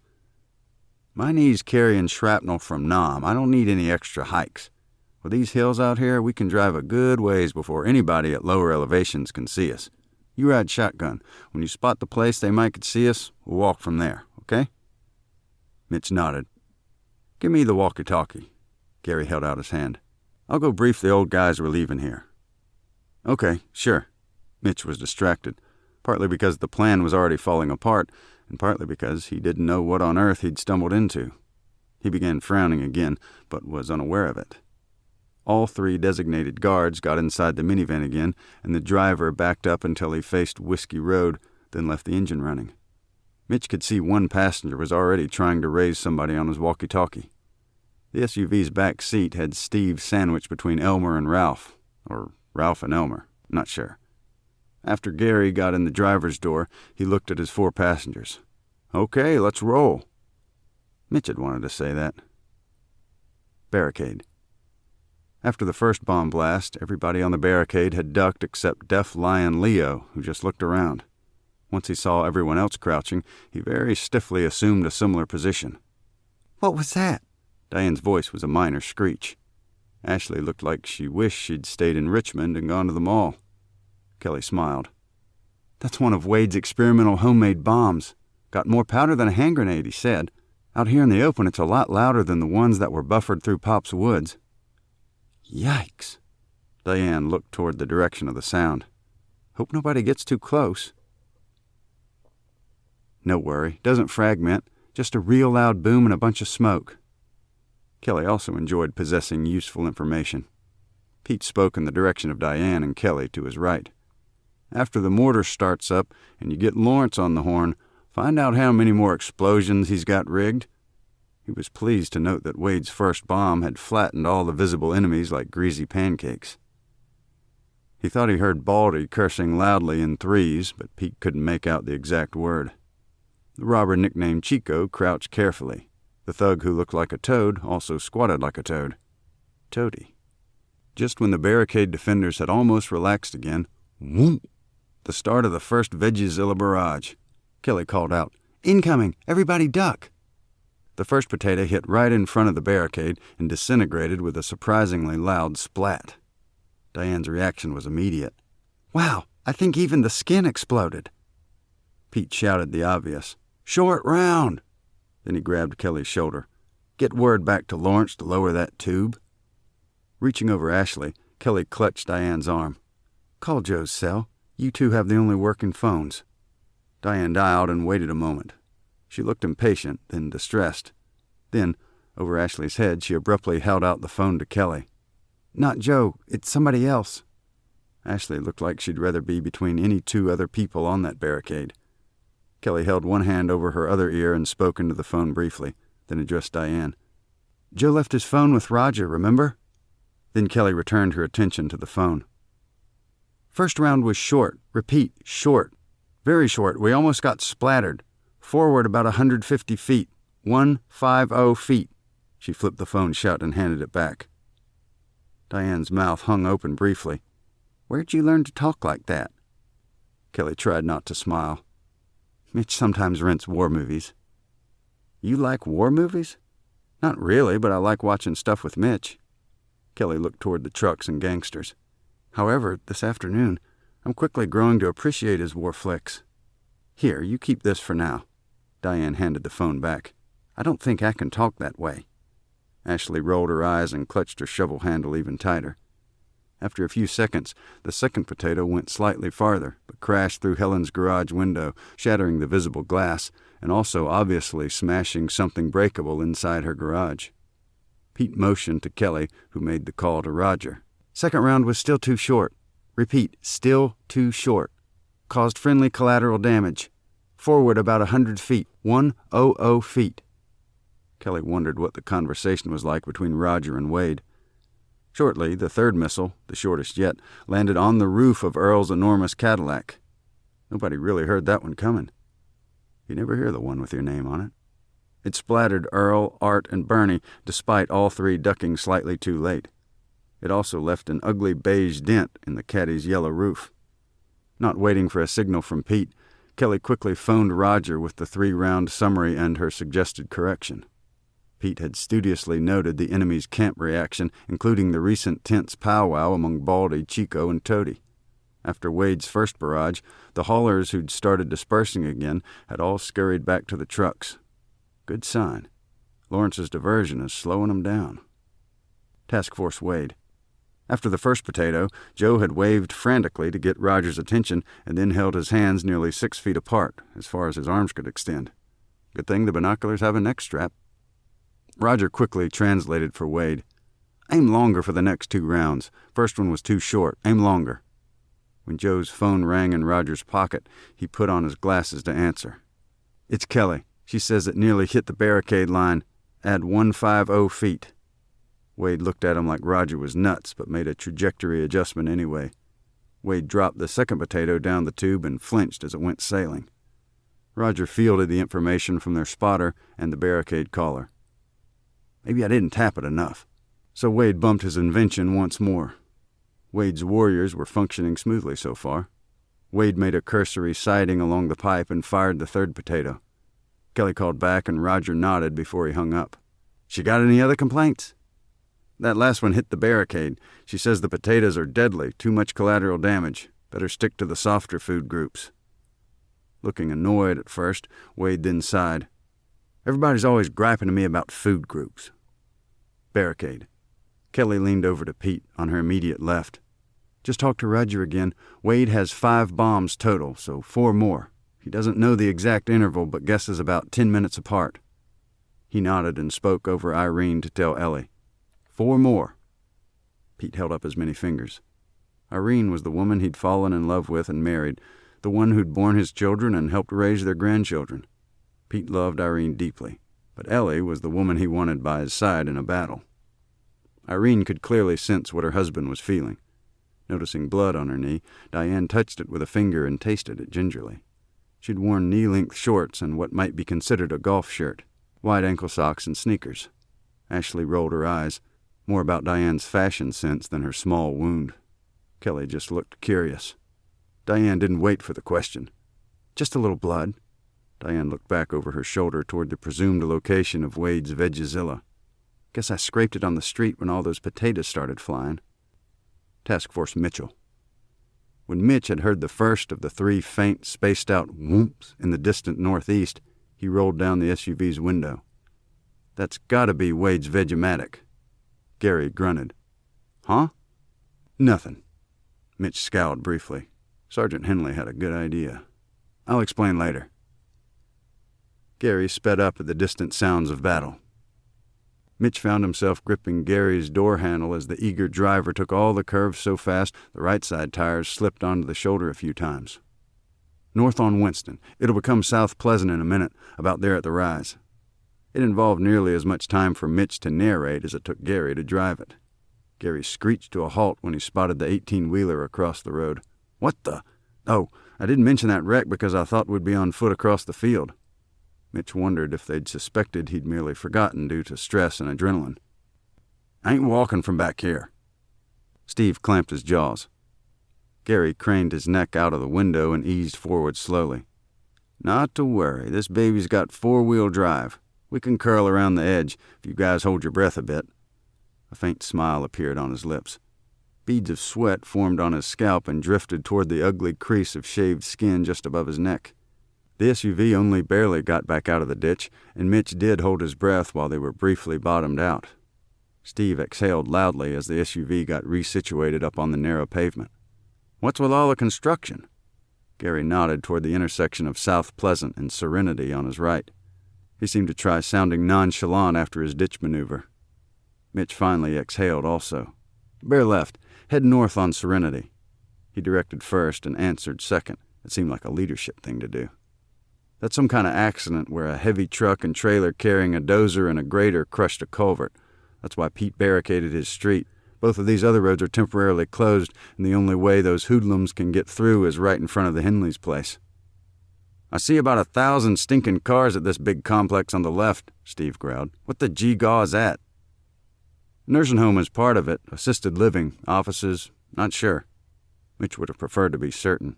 "It's associated with this community." "I still don't see any gangsters or moving trucks." Gary looked around. "Guess I'll keep driving." "Yeah, go on up past the big complex. Now there's Cordial that's blocked on the other end by a utility trench." Mitch pointed. "Keep going. That next one's where Pete lives. Placid has the barricade down and around that curve. Might not be able to see it from this end either. Slow down a bit." Mitch, Gary, and Steve all looked to their right as the SUV slowly moved north on Serenity. Neither Elmer nor Ralph had spoken a word on the entire trip so far. Though each had his own family and home, they spent a lot of time together, just the two of them. However, they seldom spoke. Mostly they'd sit quietly together, often not even looking at each other. Occasionally one would say something like, "You remember when old Bug Resin would scare the schoolgirls by wiggling his sixth toe?" And the other would smile and say, "Yeah, it scared me too." Most often they would remember their young lives growing up in this area during the Great Depression. Each probably thought about different aspects or even different periods, but occasionally their brains would simultaneously retrieve data about similar circumstances or events, and both would smile. Exactly the same time. Not a word had been exchanged. People who observed this phenomenon would swear the brothers were telepathic, though neither actually claimed that ability. Ahead to the northwest, Gary spotted the Iron Gate and 3 huge mounds of dirt nearby. "Looks like we're on foot from here. Those the woods you say we're supposed to traipse through?" "Yeah," Mitch nodded. "Even if we could make it across this construction area and those excavations, we can't because they'd spot us too easy. Pete said to stay low and out of sight." Steve looked out over the open construction site. "Well, Henley ain't here. I say we just haul butt down there and mix it up with them guys." "Slow down, Rambo." Only Gary could get away with that crack. "Mitchell here said they're armed to the teeth with semi-automatic weapons, remember?" "Yeah, Pete said to keep in the woods," Mitch pointed. "And nobody sees us but ants and spiders." "Wish you hadn't mentioned spiders." Either Elmer or Ralph, nobody knew which one. Gary looked around inside the vehicle. "Anybody got a knife?" There were 4 shrugs, but Elmer patted his pants pocket. Or maybe Ralph. If Gary was going into the woods, he rightly wanted a knife. Steve was agitated. "Let's get this dog and pony show moving." All 5 out of the SUV, the marauders looked at each other briefly, and Mitch headed around the west side of the dirt mounds. Less than 150 feet to the north, the thick cuff of tall trees began. Mitch started out through the woods. The others followed for about the first 30 feet. "Look, this stinks." Steve was no nature lover. "The rest of you can hike through those briars if you want, but I'm skirting around to the north. I know where I am now. That road over there connects 27 to Pine Mill, and there's a creek somewhere between us and that road. If I can't walk along the bank, I'll just go through the creek bed. But I ain't following this rookie through half a mile of thorns and spiders." Mitch tried to sound authoritative. "Look, Sergeant Henley specifically ordered me to keep you guys in the woods to preserve our stealth." Steve made a sound of utter disgust and turned to head out of the woods to the north. You coming, Gary?" Gary faced Mitch.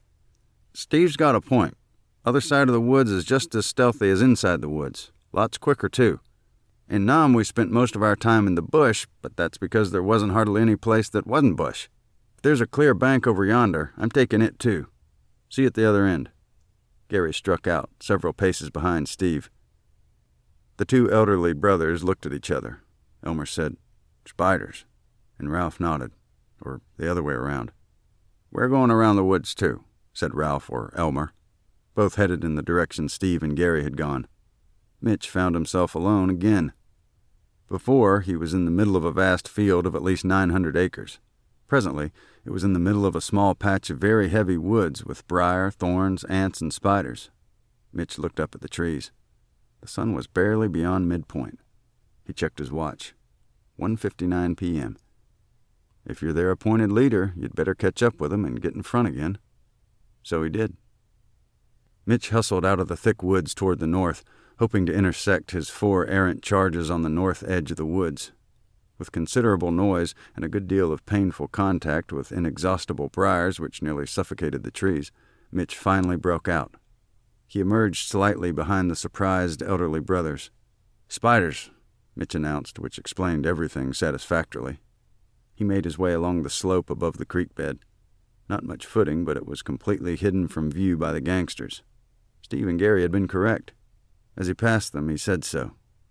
"Yeah, this is better. Good thinking." Other good news. There were hardly any briars and thorns on that little shoulder of the cliff. After Steve and Gary let him edge by, Mitch was in front again. "Must have been a butter bar," Steve muttered. Mitch heard the comment and replied over his shoulder, "Nope, never got past ROTC." Gary chuckled. "Okay, I'll follow Rotzi for a while." Chapter 34. Wednesday at 2:01 p.m. Boom! The second of Wade's homemade bombs exploded loudly at the hay bales. Task Force Wade. Wade flinched when his second bomb exploded, a minute or two off the predicted schedule. "Kelly still on the horn?" "Nope." Roger looked back toward the pillar of smoke and wondered when the third bomb would blow. "She's probably hunkered down on account of our friendly potato fire." "Okay. Guess them taters don't fly real straight. Probably tumble a bit. Well, push the taters over into a little pile because we might need 'em later."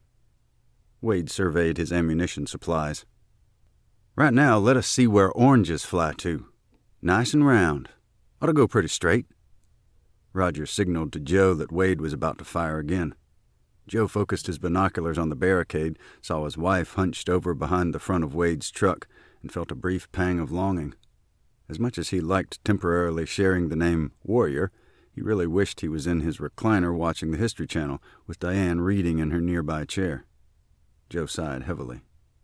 Then he scanned forward from the barricade as far as he could eastward before the roofs of Pete's neighboring condos obstructed his view. Wade had not intended to fire Veggiezilla so soon after the bombs exploded, but he was itchy to pull the lever. Whoomp! The second barrage began. Task Force Mitchell. The Marauders worked their way along the north side of the woods until Mitch could see North Pleasant through a break in the trees up ahead. They were considerably closer to the bomb site when they'd heard Wade's second explosion, so it was a lot louder. It startled Elmer, or Ralph. "What is that? Irene said we needed to come over here and chase some rats away or something. I didn't figure to get blowed up. I already been in one war." The other brother nodded his endorsement. "Relax, that's just another one of Wade's gunpowder bombs." Mitch made a sideways waggle motion with his free hand horizontally flat. His other hand held the little .38. "It's just louder over there because we're closer. No shrapnel, just noise. And smoke." Gary looked wistful. Steve just looked mean and impatient. Not long after the loud explosion of the second bomb, they heard the beginning of the second Veggiezilla barrage. The two elderly brothers ducked at the first whoomp. "What's that other thing?" asked Ralph to Elmer. "Sounds like a mortar." Mitch turned and quickly explained the action and purpose of the Veggiezilla. Like the bombs, Wade's homemade mortar was louder and more distinct here than where they'd been for the first barrage. From the eastern tip of the cuff of woods, looking south-southeast, they could see the 3 enemy trucks and several hoodlums moving around. In a low crouch, the 5 flanking marauders made their way to the large mounds of dirt near the locked iron gate on the east end of North Serenity's new roadbed subsurface. They could not see the barricade, however, or much of anything else besides the rooftops on the backs of the lower condos on Placid's north side. "Hey, there's a pickup down there." Steve pointed almost due east to the intersection of Great Vista Boulevard and North Pleasant Drive. "Wish I had a sniper rifle." So that's the other vehicle Kelly mentioned. When Mitch started to aim with his stubby, Gary stopped him. "Whoa, Rotzi, you can't hit nothing with that. Way too far." Gary looked distinctly disappointed in the erstwhile leader. Mitch was embarrassed. "Yeah, you're right. Plus it'd give away our surprise, wouldn't it? If he frowned then, it would look like he was sulking. No good." Gary nodded. Steve tried to spit, but hardly anything came out. Ilmer gritted his teeth. Or maybe that was Ralph.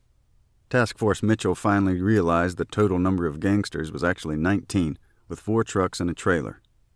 Mitch wondered whether Pete knew about the 4th vehicle. Barricade. Except for Pete, everyone at the barricade had hunkered down when Wade's second bomb exploded.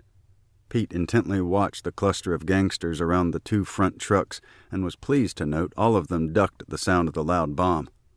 "Okay, Lawrence. Make 'em keep their heads down. Buy us some more time." "Oh!" Diane suddenly exclaimed.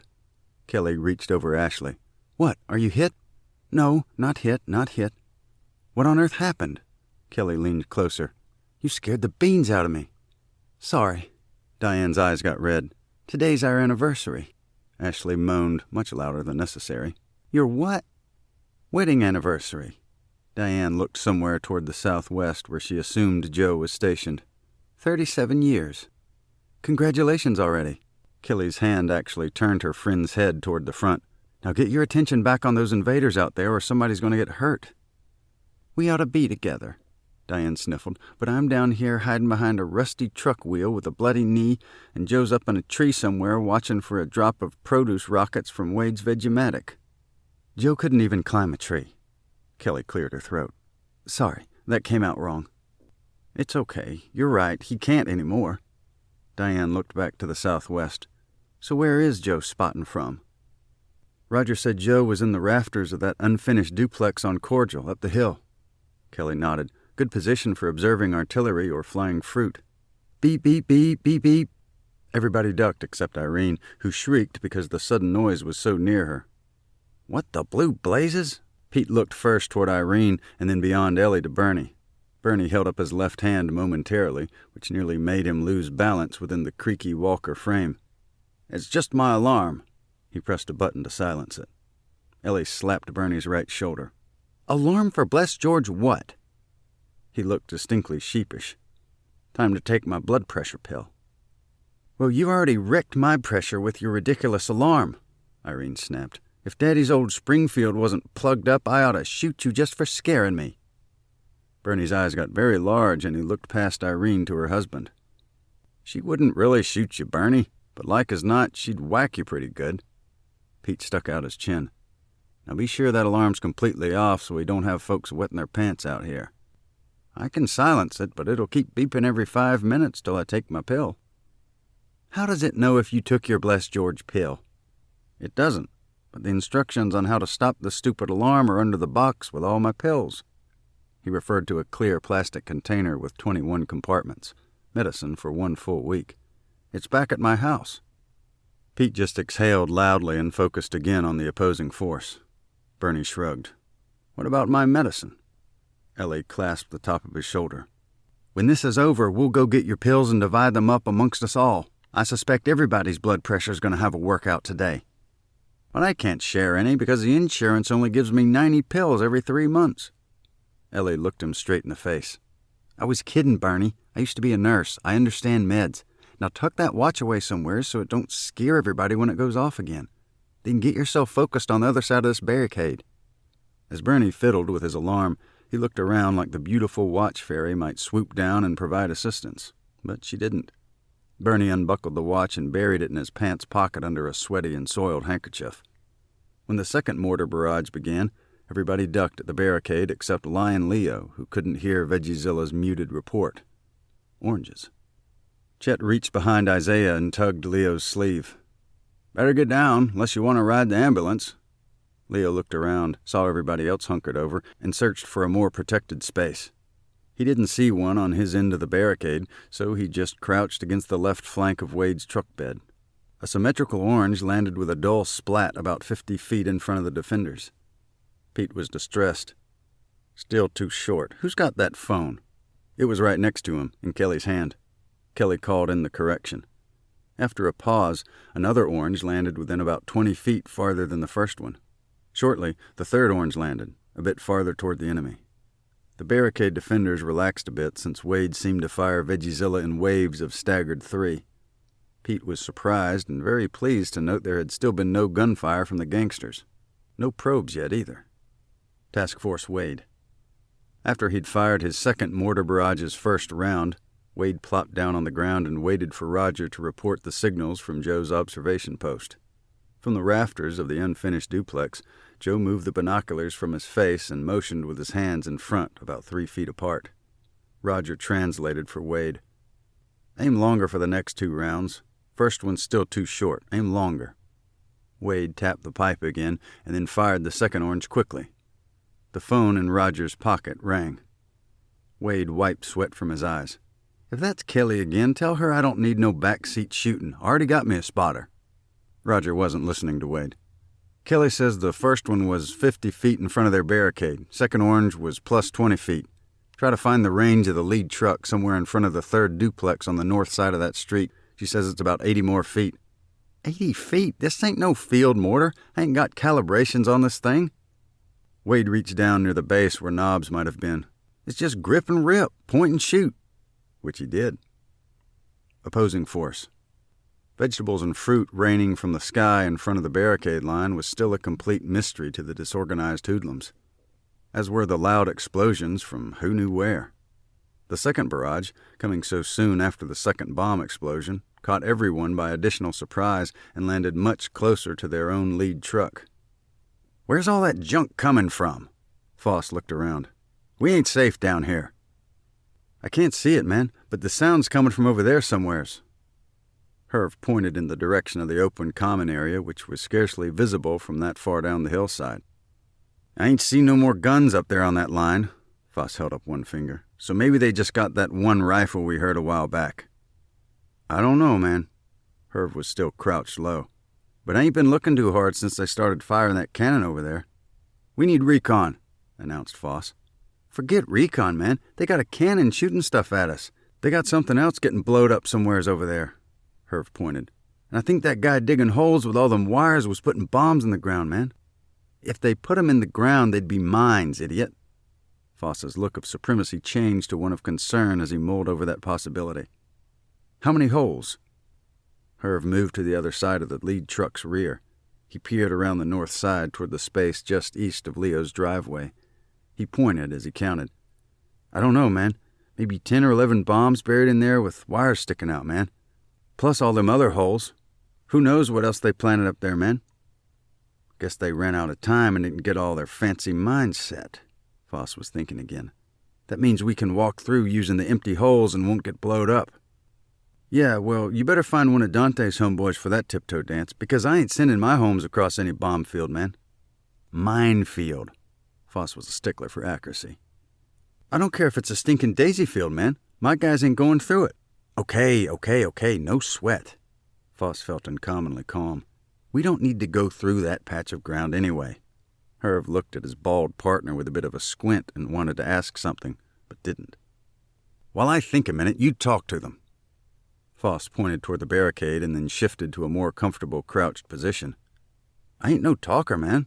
What you want to tell 'em? See if you can provoke them into playing a few cards.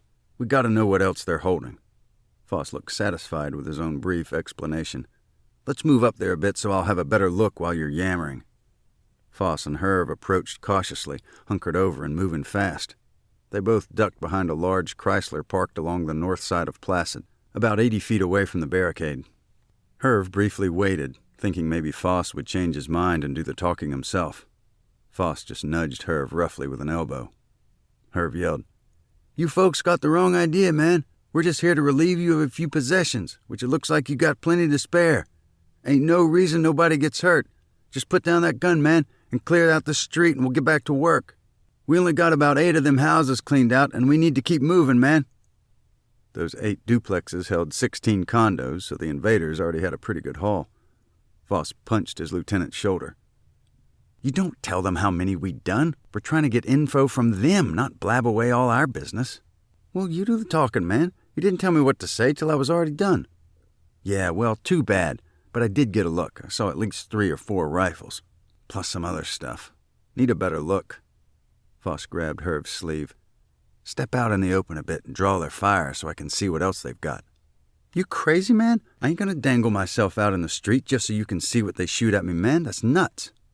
Herv pointed over his shoulder. Bring Dante up here, man. He's just stupid enough to do it. Voss agreed with Herv's assessment and waved to Dante to move forward. Barricade. At the barricade, most were surprised to hear any dialogue attempted from the enemy, except Leo, who didn't hear it, and Pete, who'd been expecting it for some time. Pete was thinking strategy. Leave them guessing. He held out his free hand, palm horizontal and facing down. Ellie understood. No reply to the enemy yet. Baldy and Chico, obviously part of the criminals' leadership, were presently crouched behind Art's Chrysler, and the toady-looking punk was on his way forward. Their spokesman had talked a bit like a rural Kentuckian, but still somehow manifested a Hispanic accent. It was like the gang leader on Hill Street Blues had been raised in McCreary County. Diane nudged Kelly. You think Chico there is the leader? Might be the mouthpiece, but I think Baldy's the one in charge. Kelly pointed toward the ugly shaved head. He looks like a killer to me. No way. Toadie's in command. Kelly nodded her agreement. Opposing force. Dante hustled forward and joined Voss and Herv behind the Chrysler, where the 3 leaders huddled for a moment. Then Herv and Dante scurried back down the hill to the safety of the lead truck. On Herv's signal, driver H4 put the vehicle in gear. Scrunched down, H4 eased the largest van along Placid's north side and stopped in front of the 3rd duplex, where Frank resided, directly across from Melvin's and Florence's. The front of the big truck was now about 150 feet from the barricade. It stopped, motor idling, and H4 waited inside. The passenger, runner H9, got out and cautiously approached Herv and Dante, who'd been trailing the back of the van like soldiers would follow their own tank into enemy territory. Voss had watched from the rear of the Chrysler until the lead truck stopped. Then he sprinted down the hill to join the others behind the huge van. Time for another powwow. The 14-foot enclosed truck also moved up until it was directly in front of the 2nd duplex on that street, about 100 feet behind the largest vehicle. That left the stake bed with the long trailer down on North Pleasant. Chapter 35. Wednesday at 2:09 p.m. Boom! The 3rd bomb exploded back at the hay bales. Task Force Mitchell. When the 3rd bomb exploded in the distance, Mitch's marauders were still monitoring the pickup parked down at the entrance to the subdivision. Hey, they're taking off! Steve, with the best eyes, determined one was Hispanic and the other probably Oriental. They were H3 and H8 on the Voss list, but Steve couldn't know that. The pickup headed east on Great Vista, burning rubber a good bit of the way toward Highway 27. Can't see that intersection from here, but I bet they turned north. Mitch craned his neck to no avail. You think they warned anybody around those other trucks? Gary cupped his hands around his eyes and scanned areas around all 3 remaining vehicles. Don't think those other guys even know those 2 just bugged out. Good. That's 2 down. Mitch figured a squad leader might verbalize such an observation. With the 2 criminal lookouts already gone and their own task force presence not yet detected, the marauders had finally gotten into their assigned kickoff position and were poised to move into the enemy camp. Mitch got to his feet and waved his hand for the others to follow him. It was probably the first leader-like thing he'd done right. Task Force weighed. Everybody's nerves were tense, so when the 3rd bomb went off at the hay bales, Wade had nearly yelped.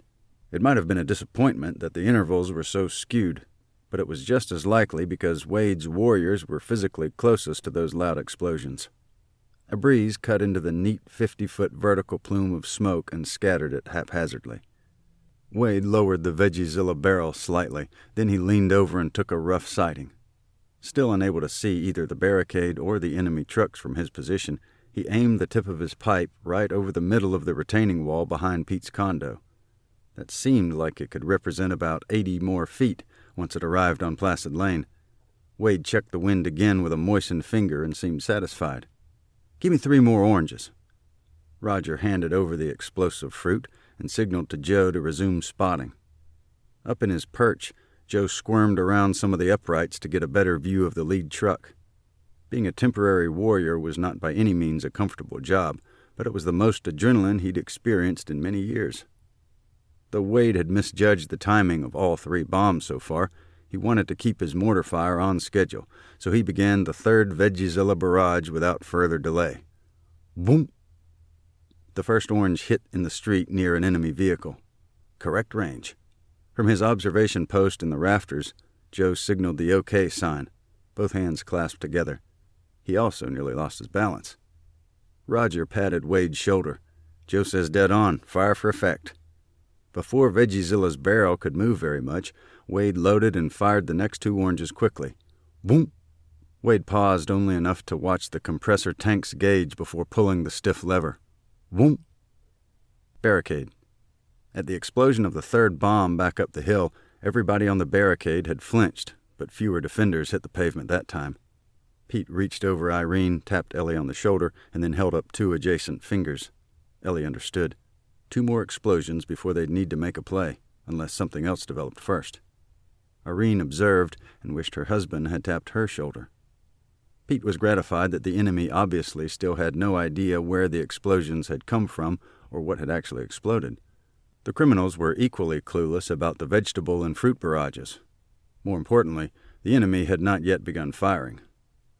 Wade's 3rd Veggiezilla barrage had begun so soon after the 3rd bomb that Deaf Lion Leo thought the first mortar round was an echo from the larger explosion.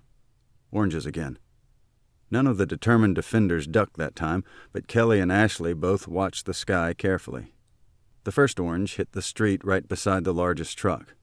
5 thugs scrambled for cover, and 13 citizens at the primary barricade raised a lusty cheer. Deaf Leo also whooped, but slightly later than the others. Norm and Stanley couldn't see from their positions on the far ends, but they surely took heart in the enthusiasm of their comrades. Not as many cheers for the second missile, which hit the metal top of the 24-foot van, resonating loudly and sending citrus pulp in a fairly symmetrical 7-foot radius.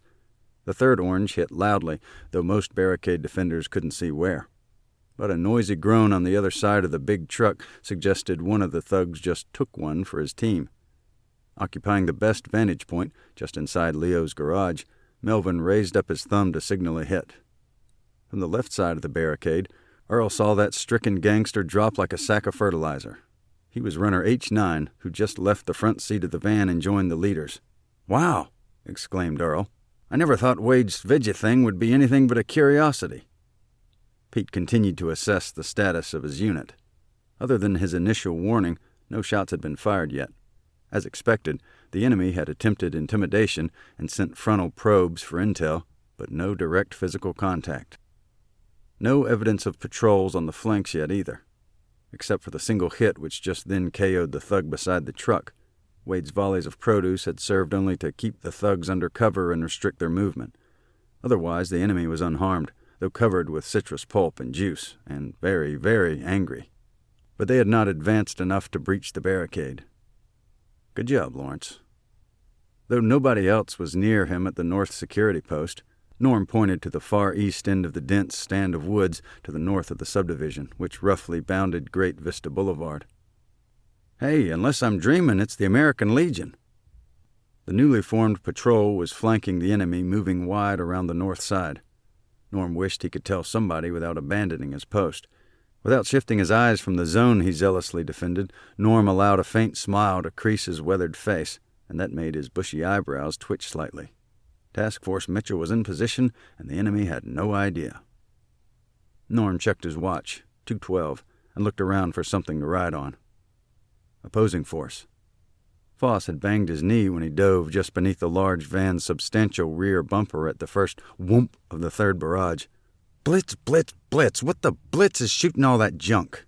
I'm telling you, man, somebody's up there with a cannon shooting groceries at us." Herb examined a citrus seed which had nearly embedded itself into his cheek. Dante looked over at runner H9, knocked cold by the third orange of the most recent Veggiezilla barrage. It was more curiosity than concern. The unconscious man's face looked like Rocky Balboa had just creamed him. "Come on." Foss poked Herv's shoulder. "We're going back up to that big car." Herv started to ask why, but his leader was already moving, low and fast. The secundo followed, albeit skeptically. Task Force weighed. Joe's phone rang, and Roger answered without putting his glasses on. "Okay, great." He flipped the phone shut and turned back to Wade. "Kelly says your third orange nailed a bad guy. Nice shooting."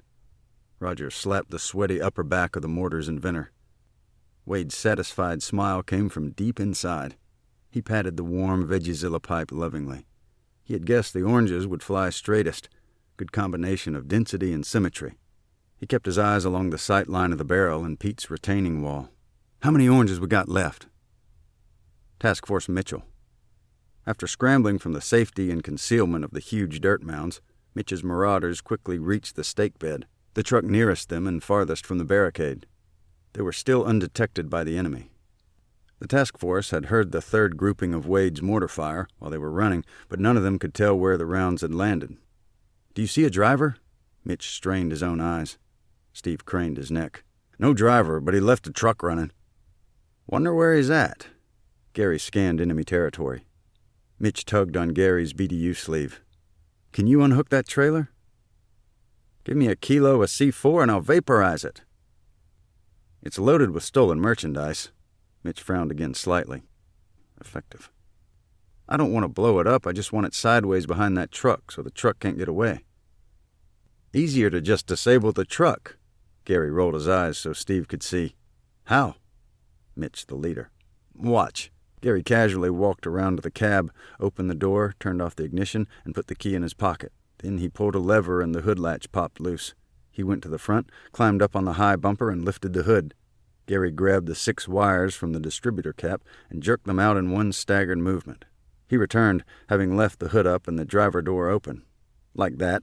The wires dangled from his strong hand and trailed on the macadam. "Okay," Mitch grunted. "Well, Pete said from here I'm to turn you and Steve loose. Just neutralize as many of those gangsters as you can." Gary grinned. "Been looking forward to it."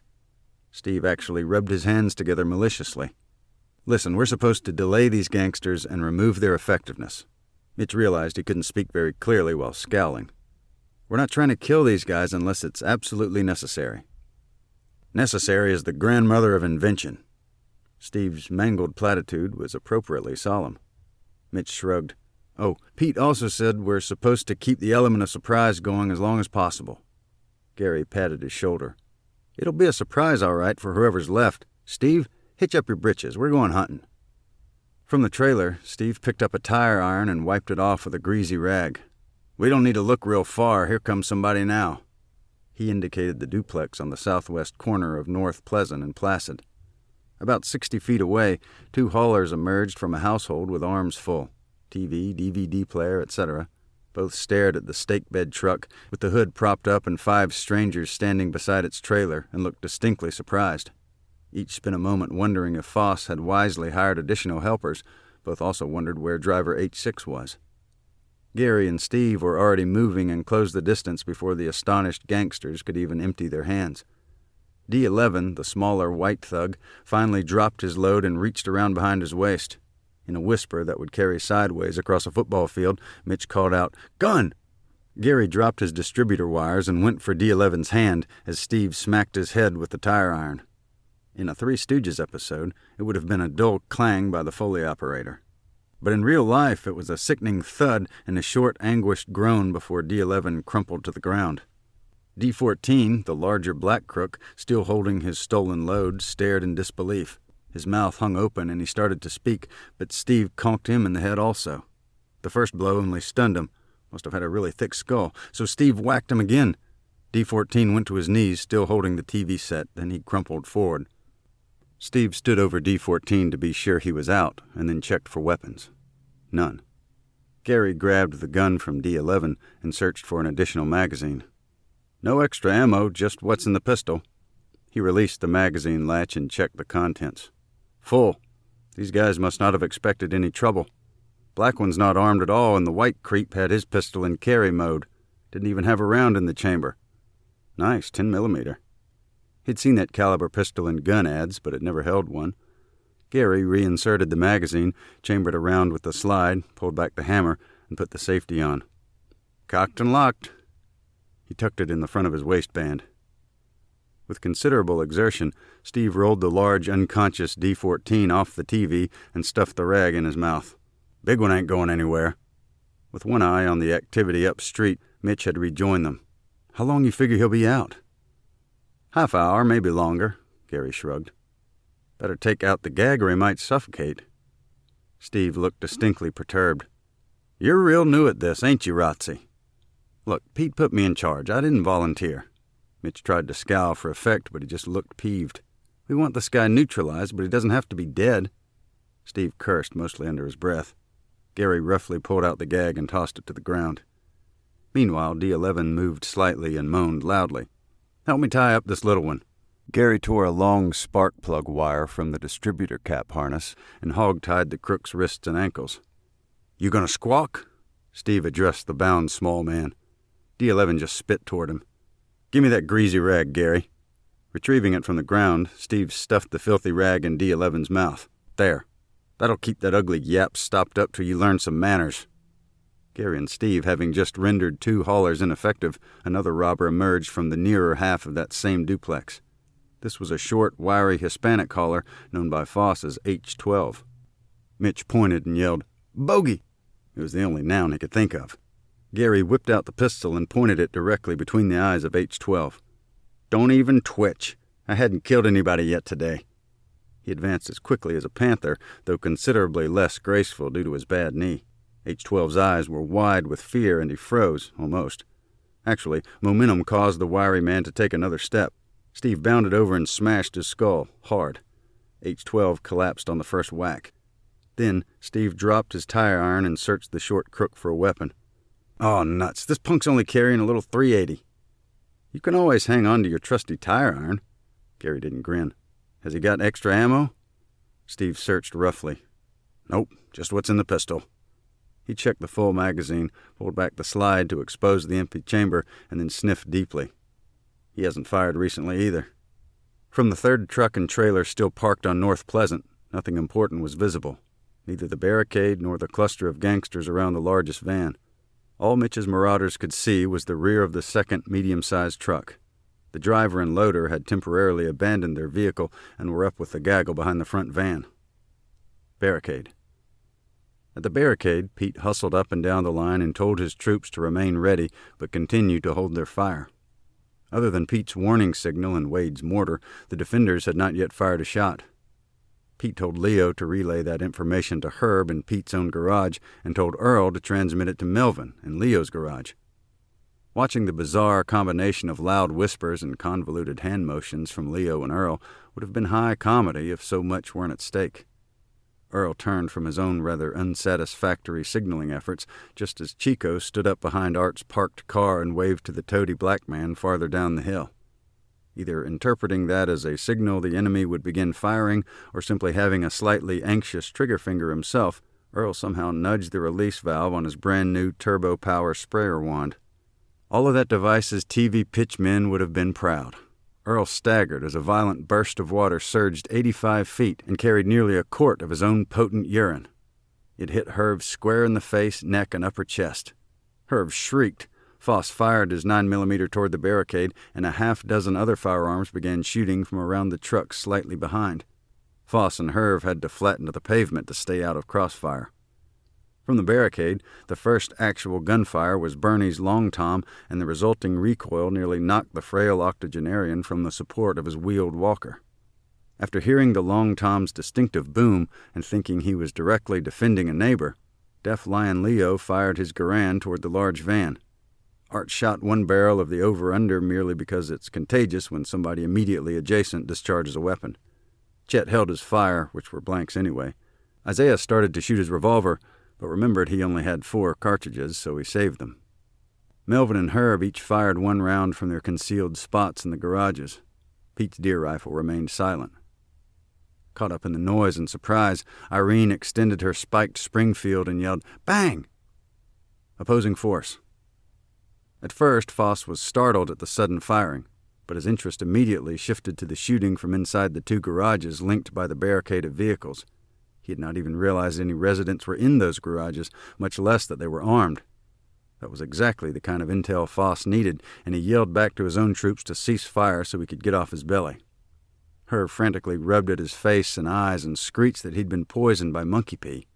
It's not clear how he discerned the type of mammal responsible for such potent liquid body waste, but it doubtless related to acidic properties. An apathetic Foss seemed skeptical that Herb had even seen a live monkey, much less ever smelled its urine. After satisfying himself that his own men had stopped firing, Foss stood and trotted doubled over toward the largest truck while trying to keep the big Chrysler, where Herb still lay squalling, between him and the recalcitrant potential robbery victims.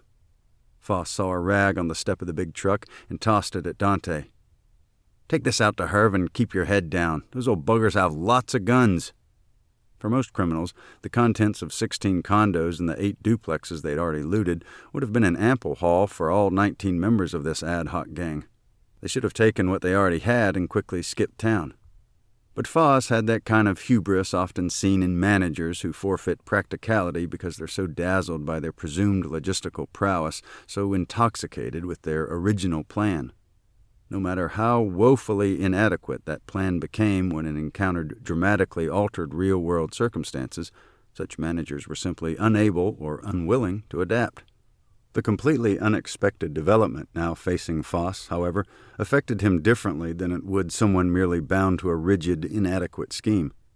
Somehow this barricade and these defenders represented a cosmic challenge which Foss found perversely stimulating. For the moment, Foss lost sight of his preposterously optimistic objective, to rob 124 households in 62 duplexes, with 18 idiots, 4 trucks, and no boxes, in 1 hour. Currently, all he wanted to do was kill some old geezers with guns who had neither run nor surrendered. They had decided to resist and dared to shoot in his direction. At present, Foss was more intent on revenge than on robbery or escape. He didn't even know his 2 lookouts had already fled the scene. He also did not realize 3 of Dante's haulers were trussed up near the intersection of Placid and Pleasant. Furthermore, Foss had no clue that he'd been flanked. Chapter 36. Wednesday, at 2:21 p.m. Boom! The 4th bomb exploded at the hay bales. Barricade. When Wade's 4th bomb exploded, all the firing stopped briefly. Everybody on the barricade line flinched. They couldn't help it. It was like ducking under helicopter blades one knows are at least 12 feet above. Pete got Ellie's attention and held up one finger. 1 bomb remaining. She understood. After the bombs were used up and all the varied produce fired from Wade's homemade mortar, something else was going to happen. Whatever it was would unfold in a hurry. Pete's primary plan to delay the thieving gang for as long as possible had worked well to that point, but he knew the enemy would not hold to status quo. Kelly had previously thought she heard a siren, but it faded quickly. Nobody else appeared to hear it except maybe Ashley, but she didn't comment. Then Diane heard something.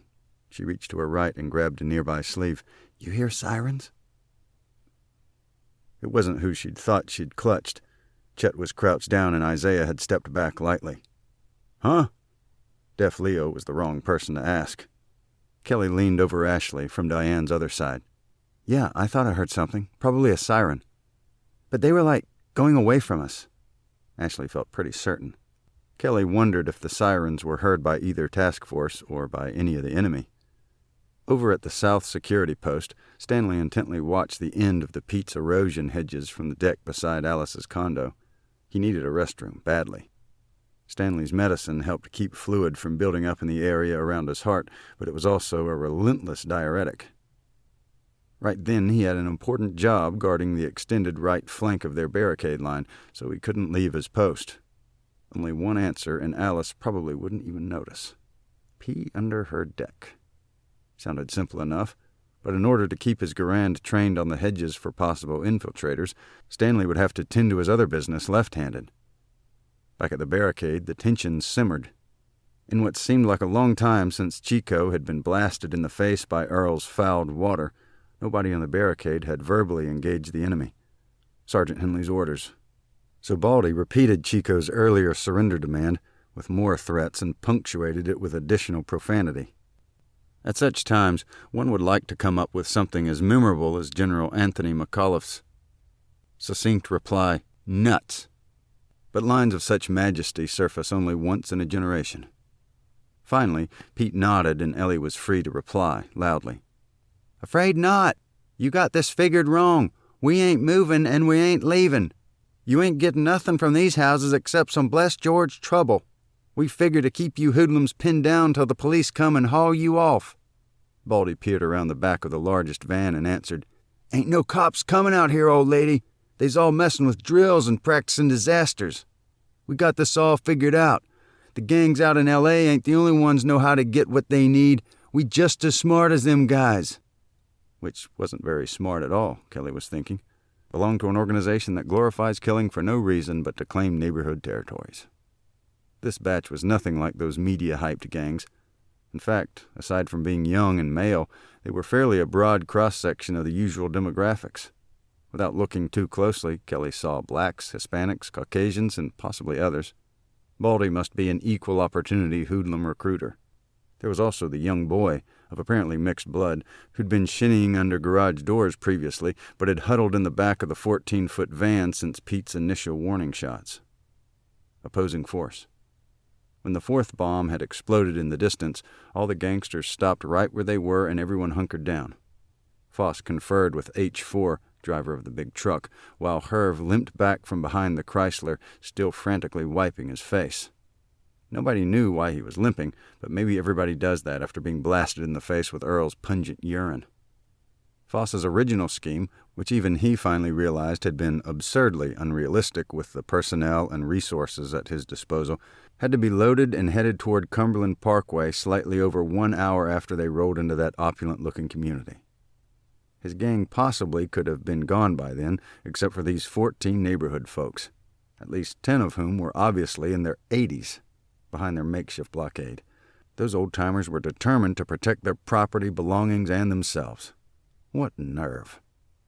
Although he knew somebody else was launching groceries and exploding things over in the field up the hill, Foss figured it was a single operator. He was not aware of the versatile and mobile task force on his left.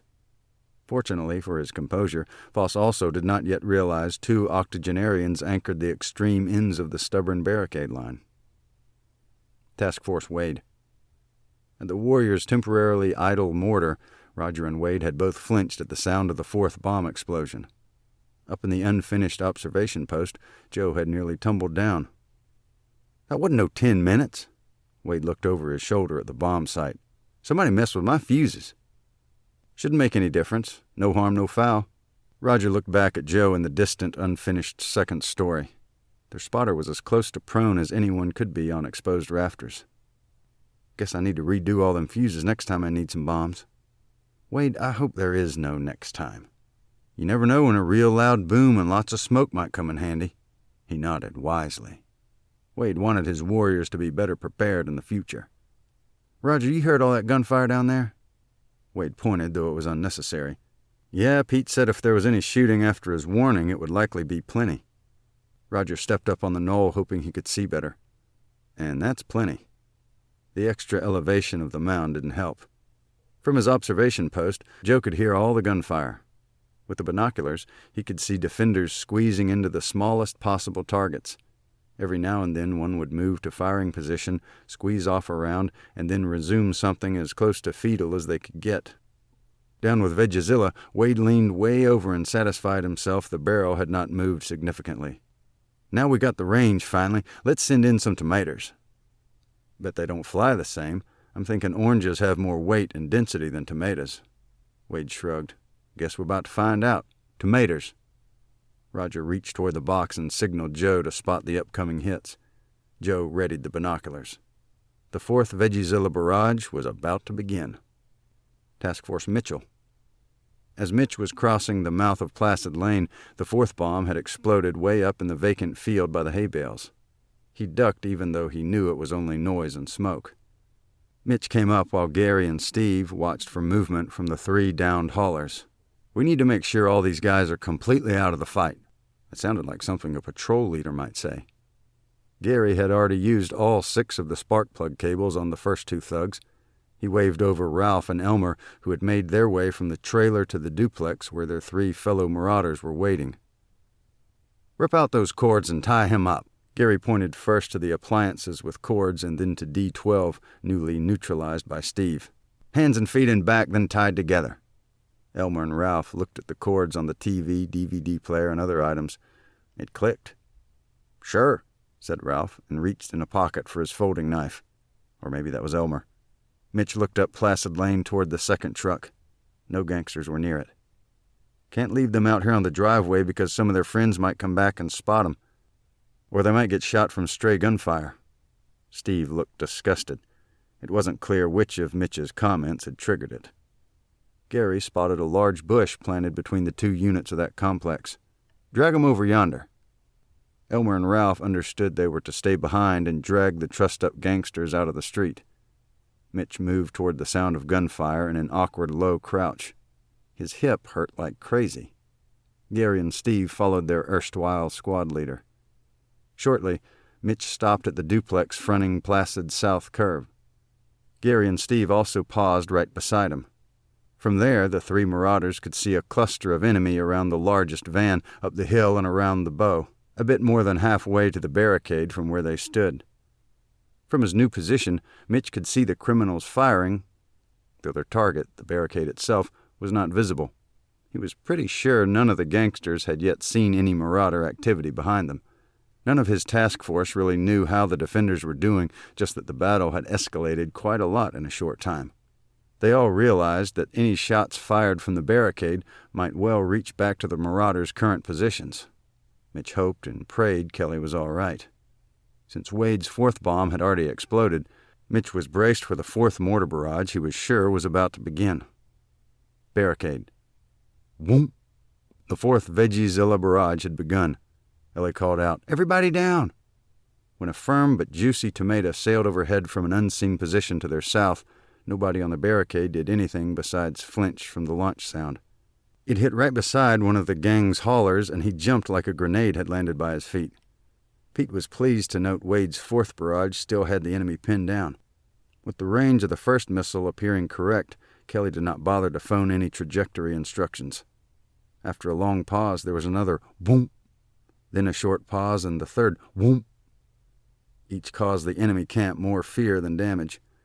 A few moments later, there was a loud nearby boom, causing every barricader to duck and look around. Bernie had fired another shotgun round from the long tom and then nearly fell back from his wheeled walker again. The defenders could see that all the hoodlums had ducked, a few firing back as they dropped to the pavement. Many shots were exchanged, and most hit the vehicles. One bullet pierced the wheelchair logo on the handicapped parking card hanging from the mirror of Leo's huge sedan. Another went through the garbage container Diane had positioned. She edged farther to the side and hugged Ashley. "Good thing I didn't stay there for cover." Her fingertips hovered over the warm, smoking hole in the thick plastic. The barrel's exit wound was 2 inches across. Diane and Ashley moved closer to Kelly, behind Chet's rusty pickup. Leo's large Ford also protected them. "Put the wheel between you and them so they can't shoot your feet off," Kelly pointed. Diane huddled next to the grimy tire and realized the end of her foot stuck out part way. She curled up her toes without even thinking about it. Kelly suddenly pointed Wade's air horn upward and released a long blast. The shooting stopped almost immediately, and she yelled, "I saw a little kid earlier. He can't be 10 years old. Send him back out of here. This is no place for children, since you guys all want to get shot today." The little kid, D10 on the FOSS list, jumped from the rear of the second truck and yelled back, "I ain't scared of no old folks." Chet rose slightly and fired, deliberately high, a blank from his Garand. The distant kid yelped, turned, and ran all the way past the stake bed and trailer, around the corner of Placid and North Pleasant. When last seen by Elmer or Ralph, he was about to make the turn down toward the exit to the Great Vista Boulevard. The child didn't seem to even notice the 2 eldest marauders trying to drag 3 trussed-up, unconscious haulers out of the street. Chet smiled. Maybe that one was the youngster who'd have a second chance to consider a different lifestyle. Maybe that was the one dog who could eventually learn what a fence means. Ellie shouted, "He's the only one with brains in your whole blessed George bunch, unless you all turn around right now and clear out of here." "We ain't going nowhere, witch, not till we get what we came in here for." Baldy fired again, sideways, sending shattered glass from Earl's large yellow vehicle in the breastworks. Earl had not gotten the memo about lowering his windows. More firing ensued, from both attackers and defenders. Some of the casualties were mailboxes, lamp posts, and flower beds. Many of those fired rounds were Chet's blanks, good for keeping the enemy's heads down. On the barricade, another injury. "Ow!" Kelly gasped and plopped down her butt on the pavement. "Crud!" She laid down the horn and the paint gun, but held the rake handle as though it partly supported her. "What is it?" Diane crouched and dropped her hoe. "Are you hit?" Ashley leaned closely with tears forming. From the other side of Pete and Irene, Ellie noticed Kelly crumble. She hurried over and leaned down. When Henley saw that Ellie was tending to the situation, he focused again on the enemy. "Do your job and let the medics do theirs." Kelly stared at the blood on her fingertips, her right hand, and then looked toward her left breast. "Let's have a look." Ellie saw some blood through the rust-colored fabric of Kelly's cotton blend sweater and lifted the V-neck's picot edging to check the wound. "Just a ricochet, probably a piece of glass or gravel." She pulled a handkerchief from her waistband and pressed it gently just below Kelly's left collarbone. Kelly winced and moaned briefly. "Hold that against it for a minute. It's just oozing. We'll dress it later. Stay alert." Ellie turned again to face the shooting and moved back into position. Pete gave Nurse Ellie an admiring look as she moved around him. Irene saw the look on her husband's face and, for a moment, wished she was Ellie. Opposing force. The defenders' fourth produce barrage did little more than make everyone duck around the two largest trucks.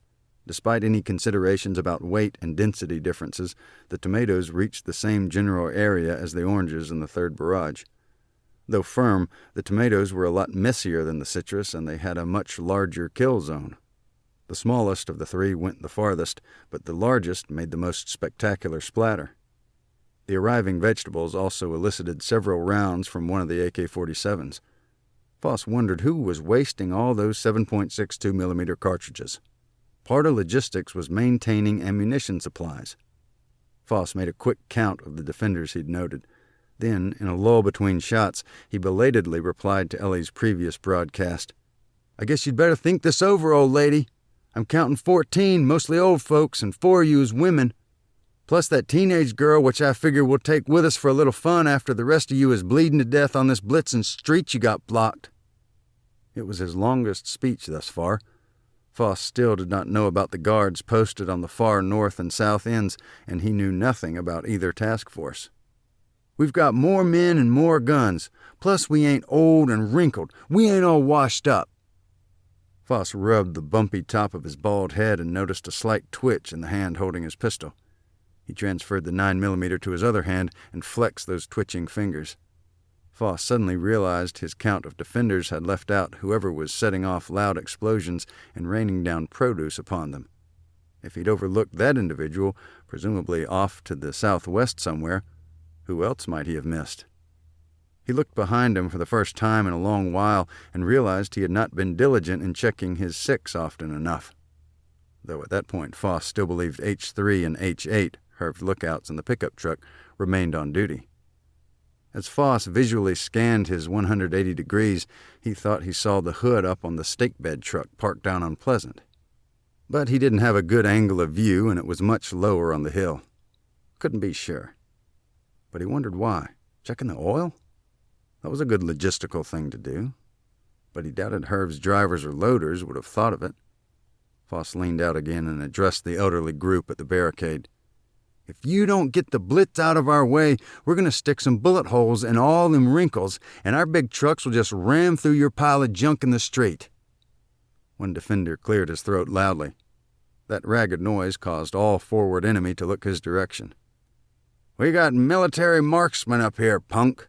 We'll cut you to ribbons before you take 3 steps. Military marksmen. So they'd played some more cards after all. Foss finally knew exactly who he was dealing with and what their probable resources were. However, just as he had erroneously overestimated his own resources, Foss then underestimated those of the defenders. "Okay, old-timer, that makes you my first kill." He pointed his 9mm toward the throat-clearing man and turned the pistol sideways like most gangsters shoot in contemporary movies. Chapter 36. Wednesday at 2:21 p.m. Boom! The fourth bomb exploded at the hay bales. Barricade. When Wade's fourth bomb exploded, all the firing stopped briefly. Everybody on the barricade line flinched. They couldn't help it. It was like ducking under helicopter blades one knows are at least 12 feet above. Pete got Ellie's attention and held up one finger. One bomb remaining. She understood. After the bombs were used up and all the varied produce fired from Wade's homemade mortar, something else was going to happen. Whatever it was would unfold in a hurry. Pete's primary plan to delay the thieving gang for as long as possible had worked well to that point, but he knew the enemy would not hold to status quo. Kelly had previously thought she heard a siren, but it faded quickly. Nobody else appeared to hear it except maybe Ashley, but she didn't comment. Then Diane heard something. She reached to her right and grabbed a nearby sleeve. "You hear sirens?" It wasn't who she'd thought she'd clutched. Chet was crouched down and Isaiah had stepped back lightly. "Huh?" Deaf Leo was the wrong person to ask. Kelly leaned over Ashley from Diane's other side. "Yeah, I thought I heard something. Probably a siren. But they were like going away from us." Ashley felt pretty certain. Kelly wondered if the sirens were heard by either task force or by any of the enemy. Over at the South Security Post, Stanley intently watched the end of the peat's erosion hedges from the deck beside Alice's condo. He needed a restroom, badly. Stanley's medicine helped keep fluid from building up in the area around his heart, but it was also a relentless diuretic. Right then, he had an important job guarding the extended right flank of their barricade line, so he couldn't leave his post. Only one answer, and Alice probably wouldn't even notice. Pee under her deck. Sounded simple enough, but in order to keep his Garand trained on the hedges for possible infiltrators, Stanley would have to tend to his other business left-handed. Back at the barricade, the tension simmered.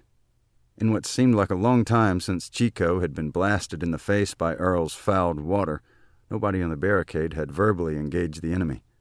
Sergeant Henley's orders. So Baldy repeated Chico's earlier surrender demand, with more threats, and punctuated it with additional profanity. At such times, one would like to come up with something as memorable as General Anthony McAuliffe's succinct reply, "Nuts." But lines of such majesty surface only once in a generation. Finally, Pete nodded and Ellie was free to reply, loudly. "Afraid not. You got this figured wrong. We ain't moving and we ain't leaving. You ain't getting nothing from these houses except some blessed George trouble. We figure to keep you hoodlums pinned down till the police come and haul you off." Baldy peered around the back of the largest van and answered, "Ain't no cops coming out here, old lady. They's all messing with drills and practicing disasters. We got this all figured out. The gangs out in L.A. ain't the only ones know how to get what they need. We just as smart as them guys." Which wasn't very smart at all, Kelly was thinking. Belonged to an organization that glorifies killing for no reason but to claim neighborhood territories. This batch was nothing like those media-hyped gangs. In fact, aside from being young and male, they were fairly a broad cross-section of the usual demographics. Without looking too closely, Kelly saw blacks, Hispanics, Caucasians, and possibly others. Baldy must be an equal opportunity hoodlum recruiter.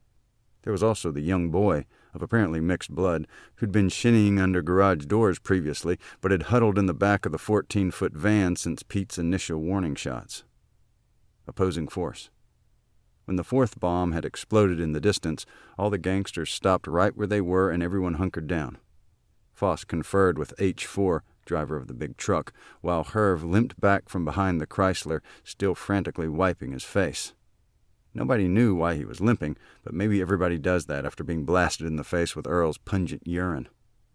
Foss's original scheme, which even he finally realized had been absurdly unrealistic with the personnel and resources at his disposal, had to be loaded and headed toward Cumberland Parkway slightly over 1 hour after they rolled into that opulent-looking community. His gang possibly could have been gone by then, except for these 14 neighborhood folks.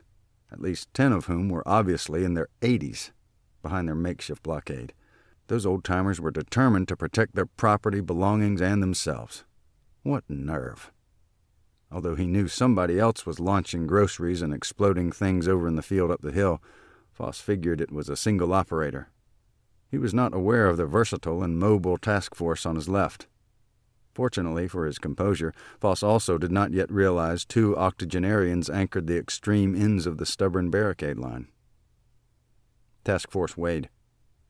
At the warriors' temporarily idle mortar, Roger and Wade had both flinched at the sound of the 4th bomb explosion. Up in the unfinished observation post, Joe had nearly tumbled down. "That wasn't no 10 minutes." Wade looked over his shoulder at the bomb site. "Somebody messed with my fuses." "Shouldn't make any difference. No harm, no foul." Roger looked back at Joe in the distant, unfinished 2nd story. Their spotter was as close to prone as anyone could be on exposed rafters. "Guess I need to redo all them fuses next time I need some bombs." "Wade, I hope there is no next time. You never know when a real loud boom and lots of smoke might come in handy." He nodded wisely. Wade wanted his warriors to be better prepared in the future. "Roger, you heard all that gunfire down there?" Wade pointed, though it was unnecessary. "Yeah, Pete said if there was any shooting after his warning, it would likely be plenty." Roger stepped up on the knoll, hoping he could see better. "And that's plenty." The extra elevation of the mound didn't help. From his observation post, Joe could hear all the gunfire. With the binoculars, he could see defenders squeezing into the smallest possible targets. Every now and then one would move to firing position, squeeze off a round, and then resume something as close to fetal as they could get. Down with Vegazilla, Wade leaned way over and satisfied himself the barrel had not moved significantly. "Now we got the range, finally. Let's send in some tomatoes." "Bet they don't fly the same. I'm thinking oranges have more weight and density than tomatoes." Wade shrugged. "Guess we're about to find out. Tomatoes." Roger reached toward the box and signaled Joe to spot the upcoming hits. Joe readied the binoculars. The 4th Vegazilla barrage was about to begin. Task Force Mitchell. As Mitch was crossing the mouth of Placid Lane, the 4th bomb had exploded way up in the vacant field by the hay bales.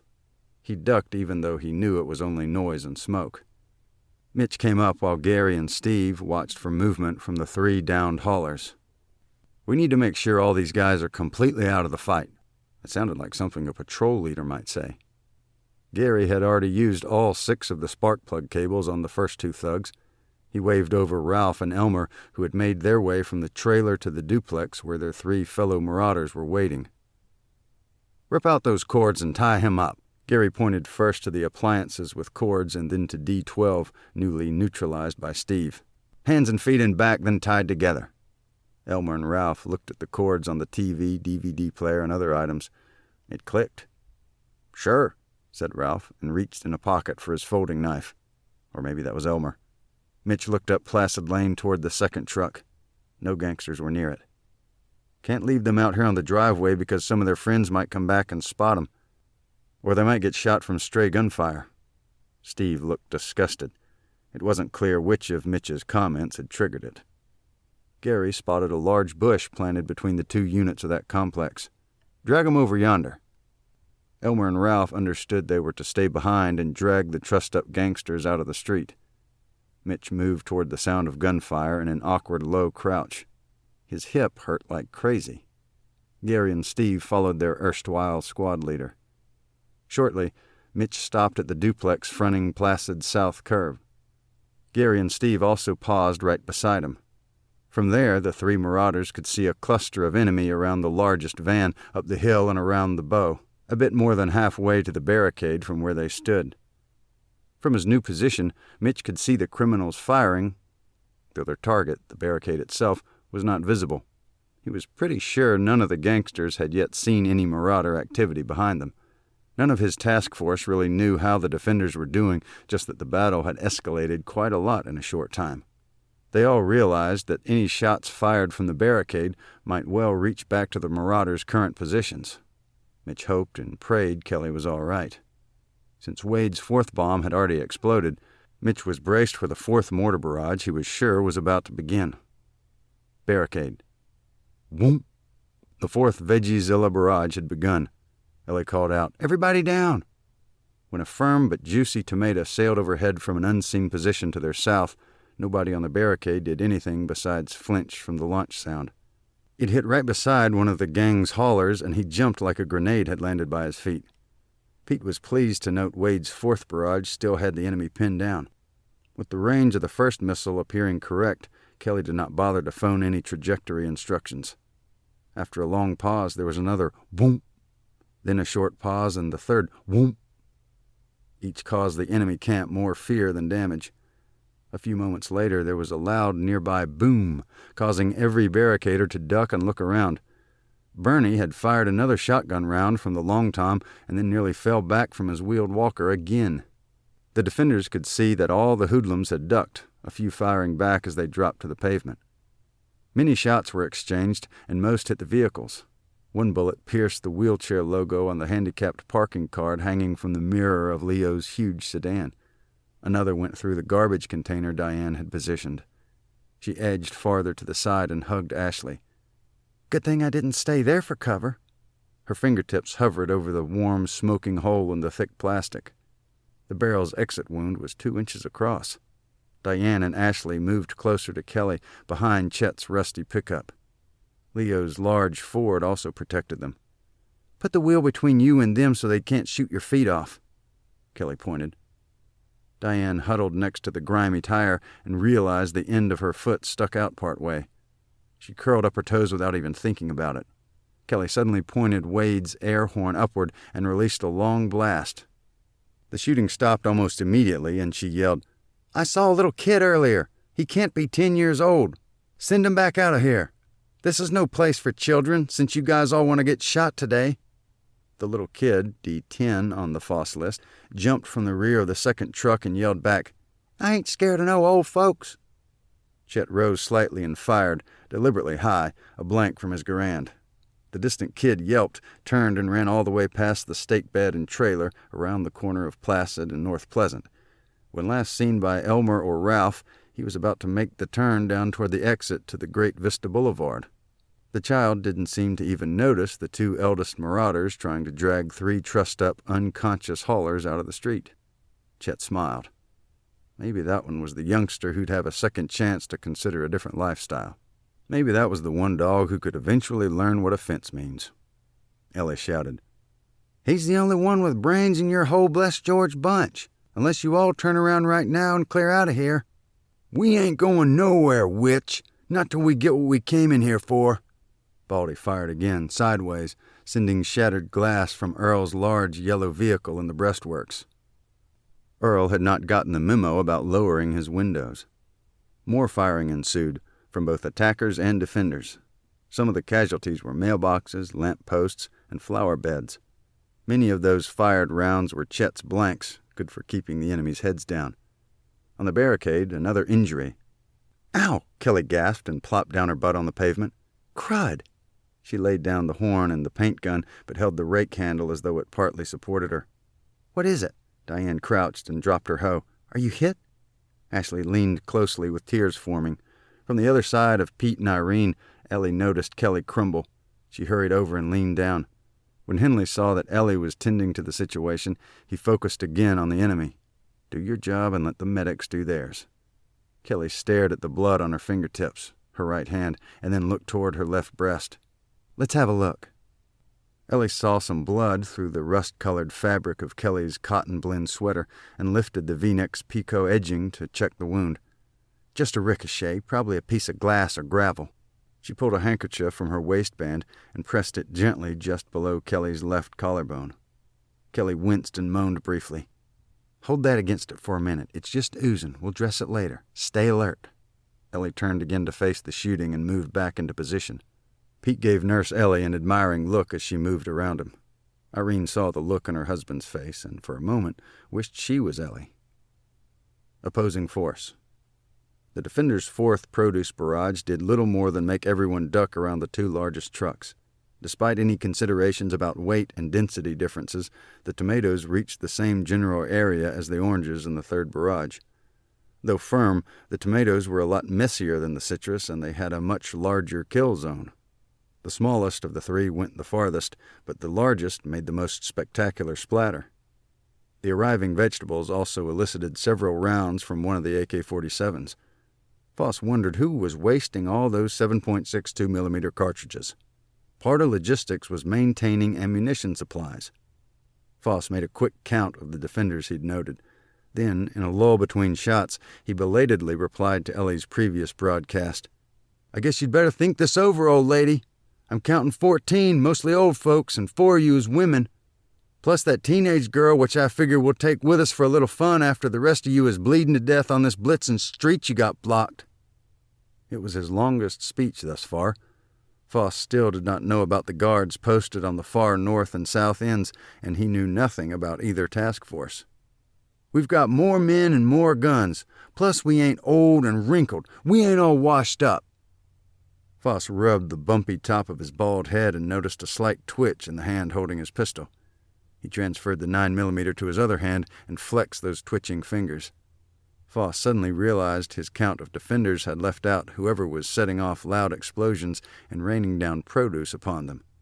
If he'd overlooked that individual, presumably off to the southwest somewhere, who else might he have missed?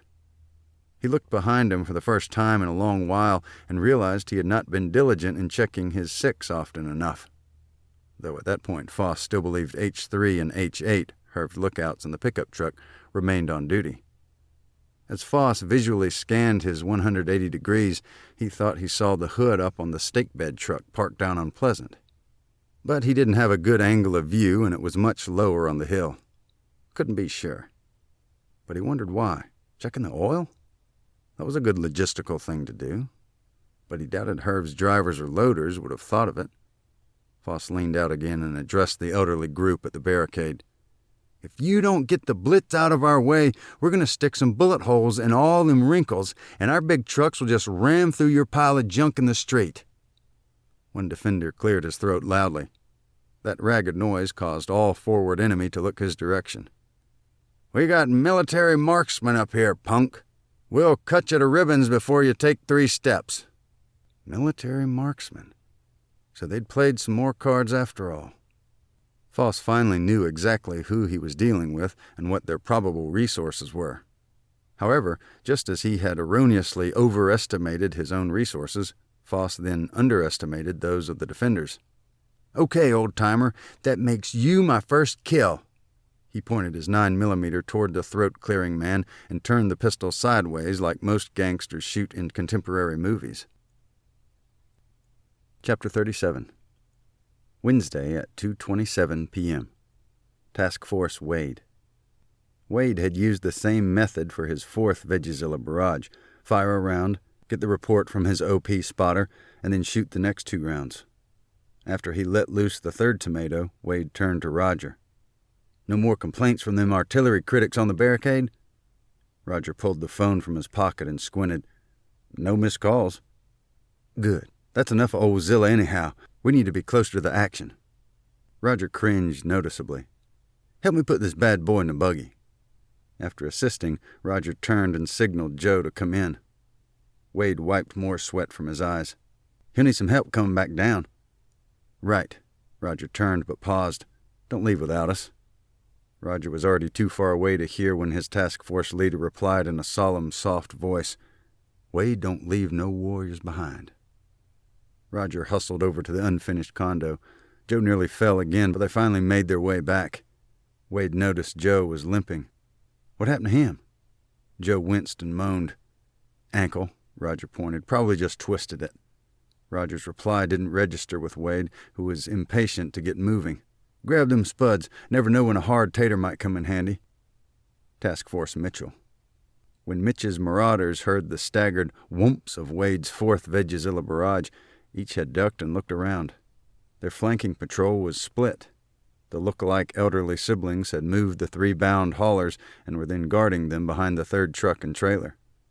Mitch, Gary, and Steve comprised the forward squad beside the 1st duplex on Placid's south curb.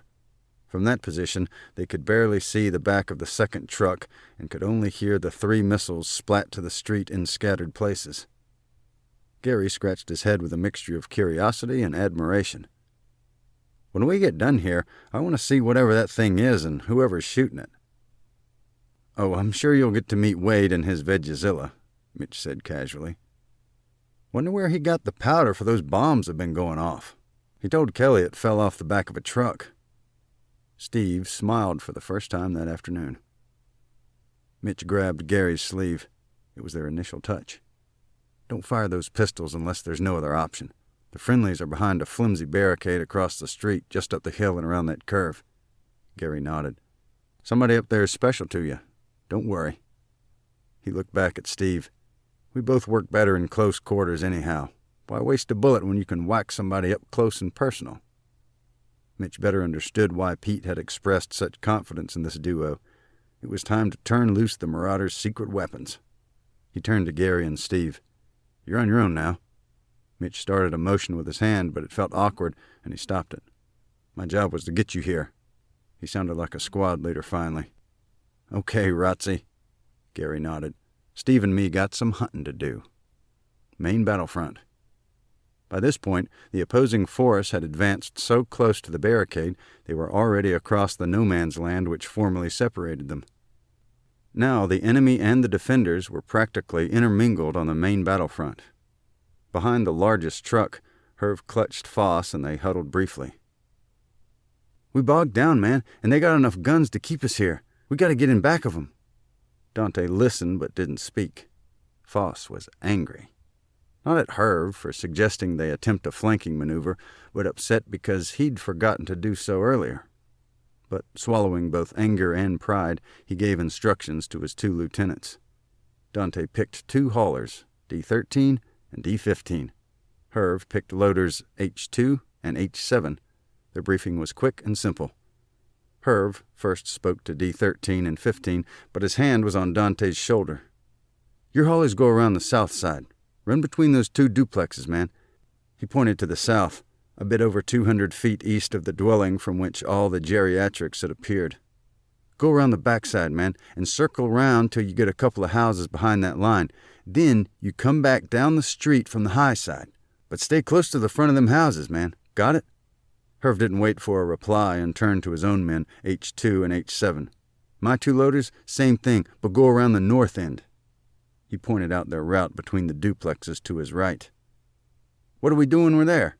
Hauler D-13, a Hispanic of medium height and build. Foss interceded, which he figured was needed to reposition his own authority. "Once you're all behind the old folks in the street, then they'll be in our crossfire. Got it?" D-13 nodded, but his partner, D-15, a huge black man, had a question. "When we get the crossfire working, that means we'll be shooting at you and you'll be shooting at us." "Don't sound right." Foss was rather patient under the circumstances. "Aim low. Shoot at the folks behind them cars and trucks." "I got a better idea, man." Herv wasn't jockeying for leadership, he was just being practical. "Don't shoot at the middle at all. Just shoot at both ends of that blockade, man. That way if you miss, the bullets just go off somewhere else, got it?" "Where are you guys going to be shooting?" D-13 was still skeptical. Foss waved Herv off the question. "We'll concentrate on the middle of the barricade, since you guys will be way off on the sides of the street up against them houses. See?" There were several flaws in this plan, not the least of which was the pronounced curve in Placid Lane, but all the parties were evidently satisfied the issues of trajectory had been resolved. Both of Dante's haulers nodded. Herv's loaders just looked at each other nervously. Herv actually predicted these issues were moot since he did not truly expect any of the four to even get that far, but he kept his own counsel. The prospective flankers dispersed. It didn't take long for the probing teams to reach their respective retaining walls. A Garand shot rang out from the north flank. Herv's two loaders fell back to their side of the 12-by-6-foot bed of jagged rocks and scrambled for cover on the east side of the sturdy retaining wall. "Where'd that guy come from?" H2 whined. He was short and slender, Hispanic. "Don't know." H7 was black, medium height, but very stocky. He looked around quickly. "They sure got lots of old dudes with guns out here." H2 groaned. "Think Foss brung us to the wrong neighborhood." The two loaders leaned back against the thick cement and panted heavily. Both wondered what on earth they'd gotten into. "What do you think about all this number business? Foss calling us numbers?" H2 shrugged. "Kind of stupid. If he can remember my number, he can remember my name." "Well, I think it stinks." That Foss is nuts. H7 leaned closer. After I get my share from the day, I'm out of here. That bald buzzard can kiss my big butt goodbye. On the south end, hauler D13 peered cautiously around the 12 feet of thick hedges. He'd heard the rifle shot from the north. As he turned to tell his partner nobody was on this end, a defender's shot whizzed near his head. Both haulers scrambled back and hunkered down behind their retaining wall. This is crazy, man. D13 hadn't been on the receiving end of gunfire recently. Hauling stuff out to trucks is one thing, but playing army against a bunch of scary old guys with guns ain't exactly good for my health. I got a condition. Yeah, you got a condition, hauler D15 sneered. It's chicken. Neither Foss nor Herv could see what had happened, but they heard the shots from the ends. Each surmised that both flanking probes were temporarily bogged down. Plus, their central attack force was minus those 4 men. Now it was only Foss, his 2 lieutenants, plus loader H5 and hauler D16. Total of 5. H4, driver of the large van in front, and H1, driver of the second truck, were both at their wheels where they belonged. Foss suddenly realized that H6, the driver of the stake-bed vehicle, was standing right beside him. What the blitz are you doing here? Foss looked around. Why are you in your truck? H6 looked like he wished he had remained where initially assigned, but he mounted a defense anyway. Had to take a whiz, dude. While I was out, I wanted to see what's going on up here. Can't see nothing back down there around the curve, dude. Well, get back to your truck, idiot. My loader's up here. He pointed to H5. Besides, nobody's bringing out nothing anyways. What do you mean, nobody's hauling? More steam radiated from Foss's bald scalp. I ain't seen 3 haulers for a while, dude, and you just sent 2 other haulers out yonder. Then he motioned toward D16. The only other hauler is right here with yous guys. Driver H6 shrugged. Like I said, nobody's hauling. Foss stammered. No words could describe how thoroughly his grand plan had crashed. Not only were the haulers too slow, but now they weren't even hauling. Nobody was emptying condos or loading trucks. The entire operation had ground to a halt because of 4 vehicles, a trailer, and at least 16 trigger-happy old people defending their street. Plus, somebody was blowing up bombs somewhere and firing dangerous produce. Any thoughts Foss had ever harbored about conducting large-scale crime logistics seminars were forever dead and buried. Dante, get your idiots in gear or I'm cutting their shares to half, understand? Dante sent D16 toward the rear to locate the 3 haulers who'd not been seen recently. Dante guessed they were dawdling inside the condos trying to weigh what was most viable with what was easiest to carry. Foss took another tally of the neighborhood defenders. There were 7 men and 5 females at the central barricade and 2 people, probably men, in the garages. Plus, he'd learned they also had at least 2 more shooters, 1 on each far end. He shouted again, Okay. I'll give you points for pinning down my guys on the ends. But hey, you messed up because you only got 9 guys against my whole army. So it's all over. Put down them blitzing guns and move all them cars and trucks. Ellie's retort was indignant. You should have stayed in school, punk. We got 4 strong women here who can beat the blessed George stuffing out of punks like you. Irene quickly counted in her head and realized she felt honored to be identified as a strong fighter. That's like 5 women. Ashley shouted and whacked her shovel's handle on the street surface. Ellie agreed. Yeah, 5 women. Plus, we got the entire American Legion post on the way here right now. Oops, she'd let Baldy see another card. Well, bless George, I bet they never heard of the American Legion anyhow. Ellie's face showed disgust as she turned toward her colleagues. So much for trying to scare 'em. Chet straightened up slightly, raggedly cleared his throat, and called out, We're the guys that fought in wars to protect this country, so punks like you can roam into nice neighborhoods and steal all our stuff. We screwed up somewhere, and now we're darn mad about it. When my buddies from the post come down here, you'll see just how mad. We got 40 members from World War II all the way to Vietnam and Desert Storm. Everyone can kick your scrawny butts back to New York City or whatever rocks you crawled out from. His was also a stirring speech. Not as succinct as Ellie's stay at the barricade soliloquy, but lyrical in its exaggeration. Keep yakking, old man, yelled Baldy. Won't do no good hiding behind that flag. Chet looked over his right shoulder at the red, white, and blue. Then he cleared his throat as loudly as a car wreck. "We ain't hiding behind that flag, Baldy. We're protecting it." A shot rang out, zinging near Chet but hitting no one. Another shot on the north end of the line. Norm. Herv's two loaders had tried another push around or over the jagged bed of erosion rocks.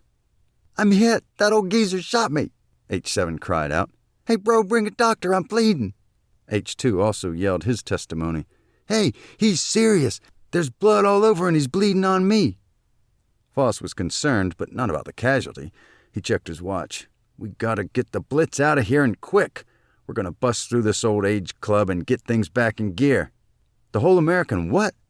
Dante turned his belated question to Foss and Herv. Herv shrugged. "It's like Shriners or something, man." Foss just stared at both of them. Herv ignored the silent rebuke.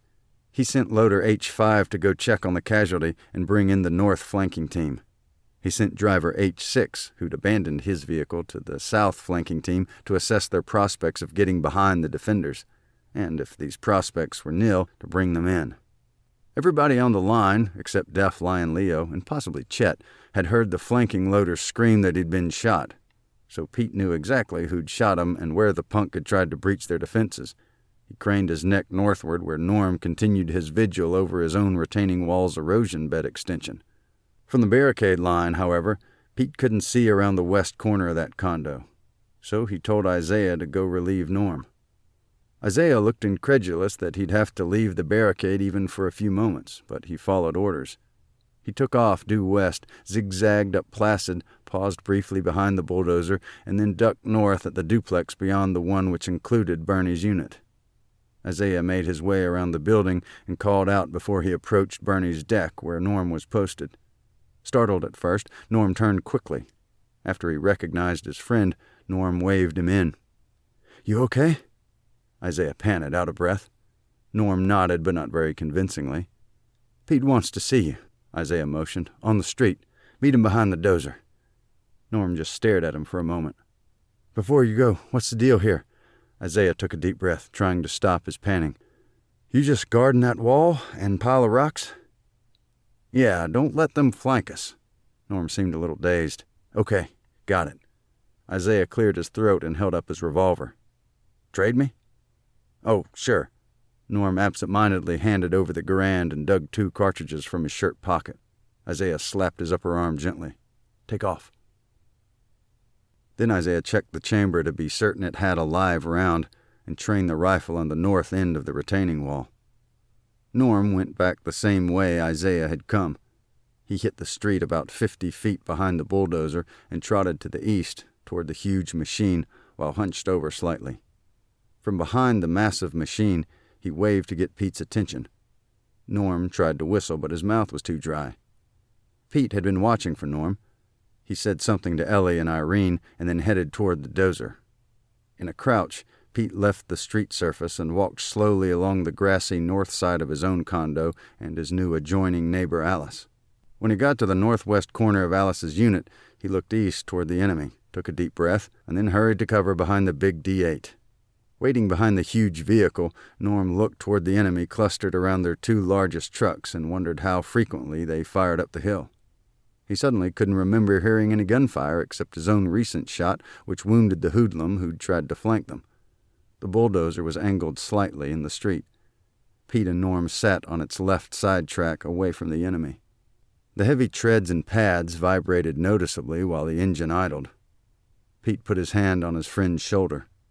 "You did what you had to do, Norm. Where'd you hit him?" Norm pointed to his own right forearm. "He'll be okay."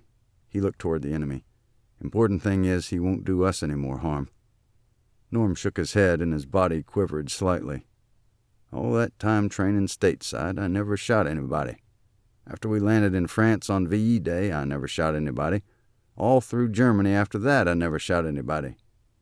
Pete, I'd never shot anybody before, ever." Pete nodded. He had one hand on the forestock of his Winchester, its butt plate on the pavement. His other hand squeezed Norm's shoulder. It wasn't the time for words.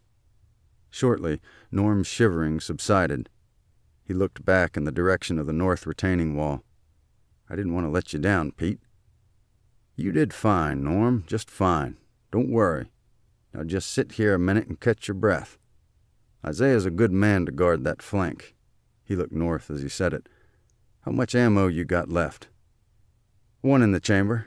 He nodded in the direction of Isaiah, who held the rifle at present. "I gave Prophet the last 2 in my pocket." Then Norm held up his left fist, the fingers bloodlessly white. He opened them slowly, stiffly, and revealed 2 more 30-06 cartridges in his palm. They were covered with sweat and grime. His palm was white where he'd been unconsciously squeezing them. "Get those dried off and cleaned up a bit. Don't want to foul up that receiver." Pete's smile was tense. It took Norm a moment to register what he meant. "I didn't even know I was holding them." I know. You're okay, Norm. Just rest here a minute, then go to give Isaiah that ammo. Then you come down to the barricade. Got it?" "Okay, Pete." He kept looking at the cartridges in his left palm. "Oh, I nearly forgot. Your flanking team made it around the enemy, and I don't think they were spotted." "Force Mitchell made it around the left flank?" He looked like he'd just opened a Christmas present from a rich uncle. "How many men?" "Not certain. At least 4, maybe 5. Norm shook his head. "They were moving low and fast, just coming out of the woods at those dirt piles." "How long ago?" "I wrote it down because with everything going on I thought I might forget." Norm reached in his shirt pocket and pulled out a piece of newsprint torn roughly from an old flyer he'd found on Bernie's deck. Pete grabbed it. In large, uneven numerals it read 212. "What'd you write with?" "All I could find was a piece of charcoal from Bernie's grill." He checked his watch and then looked at Norm's. "So that's about 7 or 8 minutes ago." Pete rubbed his chin. "That's at least enough time for them to get up to the 3rd enemy truck, maybe further along. They've probably made initial contact with some of the rear guard." Good.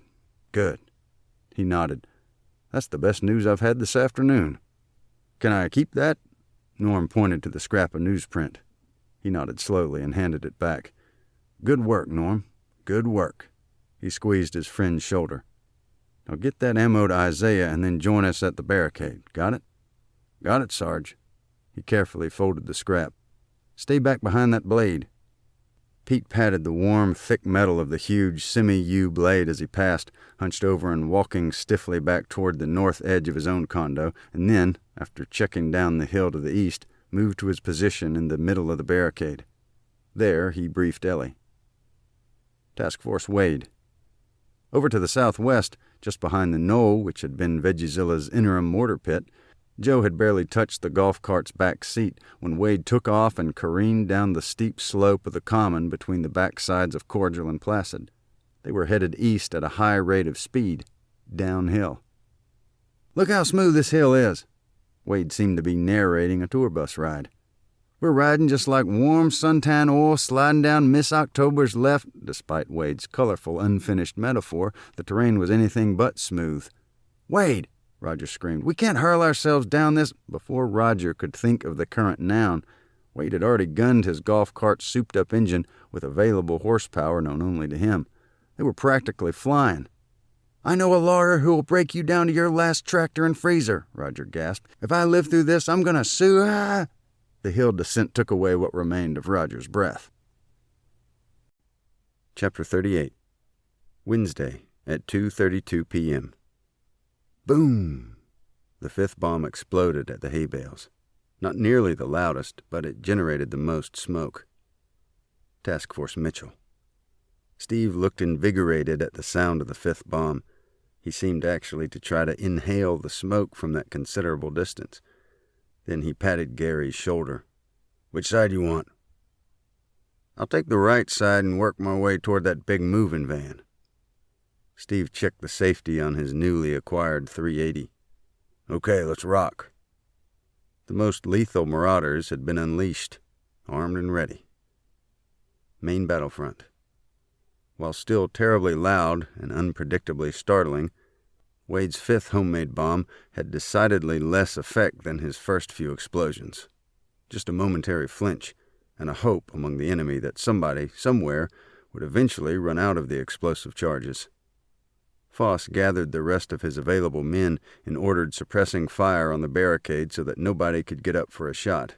His exact words were, Shoot the blitz out of them." In the resulting firestorm, several shots went toward Leo's garage, and one hit the tip of Melvin's left foot. He screamed like a hyena. Pete nodded at Ellie and then called for concentrated fire, while Ellie scooted from the end of the barricade to the inside of Leo's garage, just under 20 feet. The entire way she waved her bat like a major leaguer on the on-deck circle. One unpredicted result, not a single gangster shot at her. They just stared like they'd never before seen a woman run from a barricade around a minefield to a garage while waving a bat. A former LPN, Ellie took off Melvin's shoe and quickly assessed the damage. Inside corner of his big toe. Not actually much more than a nick, but extremities bleed a lot. Ellie found most of what she needed by rummaging in Leo's bathroom and kitchen, which she entered from the front door at the back of the garage. She cleaned and dressed the wound quickly. "Need somebody to spell you over here?" "Just cut the toe top out of my shoe and put it back on. I can't walk without shoes on account of my arches." Melvin grimaced, though he'd been remarkably calm throughout the ordeal. Ellie found some garden shears on the garage wall and made quick work of the toe box on Melvin's specially arched shoe. One might have thought she modified shoes for a living. Melvin groaned as Ellie replaced and laced his altered shoe. "If it ain't throbbing yet, it's going to pretty soon. Okay for a while?" He nodded. "I can still shoot, and now I've got a better reason to hit somebody." "Try to keep it up a little if that don't mess with your aim." She demonstrated by sticking out her own leg. "If you change your mind, just signal somebody." She pointed to the barricade.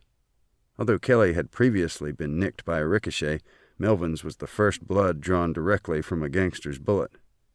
In the enemy camp, the situation was in flux. Retracing their route, Loader H5 and the north flanking team headed back toward the huddle behind the front truck. The three loaders were struggling. H5 and H2 assisted the wounded H7. The groaning black man held his own right arm while H2 applied direct pressure to the wound with a purple bandana. No sooner than they arrived, Foss tapped Loader H5 for a new mission. With the defenders distracted by their own obvious wound, Foss saw opportunity to move forward. H5 was still panting from his recent exertion. "See that open garage?" Foss pointed to Art's condo and the door mistakenly left open by Herb previously. "Maybe we can't go clear around them, but you get in that garage and you got a real good line on everybody at the near side of that blockade. Understand?" H5 nodded. "You mean now?"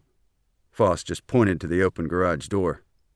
The newly appointed one-man patrol took a deep breath and ran in a zigzag pattern, like he'd seen in a movie once, and flung himself into Art's cluttered garage. From the barricade, Art gulped loudly as he watched the hoodlum. Having once served as a military engineer, he might have purposely constructed an elaborate booby trap for just such an incursion. But, truth be told, Art simply collected lots of junk and had difficulty committing to a disposal program. With his wife out of town for an extended time, even more clutter had piled up. The result was a precariously balanced pile of heavy boxes which practically filled his garage.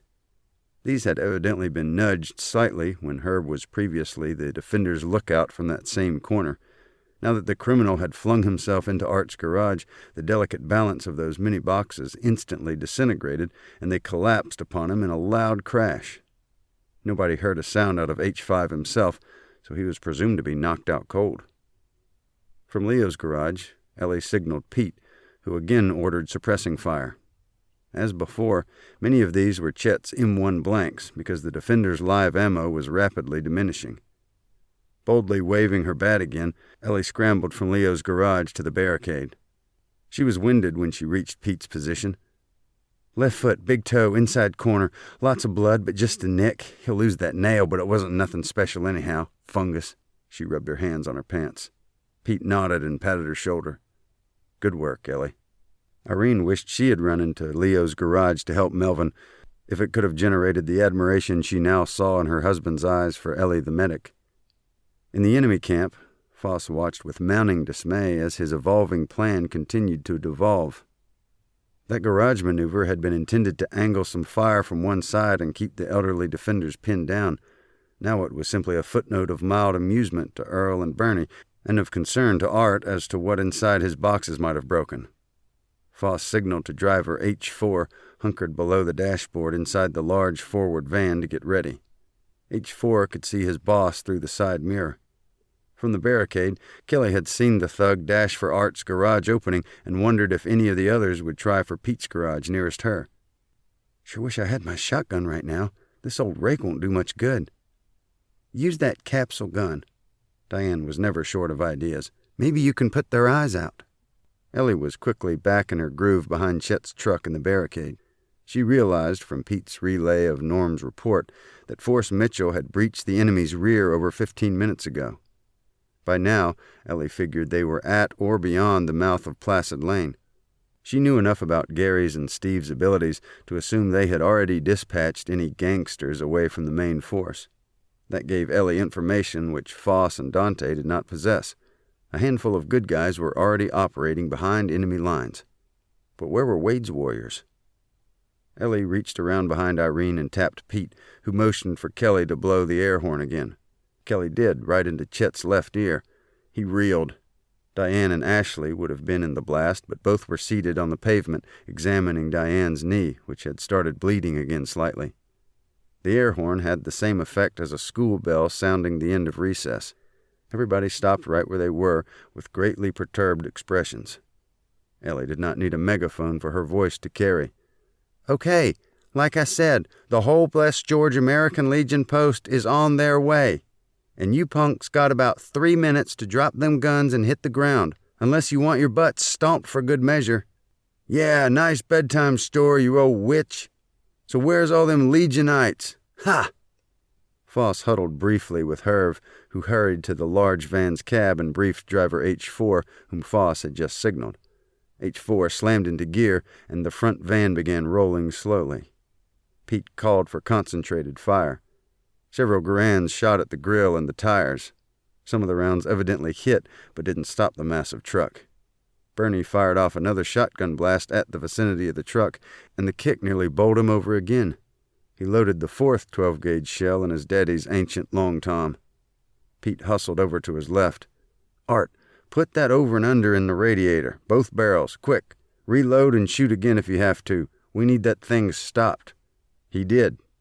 It did, after the third round. The results were punctured hoses, split belts, and some cracked hydraulic lines. The huge radiator hissed with steam and smoke, and the massive van rolled to a stop just short of Art's Chrysler, right in front of his own condo about 80 feet from the barricade. "Good job, Art." Pete's jaw stuck out briefly. That truck's definitely out of commission. At the disabled van, H4 bailed out and scurried toward the rear of Art's parked sedan. A quick huddle among Foss, Herv, and H4, and then all three zigzagged to the rear of the second van. Dante had begun moving down the hill to check on the third vehicle's raised hood when he saw Foss and Herv regrouping behind the second truck, so he returned also. From the south flank, haulers D13 and D15 returned, led by driver H6. Now the central enemy group was reinforced back to operational strength. Besides Foss, there was Herv, plus drivers H4 and H6, and loader H2 and Dante, plus D13 and D15. Total of 8. H1, driver of the second vehicle, was behind the wheel where he belonged. 9. Loader H7, who'd sustained the bullet wound, was laid out near a small tree in front of Frank's condo. Someone had tied the bandana tightly over his injured forearm. He lay near runner H9, who was still unconscious from the orange which had smacked him right between the eyes. Hauler D16 headed toward the rear to look for 3 missing colleagues, D11, D12, and D14. They were completely out of commission and guarded by the Elmer and Ralph duo, but none of the gangsters realized that yet. D16 was about to find out. Herv ran around to the front of the second vehicle with driver H4. New instructions. Driver H1 was relieved and H4 took his place. Driver H4 revved the engine. Hauler D13 and loader H2 piled into the back of the operational vehicle. Former driver H1 was given an AK-47 and told to ride shotgun up front. From the barricade, it looked certain the enemy was preparing to ram. The truck with the 14-foot enclosed cargo box started moving up Placid's Hill and built up speed as it approached the rear of the larger van.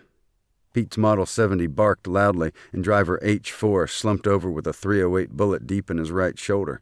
The windshield had a neat hole with a minimum of cracks and veins. This truck came to rest about 50 feet behind the largest van, approximately in the middle of the street in front of Melvin's condo. The engine bucked and stalled when H4's foot abruptly flew off the clutch. Right before losing consciousness, he fell over into H1's lap. If it hadn't been in gear, the vehicle would have rolled back down the slope. The three gangsters riding in that truck abandoned the wounded driver and scurried back in the direction of the smallest remaining vehicle, the stake bed. It was right then that Dante's hauler, D-16, heading to the rear, finally reached the third truck and noticed its engine had been tampered with. Though he pointed frantically and yelled toward the Ford group, he was unable to get anyone's attention, except for Gary's. Task Force Mitchell. Gary scored right away as he intercepted hauler D-16, who'd tried to signal his forward cohorts. The look of astonishment on D-16's expansive face was spectacular, but short-lived. Gary clubbed the 10mm barrel over his left ear, and the hauler went down like a punch-drunk boxer.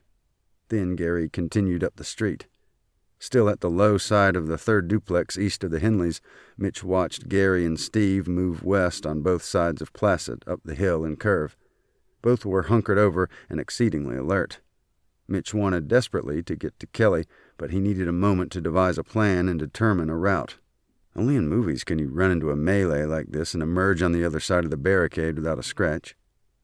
Back near the intersection of Placid and North Pleasant, Elmer and Ralph had long ago finished tying up the three haulers, D11, D12, and D14. All were unconscious except D11, the feisty white man with a filthy rag in his mouth. "Let's drag them over there." Elmer, or maybe Ralph, looked for a place to hold on to unconscious D12. A brother reached under one of D12's knees, and his sibling lifted the other knee. They hauled him fairly easily across the pavement, up over the curb, and toward the back of the trailer. From that distance, feisty D11 saw his associate's skull bounce on the curb, and he began shaking his own head frantically.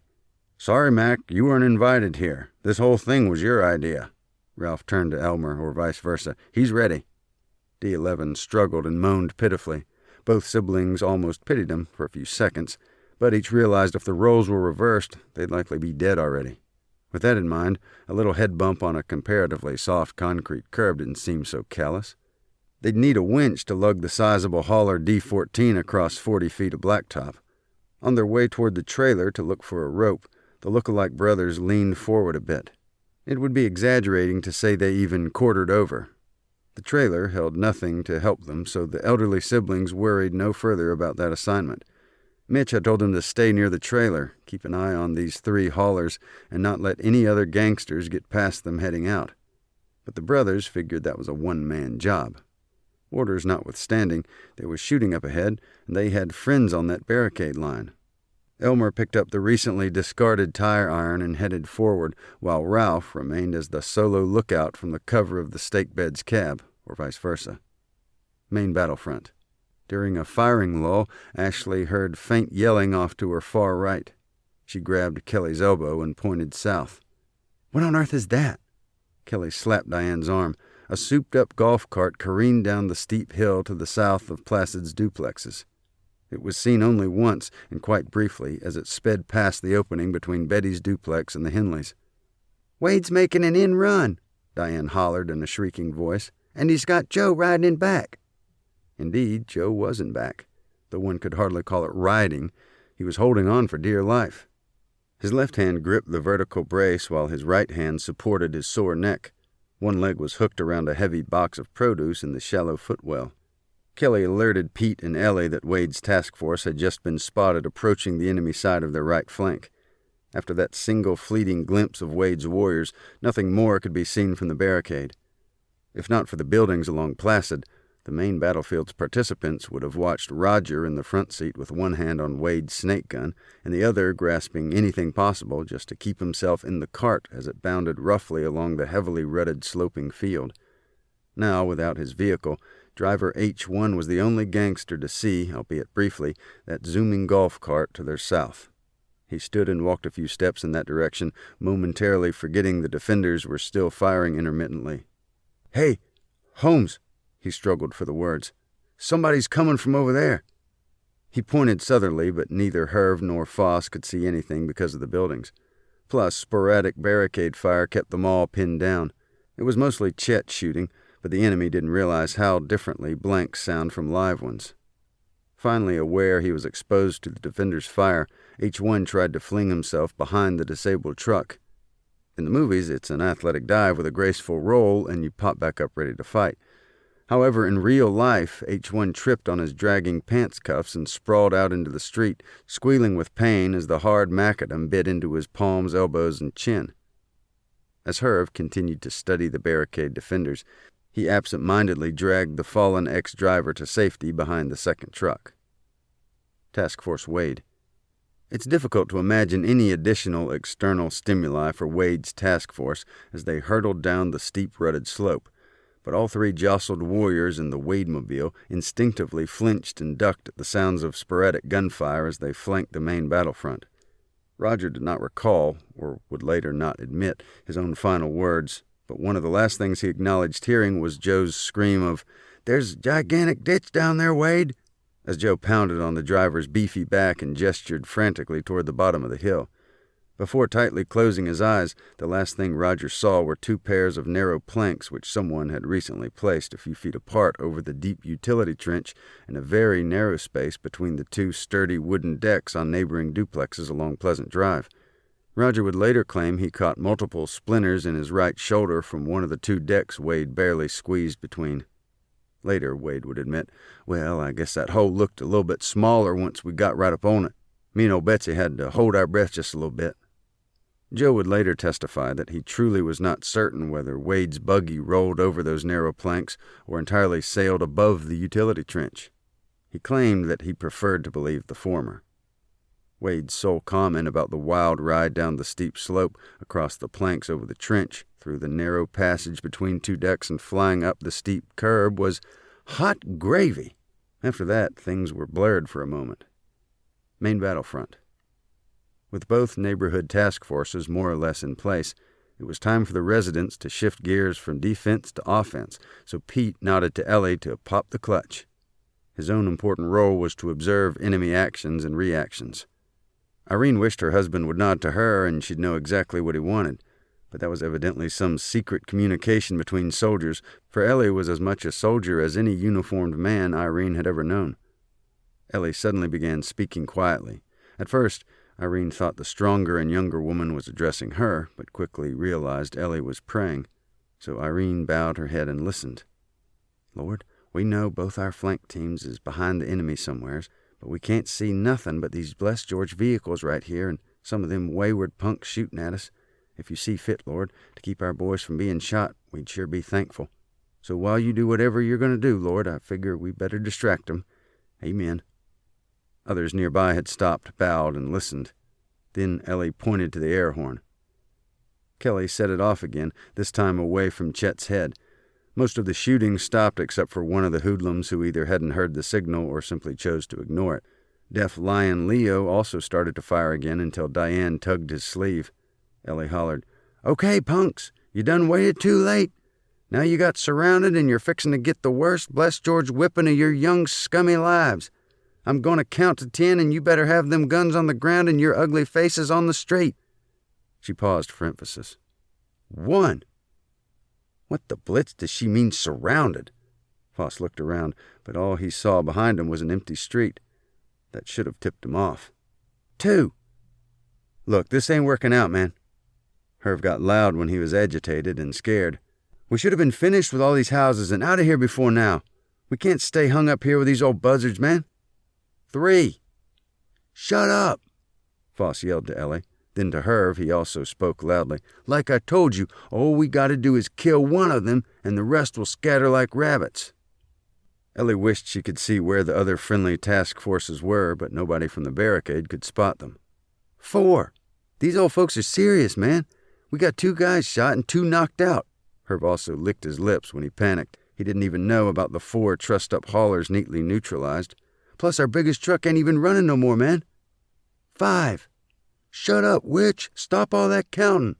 Foss was distracted with his entire operation crumbling around him, and Ellie's arithmetic just made him angrier. I can't concentrate. 6. It ain't worth it, man.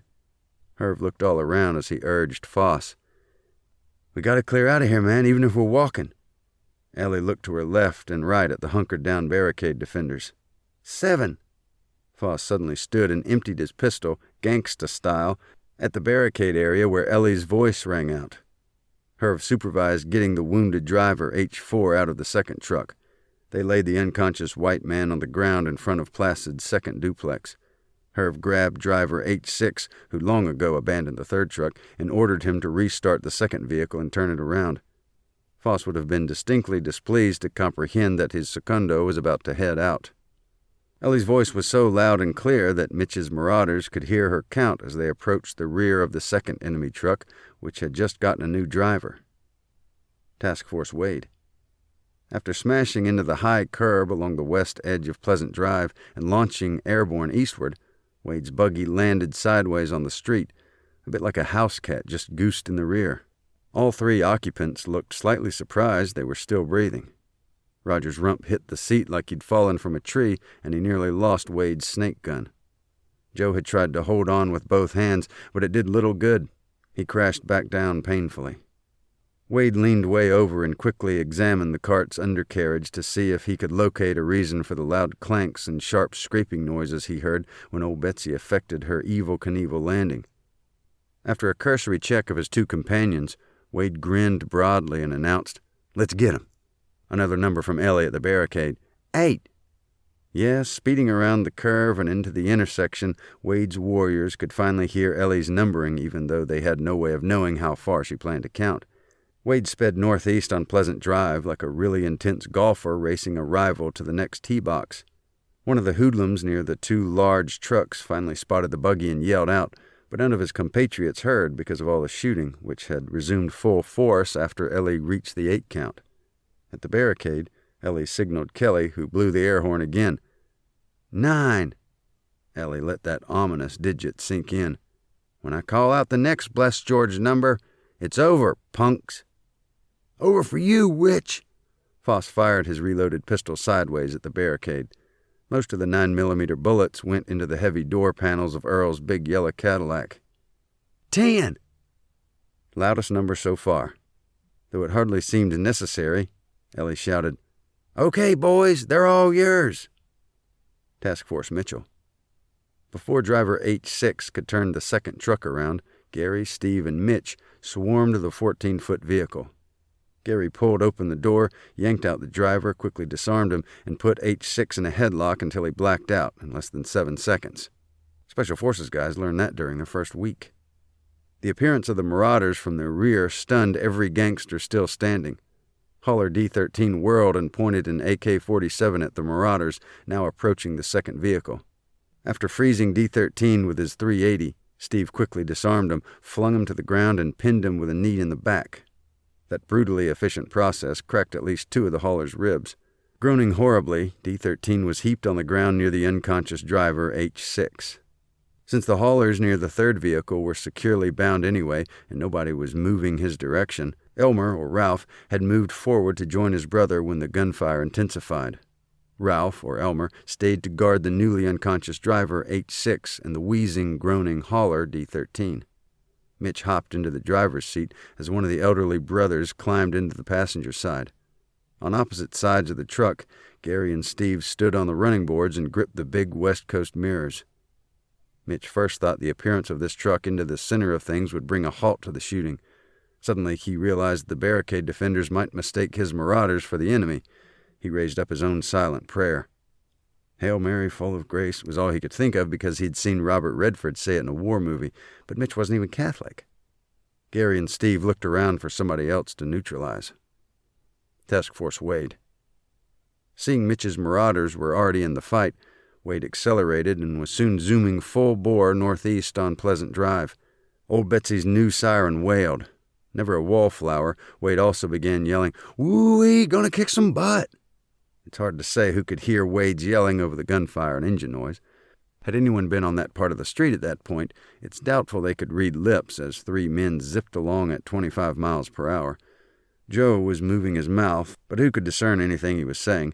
His logical concern would have been all the gunfire ahead. Roger was also screaming something, but that, too, was indistinguishable. Most likely it was about Wade's driving. Before Wade made the sharp turn onto Placid Lane, he fired Pete's .45 into the air several times, just for good measure. It was partly about adrenaline and maybe even ordinary testosterone. About halfway into his abrupt left maneuver, Wade remembered to announce he was turning. By that time, however, the right half of Roger's body was already outside the vehicle, while his left appendages held on for dear life. It would have been difficult to describe Joe's position. Perhaps an arthritic, four-legged spider trying to perch on a rapidly shifting nonstick pan. The only functioning truck, with Mitch and Ralph or Elmer inside, pulled up right behind the rapidly dwindling main enemy force. Only 6 hoodlums remained standing in that group: Foss, Herv, Dante, driver H1, loader H2, and hauler D15. Gary and Steve, off the running boards before the truck even stopped, fully intended to neutralize anyone still moving. Loader H2 was still randy enough to point a pistol, so his Adam's apple was expertly smashed by the edge of Gary's flat hand. Special Forces guys learned that in the second week. H2 crumpled, clutching at his throat and gasping. Driver H1, oozing blood from multiple abrasions after his aborted attempt to dive into cover, did not want to be captured, so he raised his AK-47 and was about to shoot off a burst. Steve kicked the weapon from his hand and whacked the front of his skull with the butt of his .380. From the barricade, Pete had seen Force Mitchell's adroit takeover of the second enemy vehicle. He went up the line telling his defenders not to fire. "The truck is friendly." He went back down the line telling them also not to fire at the 2 maniacs who were neutralizing gangsters, but that message was superfluous. The troops at the barricade cheered each time a felon hit the street. Chapter 39. Wednesday at 2:40 p.m. Again, sirens wailed in the distance, this time apparently headed toward the community. It sounded like police were coming along both routes, from the northeast at Great Vista Boulevard and from the south at Whiskey Road. Those on the southerly route would need one of the SPD's new 4-wheeled Humvee special patrol vehicles to get around the wrecked tractor-trailer. Main battlefront. Before any law enforcement personnel arrived, Gary and Steve had neutralized almost every enemy. The 3 gang leaders were down and surrounded, but had not yet been stripped of their weapons. Only one other thug, hauler D15, remained standing when the warriors neared the barricade. Wade fired 2 more .45 slugs into the air, then he grabbed an especially solid potato and from about 50 feet away hurled it as hard as he could. It hit the large thug right between his shoulder blades. His arms dropped first, then he seemed to try turning around, obviously curious at what type of brick had just struck him. Then his legs just melted and he collapsed to the unyielding street. Another big cheer from the barricade, and Wade held up his hands like a character in a gladiator movie. Wade had a much bigger grin, however, but no gladiator skirt or sword. The barricaders broke ranks and started advancing toward the downed invaders. Pete tried to hold them back, partly for safety's sake, but also as standard military discipline. However, he quickly realized it was fruitless and just let them go. Pete himself stayed behind for a moment, looking at his line. It had held. They'd successfully defended their homes. It seemed like an event which needed more recognition than the rather common whooping and hollering which followed Wade's powerful potato fastball. Defeated leader Foss was fuming. Despite his careful planning, nothing had worked properly. It was clearly the fault of Dante and Herv. In his final moment of fading logistical clarity, Foss methodically accounted for his gang's extensive casualties, many at the hands of hobbling, nearly blind geriatrics and a few women of varied ages. 4 haulers had not been seen lately, and were apparently put out of commission by one of the flanking forces. 2 men had bullet wounds. A loader was shot in his forearm and a driver hit in his shoulder. The little kid ran away on foot, and the runner was knocked out by a flying orange. One loader got a karate chop to his neck, and another was presumably unconscious in a garage. One hauler had cracked ribs, and another was practically impaled by a rock-hard potato. One driver was whacked on the head, and another blacked out from a chokehold. The gang's 2 lookouts had fared the best. Both presumably escaped in the pickup at some point. The funny thing was, Foss had forgotten all their numbers. That was 16 men down or missing, leaving 3 able bodies. Therefore, the remaining gangster force, still unsubdued, was Foss, Herb, and Dante, or as the barricaders had designated them, Baldy, Chico, and Toady. As most of the barricaders gathered around, some of the newly downed aggressors began stirring again. At that point, however, none had weapons in their hands. Toady Dante started to get up and presumably would have attempted escape. Diane smacked his head with her hoe handle. Some nearby defenders clapped with approval. Chico Herb smarted off about the indignity of being defeated by old men and females. Ellie poked him hard in the belly with her bat. He collapsed with a loud whoosh of exhaled air. Foss was squalling about his rights being violated, claiming he was denied due process, and generally spouting off various expletives. Irene, who'd spent the entire barricade time with a spiked Springfield and occasionally yelling bang, had long since reached her limit. She grabbed the pistol from Kelly's hand and shot Baldy at point-blank range. A large yellow blot formed in the middle of his stomach, and Foss groaned horribly as his breath was knocked out. Wade winced on behalf of the gangster. "Oh, that's going to bruise real good." "Irene, it's a good thing you knew that wasn't your husband's real .45. Kelly gave her some space. "Actually, I thought that was Pete's old gun." Irene handed the paintball pistol back to Kelly and walked away. There was a hint of bounce in her step. Wade took the recreational gun from Kelly's hand. "That paint thing ain't near as heavy as a real .45, not by half. You think she was kidding?" "Hard to say, Wade." Kelly thought for a moment. "That punk did mess up her luncheon, and women in their 80s really hate their meal plans being ruined." Foss and his grand logistical operation were utterly defeated, but it had not completely sunk in yet. Still on the pavement, he began crawling towards his 9mm pistol, which had skidded beneath the largest truck. Ellie approached quickly. "Better not, Baldy." The exasperated Foss looked up as Ellie waggled her bat like cleanup hitter for the Cincinnati Reds. "I've busted up thicker skulls and bigger brains than yours, but I don't think I've ever smashed a noggin as blessed George ugly as your skint melon." Ellie waggled the bat again and took a slow practice swing. "Go ahead, you polecat, I'm all warmed up." Chet was close enough to intercede, but he looked like he'd just as soon watch her swing away. However, he pointed his unloaded, bayonet-tipped Garand at the gang leader on his belly. "Blitz, blitz, blitz!" Foss just collapsed to the macadam. Out of nowhere, Trooper Fred Lee Means appeared, quite winded, without saying a word. Giving Ellie and her lethal bat a wide berth, he squatted near the big truck to retrieve Baldy's pistol. Means released the magazine and cleared the chamber, leaving it open with the slide back and the naked barrel sleeve poking out. "Would you really have smacked him, Ellie?" "You blessed George right, I would have." Ellie rested the bat's big end on top of her shoe and twirled the handle knob slowly. "Sometimes it takes a nice hard whack on the noggin to get somebody's full attention." Means also gathered up the other nearby firearms dropped by the criminals.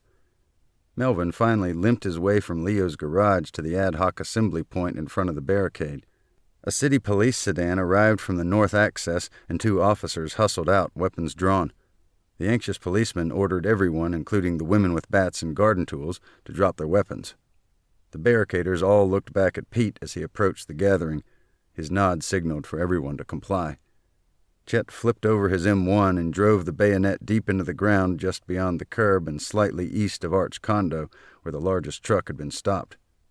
The inverted rifle stuck straight up as though waiting for a helmet to be placed on top of its butt plate. The other men with Garands, Isaiah, Leo, Herb, and Stanley, laid them carefully on the grass near Chet's vertical rifle and stood silently. It took Melvin slightly longer due to his bloody toe. Irene put her Springfield in that same row, and Pete lovingly did the same with his deer rifle. Art carefully placed the over-under shotgun. Norm laid down Isaiah's revolver. Bernie was still trudging down the street with the broken-open long tom slung over his shoulder by a bathrobe belt. His walker wheels squeaked and scraped on the pavement as he arrived. With considerable difficulty, he unlooped the sling, closed the breech with a loud clank, and laid the enormous shotgun in the grass near the other firearms. About that time, the watch alarm in his pants pocket went off again, and the second policeman hurriedly re-aimed his own weapon. After anxious looks and a hurried, confusing explanation, both officers tentatively reholstered their weapons and promptly confiscated Bernie's watch. Diane dropped her hoe to the curb. Ashley thought relinquishing their garden implements was absurd, but she let her shovel fall against the curb. Whatever. Kelly had her hands full. She put her rake on the curb and laid the paintball pistol on the grass near the other weapons, but kept the spotting scope in one hand and air horn in the other. Police are trained to assume everything could be a weapon, so an officer motioned for her to drop the other two items as well. She did, but added a dramatic sigh. The only implement not confiscated was Earl's sprayer wand, still hooked to the hoses. Ellie was the last offender to drop her weapons, the Garand with no bolt and her beloved Louisville slugger. She told the officer if anything happened to her favorite bat that she'd come looking for him personally, and she knew his mama. He appeared sufficiently worried. Means turned over all the criminals' weapons he'd gathered to one of the city policemen presently on the scene. Then the trooper headed back to his own vehicle in a quick march. Soon, additional city police arrived in 2 more squad cars from the north and one of the new Humvee special unit vehicles from the south. They quickly had cuffs on all the visible criminals, including the 3 gangster leaders. One of the officers called for paddy wagons to come in from the north. "Hey, you cops got to get us out of here. I demand police protection." Dante watched too much television. "These old buzzards tried to kill us." "Maybe we ought to turn them loose on you." The officer winked to a colleague. "Teach you a good lesson." Ellie walked by at that moment.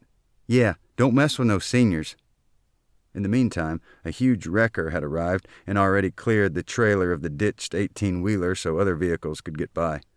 Trooper Means drove his cruiser back to Placid Lane and parked not far from the bulldozer and Herb's goat truck. Somewhat out of breath, Means again reached the barricade and Herb tried to get his attention. "Hey, big guy cop, listen a second, man. It was self-defense. We was just walking up this road here, and they started shooting at us." "Uh-huh. Well, which one of those desperados took the first shot?" Means pictured Bernie leaning on his walker with the enormous ancient shotgun, Chet with his rusty bayonet on his M1, plus Kelly and others with garden tools. "So who did the first shooting?" Herb pointed to Earl, who was crouched at his big Cadillac, already trying to count all the bullet holes. The sprayer wand was on the ground beside him, still linked to the garden hose. "That grandpa didn't even have a gun, punk." "But he shot at me, man, right in the face." Herb pointed as though someone might not understand his reference. "You want a paramedic? I don't see any wounds." "He sprayed me, man." Means chuckled slightly. "You're squalling about an old man with a garden sprayer?" "But it was pee, man." Means called over the Somerset police sergeant who was ranking officer on scene. "Say, Rodney, y'all got any ordinance about peeing on a perpetrator inside the city limits?" "Huh?" Sergeant Rodney looked where Fred Lee pointed, at Earl and his sprayer. "If all he did was spray urine on you, consider yourself lucky. One of the other defenders just told me when they ran out of live ammo, he would have started shooting 10-penny nails." Herb momentarily forgot about his dousing. "Nails? Hey, man, who are these people?" "Shooting nails?" Mean shook his head. "I think that's just an urban myth." Rodney replied, "No, Fred Lee, he swore that his neighbor swore that he knew somebody in Nam who shot nails from a military rifle." "Well, I've heard of stranger things, but it'd ruin the bore." Means turned again to Herb. "Okay, punk, you hear that? You could have gotten a face full of nails. So shut up and wait till an arresting officer Mirandizes you." "Hey, man, I don't want no Mirandizing. I'm still sore from the last time they checked me." Foss was in handcuffs, but he kicked Herb angrily. "He ain't talking about body cavities, you moron. He's gonna read your rights." "Yeah, I got rights, man." "Just shut your blitzing mouth. Don't say nothing. All this baloney is just circumspectal." Foss considered that he possessed some circumstantial legal knowledge. Means raised his eyebrows as he looked at the 3 loaded trucks, a variety of semi-automatic firearms, and scores of shell casings all over the street. "Hey, man, I don't even have a gun." Herb tried a new tack. "What about the one over there in the grass?" Means pointed to a pistol he had evidently missed before. "Never seen it, man." "Well, the GPR test will settle that question." "Don't want no test, man. I just want my rights." "Like I said," Means sighed heavily, "right now, you got a right to shut up." For reasons not clear to anyone but themselves, 2 other policemen had segregated 7 of the 8 men in the flanking task force and kept them away from the 16 defenders stationed at the barricade. Wade somehow slipped through their net after relinquishing Pete's army pistol rig and doing some very fast talking to the officer he knew.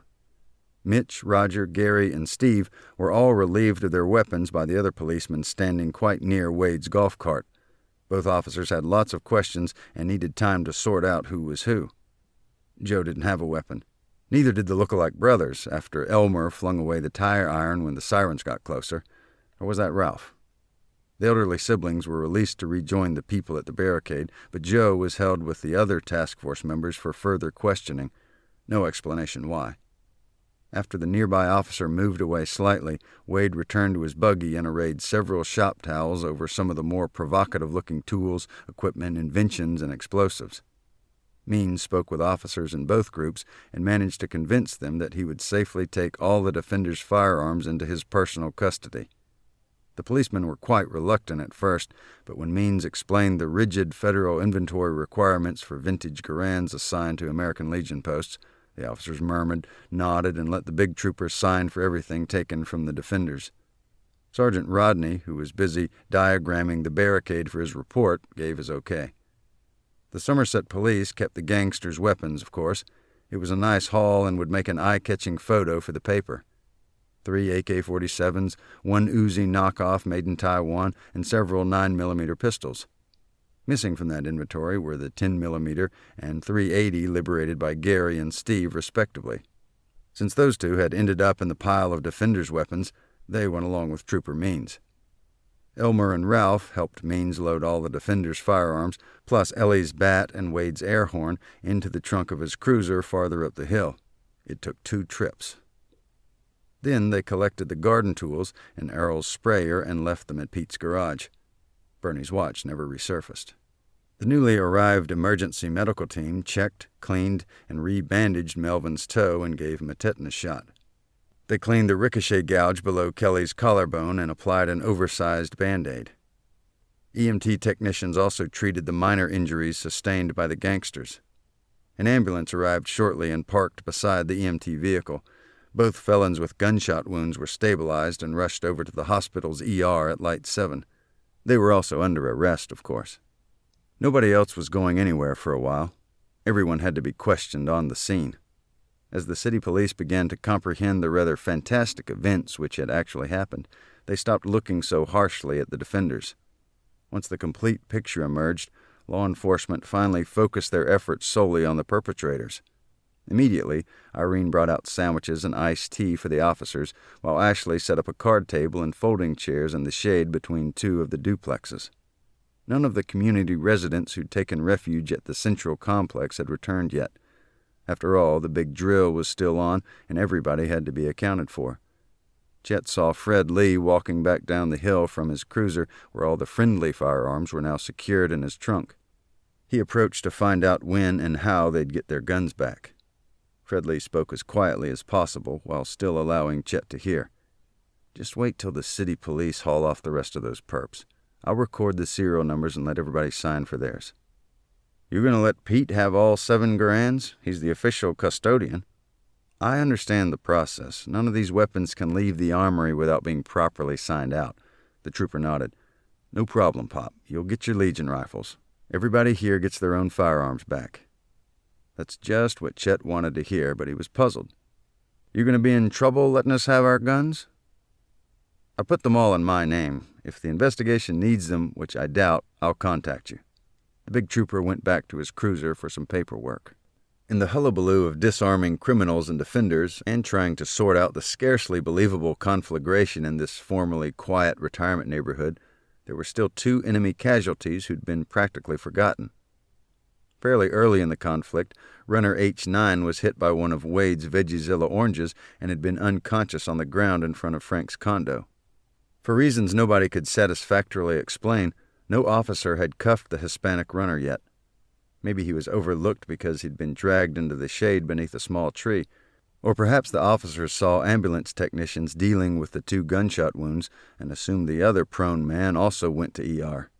Or maybe H9 was simply forgotten, pure and simple.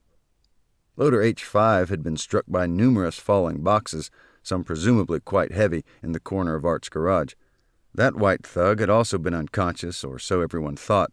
The police had never even seen him, and none of the defenders remembered to mention him. Out of sight, out of mind. But H9 and H5 were apparently wilier than they appeared, for both had regained consciousness a few minutes previously, and each just lay low, waiting on an opportunity to escape. Separately, they assessed the developing situation and, within a few moments of each other, got up and started running for their lives. The purple bandanas in their back pockets flapped as they scampered between the duplexes. Loader H5 to the west of Art's condo, and runner H9 to the east of Frank's. Shortly after settling the firearms access issue, Chet happened to be near Herb's truck.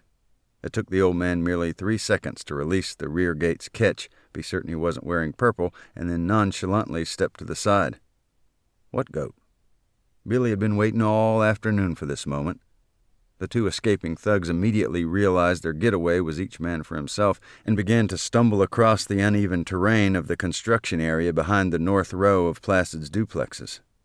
Anyone who's ever flushed rabbits knows that they almost always go separate directions, even if they sometimes later cross paths briefly in their attempt to scamper for safety. However, stupid gangsters with bandanas in their rear pockets tend to run in pairs once they get around the two duplexes which initially separated them.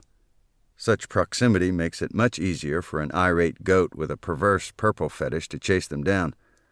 Had the intense and incredibly fast goat not been in hot pursuit, perhaps Gary or Steve would have given chase. But no marauders were needed for this patrol. H5's churning legs got tangled by his extremely low-riding breeches. He tripped and fell to the cratered ground where his chin hit a large rock. He must have had a glass jaw because he was out again, though not for very long. The goat passed by him and went for the man still running. H9 either heard or saw the horned animal right behind him and possibly figured he could outmaneuver this barnyard bonsai by zigzagging. Well, it turns out goats practically invented the zigzag. A furious, agile Billy lowered his horns and butted H9 about 7 feet forward into a pile of dirt. There are divided opinions on whether to play dead when pursued by grizzly bears, hoop snakes, or other dangerous wildlife. But few experts have bothered to study whether frustrated, violent goats prefer their victims moving or limp. With his face in the dirt mound, H9 certainly didn't know. For his part, Billy didn't seem to hesitate. He saw purple and went after it. He reared back and butted H9's rear end like NFL linemen smashing into a tackling dummy. If that gangster's posterior had contained any bones, the sound of them breaking could have been heard 100 yards away. The screams were pitiful, but how does one intercede with a seething goat and a stupid criminal? Negotiate? Herb, who'd been summoned in the meantime, provided minor commentary. You know, I don't think I've ever seen Billy quite that peeved before. The only thing that saved the thug on the dirt mound was that H5, who'd hit the big rock, finally came to again. Then he got up to run. Due to his fogginess, however, H5 actually only staggered a bit. One could almost read the expression on the goat's hairy face. Oh, this is way too easy. But that didn't prevent Billy from putting forth maximum effort. He turned from H9 on the mound and speared H5, staggering a short distance away. With both felons prone and some distance apart, the irate animal seemed finally to have reached a quandary. Who gets butted next? Now, if goats were deep thinkers, one could imagine he was trying to figure out which direction to attack. But goats have a dull, glassy look in their eyes, and it's likely Billy just went for the gangster who was nearest, or the first one who flinched. For a while, Billy went back and forth, butting one, then trotting the other direction and butting the other. For their part, both gangsters had either decided to play dead or their terror had frozen them where they were. The goat finally seemed to lose a bit of his enthusiasm and simply stood guard, approximately midway between the criminals. The city police took that opportunity to mount an effort to corral Billy. A few set out with their batons for defense and ropes for capture. Most men like a little bit of rodeo. But Billy was considerably less than cooperative. Sergeant Rodney asked Herb for assistance. "Can't you call him or something?" "Call him? That ain't no dadgum house pet. Barnyard goats only come when they're hungry or want to butt you." "So what's his supper time?" "Goats eat all day long, but I usually put out his regular feed around sundown." Rodney signaled his colleagues to come back. "Hold up, guys, this ain't no good. Animal control's on the way. They can put a couple darts in him. No one needs one of us getting hurt trying to keep a few more bruises off these perps." The 3 officers looked greatly relieved because 2 of them had gotten close enough to see the look in Billy's eyes. At this point, it seemed the old goat didn't much like the color of police uniforms either. Part 5, Chapter 40, Wednesday at 2:50 p.m. Though fast-talking Wade had already been released and the look-alike elderly brothers were practically ignored, Pete's creation of 2 task forces must have confused the SPD interrogators. One officer still questioned Mitch, Roger, and Joe, though no one understood why and nobody had explained. Gary and Steve were isolated by another officer who just watched them without any questions beyond their initial identifications. No reason provided for that ploy either, but Steve blamed Gary for running the 4-way stop and borrowing his sister's prescription pain pills.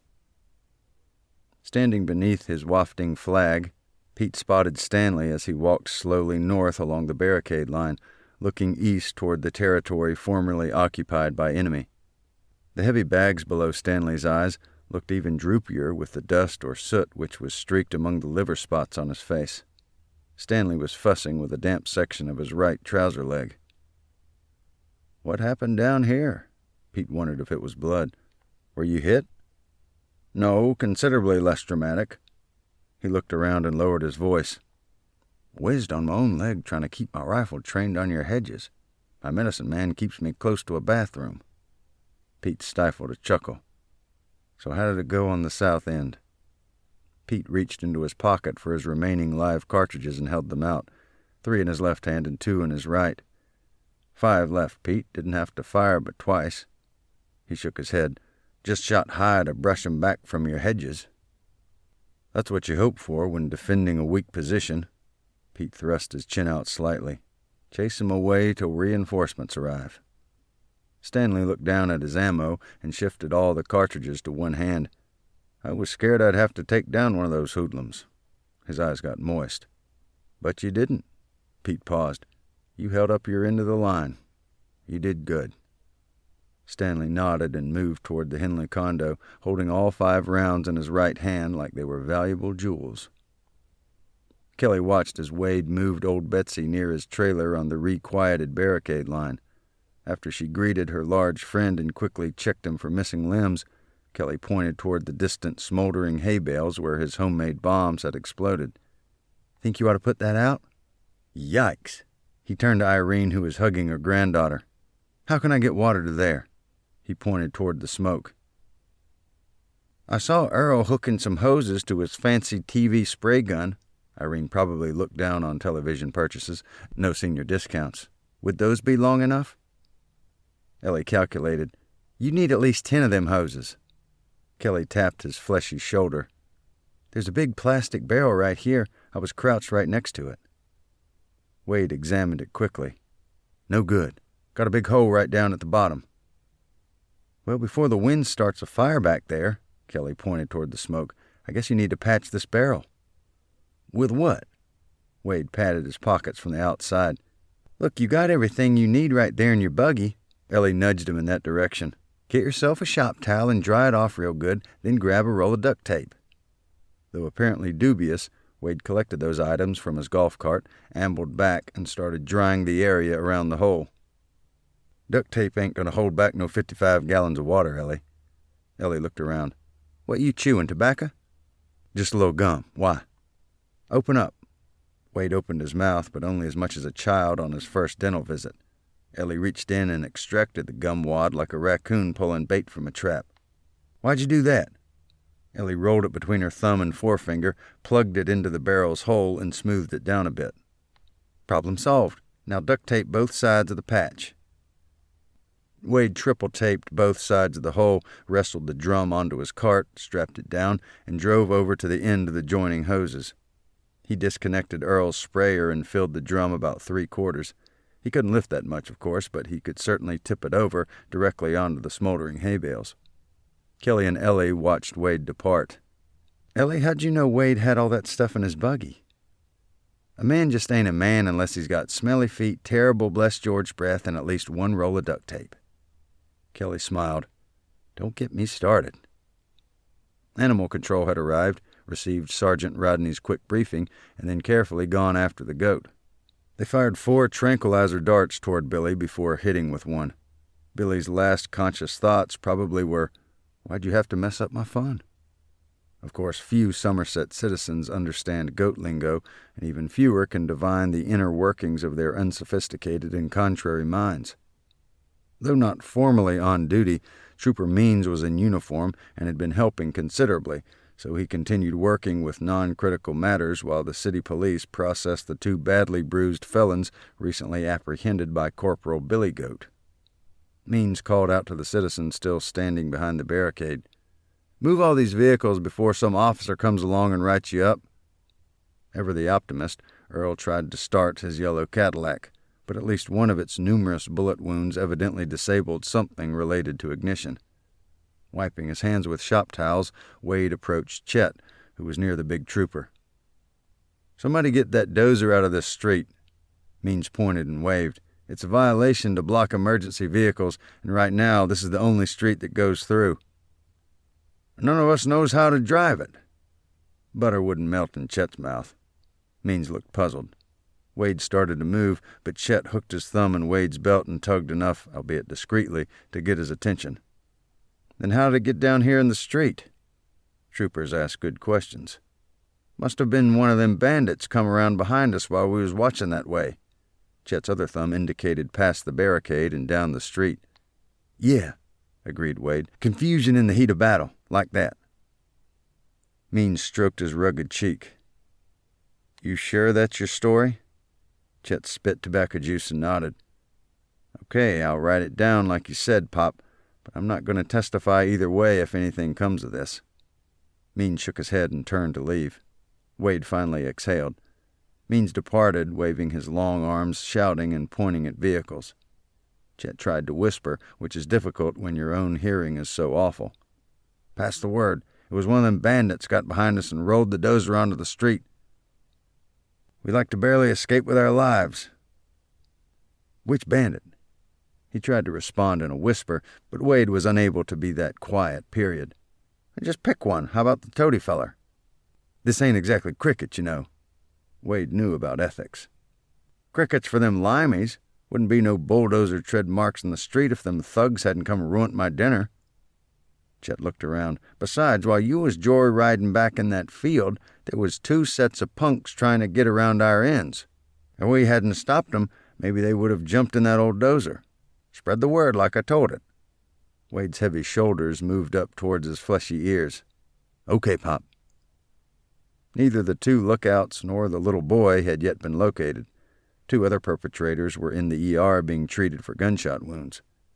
Most city law enforcement responders had left with the remaining 14 apprehended felons in 2 paddy wagons. Only then did Sergeant Rodney finally clear all the defenders to go, with instructions to report the following day at the downtown station for formal statements. Rodney's very rough diagram of the scene around the barricade included the final locations of the thieves' trucks. Wreckers would have to wait until after the drill was formally over. He took one final look around the formerly quiet and clean retirement neighborhood, rechecked his drawing, and got into his cruiser. At a card table in the shade near his KSP sedan, Fred Lee spread out his paperwork with the serial numbers and let everybody sign for their weapons. Irene had brought him a fresh, tall glass of iced tea.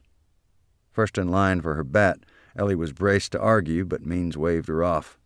"No need to sign, Ellie, no serial numbers." He smiled. "Well, I expect not."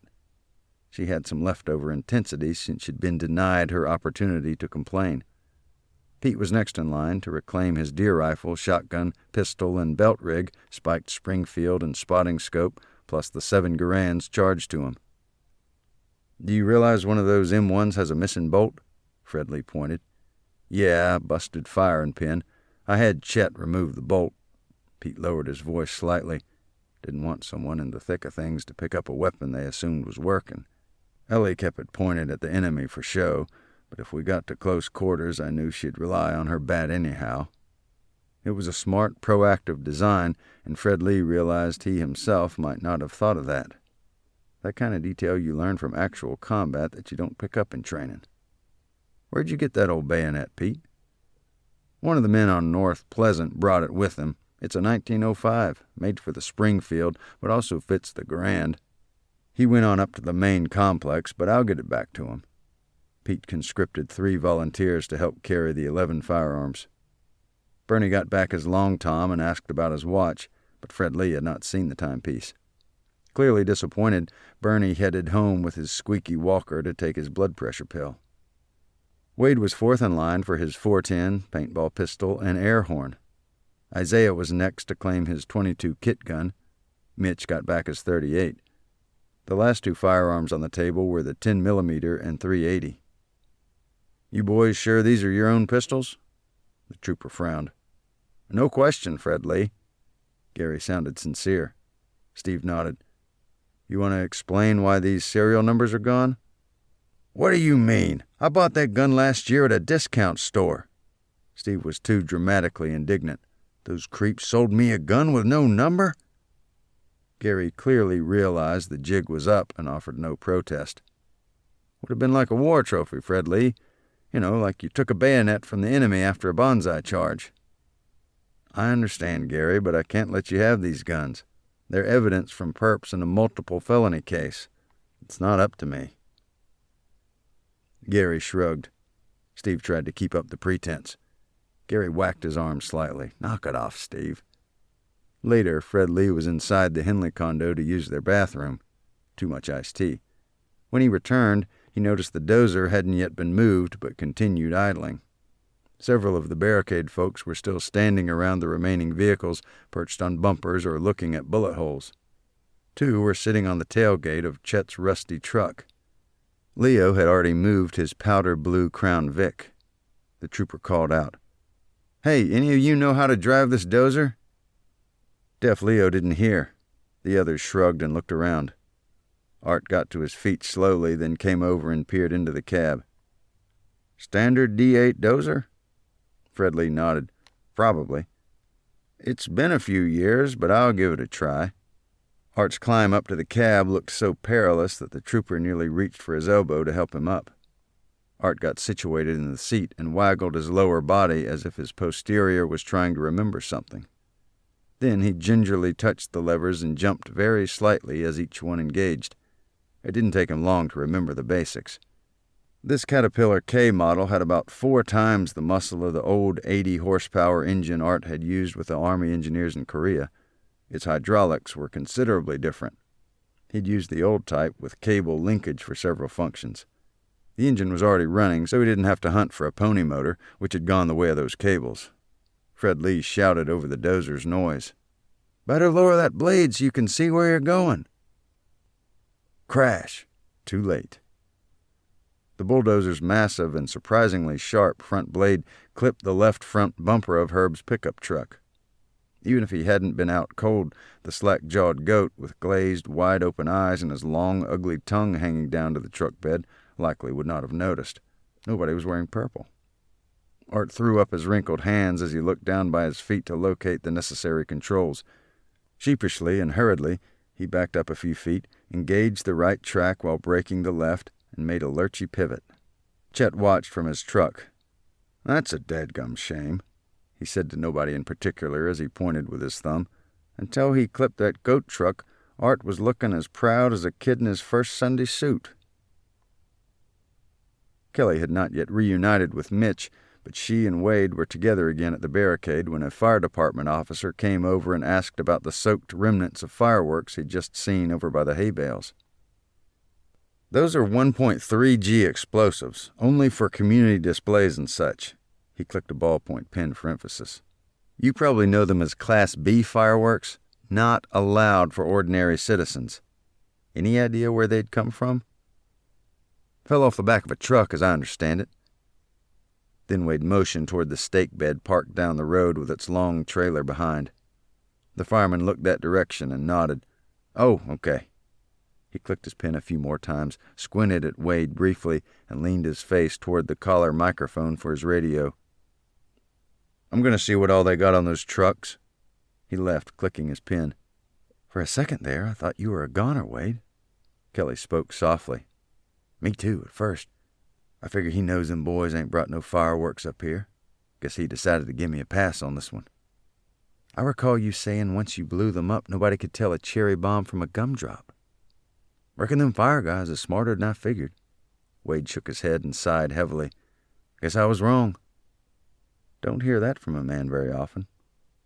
Kelly walked up the hill toward Trooper Means.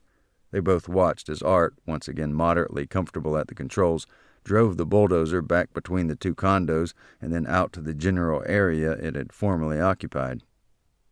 Kelly, it's a miracle nobody got killed out here. She squinted up at him. Are you trying to hassle me about how we should have just hightailed it up the hill and let those gangbangers wipe out this neighborhood? Or tell me that we escalated the violence by resisting? Fred Lee did not reply. Is this going to be all that legal hair-splitting we talked about? That since half of these folks weren't even residents here, we weren't technically defending our particular households, so we broke the law? She poked his Kevlar vest for emphasis. The trooper shook his head. Well, I can tell you've got something on your mind. Go ahead and lecture me. No need, Kelly. You've just lectured yourself pretty good. She realized he was right. Yeah, I could have said all that, but it's not what I'm chewing on. Well, for heaven's sake, spit it out. Fred Lee watched Art hobble from the bulldozer down the hill to his car to check for collateral damage. You understand, when I'm in uniform, what I say can be construed as official state police policy, in a sense. Well, take off your stinking uniform, Fred Lee. It came out much louder than she'd intended, and Kelly realized nearby people were watching. With much lower volume, she continued, Just go ahead with what you wanted to say. This barricade represents a lot more than you stopped a gang of punks from hauling off trucks full of valuables. His large hand waved slowly as he spoke. What happened out here probably injected more life into these folks than they've experienced in several decades. And since none of them were killed today, thank God, it probably added years to their lives. Otherwise, many people this age just steadily decline and decay. So far, it sounds like you're talking about a medical miracle instead of Pete's holding action. The trooper nodded. What you all did today gave them back a taste of that spirit they had back in the early 1940s. A sense, once again, that they matter. Their actions still mean something, and they can still make a difference. When he cleared his throat and swallowed, his considerable Adam's apple rose at least 2 inches and dropped again. You few citizens of assorted ages and both genders drew a line on this street and said, no further, turn around, leave us alone or face the consequences. That's rare for any generation these days. Making this stand fired up their spirits again and helped them remember what they had fought for so long ago. Lots of the elderly have already lost hope, and many spend their remaining years just waiting to die. This ramshackle barricade gave them hope again, Kelly. Hope and life. Kelly was speechless. Her face felt full, like it might explode with tears. Fred Lee acted like he didn't notice. Oh, there will be consequences, of course, at least investigatory. You might even have a jailhouse lawsuit from that mean-tempered bald dude. But that's just the price you pay when you stand up for something worthwhile. Kelly gulped back her emotion. We paid a price to make those criminals pay a price. Pardon? Something I distilled from 2 or 3 recent interviews. Well, has anything I've said sunk in?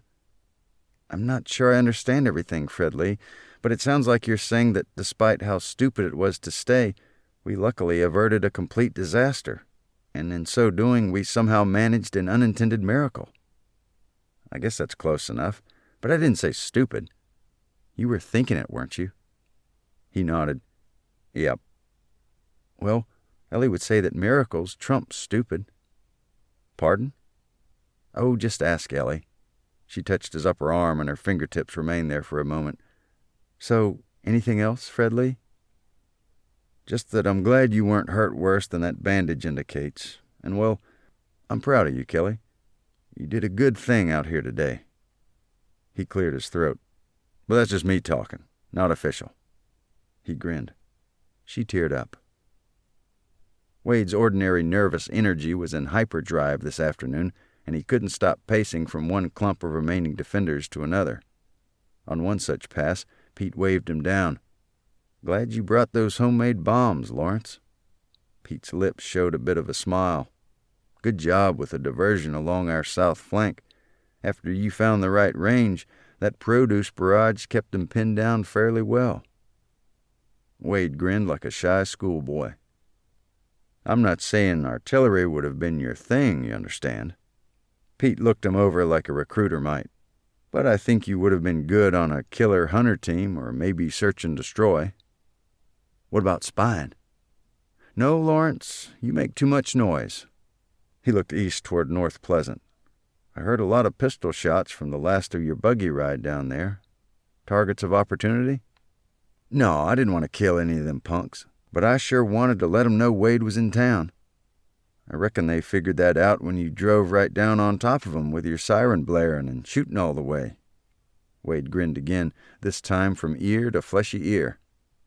Pete looked back toward his flag at one end of the mostly dismantled barricade. Then he turned and faced Wade again. I knew your granddaddy, Lawrence. Oh boy, another lecture coming. Wade braced in advance to act chastised. Didn't even know Big Wade till we were in the same outfit overseas. Then him and me got to be buddies. I used to tell him stuff about Pulaski County, and he'd talk about Cincinnati. Pete smiled. When we both got home in one piece, Big Wade said that one day he'd like to have a little cabin somewhere down here around the lake. He paused. We both got jobs and had kids. Well, time went on, and we both started having grandkids. Big Wade used to tell me stories about how one of his grandsons was always in trouble with cousins, aunts, uncles, just about everybody. Little Wade did this, and Little Wade did that. But Big Wade always looked out for you, Lawrence. He was one person you could always go to. Wade remembered, but he hadn't thought of it in many years. Big Wade's been gone now 20 years, I guess. I never got to know your daddy much because he didn't get down this way. And then you started coming down here, Little Wade all grown up. He tapped Wade's beefy shoulder for emphasis. Well, what I'm trying to say is that your granddaddy would be proud of what you did out here today. Pete's voice was husky. I think Little Wade is finally grown up. Now you're Big Wade. Several large tears dropped on the new Big Wade's old steel-toed boots. He didn't even think he could speak, even if he knew what to say. Pete whacked Wade's meaty shoulder and squeezed it hard. Now get going before Irene sees what you did to her flower bed out back.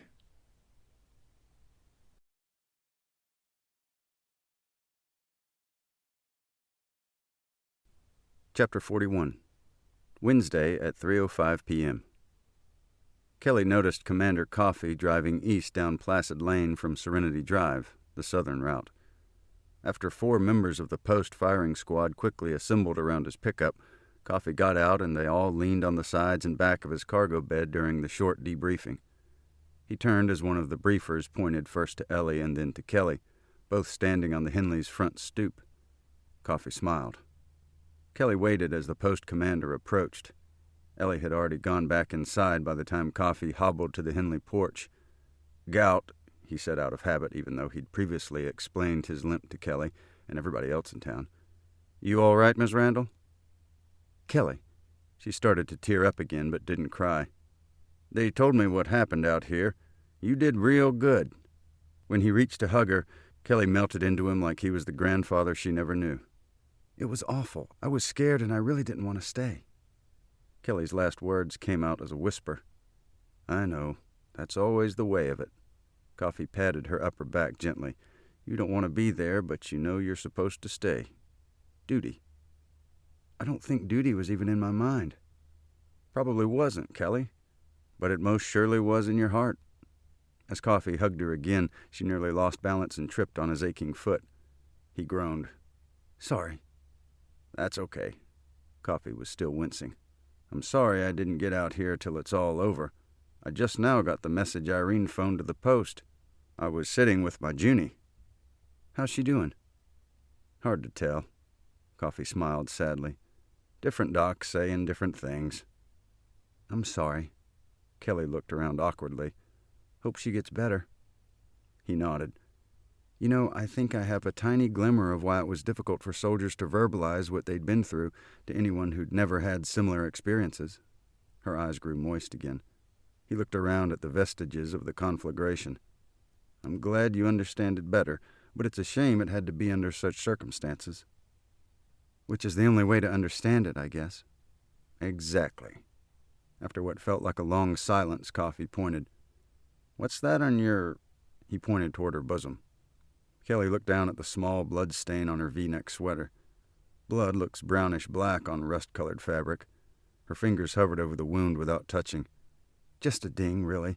Didn't even see it coming. Just felt a sharp sting like the pop of a whip or something. Ellie said it was just a ricochet. Coffee peered from the side, trying to see the wound.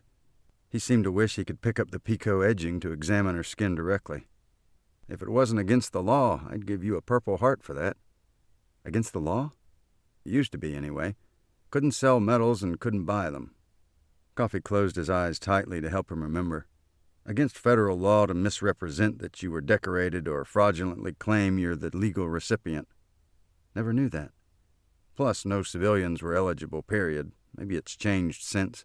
But I still think like it used to be. Kelly noticed the two nearly identical elderly brothers from Mitch's task force. Those two old guys down there, she pointed. Know them? Coffee squinted.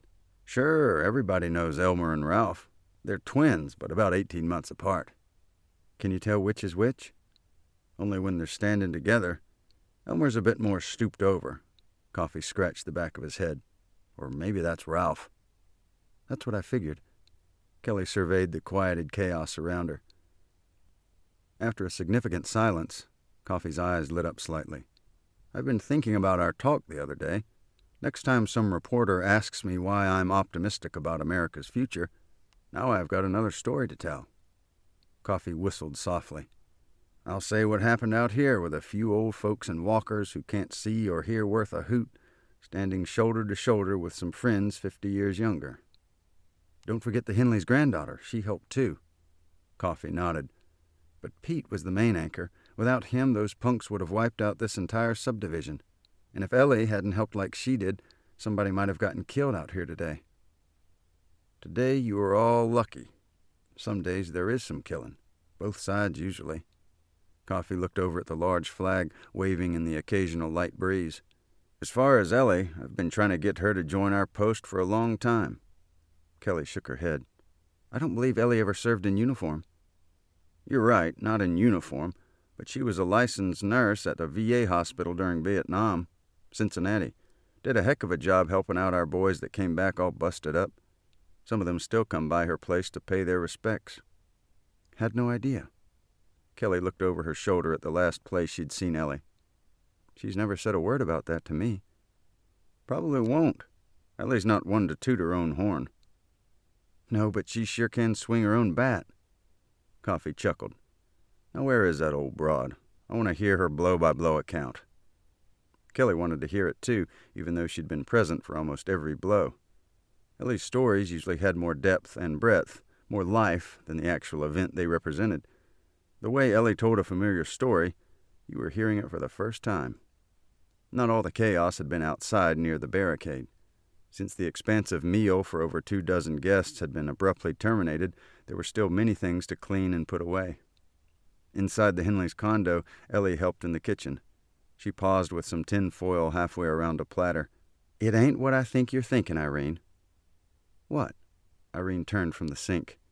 I know you saw when me and Pete was talking, even a few times neither one of us said nothing. Well, since you brought it up, go ahead and explain. Irene wiped her hands on a dish towel. Pete's one of my buddies. What I saw was a lot more than a buddy. It hurts to have somebody claim a share of my husband. All we borrowed was Pete's military part.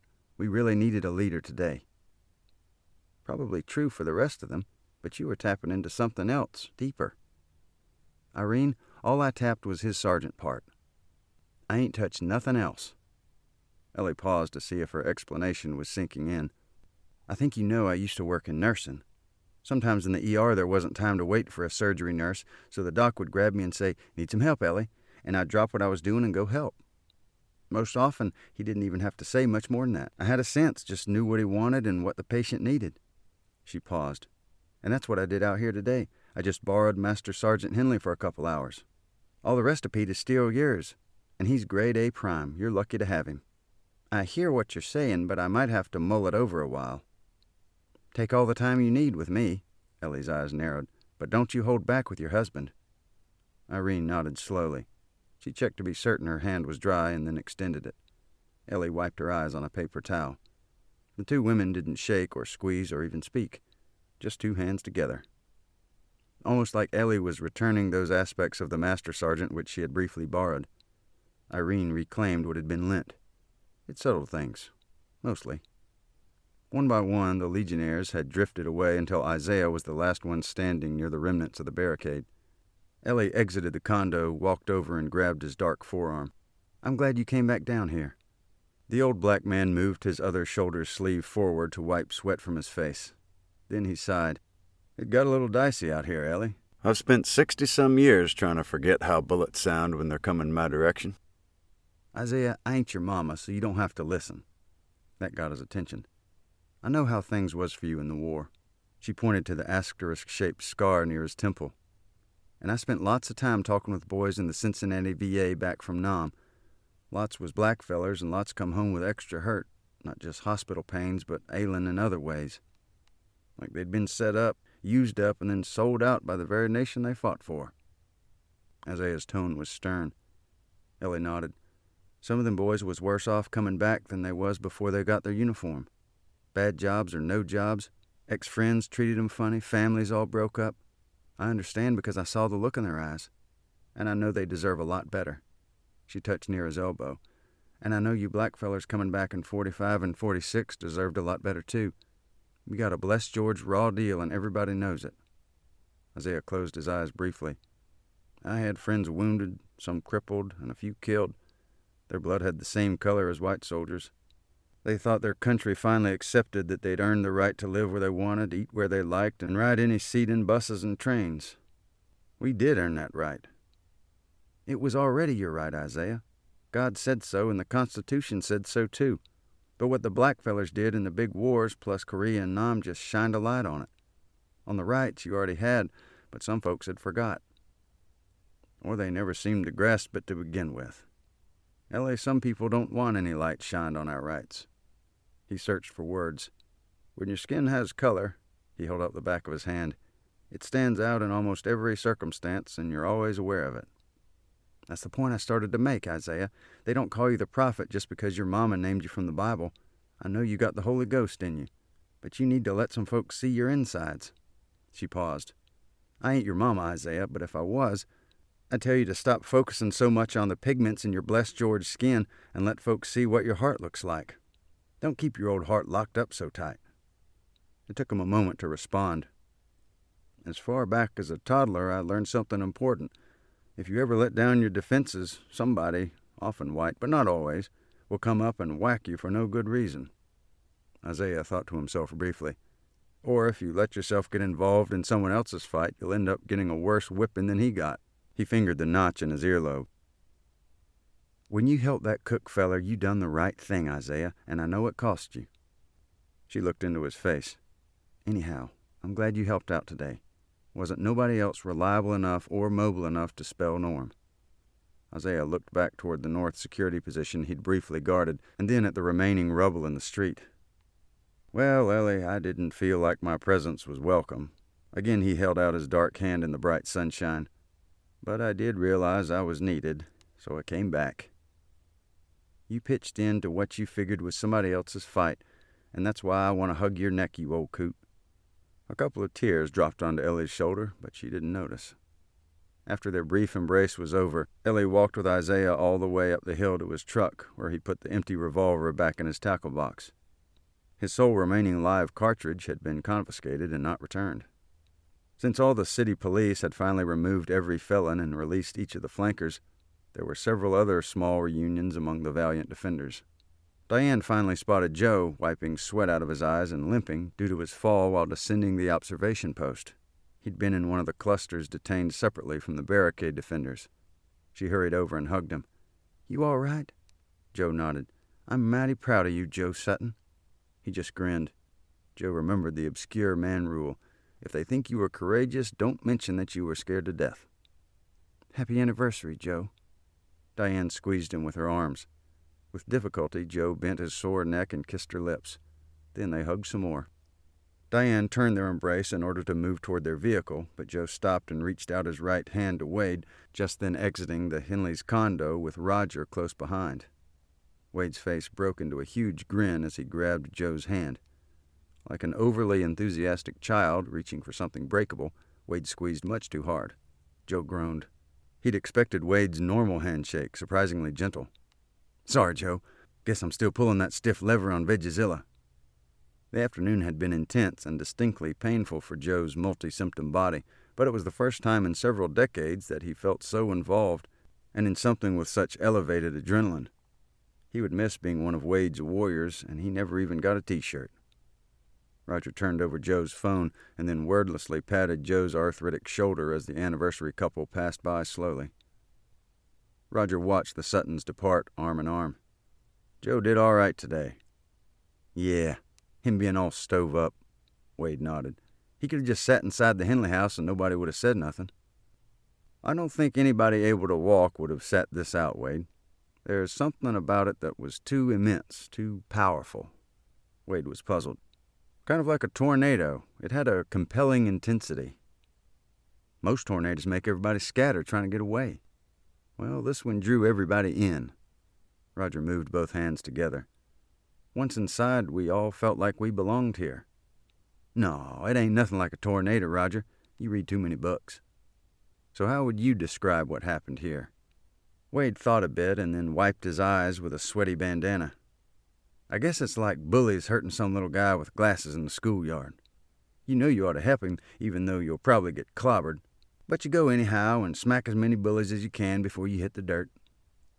"Mine was more eloquent, but yours is more colorful." "I think we said the same thing, Wade. These events had a compelling intensity." "You know something, Roger? Sometimes I can't believe you're even kin to old Pop Walter."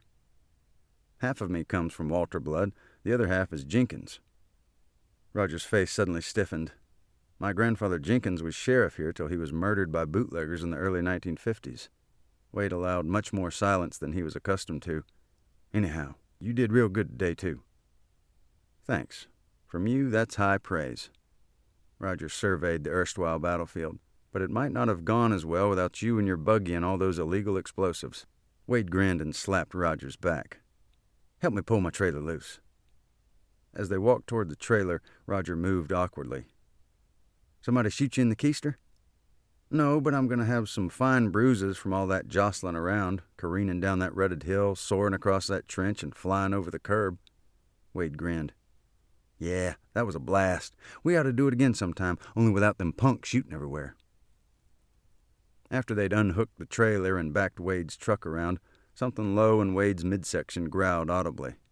"Hey, I never got to eat." It was a bald-faced lie. "I'm going to grab me a brat on my way out." Shortly, when he reached the Henley kitchen, Wade grabbed 3 sizable bratwurst. Irene saw him poking through the fridge, and she placed 2 large plastic containers on the counter near him. "Here's the rest of the cooked meat." Wade stopped chewing and got rather still. "I'm real sorry about your party being ruined." Irene nodded. "Well, if there's going to be a luncheon fiasco, at least you need a good reason." "You had about 19 reasons by my count." Those boys needed a good father to teach them how to act. For emphasis, Irene tapped the top container in Wade's hands. Then she retreated into the familiar and safe surroundings of her kitchen. "Or at least take them behind a woodshed when they screwed up. Dogs don't know what a fence means unless you teach them." Carrying his cooked meat, Wade headed out the front door. When he placed the containers in the front seat, he spotted a new hole in old Betsy. Wade grabbed a felt-tip marker, circled the puncture, and wrote the date. That made number 3. Trooper Means sat again at the card table outside in the shade. As he sipped more of Irene's iced tea, he wrote notes on the bottom of a confusing form. Walking over slowly, Chet shifted the tobacco in his cheek and then spit some of the juice. "Been wanting to ask you, Fred Lee. With all that drill business going on, most of us figured the police would never get out here." He didn't need to finish the question. "I've had my scanner on all day, even though I wasn't directly involved in the drill. Since I'm attached to Unite, I kind of fall through the cracks on some things like this, even though a good number of troopers from Post 11 were helping out." Means slid the form to one side. "So I hear this and that. When something sounded legitimate, and I didn't think it was likely to have been planted by the drill folks, I'd do a little sniffing around. Chet still awaited the answer. So anyhow, I heard the dispatcher got a call from the association office in this nursing home complex. Means pointed up the hill. Dispatcher assumed it was part of the drill. Somebody's phone finally started working. Not sure about that. Is there trouble with phones out here? Means hadn't heard that detail, though he knew the 911 dispatcher had, as one parameter of the exercise, been instructed to ignore any calls from different area codes. Well, our post dispatcher also gets an odd text message relayed by a headquarters captain in Frankfurt, something about an alleged attack on Placid Lane in Somerset. It's signed by Henley. Well, I didn't figure Henley for a prank, and there was that other call from that complex, so I decided I'll just mosey out here and take a look. Means realized his answer had become too detailed, so he hurried through the finish. Well, I'm down in Burnside at the time, so I cross the bridge, turn off 27, and come up Whiskey Road. When I reach Winston Court, I find 3 old guys in a vehicle yelling at a little toy radio thing. They look at me and say, "It's about time you got here." And I'm thinking, this sure isn't part of the drill, so I drive on till I reach that jackknifed 18-wheeler. No sign of a driver. Then I call for a wrecker and hustle the rest of the way on foot. He pointed to his boots. My dogs are still hurting. On the way, I heard several pistol shots real fast and some kind of siren. I radio my post, tell them it's not part of the drill, and they scramble the city police. I guess that covers it. He took a deep breath. Why? Chet cleared his throat loudly. What took you so long? Had anybody else made that remark, Means might have taken offense, but since the corners of Chet's mouth showed the tiniest curl of a grin, Means just let it pass. He rose from the card table to stretch his long legs and pointed toward the barricade line. There had not been enough progress clearing out the defender's redoubt. Look, Pop, we need to get this street clear. He motioned his head toward Chet's rusty truck. Chet nodded and then trudged in that direction. Means remembered something and got back on the radio with the KSP dispatcher for Post 11. Hazel, is there already an APB on a pickup truck with 2 accomplices of a gang robbing retirement condos in southwest Somerset? She checked. Nothing even close. What you got? Well, it's the community condos, and those perps most likely headed north on Highway 27. Don't know which way they turned, but it would make the most sense if they went west toward Bowling Green. One of the witnesses saw them drive away. Means checked his notes. 2 males, probably around 20 years, 1 Asian and 1 Latino, wearing black T-shirts. Couldn't see anything lower. Subjects driving a Fleetside pickup, possibly mid-1980s, color described as dog mess brown. Need anything else for that APB? No. But tell me again what you're doing on this call, Fred Lee. I know, I'm not here official, just checking on some friends, that's all. But while I'm here, I can help out a little, right? Just don't step on any toenails. Out. As Means signed off, Roger exited the Henley's condo and passed by the KSP cruiser. I was just asking Irene which part of that nursing home complex my Aunt Lucille had likely gone to. Don't guess you know. Sorry, no idea. Roger started to leave, but stopped. You still attached to Operation Unite? Roger pointed in the approximate direction of their local headquarters. Unite. Unlawful narcotics, investigations, treatment, and education. Yeah, I like doing anything possible to clean up the drug problems. We've had thousands of convictions and plenty of training, but there's still lots of abuse. Well, you're going to love this. When I poked my head in that middle truck, I saw a whole leaf bag full of pharmaceuticals. The trooper's eyes lit up. What kind? Illegal? Looks like a big stash they probably stole. Must be something illegal in there. If they stole it, it's illegal. Means shifted his heavy equipment belt. Thanks for the tip. Pete was dead on his feet, exhausted, as he eyed his favorite armchair and was finally about to sit. But Ashley hurried into the room and hugged him urgently. What's wrong, honey? Ashley's soft voice sounded much younger than nearly 18 years. Grandpa, is that what the war was like? Henley thought a moment. Parts of it, yeah. I guess that gives you a little taste, small parts of it. He remembered being surrounded during the Battle of the Bulge. Utter exhaustion, bitter cold, frost-bitten feet, near-starving conditions, rampant illnesses, and almost no medicine.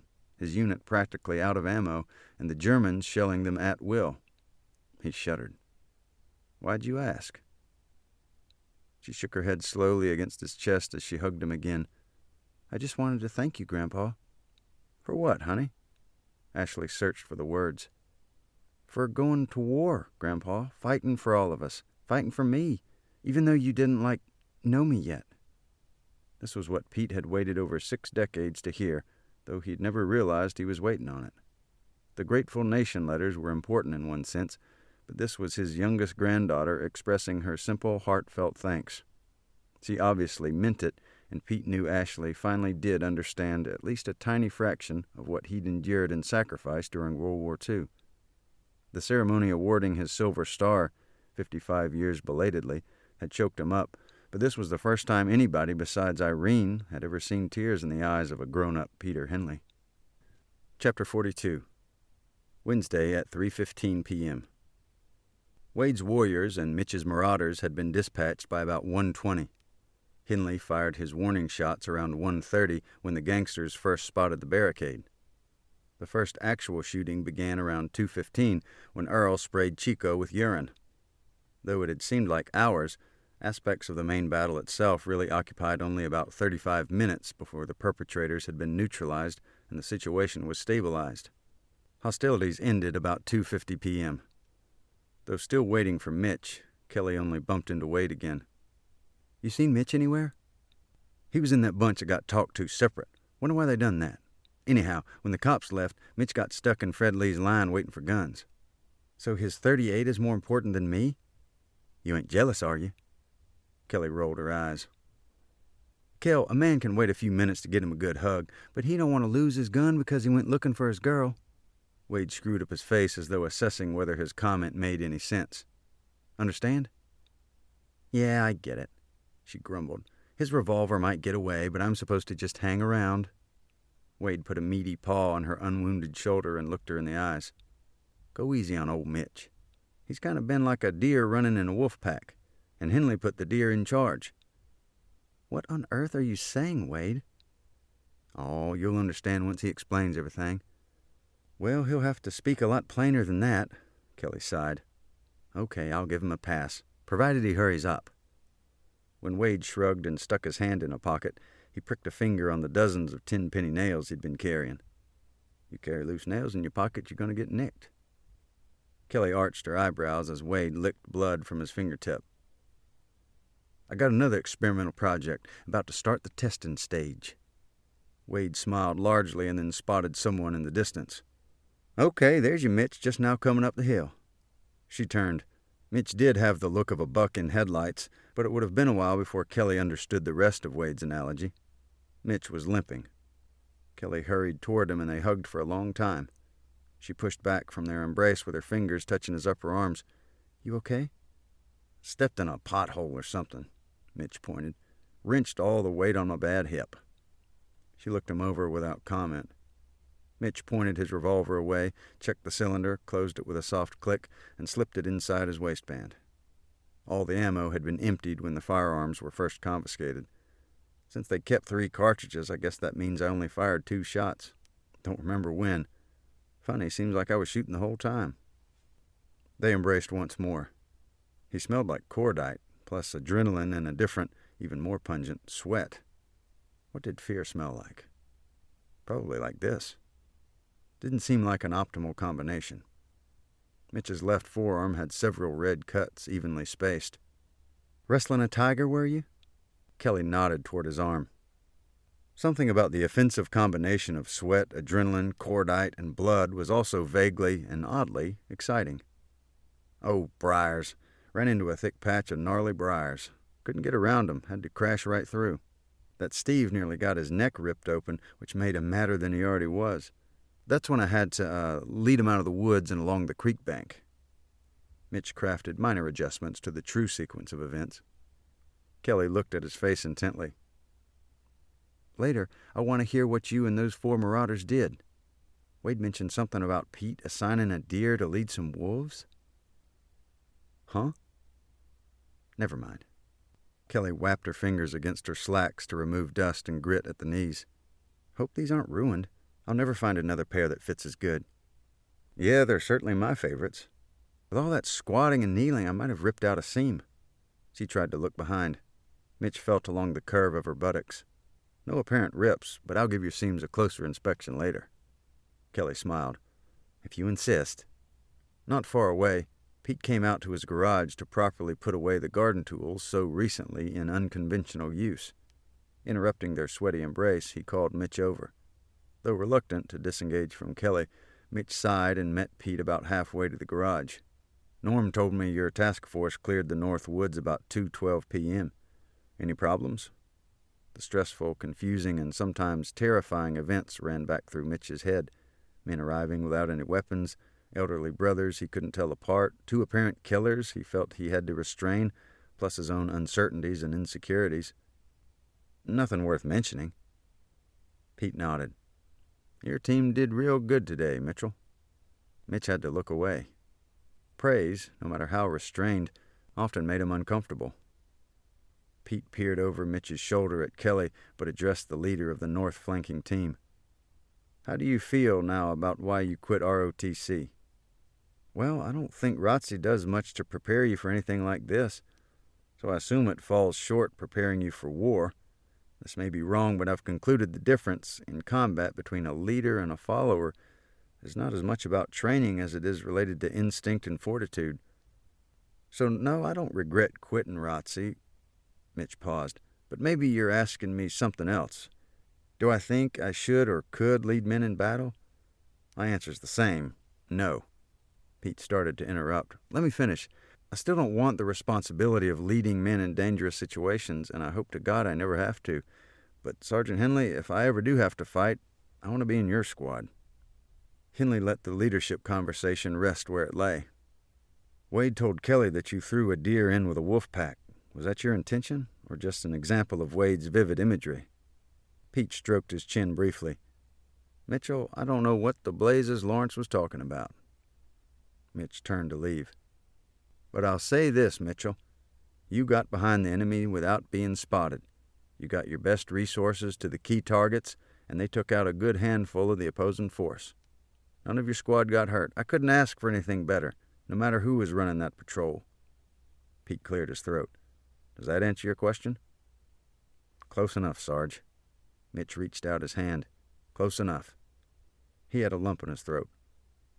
Pete gripped his hand briefly but intensely, and then disappeared into the security of his garage. Inside the condo, Irene walked from her kitchen through the pantry and washing area and stood on the threshold to Pete's garage. Her exhausted husband approached that doorway without speaking. She took another step, thereby entering a world she seldom visited, Pete's refuge. She looked around briefly, almost like she'd never seen it before, even though most of the items in that space were known to her, at least by sight, if not by purpose. Pete extended his arms and leaned forward. You were a big help out there today, my love. It brought back some memories. Irene sniffled. I'm not a soldier or a medic or whatever else that Ellie Gray seemed to be today. Your gal Friday, your right hand. He pulled away enough to look into her eyes. Oh, Ellie's all those things, all right, but not for me, honey. For us. All of us. That's what we needed. He paused. Yeah, maybe she was my right hand out there. He hugged Irene again. But you're my wife. My woman. You're...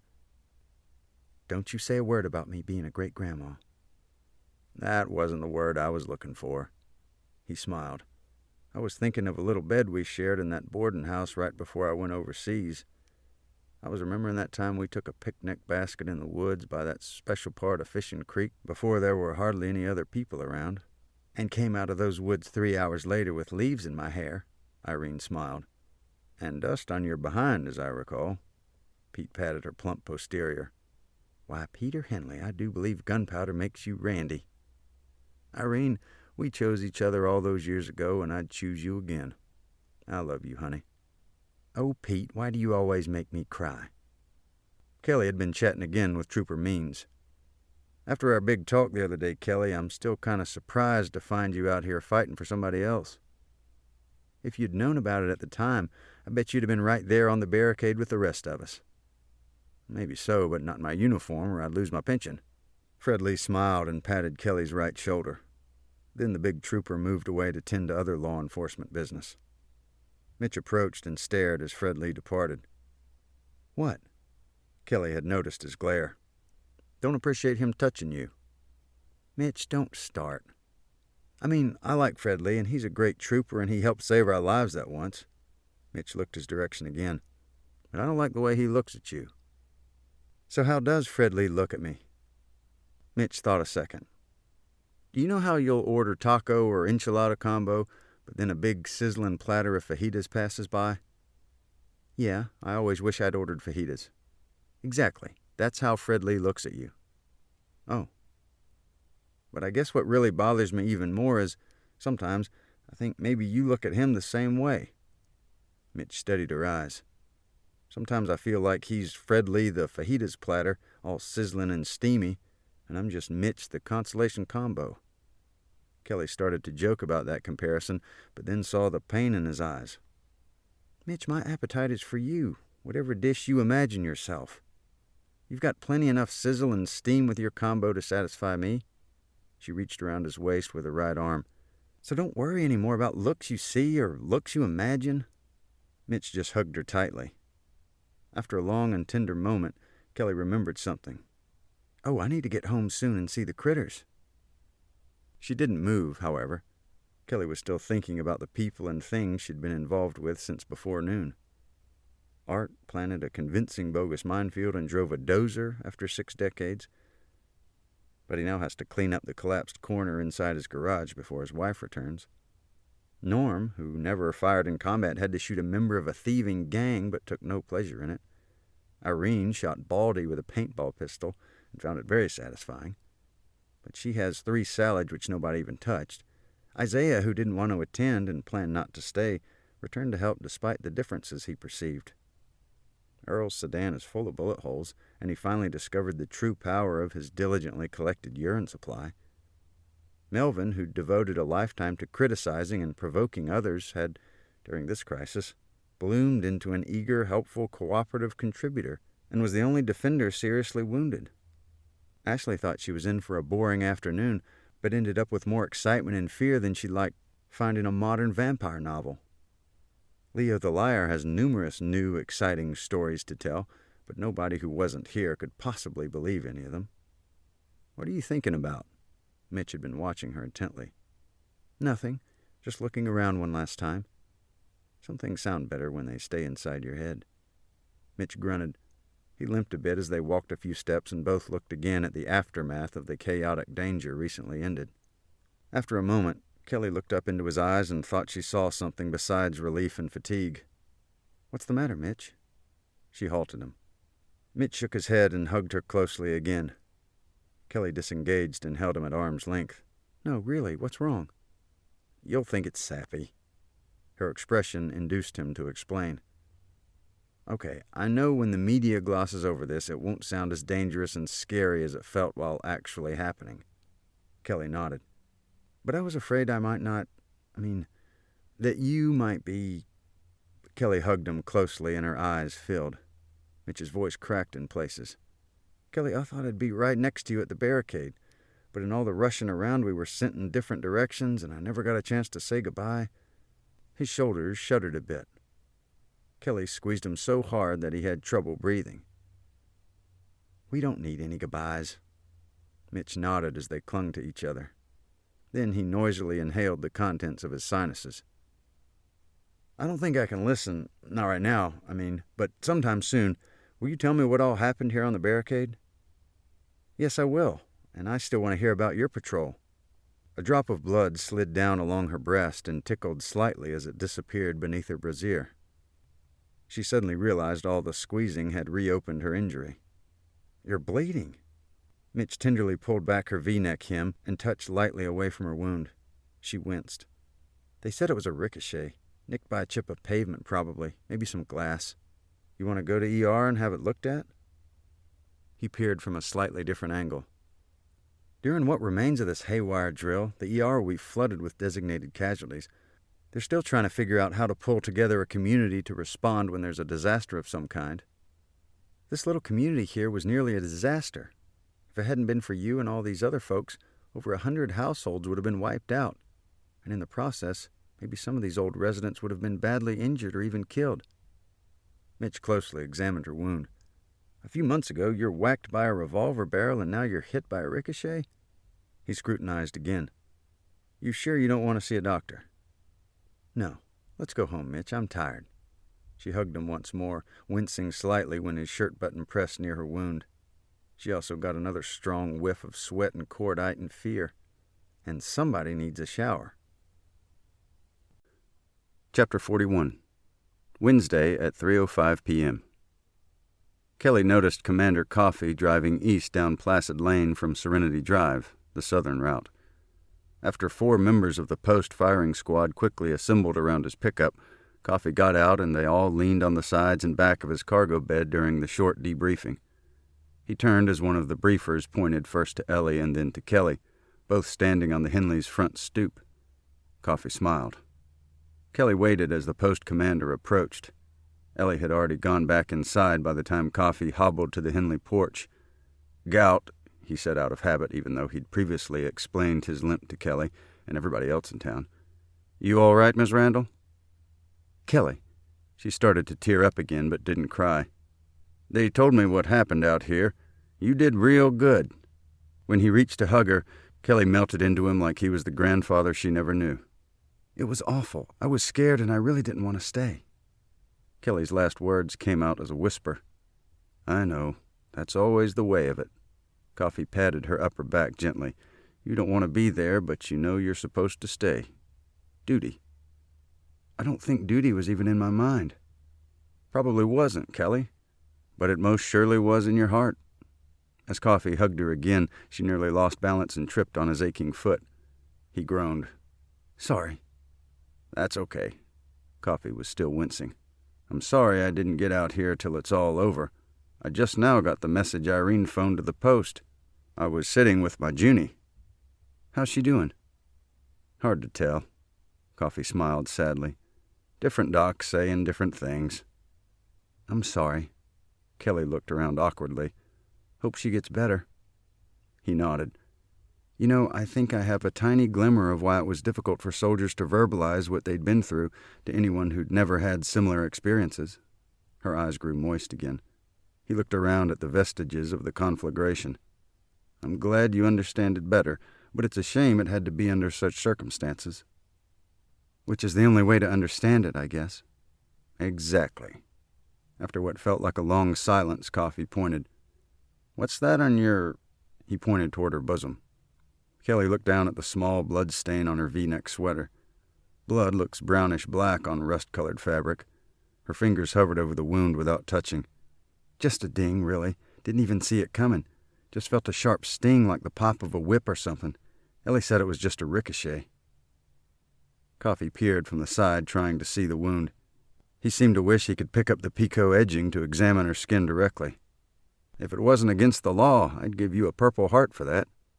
"Against the law?" "It used to be, anyway. Couldn't sell medals and couldn't buy them." Coffey closed his eyes tightly to help him remember. "Against federal law to misrepresent that you were decorated or fraudulently claim you're the legal recipient." "Never knew that." "Plus, no civilians were eligible, period. Maybe it's changed since. But I still think like it used to be." Kelly noticed the 2 nearly identical elderly brothers from Mitch's task force. "Those 2 old guys down there," she pointed. "Know them?" Coffey squinted. "Sure, everybody knows Elmer and Ralph. They're twins, but about 18 months apart." "Can you tell which is which?" "Only when they're standing together. Elmer's a bit more stooped over." Coffey scratched the back of his head. "Or maybe that's Ralph." "That's what I figured." Kelly surveyed the quieted chaos around her. After a significant silence, Coffey's eyes lit up slightly. "I've been thinking about our talk the other day. Next time some reporter asks me why I'm optimistic about America's future, now I've got another story to tell." Coffey whistled softly. "I'll say what happened out here with a few old folks in walkers who can't see or hear worth a hoot, standing shoulder to shoulder with some friends 50 years younger." "Don't forget the Henley's granddaughter. She helped too." Coffey nodded. "But Pete was the main anchor. Without him, those punks would have wiped out this entire subdivision. And if Ellie hadn't helped like she did, somebody might have gotten killed out here today." "Today you were all lucky. Some days there is some killing. Both sides, usually." Coffey looked over at the large flag waving in the occasional light breeze. "As far as Ellie, I've been trying to get her to join our post for a long time." Kelly shook her head. I don't believe Ellie ever served in uniform. You're right, not in uniform, but she was a licensed nurse at a VA hospital during Vietnam. Did a heck of a job helping out our boys that came back all busted up. Some of them still come by her place to pay their respects. Had no idea. Kelly looked over her shoulder at the last place she'd seen Ellie. She's never said a word about that to me. Probably won't. Ellie's not one to toot her own horn. No, but she sure can swing her own bat. Coffee chuckled. Now where is that old broad? I want to hear her blow-by-blow account. Kelly wanted to hear it too, even though she'd been present for almost every blow. Ellie's stories usually had more depth and breadth, more life than the actual event they represented. The way Ellie told a familiar story, you were hearing it for the first time. Not all the chaos had been outside near the barricade. Since the expansive meal for over 24 guests had been abruptly terminated, there were still many things to clean and put away. Inside the Henleys' condo, Ellie helped in the kitchen. She paused with some tin foil halfway around a platter. It ain't what I think you're thinking, Irene. What? Irene turned from the sink. I know you saw when me and Pete was talking, even a few times neither one of us said nothing. Well, since you brought it up, go ahead and explain. Irene wiped her hands on a dish towel. Pete's one of my buddies. What I saw was a lot more than a buddy. It hurts to have somebody claim a share of my husband. All we borrowed was Pete's military part. We really needed a leader today. Probably true for the rest of them, but you were tapping into something else, deeper. Irene, all I tapped was his sergeant part. I ain't touched nothing else. Ellie paused to see if her explanation was sinking in. I think you know I used to work in nursing. Sometimes in the ER there wasn't time to wait for a surgery nurse, so the doc would grab me and say, Need some help, Ellie? And I'd drop what I was doing and go help. Most often, he didn't even have to say much more than that. I had a sense, just knew what he wanted and what the patient needed. She paused. And that's what I did out here today. I just borrowed Master Sergeant Henley for a couple hours. All the rest of Pete is still yours, and he's grade A prime. You're lucky to have him. I hear what you're saying, but I might have to mull it over a while. Take all the time you need with me. Ellie's eyes narrowed. But don't you hold back with your husband. Irene nodded slowly. She checked to be certain her hand was dry and then extended it. Ellie wiped her eyes on a paper towel. The two women didn't shake or squeeze or even speak. Just two hands together. Almost like Ellie was returning those aspects of the Master Sergeant which she had briefly borrowed. Irene reclaimed what had been lent. It settled things. Mostly. One by one, the legionnaires had drifted away until Isaiah was the last one standing near the remnants of the barricade. Ellie exited the condo, walked over and grabbed his dark forearm. I'm glad you came back down here. The old black man moved his other shoulder sleeve forward to wipe sweat from his face. Then he sighed. It got a little dicey out here, Ellie. I've spent 60-some years trying to forget how bullets sound when they're coming my direction. Isaiah, I ain't your mama, so you don't have to listen. That got his attention. I know how things was for you in the war. She pointed to the asterisk-shaped scar near his temple. And I spent lots of time talking with boys in the Cincinnati VA back from Nam. Lots was black fellers, and lots come home with extra hurt. Not just hospital pains, but ailing in other ways. Like they'd been set up, used up, and then sold out by the very nation they fought for. Isaiah's tone was stern. Ellie nodded. Some of them boys was worse off coming back than they was before they got their uniform. Bad jobs or no jobs, ex-friends treated them funny, families all broke up. I understand because I saw the look in their eyes, and I know they deserve a lot better. She touched near his elbow. And I know you black fellers coming back in 45 and 46 deserved a lot better too. You got a blessed George raw deal and everybody knows it. Isaiah closed his eyes briefly. I had friends wounded, some crippled, and a few killed. Their blood had the same color as white soldiers. They thought their country finally accepted that they'd earned the right to live where they wanted, eat where they liked, and ride any seat in buses and trains. We did earn that right. It was already your right, Isaiah. God said so, and the Constitution said so too. But what the blackfellers did in the big wars, plus Korea and Nam, just shined a light on it. On the rights you already had, but some folks had forgot. Or they never seemed to grasp it to begin with. Ellie, some people don't want any light shined on our rights. He searched for words. When your skin has color, he held up the back of his hand, it stands out in almost every circumstance, and you're always aware of it. That's the point I started to make, Isaiah. They don't call you the prophet just because your mama named you from the Bible. I know you got the Holy Ghost in you, but you need to let some folks see your insides." She paused. "I ain't your mama, Isaiah, but if I was, I'd tell you to stop focusing so much on the pigments in your blessed George skin and let folks see what your heart looks like. Don't keep your old heart locked up so tight." It took him a moment to respond. "As far back as a toddler, I learned something important. If you ever let down your defenses, somebody, often white, but not always, will come up and whack you for no good reason." Isaiah thought to himself briefly. "Or if you let yourself get involved in someone else's fight, you'll end up getting a worse whipping than he got." He fingered the notch in his earlobe. "When you helped that cook feller, you done the right thing, Isaiah, and I know it cost you." She looked into his face. "Anyhow, I'm glad you helped out today. Wasn't nobody else reliable enough or mobile enough to spell Norm." Isaiah looked back toward the north security position he'd briefly guarded, and then at the remaining rubble in the street. "Well, Ellie, I didn't feel like my presence was welcome." Again he held out his dark hand in the bright sunshine. "But I did realize I was needed, so I came back. You pitched in to what you figured was somebody else's fight, and that's why I want to hug your neck, you old coot." A couple of tears dropped onto Ellie's shoulder, but she didn't notice. After their brief embrace was over, Ellie walked with Isaiah all the way up the hill to his truck, where he put the empty revolver back in his tackle box. His sole remaining live cartridge had been confiscated and not returned. Since all the city police had finally removed every felon and released each of the flankers, there were several other small reunions among the valiant defenders. Diane finally spotted Joe, wiping sweat out of his eyes and limping due to his fall while descending the observation post. He'd been in one of the clusters detained separately from the barricade defenders. She hurried over and hugged him. "You all right?" Joe nodded. "I'm mighty proud of you, Joe Sutton." He just grinned. Joe remembered the obscure man rule. If they think you were courageous, don't mention that you were scared to death. "Happy anniversary, Joe." Diane squeezed him with her arms. With difficulty, Joe bent his sore neck and kissed her lips. Then they hugged some more.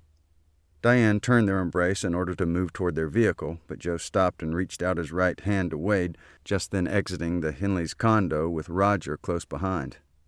Wade's face broke into a huge grin as he grabbed Joe's hand. Like an overly enthusiastic child reaching for something breakable, Wade squeezed much too hard. Joe groaned. He'd expected Wade's normal handshake, surprisingly gentle. "Sorry, Joe. Guess I'm still pulling that stiff lever on Vegezilla." The afternoon had been intense and distinctly painful for Joe's multi-symptom body, but it was the first time in several decades that he felt so involved, and in something with such elevated adrenaline. He would miss being one of Wade's warriors, and he never even got a T-shirt. Roger turned over Joe's phone and then wordlessly patted Joe's arthritic shoulder as the anniversary couple passed by slowly. Roger watched the Suttons depart arm in arm. "Joe did all right today." "Yeah, him being all stove up," Wade nodded. "He could have just sat inside the Henley house and nobody would have said nothing." "I don't think anybody able to walk would have sat this out, Wade. There's something about it that was too immense, too powerful." Wade was puzzled. "Kind of like a tornado. It had a compelling intensity." "Most tornadoes make everybody scatter trying to get away." "Well, this one drew everybody in." Roger moved both hands together. "Once inside, we all felt like we belonged here." "No, it ain't nothing like a tornado, Roger. You read too many books." "So how would you describe what happened here?" Wade thought a bit and then wiped his eyes with a sweaty bandana. "I guess it's like bullies hurting some little guy with glasses in the schoolyard. You know you ought to help him, even though you'll probably get clobbered, but you go anyhow and smack as many bullies as you can before you hit the dirt." "Mine was more eloquent, but yours is more colorful." "I think we said the same thing, Wade. These events had a compelling intensity." "You know something, Roger? Sometimes I can't believe you're even kin to old Pop Walter." "Half of me comes from Walter blood, the other half is Jenkins." Roger's face suddenly stiffened. "My grandfather Jenkins was sheriff here till he was murdered by bootleggers in the early 1950s. Wade allowed much more silence than he was accustomed to. "Anyhow, you did real good today, too." "Thanks. From you, that's high praise." Roger surveyed the erstwhile battlefield. "But it might not have gone as well without you and your buggy and all those illegal explosives." Wade grinned and slapped Roger's back. "Help me pull my trailer loose." As they walked toward the trailer, Roger moved awkwardly. "Somebody shoot you in the keister?" "No, but I'm going to have some fine bruises from all that jostling around, careening down that rutted hill, soaring across that trench, and flying over the curb." Wade grinned. "Yeah, that was a blast. We ought to do it again sometime, only without them punks shooting everywhere." After they'd unhooked the trailer and backed Wade's truck around, something low in Wade's midsection growled audibly. "Hey, I never got to eat." It was a bald-faced lie. "I'm going to grab me a brat on my way out." Shortly, when he reached the Henley kitchen, Wade grabbed 3 sizable bratwurst. Irene saw him poking through the fridge, and she placed 2 large plastic containers on the counter near him. "Here's the rest of the cooked meat." Wade stopped chewing and got rather still. "I'm real sorry about your party being ruined." Irene nodded. "Well, if there's going to be a luncheon fiasco, at least you need a good reason." "You had about 19 reasons by my count." Those boys needed a good father to teach them how to act. For emphasis, Irene tapped the top container in Wade's hands. Then she retreated into the familiar and safe surroundings of her kitchen. "Or at least take 'em behind a woodshed when they screwed up. Dogs don't know what offense means unless you teach 'em." Carrying his cooked meat, Wade headed out the front door. When he placed the containers in the front seat, he spotted a new hole in old Betsy. Wade grabbed a felt-tip marker, circled the puncture, and wrote the date. That made number 3. Trooper Means sat again at the card table outside in the shade. As he sipped more of Irene's iced tea, he wrote notes on the bottom of a confusing form. Walking over slowly, Chet shifted the tobacco in his cheek and then spit some of the juice. "Been wanting to ask you, Fred Lee.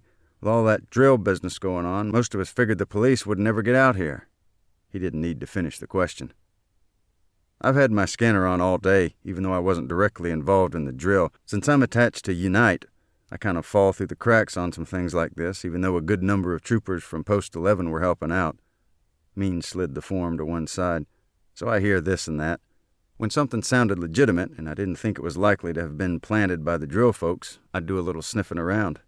Chet still awaited the answer. "So anyhow, I heard the dispatcher got a call from the association office in this nursing home complex." Means pointed up the hill. Dispatcher assumed it was part of the drill. "Somebody's phone finally started working." "Not sure about that. Is there trouble with phones out here?" Means hadn't heard that detail, though he knew the 911 dispatcher had, as one parameter of the exercise, been instructed to ignore any calls from different area codes. "Well, our post dispatcher also gets an odd text message relayed by a headquarters captain in Frankfurt, something about an alleged attack on Placid Lane in Somerset. It's signed by Henley. Well, I didn't figure Henley for a prank, and there was that other call from that complex, so I decided I'll just mosey out here and take a look." Means realized his answer had become too detailed, so he hurried through the finish. "Well, I'm down in Burnside at the time, so I cross the bridge, turn off 27, and come up Whiskey Road. When I reach Winston Court, I find 3 old guys in a vehicle yelling at a little toy radio thing. They look at me and say, 'It's about time you got here.' And I'm thinking, this sure isn't part of the drill, so I drive on till I reach that jackknifed 18-wheeler. No sign of a driver. Then I call for a wrecker and hustle the rest of the way on foot." He pointed to his boots. "My dogs are still hurting. On the way, I heard several pistol shots real fast and some kind of siren. I radio my post, tell them it's not part of the drill, and they scramble the city police. I guess that covers it." He took a deep breath. "Why?" Chet cleared his throat loudly. "What took you so long?"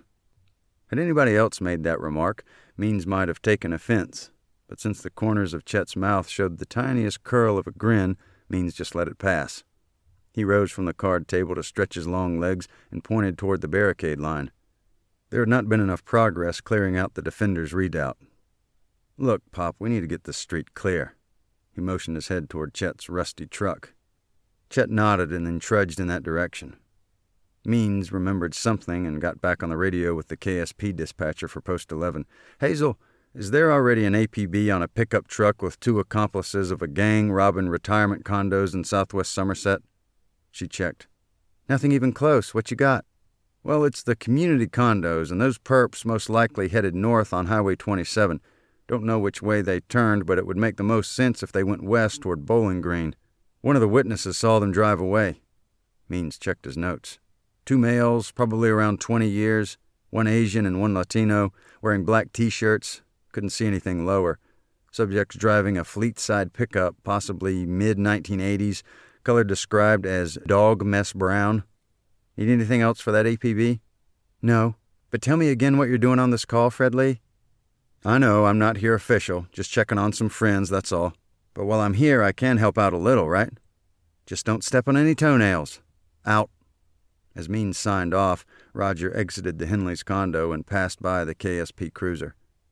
I was just asking Irene which part of that nursing home complex my Aunt Lucille had likely gone to. Don't guess you know. Sorry, no idea. Roger started to leave, but stopped. You still attached to Operation Unite? Roger pointed in the approximate direction of their local headquarters.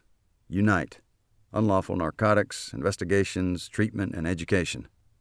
Yeah, I like doing anything possible to clean up the drug problems. We've had thousands of convictions and plenty of training, but there's still lots of abuse.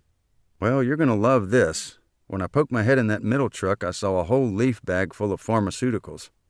The trooper's eyes lit up. What kind? Illegal? Looks like a big stash they probably stole. Must be something illegal in there. If they stole it, it's illegal. Means shifted his heavy equipment belt. Thanks for the tip. Pete was dead on his feet, exhausted, as he eyed his favorite armchair and was finally about to sit, but Ashley hurried into the room and hugged him urgently. What's wrong, honey? Ashley's soft voice sounded much younger than nearly 18 years. Grandpa, is that what the war was like? Henley thought a moment. Parts of it, yeah. I guess that gives you a little taste, small parts of it. He remembered being surrounded during the Battle of the Bulge. Utter exhaustion, bitter cold, frost-bitten feet, near-starving conditions, rampant illnesses, and almost no medicine. His unit practically out of ammo, and the Germans shelling them at will. He shuddered. Why'd you ask? She shook her head slowly against his chest as she hugged him again. I just wanted to thank you, Grandpa. For what, honey? Ashley searched for the words. For going to war, Grandpa, fighting for all of us, fighting for me, even though you didn't, know me yet. This was what Pete had waited over 6 decades to hear, though he'd never realized he was waiting on it. The Grateful Nation letters were important in one sense, but this was his youngest granddaughter expressing her simple, heartfelt thanks. She obviously meant it, and Pete knew Ashley finally did understand at least a tiny fraction of what he'd endured and sacrificed during World War II. The ceremony awarding his Silver Star, 55 years belatedly, had choked him up, but this was the first time anybody besides Irene had ever seen tears in the eyes of a grown-up Peter Henley. Chapter 42. Wednesday at 3:15 p.m. Wade's warriors and Mitch's marauders had been dispatched by about 1:20. Henley fired his warning shots around 1:30 when the gangsters first spotted the barricade. The first actual shooting began around 2:15 when Earl sprayed Chico with urine.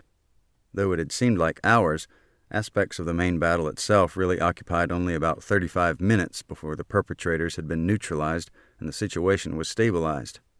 Hostilities ended about 2:50 p.m. Though still waiting for Mitch, Kelly only bumped into Wade again. You seen Mitch anywhere? He was in that bunch that got talked to separate. Wonder why they done that. Anyhow, when the cops left, Mitch got stuck in Fred Lee's line waiting for guns. So his .38 is more important than me? You ain't jealous, are you? Kelly rolled her eyes. Kel, a man can wait a few minutes to get him a good hug, but he don't want to lose his gun because he went looking for his girl. Wade screwed up his face as though assessing whether his comment made any sense. Understand? Yeah, I get it, she grumbled. His revolver might get away, but I'm supposed to just hang around. Wade put a meaty paw on her unwounded shoulder and looked her in the eyes. Go easy on old Mitch. He's kind of been like a deer running in a wolf pack, and Henley put the deer in charge. What on earth are you saying, Wade? Oh, you'll understand once he explains everything. Well, he'll have to speak a lot plainer than that, Kelly sighed. Okay, I'll give him a pass, provided he hurries up. When Wade shrugged and stuck his hand in a pocket, he pricked a finger on the dozens of 10-penny nails he'd been carrying. You carry loose nails in your pocket, you're going to get nicked. Kelly arched her eyebrows as Wade licked blood from his fingertip. I got another experimental project, about to start the testing stage. Wade smiled largely and then spotted someone in the distance. Okay, there's your Mitch just now coming up the hill. She turned. Mitch did have the look of a buck in headlights, but it would have been a while before Kelly understood the rest of Wade's analogy. Mitch was limping. Kelly hurried toward him, and they hugged for a long time. She pushed back from their embrace with her fingers touching his upper arms. "You okay?" "Stepped in a pothole or something," Mitch pointed. "Wrenched all the weight on my bad hip." She looked him over without comment. Mitch pointed his revolver away, checked the cylinder, closed it with a soft click, and slipped it inside his waistband. All the ammo had been emptied when the firearms were first confiscated. Since they kept 3 cartridges, I guess that means I only fired 2 shots. Don't remember when. Funny, seems like I was shooting the whole time. They embraced once more. He smelled like cordite, plus adrenaline and a different, even more pungent, sweat. What did fear smell like? Probably like this. Didn't seem like an optimal combination. Mitch's left forearm had several red cuts, evenly spaced. "Wrestling a tiger, were you?" Kelly nodded toward his arm. Something about the offensive combination of sweat, adrenaline, cordite, and blood was also vaguely and oddly exciting. "Oh, briars. Ran into a thick patch of gnarly briars. Couldn't get around them, had to crash right through. That Steve nearly got his neck ripped open, which made him madder than he already was. That's when I had to lead him out of the woods and along the creek bank." Mitch crafted minor adjustments to the true sequence of events. Kelly looked at his face intently. "Later, I want to hear what you and those 4 marauders did. Wade mentioned something about Pete assigning a deer to lead some wolves." "Huh?" "Never mind." Kelly whapped her fingers against her slacks to remove dust and grit at the knees. "Hope these aren't ruined. I'll never find another pair that fits as good." "Yeah, they're certainly my favorites. With all that squatting and kneeling, I might have ripped out a seam." She tried to look behind. Mitch felt along the curve of her buttocks. "No apparent rips, but I'll give your seams a closer inspection later." Kelly smiled. "If you insist." Not far away, Pete came out to his garage to properly put away the garden tools so recently in unconventional use. Interrupting their sweaty embrace, he called Mitch over. Though reluctant to disengage from Kelly, Mitch sighed and met Pete about halfway to the garage. "Norm told me your task force cleared the north woods about 2:12 p.m. Any problems?" The stressful, confusing, and sometimes terrifying events ran back through Mitch's head. Men arriving without any weapons, elderly brothers he couldn't tell apart, 2 apparent killers he felt he had to restrain, plus his own uncertainties and insecurities. "Nothing worth mentioning." Pete nodded. "Your team did real good today, Mitchell." Mitch had to look away. Praise, no matter how restrained, often made him uncomfortable. Pete peered over Mitch's shoulder at Kelly, but addressed the leader of the north flanking team. "How do you feel now about why you quit ROTC?" "Well, I don't think ROTC does much to prepare you for anything like this, so I assume it falls short preparing you for war.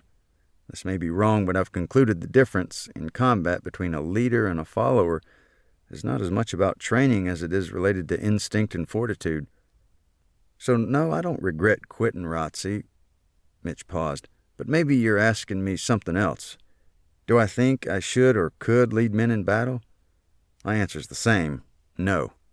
Pete started to interrupt. "Let me finish. I still don't want the responsibility of leading men in dangerous situations, and I hope to God I never have to. But, Sergeant Henley, if I ever do have to fight, I want to be in your squad." Henley let the leadership conversation rest where it lay. "Wade told Kelly that you threw a deer in with a wolf pack. Was that your intention, or just an example of Wade's vivid imagery?" Pete stroked his chin briefly. "Mitchell, I don't know what the blazes Lawrence was talking about." Mitch turned to leave. "But I'll say this, Mitchell. You got behind the enemy without being spotted. You got your best resources to the key targets, and they took out a good handful of the opposing force. None of your squad got hurt. I couldn't ask for anything better, no matter who was running that patrol." Pete cleared his throat. "Does that answer your question?" "Close enough, Sarge." Mitch reached out his hand. "Close enough." He had a lump in his throat. Pete gripped his hand briefly but intensely, and then disappeared into the security of his garage. Inside the condo, Irene walked from her kitchen through the pantry and washing area and stood on the threshold to Pete's garage. Her exhausted husband approached that doorway without speaking. She took another step, thereby entering a world she seldom visited, Pete's refuge.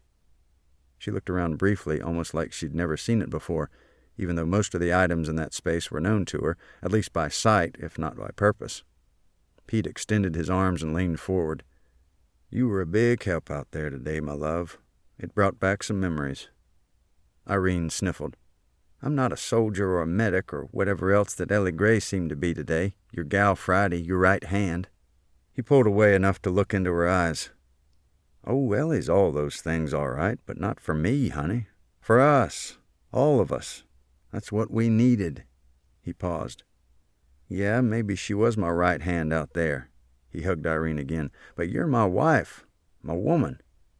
You're—" "Don't you say a word about me being a great-grandma."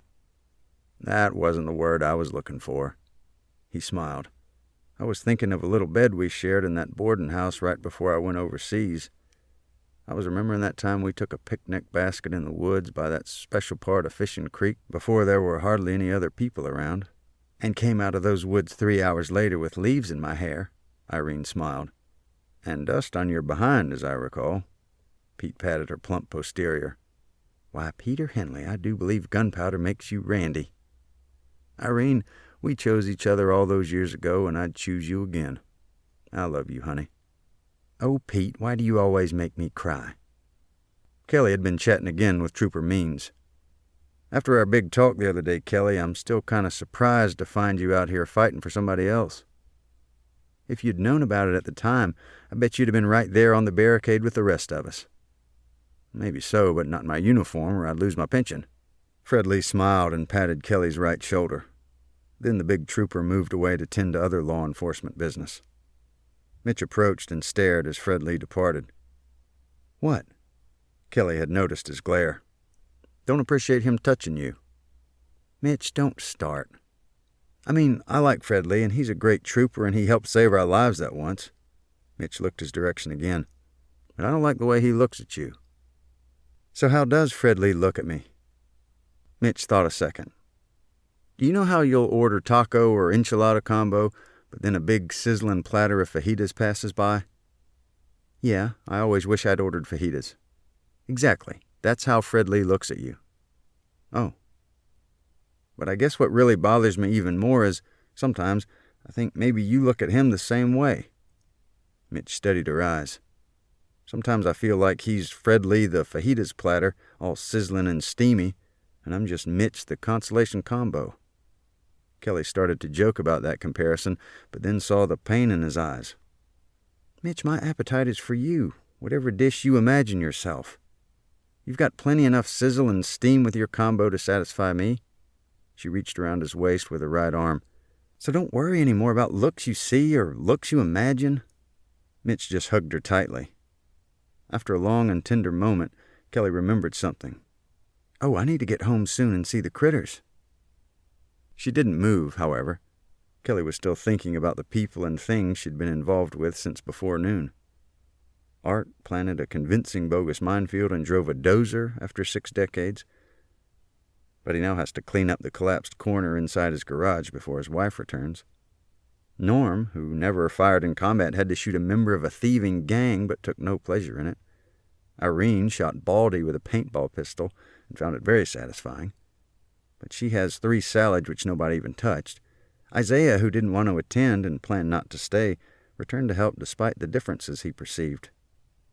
Earl's sedan is full of bullet holes, and he finally discovered the true power of his diligently collected urine supply. Melvin, who devoted a lifetime to criticizing and provoking others, had, during this crisis, bloomed into an eager, helpful, cooperative contributor, and was the only defender seriously wounded. Ashley thought she was in for a boring afternoon, but ended up with more excitement and fear than she'd like finding a modern vampire novel. Leo the Liar has numerous new, exciting stories to tell, but nobody who wasn't here could possibly believe any of them. "What are you thinking about?" Mitch had been watching her intently. "Nothing. Just looking around one last time. Some things sound better when they stay inside your head." Mitch grunted. He limped a bit as they walked a few steps, and both looked again at the aftermath of the chaotic danger recently ended. After a moment, Kelly looked up into his eyes and thought she saw something besides relief and fatigue. "What's the matter, Mitch?" She halted him. Mitch shook his head and hugged her closely again. Kelly disengaged and held him at arm's length. "No, really, what's wrong?" "You'll think it's sappy." Her expression induced him to explain. "Okay, I know when the media glosses over this, it won't sound as dangerous and scary as it felt while actually happening." Kelly nodded. "But I was afraid I might not, that you might be..." Kelly hugged him closely and her eyes filled. Mitch's voice cracked in places. "Kelly, I thought I'd be right next to you at the barricade, but in all the rushing around we were sent in different directions and I never got a chance to say goodbye." His shoulders shuddered a bit. Kelly squeezed him so hard that he had trouble breathing. "We don't need any goodbyes." Mitch nodded as they clung to each other. Then he noisily inhaled the contents of his sinuses. "I don't think I can listen, not right now, but sometime soon. Will you tell me what all happened here on the barricade?" "Yes, I will, and I still want to hear about your patrol." A drop of blood slid down along her breast and tickled slightly as it disappeared beneath her brassiere. She suddenly realized all the squeezing had reopened her injury. "You're bleeding." Mitch tenderly pulled back her V-neck hem and touched lightly away from her wound. She winced. "They said it was a ricochet. Nicked by a chip of pavement, probably. Maybe some glass. You want to go to ER and have it looked at?" He peered from a slightly different angle. "During what remains of this haywire drill, the ER will be flooded with designated casualties. They're still trying to figure out how to pull together a community to respond when there's a disaster of some kind. This little community here was nearly a disaster. If it hadn't been for you and all these other folks, over 100 households would have been wiped out. And in the process, maybe some of these old residents would have been badly injured or even killed." Mitch closely examined her wound. "A few months ago, you're whacked by a revolver barrel and now you're hit by a ricochet?" He scrutinized again. "You sure you don't want to see a doctor?" "No. Let's go home, Mitch. I'm tired." She hugged him once more, wincing slightly when his shirt button pressed near her wound. She also got another strong whiff of sweat and cordite and fear. And somebody needs a shower. Chapter 43. October 11th, Thursday.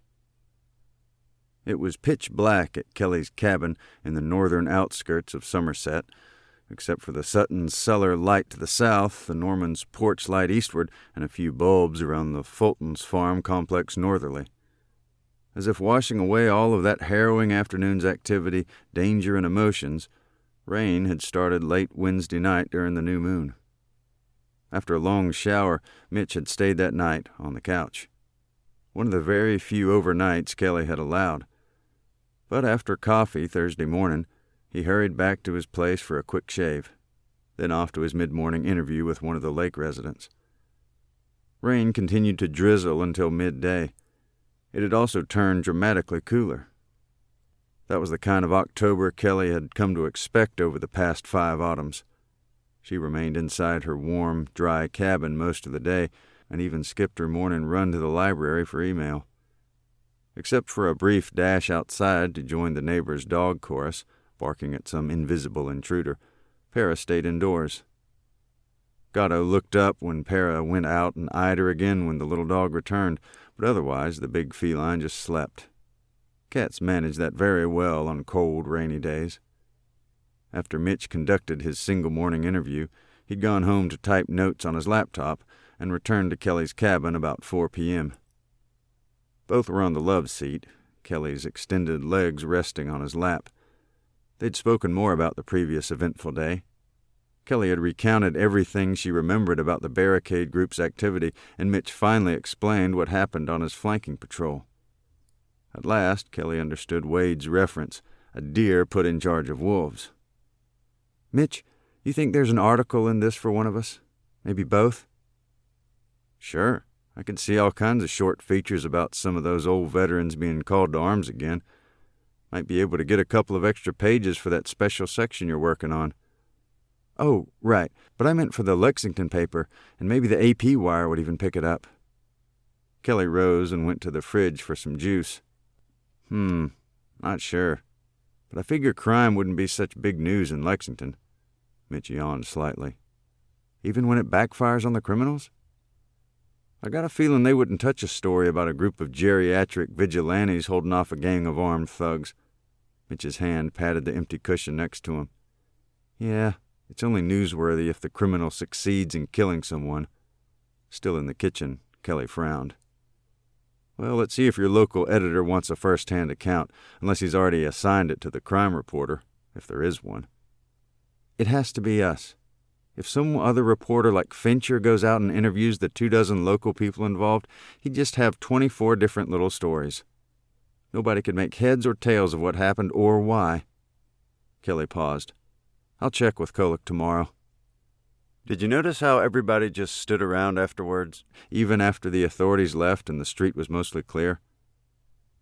She returned to her seat and again stretched her legs back upon his lap.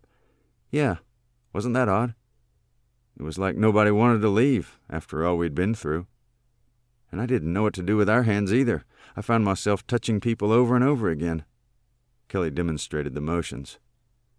I didn't get all touchy-feely with anybody but you.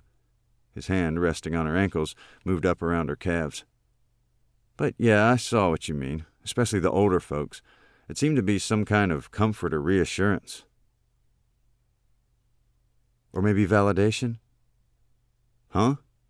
The notion apparently went over Mitch's head. Validation that they did the right thing taking that risk, facing those thugs. It was the right thing, even though nobody expected it, and everyone in authority would have discouraged it. Mitch likely understood, but didn't comment further. Later, when the rain finally stopped, Para looked up like it was a signal to exit. She did, barking as she burst through the pet hatch and hit the chilly outside air. Within moments, Para came back inside and shook off the wetness with a loud flapping of her bat-wing ears. Kelly patted the little dog's head and then rubbed that moisture off on her jeans. Kelly remembered something. Oh, Roger called this morning. You know how nobody with local cell numbers could get phone service yesterday? Mitch nodded.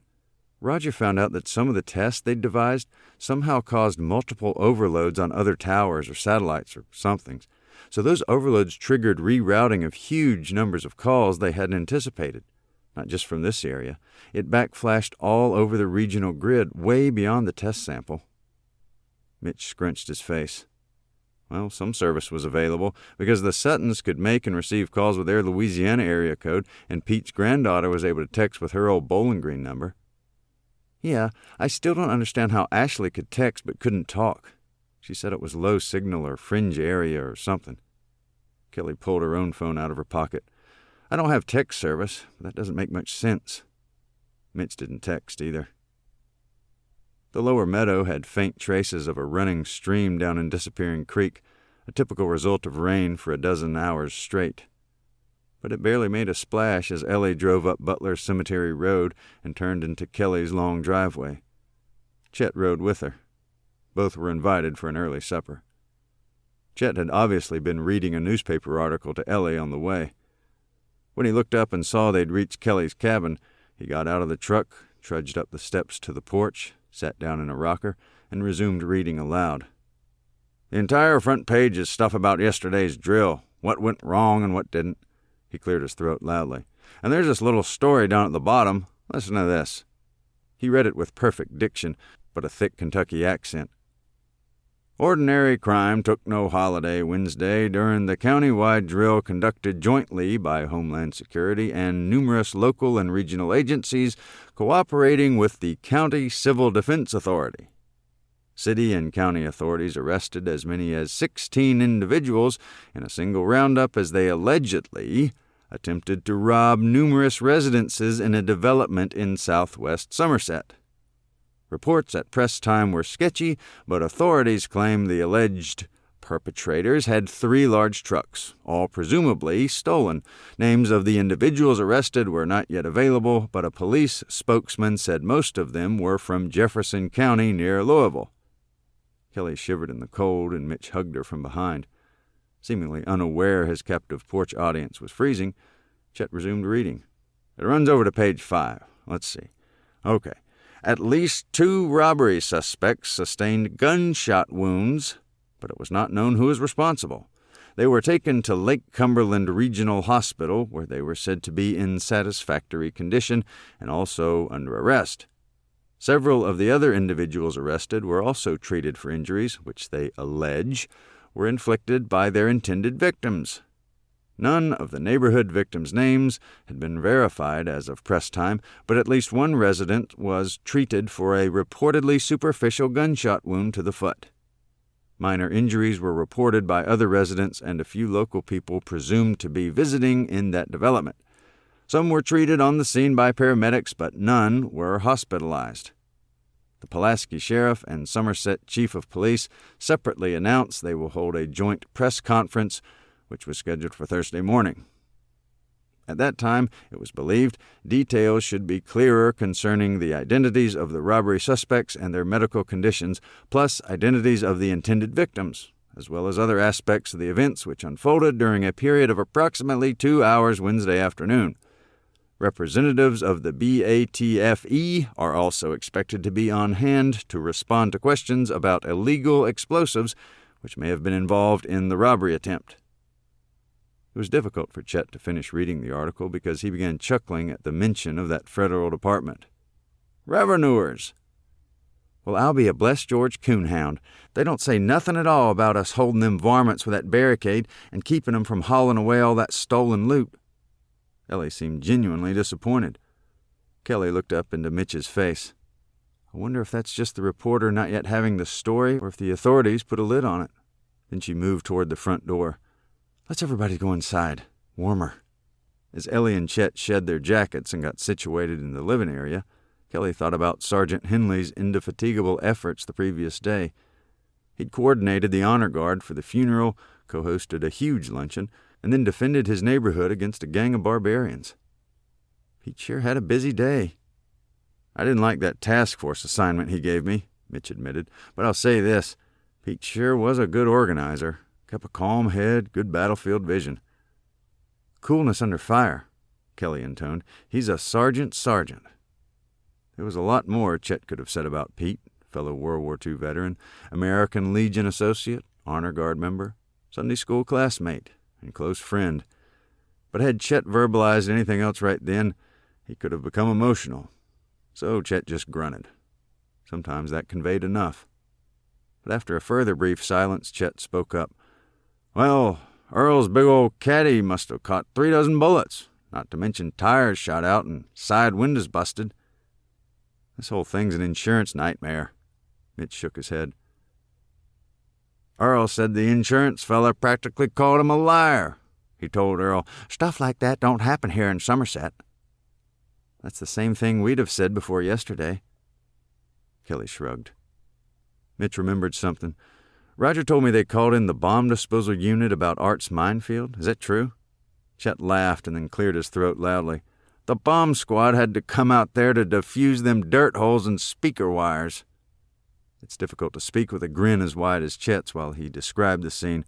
Art tries to explain there wasn't nothing but cake pans and tries to explain why he planted them. But they say procedures is procedures and blah, blah. I guess I was tied up with somebody else and missed all that. Kelly looked at Chet. What happened? 2 of them in padded suits and big hood helmets was out there digging up them tin pans real gentle-like and being real careful with the speaker wire and ballpoint pens. No explosion, I trust. Kelly winked. Well, one of them bomb fellers must have soiled his britches pretty bad. When that clock alarm went off, he jumped 10 feet straight up. Chet chuckled.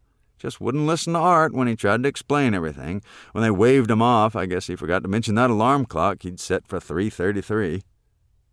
Later, the 4 of them ate Kelly's supper, mulligan stew. Delicious.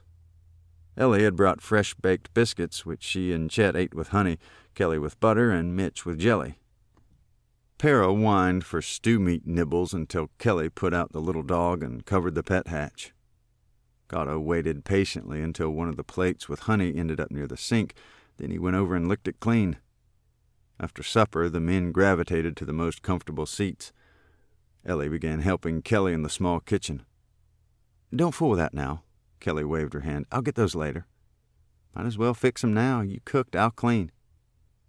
Kelly remained in the kitchen to assist her helper. Ellie, I've been wanting to ask you why you pitched in with such fervor to help all those residents. Kelly's question emerged as more of a statement.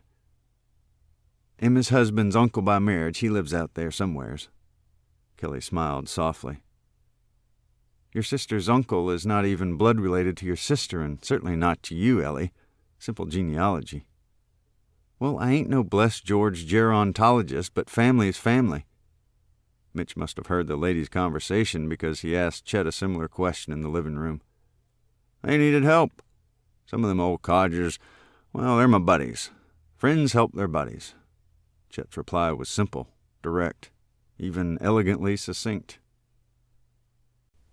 Chapter 44, October 12th, Friday, Columbus Day actual.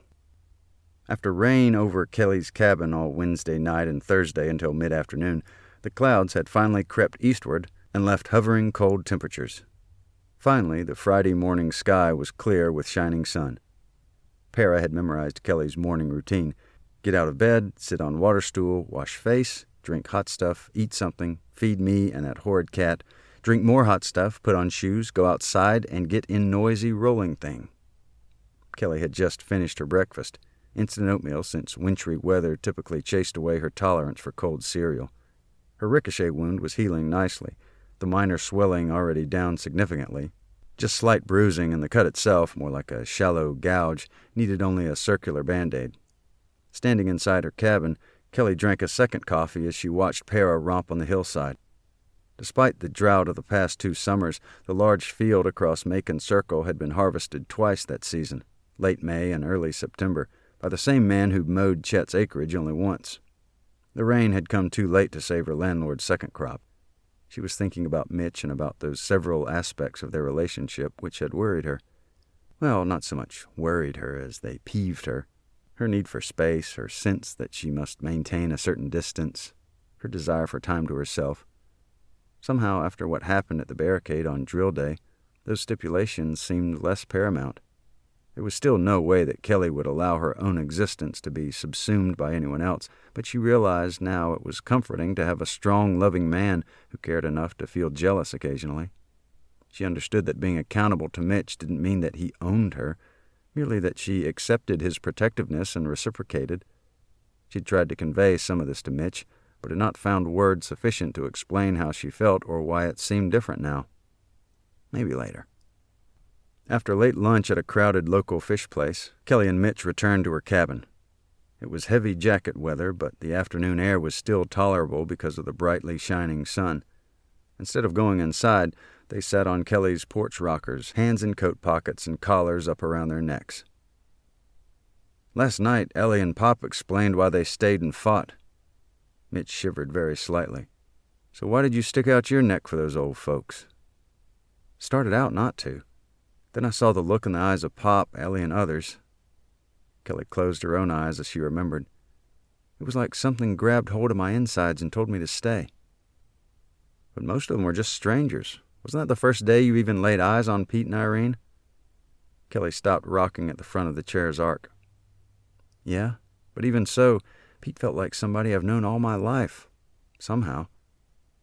But you didn't owe them anything. That's what I told myself when I was about to leave. She leaned forward with forearms on her knees. But when I saw Irene look up at her husband with such pride in her eyes, I realized I do owe something to that whole generation. I'm also a student of history, Kelly.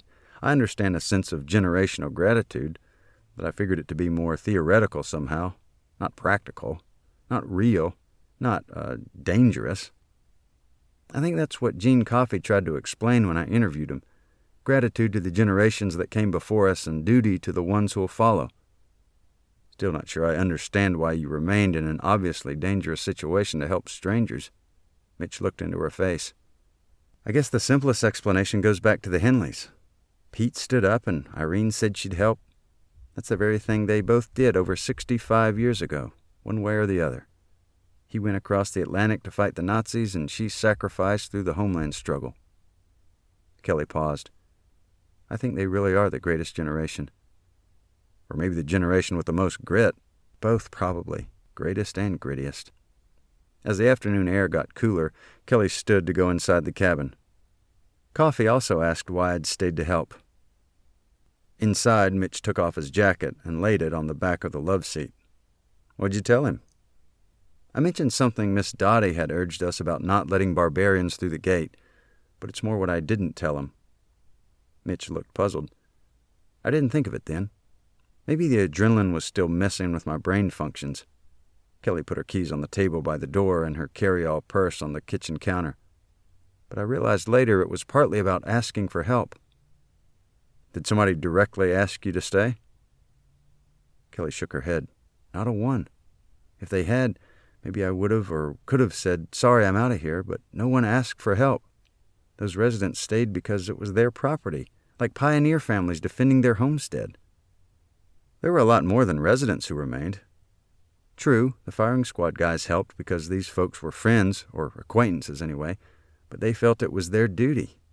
Kelly sat on the recliner, but neither reason really applied to my decision. Other than half a dozen friends being guests there, I had nothing to draw me. So why? Kelly's lips moved slightly as she tried to formulate the right words. The looks on their faces, in their eyes, their expressions conveyed how much they knew they needed help. A handful of geriatrics against a gang of armed hoodlums? Definitely outgunned. Kelly nodded. They knew they'd probably be overrun and very likely injured, at the very least, but they stood and resisted. I saw in those faces a resolve that they would do whatever they could, with physical limitations and available weapons, whether they had any additional help or not. Kelly bit her lip slightly. When I saw that, I just couldn't abandon them. Mitch shifted to lessen the weight on his obviously sore hip. I'll never forget the look on their faces, especially in their eyes, as they stood there ready to fight and needing assistance but apparently not able to ask for it. Their generation was molded that way. The Depression, the war, those experiences fundamentally shaped them. Mitch's chin moved outward a bit. There's a lot of fierce pride in that bunch. A lot of nobility, too. Ellie told me that noble in sacrifice trumps stupid. You think it was stupid for us to help? Me and Diane on the barricade holding garden tools, Roger and Joe riding as Wild Wade's warriors, you running a pair of cutthroats and two indistinguishable old brothers right into the enemy's back door. You think all that was stupid? Mitch grinned. About as stupid as it gets. Kelly thought for a moment. But stupid is also trumped by duty. Ellie didn't mention that, but yeah, Mitch stretched. Duty. Kelly leaned way over to the love seat and kissed his lips lightly. Then she sat back in a recliner. So you've squeezed a monologue out of me. I've never heard why you stayed to help. He had no hesitation. You? Mitch rose from the love seat. She stood and hugged him tightly. Kelly wanted to hear more. Much more. I knew you'd remain, probably before you realized it. Knowing that, I couldn't think of any reason to leave or any place else I should be. Kelly could hear his words vibrate down in his chest. Her own response was muffled since her face was buried in his shirt. Kelly squeezed his lower rib cage and clung to him like she feared he'd otherwise fall from a high peak. They stayed that way for a good while. He breathed in the aroma of her hair and she listened to his heartbeat. Walk with me down to my mailbox. All that way just for mail? Mitch groaned. Why not wait till you're ready to drive by anyway? I need to leave a bill for pickup, if I can beat the mailman. She pointed. It's only down the hill across the dry creek bed and up the opposite bank. Mitch knew the route. Yeah, and then back again. Okay, you and your sore hip just sit here on the porch and watch. I'll go by myself. After she'd put on her jacket and descended the front porch steps, Mitch closed the door and watched through the glass. It turned out to be a small parade, attended by Para and the neighbor dog across Macon Circle. Helping Mitch watch was a seemingly disinterested Maine Coon cat, lying on the top of the overstuffed chair with a towel draped over the back. Kelly's footpath was worn down through the hay across Disappearing Creek. Since there had not been a second cut, it was dry, scraggly, sparse, and just past Kelly's calves, also wet because of the heavy recent rain. After climbing the opposite slope of the ancient riverbed, Kelly bent over to peer into the back of her mailbox. She reached way inside, retrieved a small package, held it near her ear, and shook it lightly. Shortly, her entourage, minus the neighbor dog, approached the cabin porch. Mitch grabbed his jacket again and met them outside. Kelly hit the porch steps, slightly out of breath from the steep slope. He beat me. Have to mail my bill later. She waggled it petulantly. Got a little package, though. That's unusual. Who's it from? He sat in a rocker, hands in his jacket pockets. No name, no return address. Kelly plopped on the seat next to Mitch and opened the package slowly. Mitch scooted his chair closer. Inside the brown paper was a dark green hinged case. It's a military medal. I've been decorated. Kelly laughed at first, then felt quite serious. Wonder which medal it is. She handed the case to Mitch. Mitch flipped over the medallion hanging below the rich purple ribbon with a narrow white strip along each side. It says on the back, for military merit, but it's also for being wounded in action. He unhooked it from inside the flip-flop case and held it out toward Kelly. Looks like you've been awarded a Purple Heart. Below the ribbon hung a gold profile of George Washington, resting in the middle of a rich purple heart shape, which was inside a gold-colored heart-shaped frame. Kelly held the medal in front of her sternum. Which side? Mitch pointed. Taking care to avoid the injury below her collarbone, she placed the ribbon over her left breast and held it there lightly with 2 fingers. Mitch stared at the Purple Heart still resting on top of Kelly's actual heart and covered the area with his large hand. She could feel her own heart thumping loudly under the Band-Aid covering the ricochet wound below her shirt, beneath her windbreaker behind the military decoration, beneath her fingertips holding the medal. Surely Mitch could feel her heart speaking to him.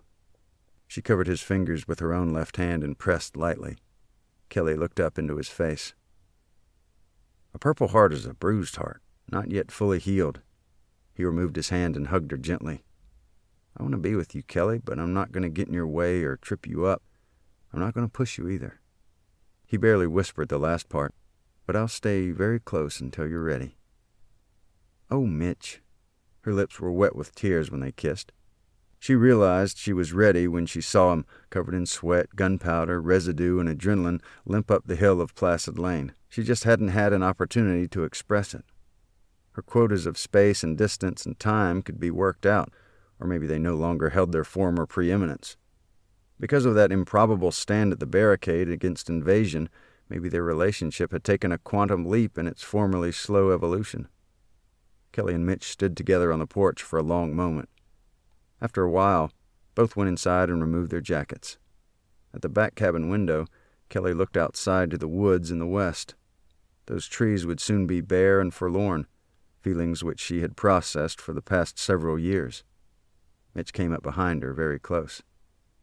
Well, congratulations on your decoration. I'm proud of you. Mitch placed his hands on her hips. With him near, Kelly felt protected and warm. She turned very slowly and reached around his waist. Then, standing on her toes, she kissed him deeply. I'm ready, Mitch. I've been ready. If Kelly and Mitch had still been looking, they would have seen the first leaves of Pulaski's very short, rather early autumn dropping to the chilly ground. It was an announcement of the first seasonal frost coming the following morning. But Kelly and Mitch were otherwise engaged.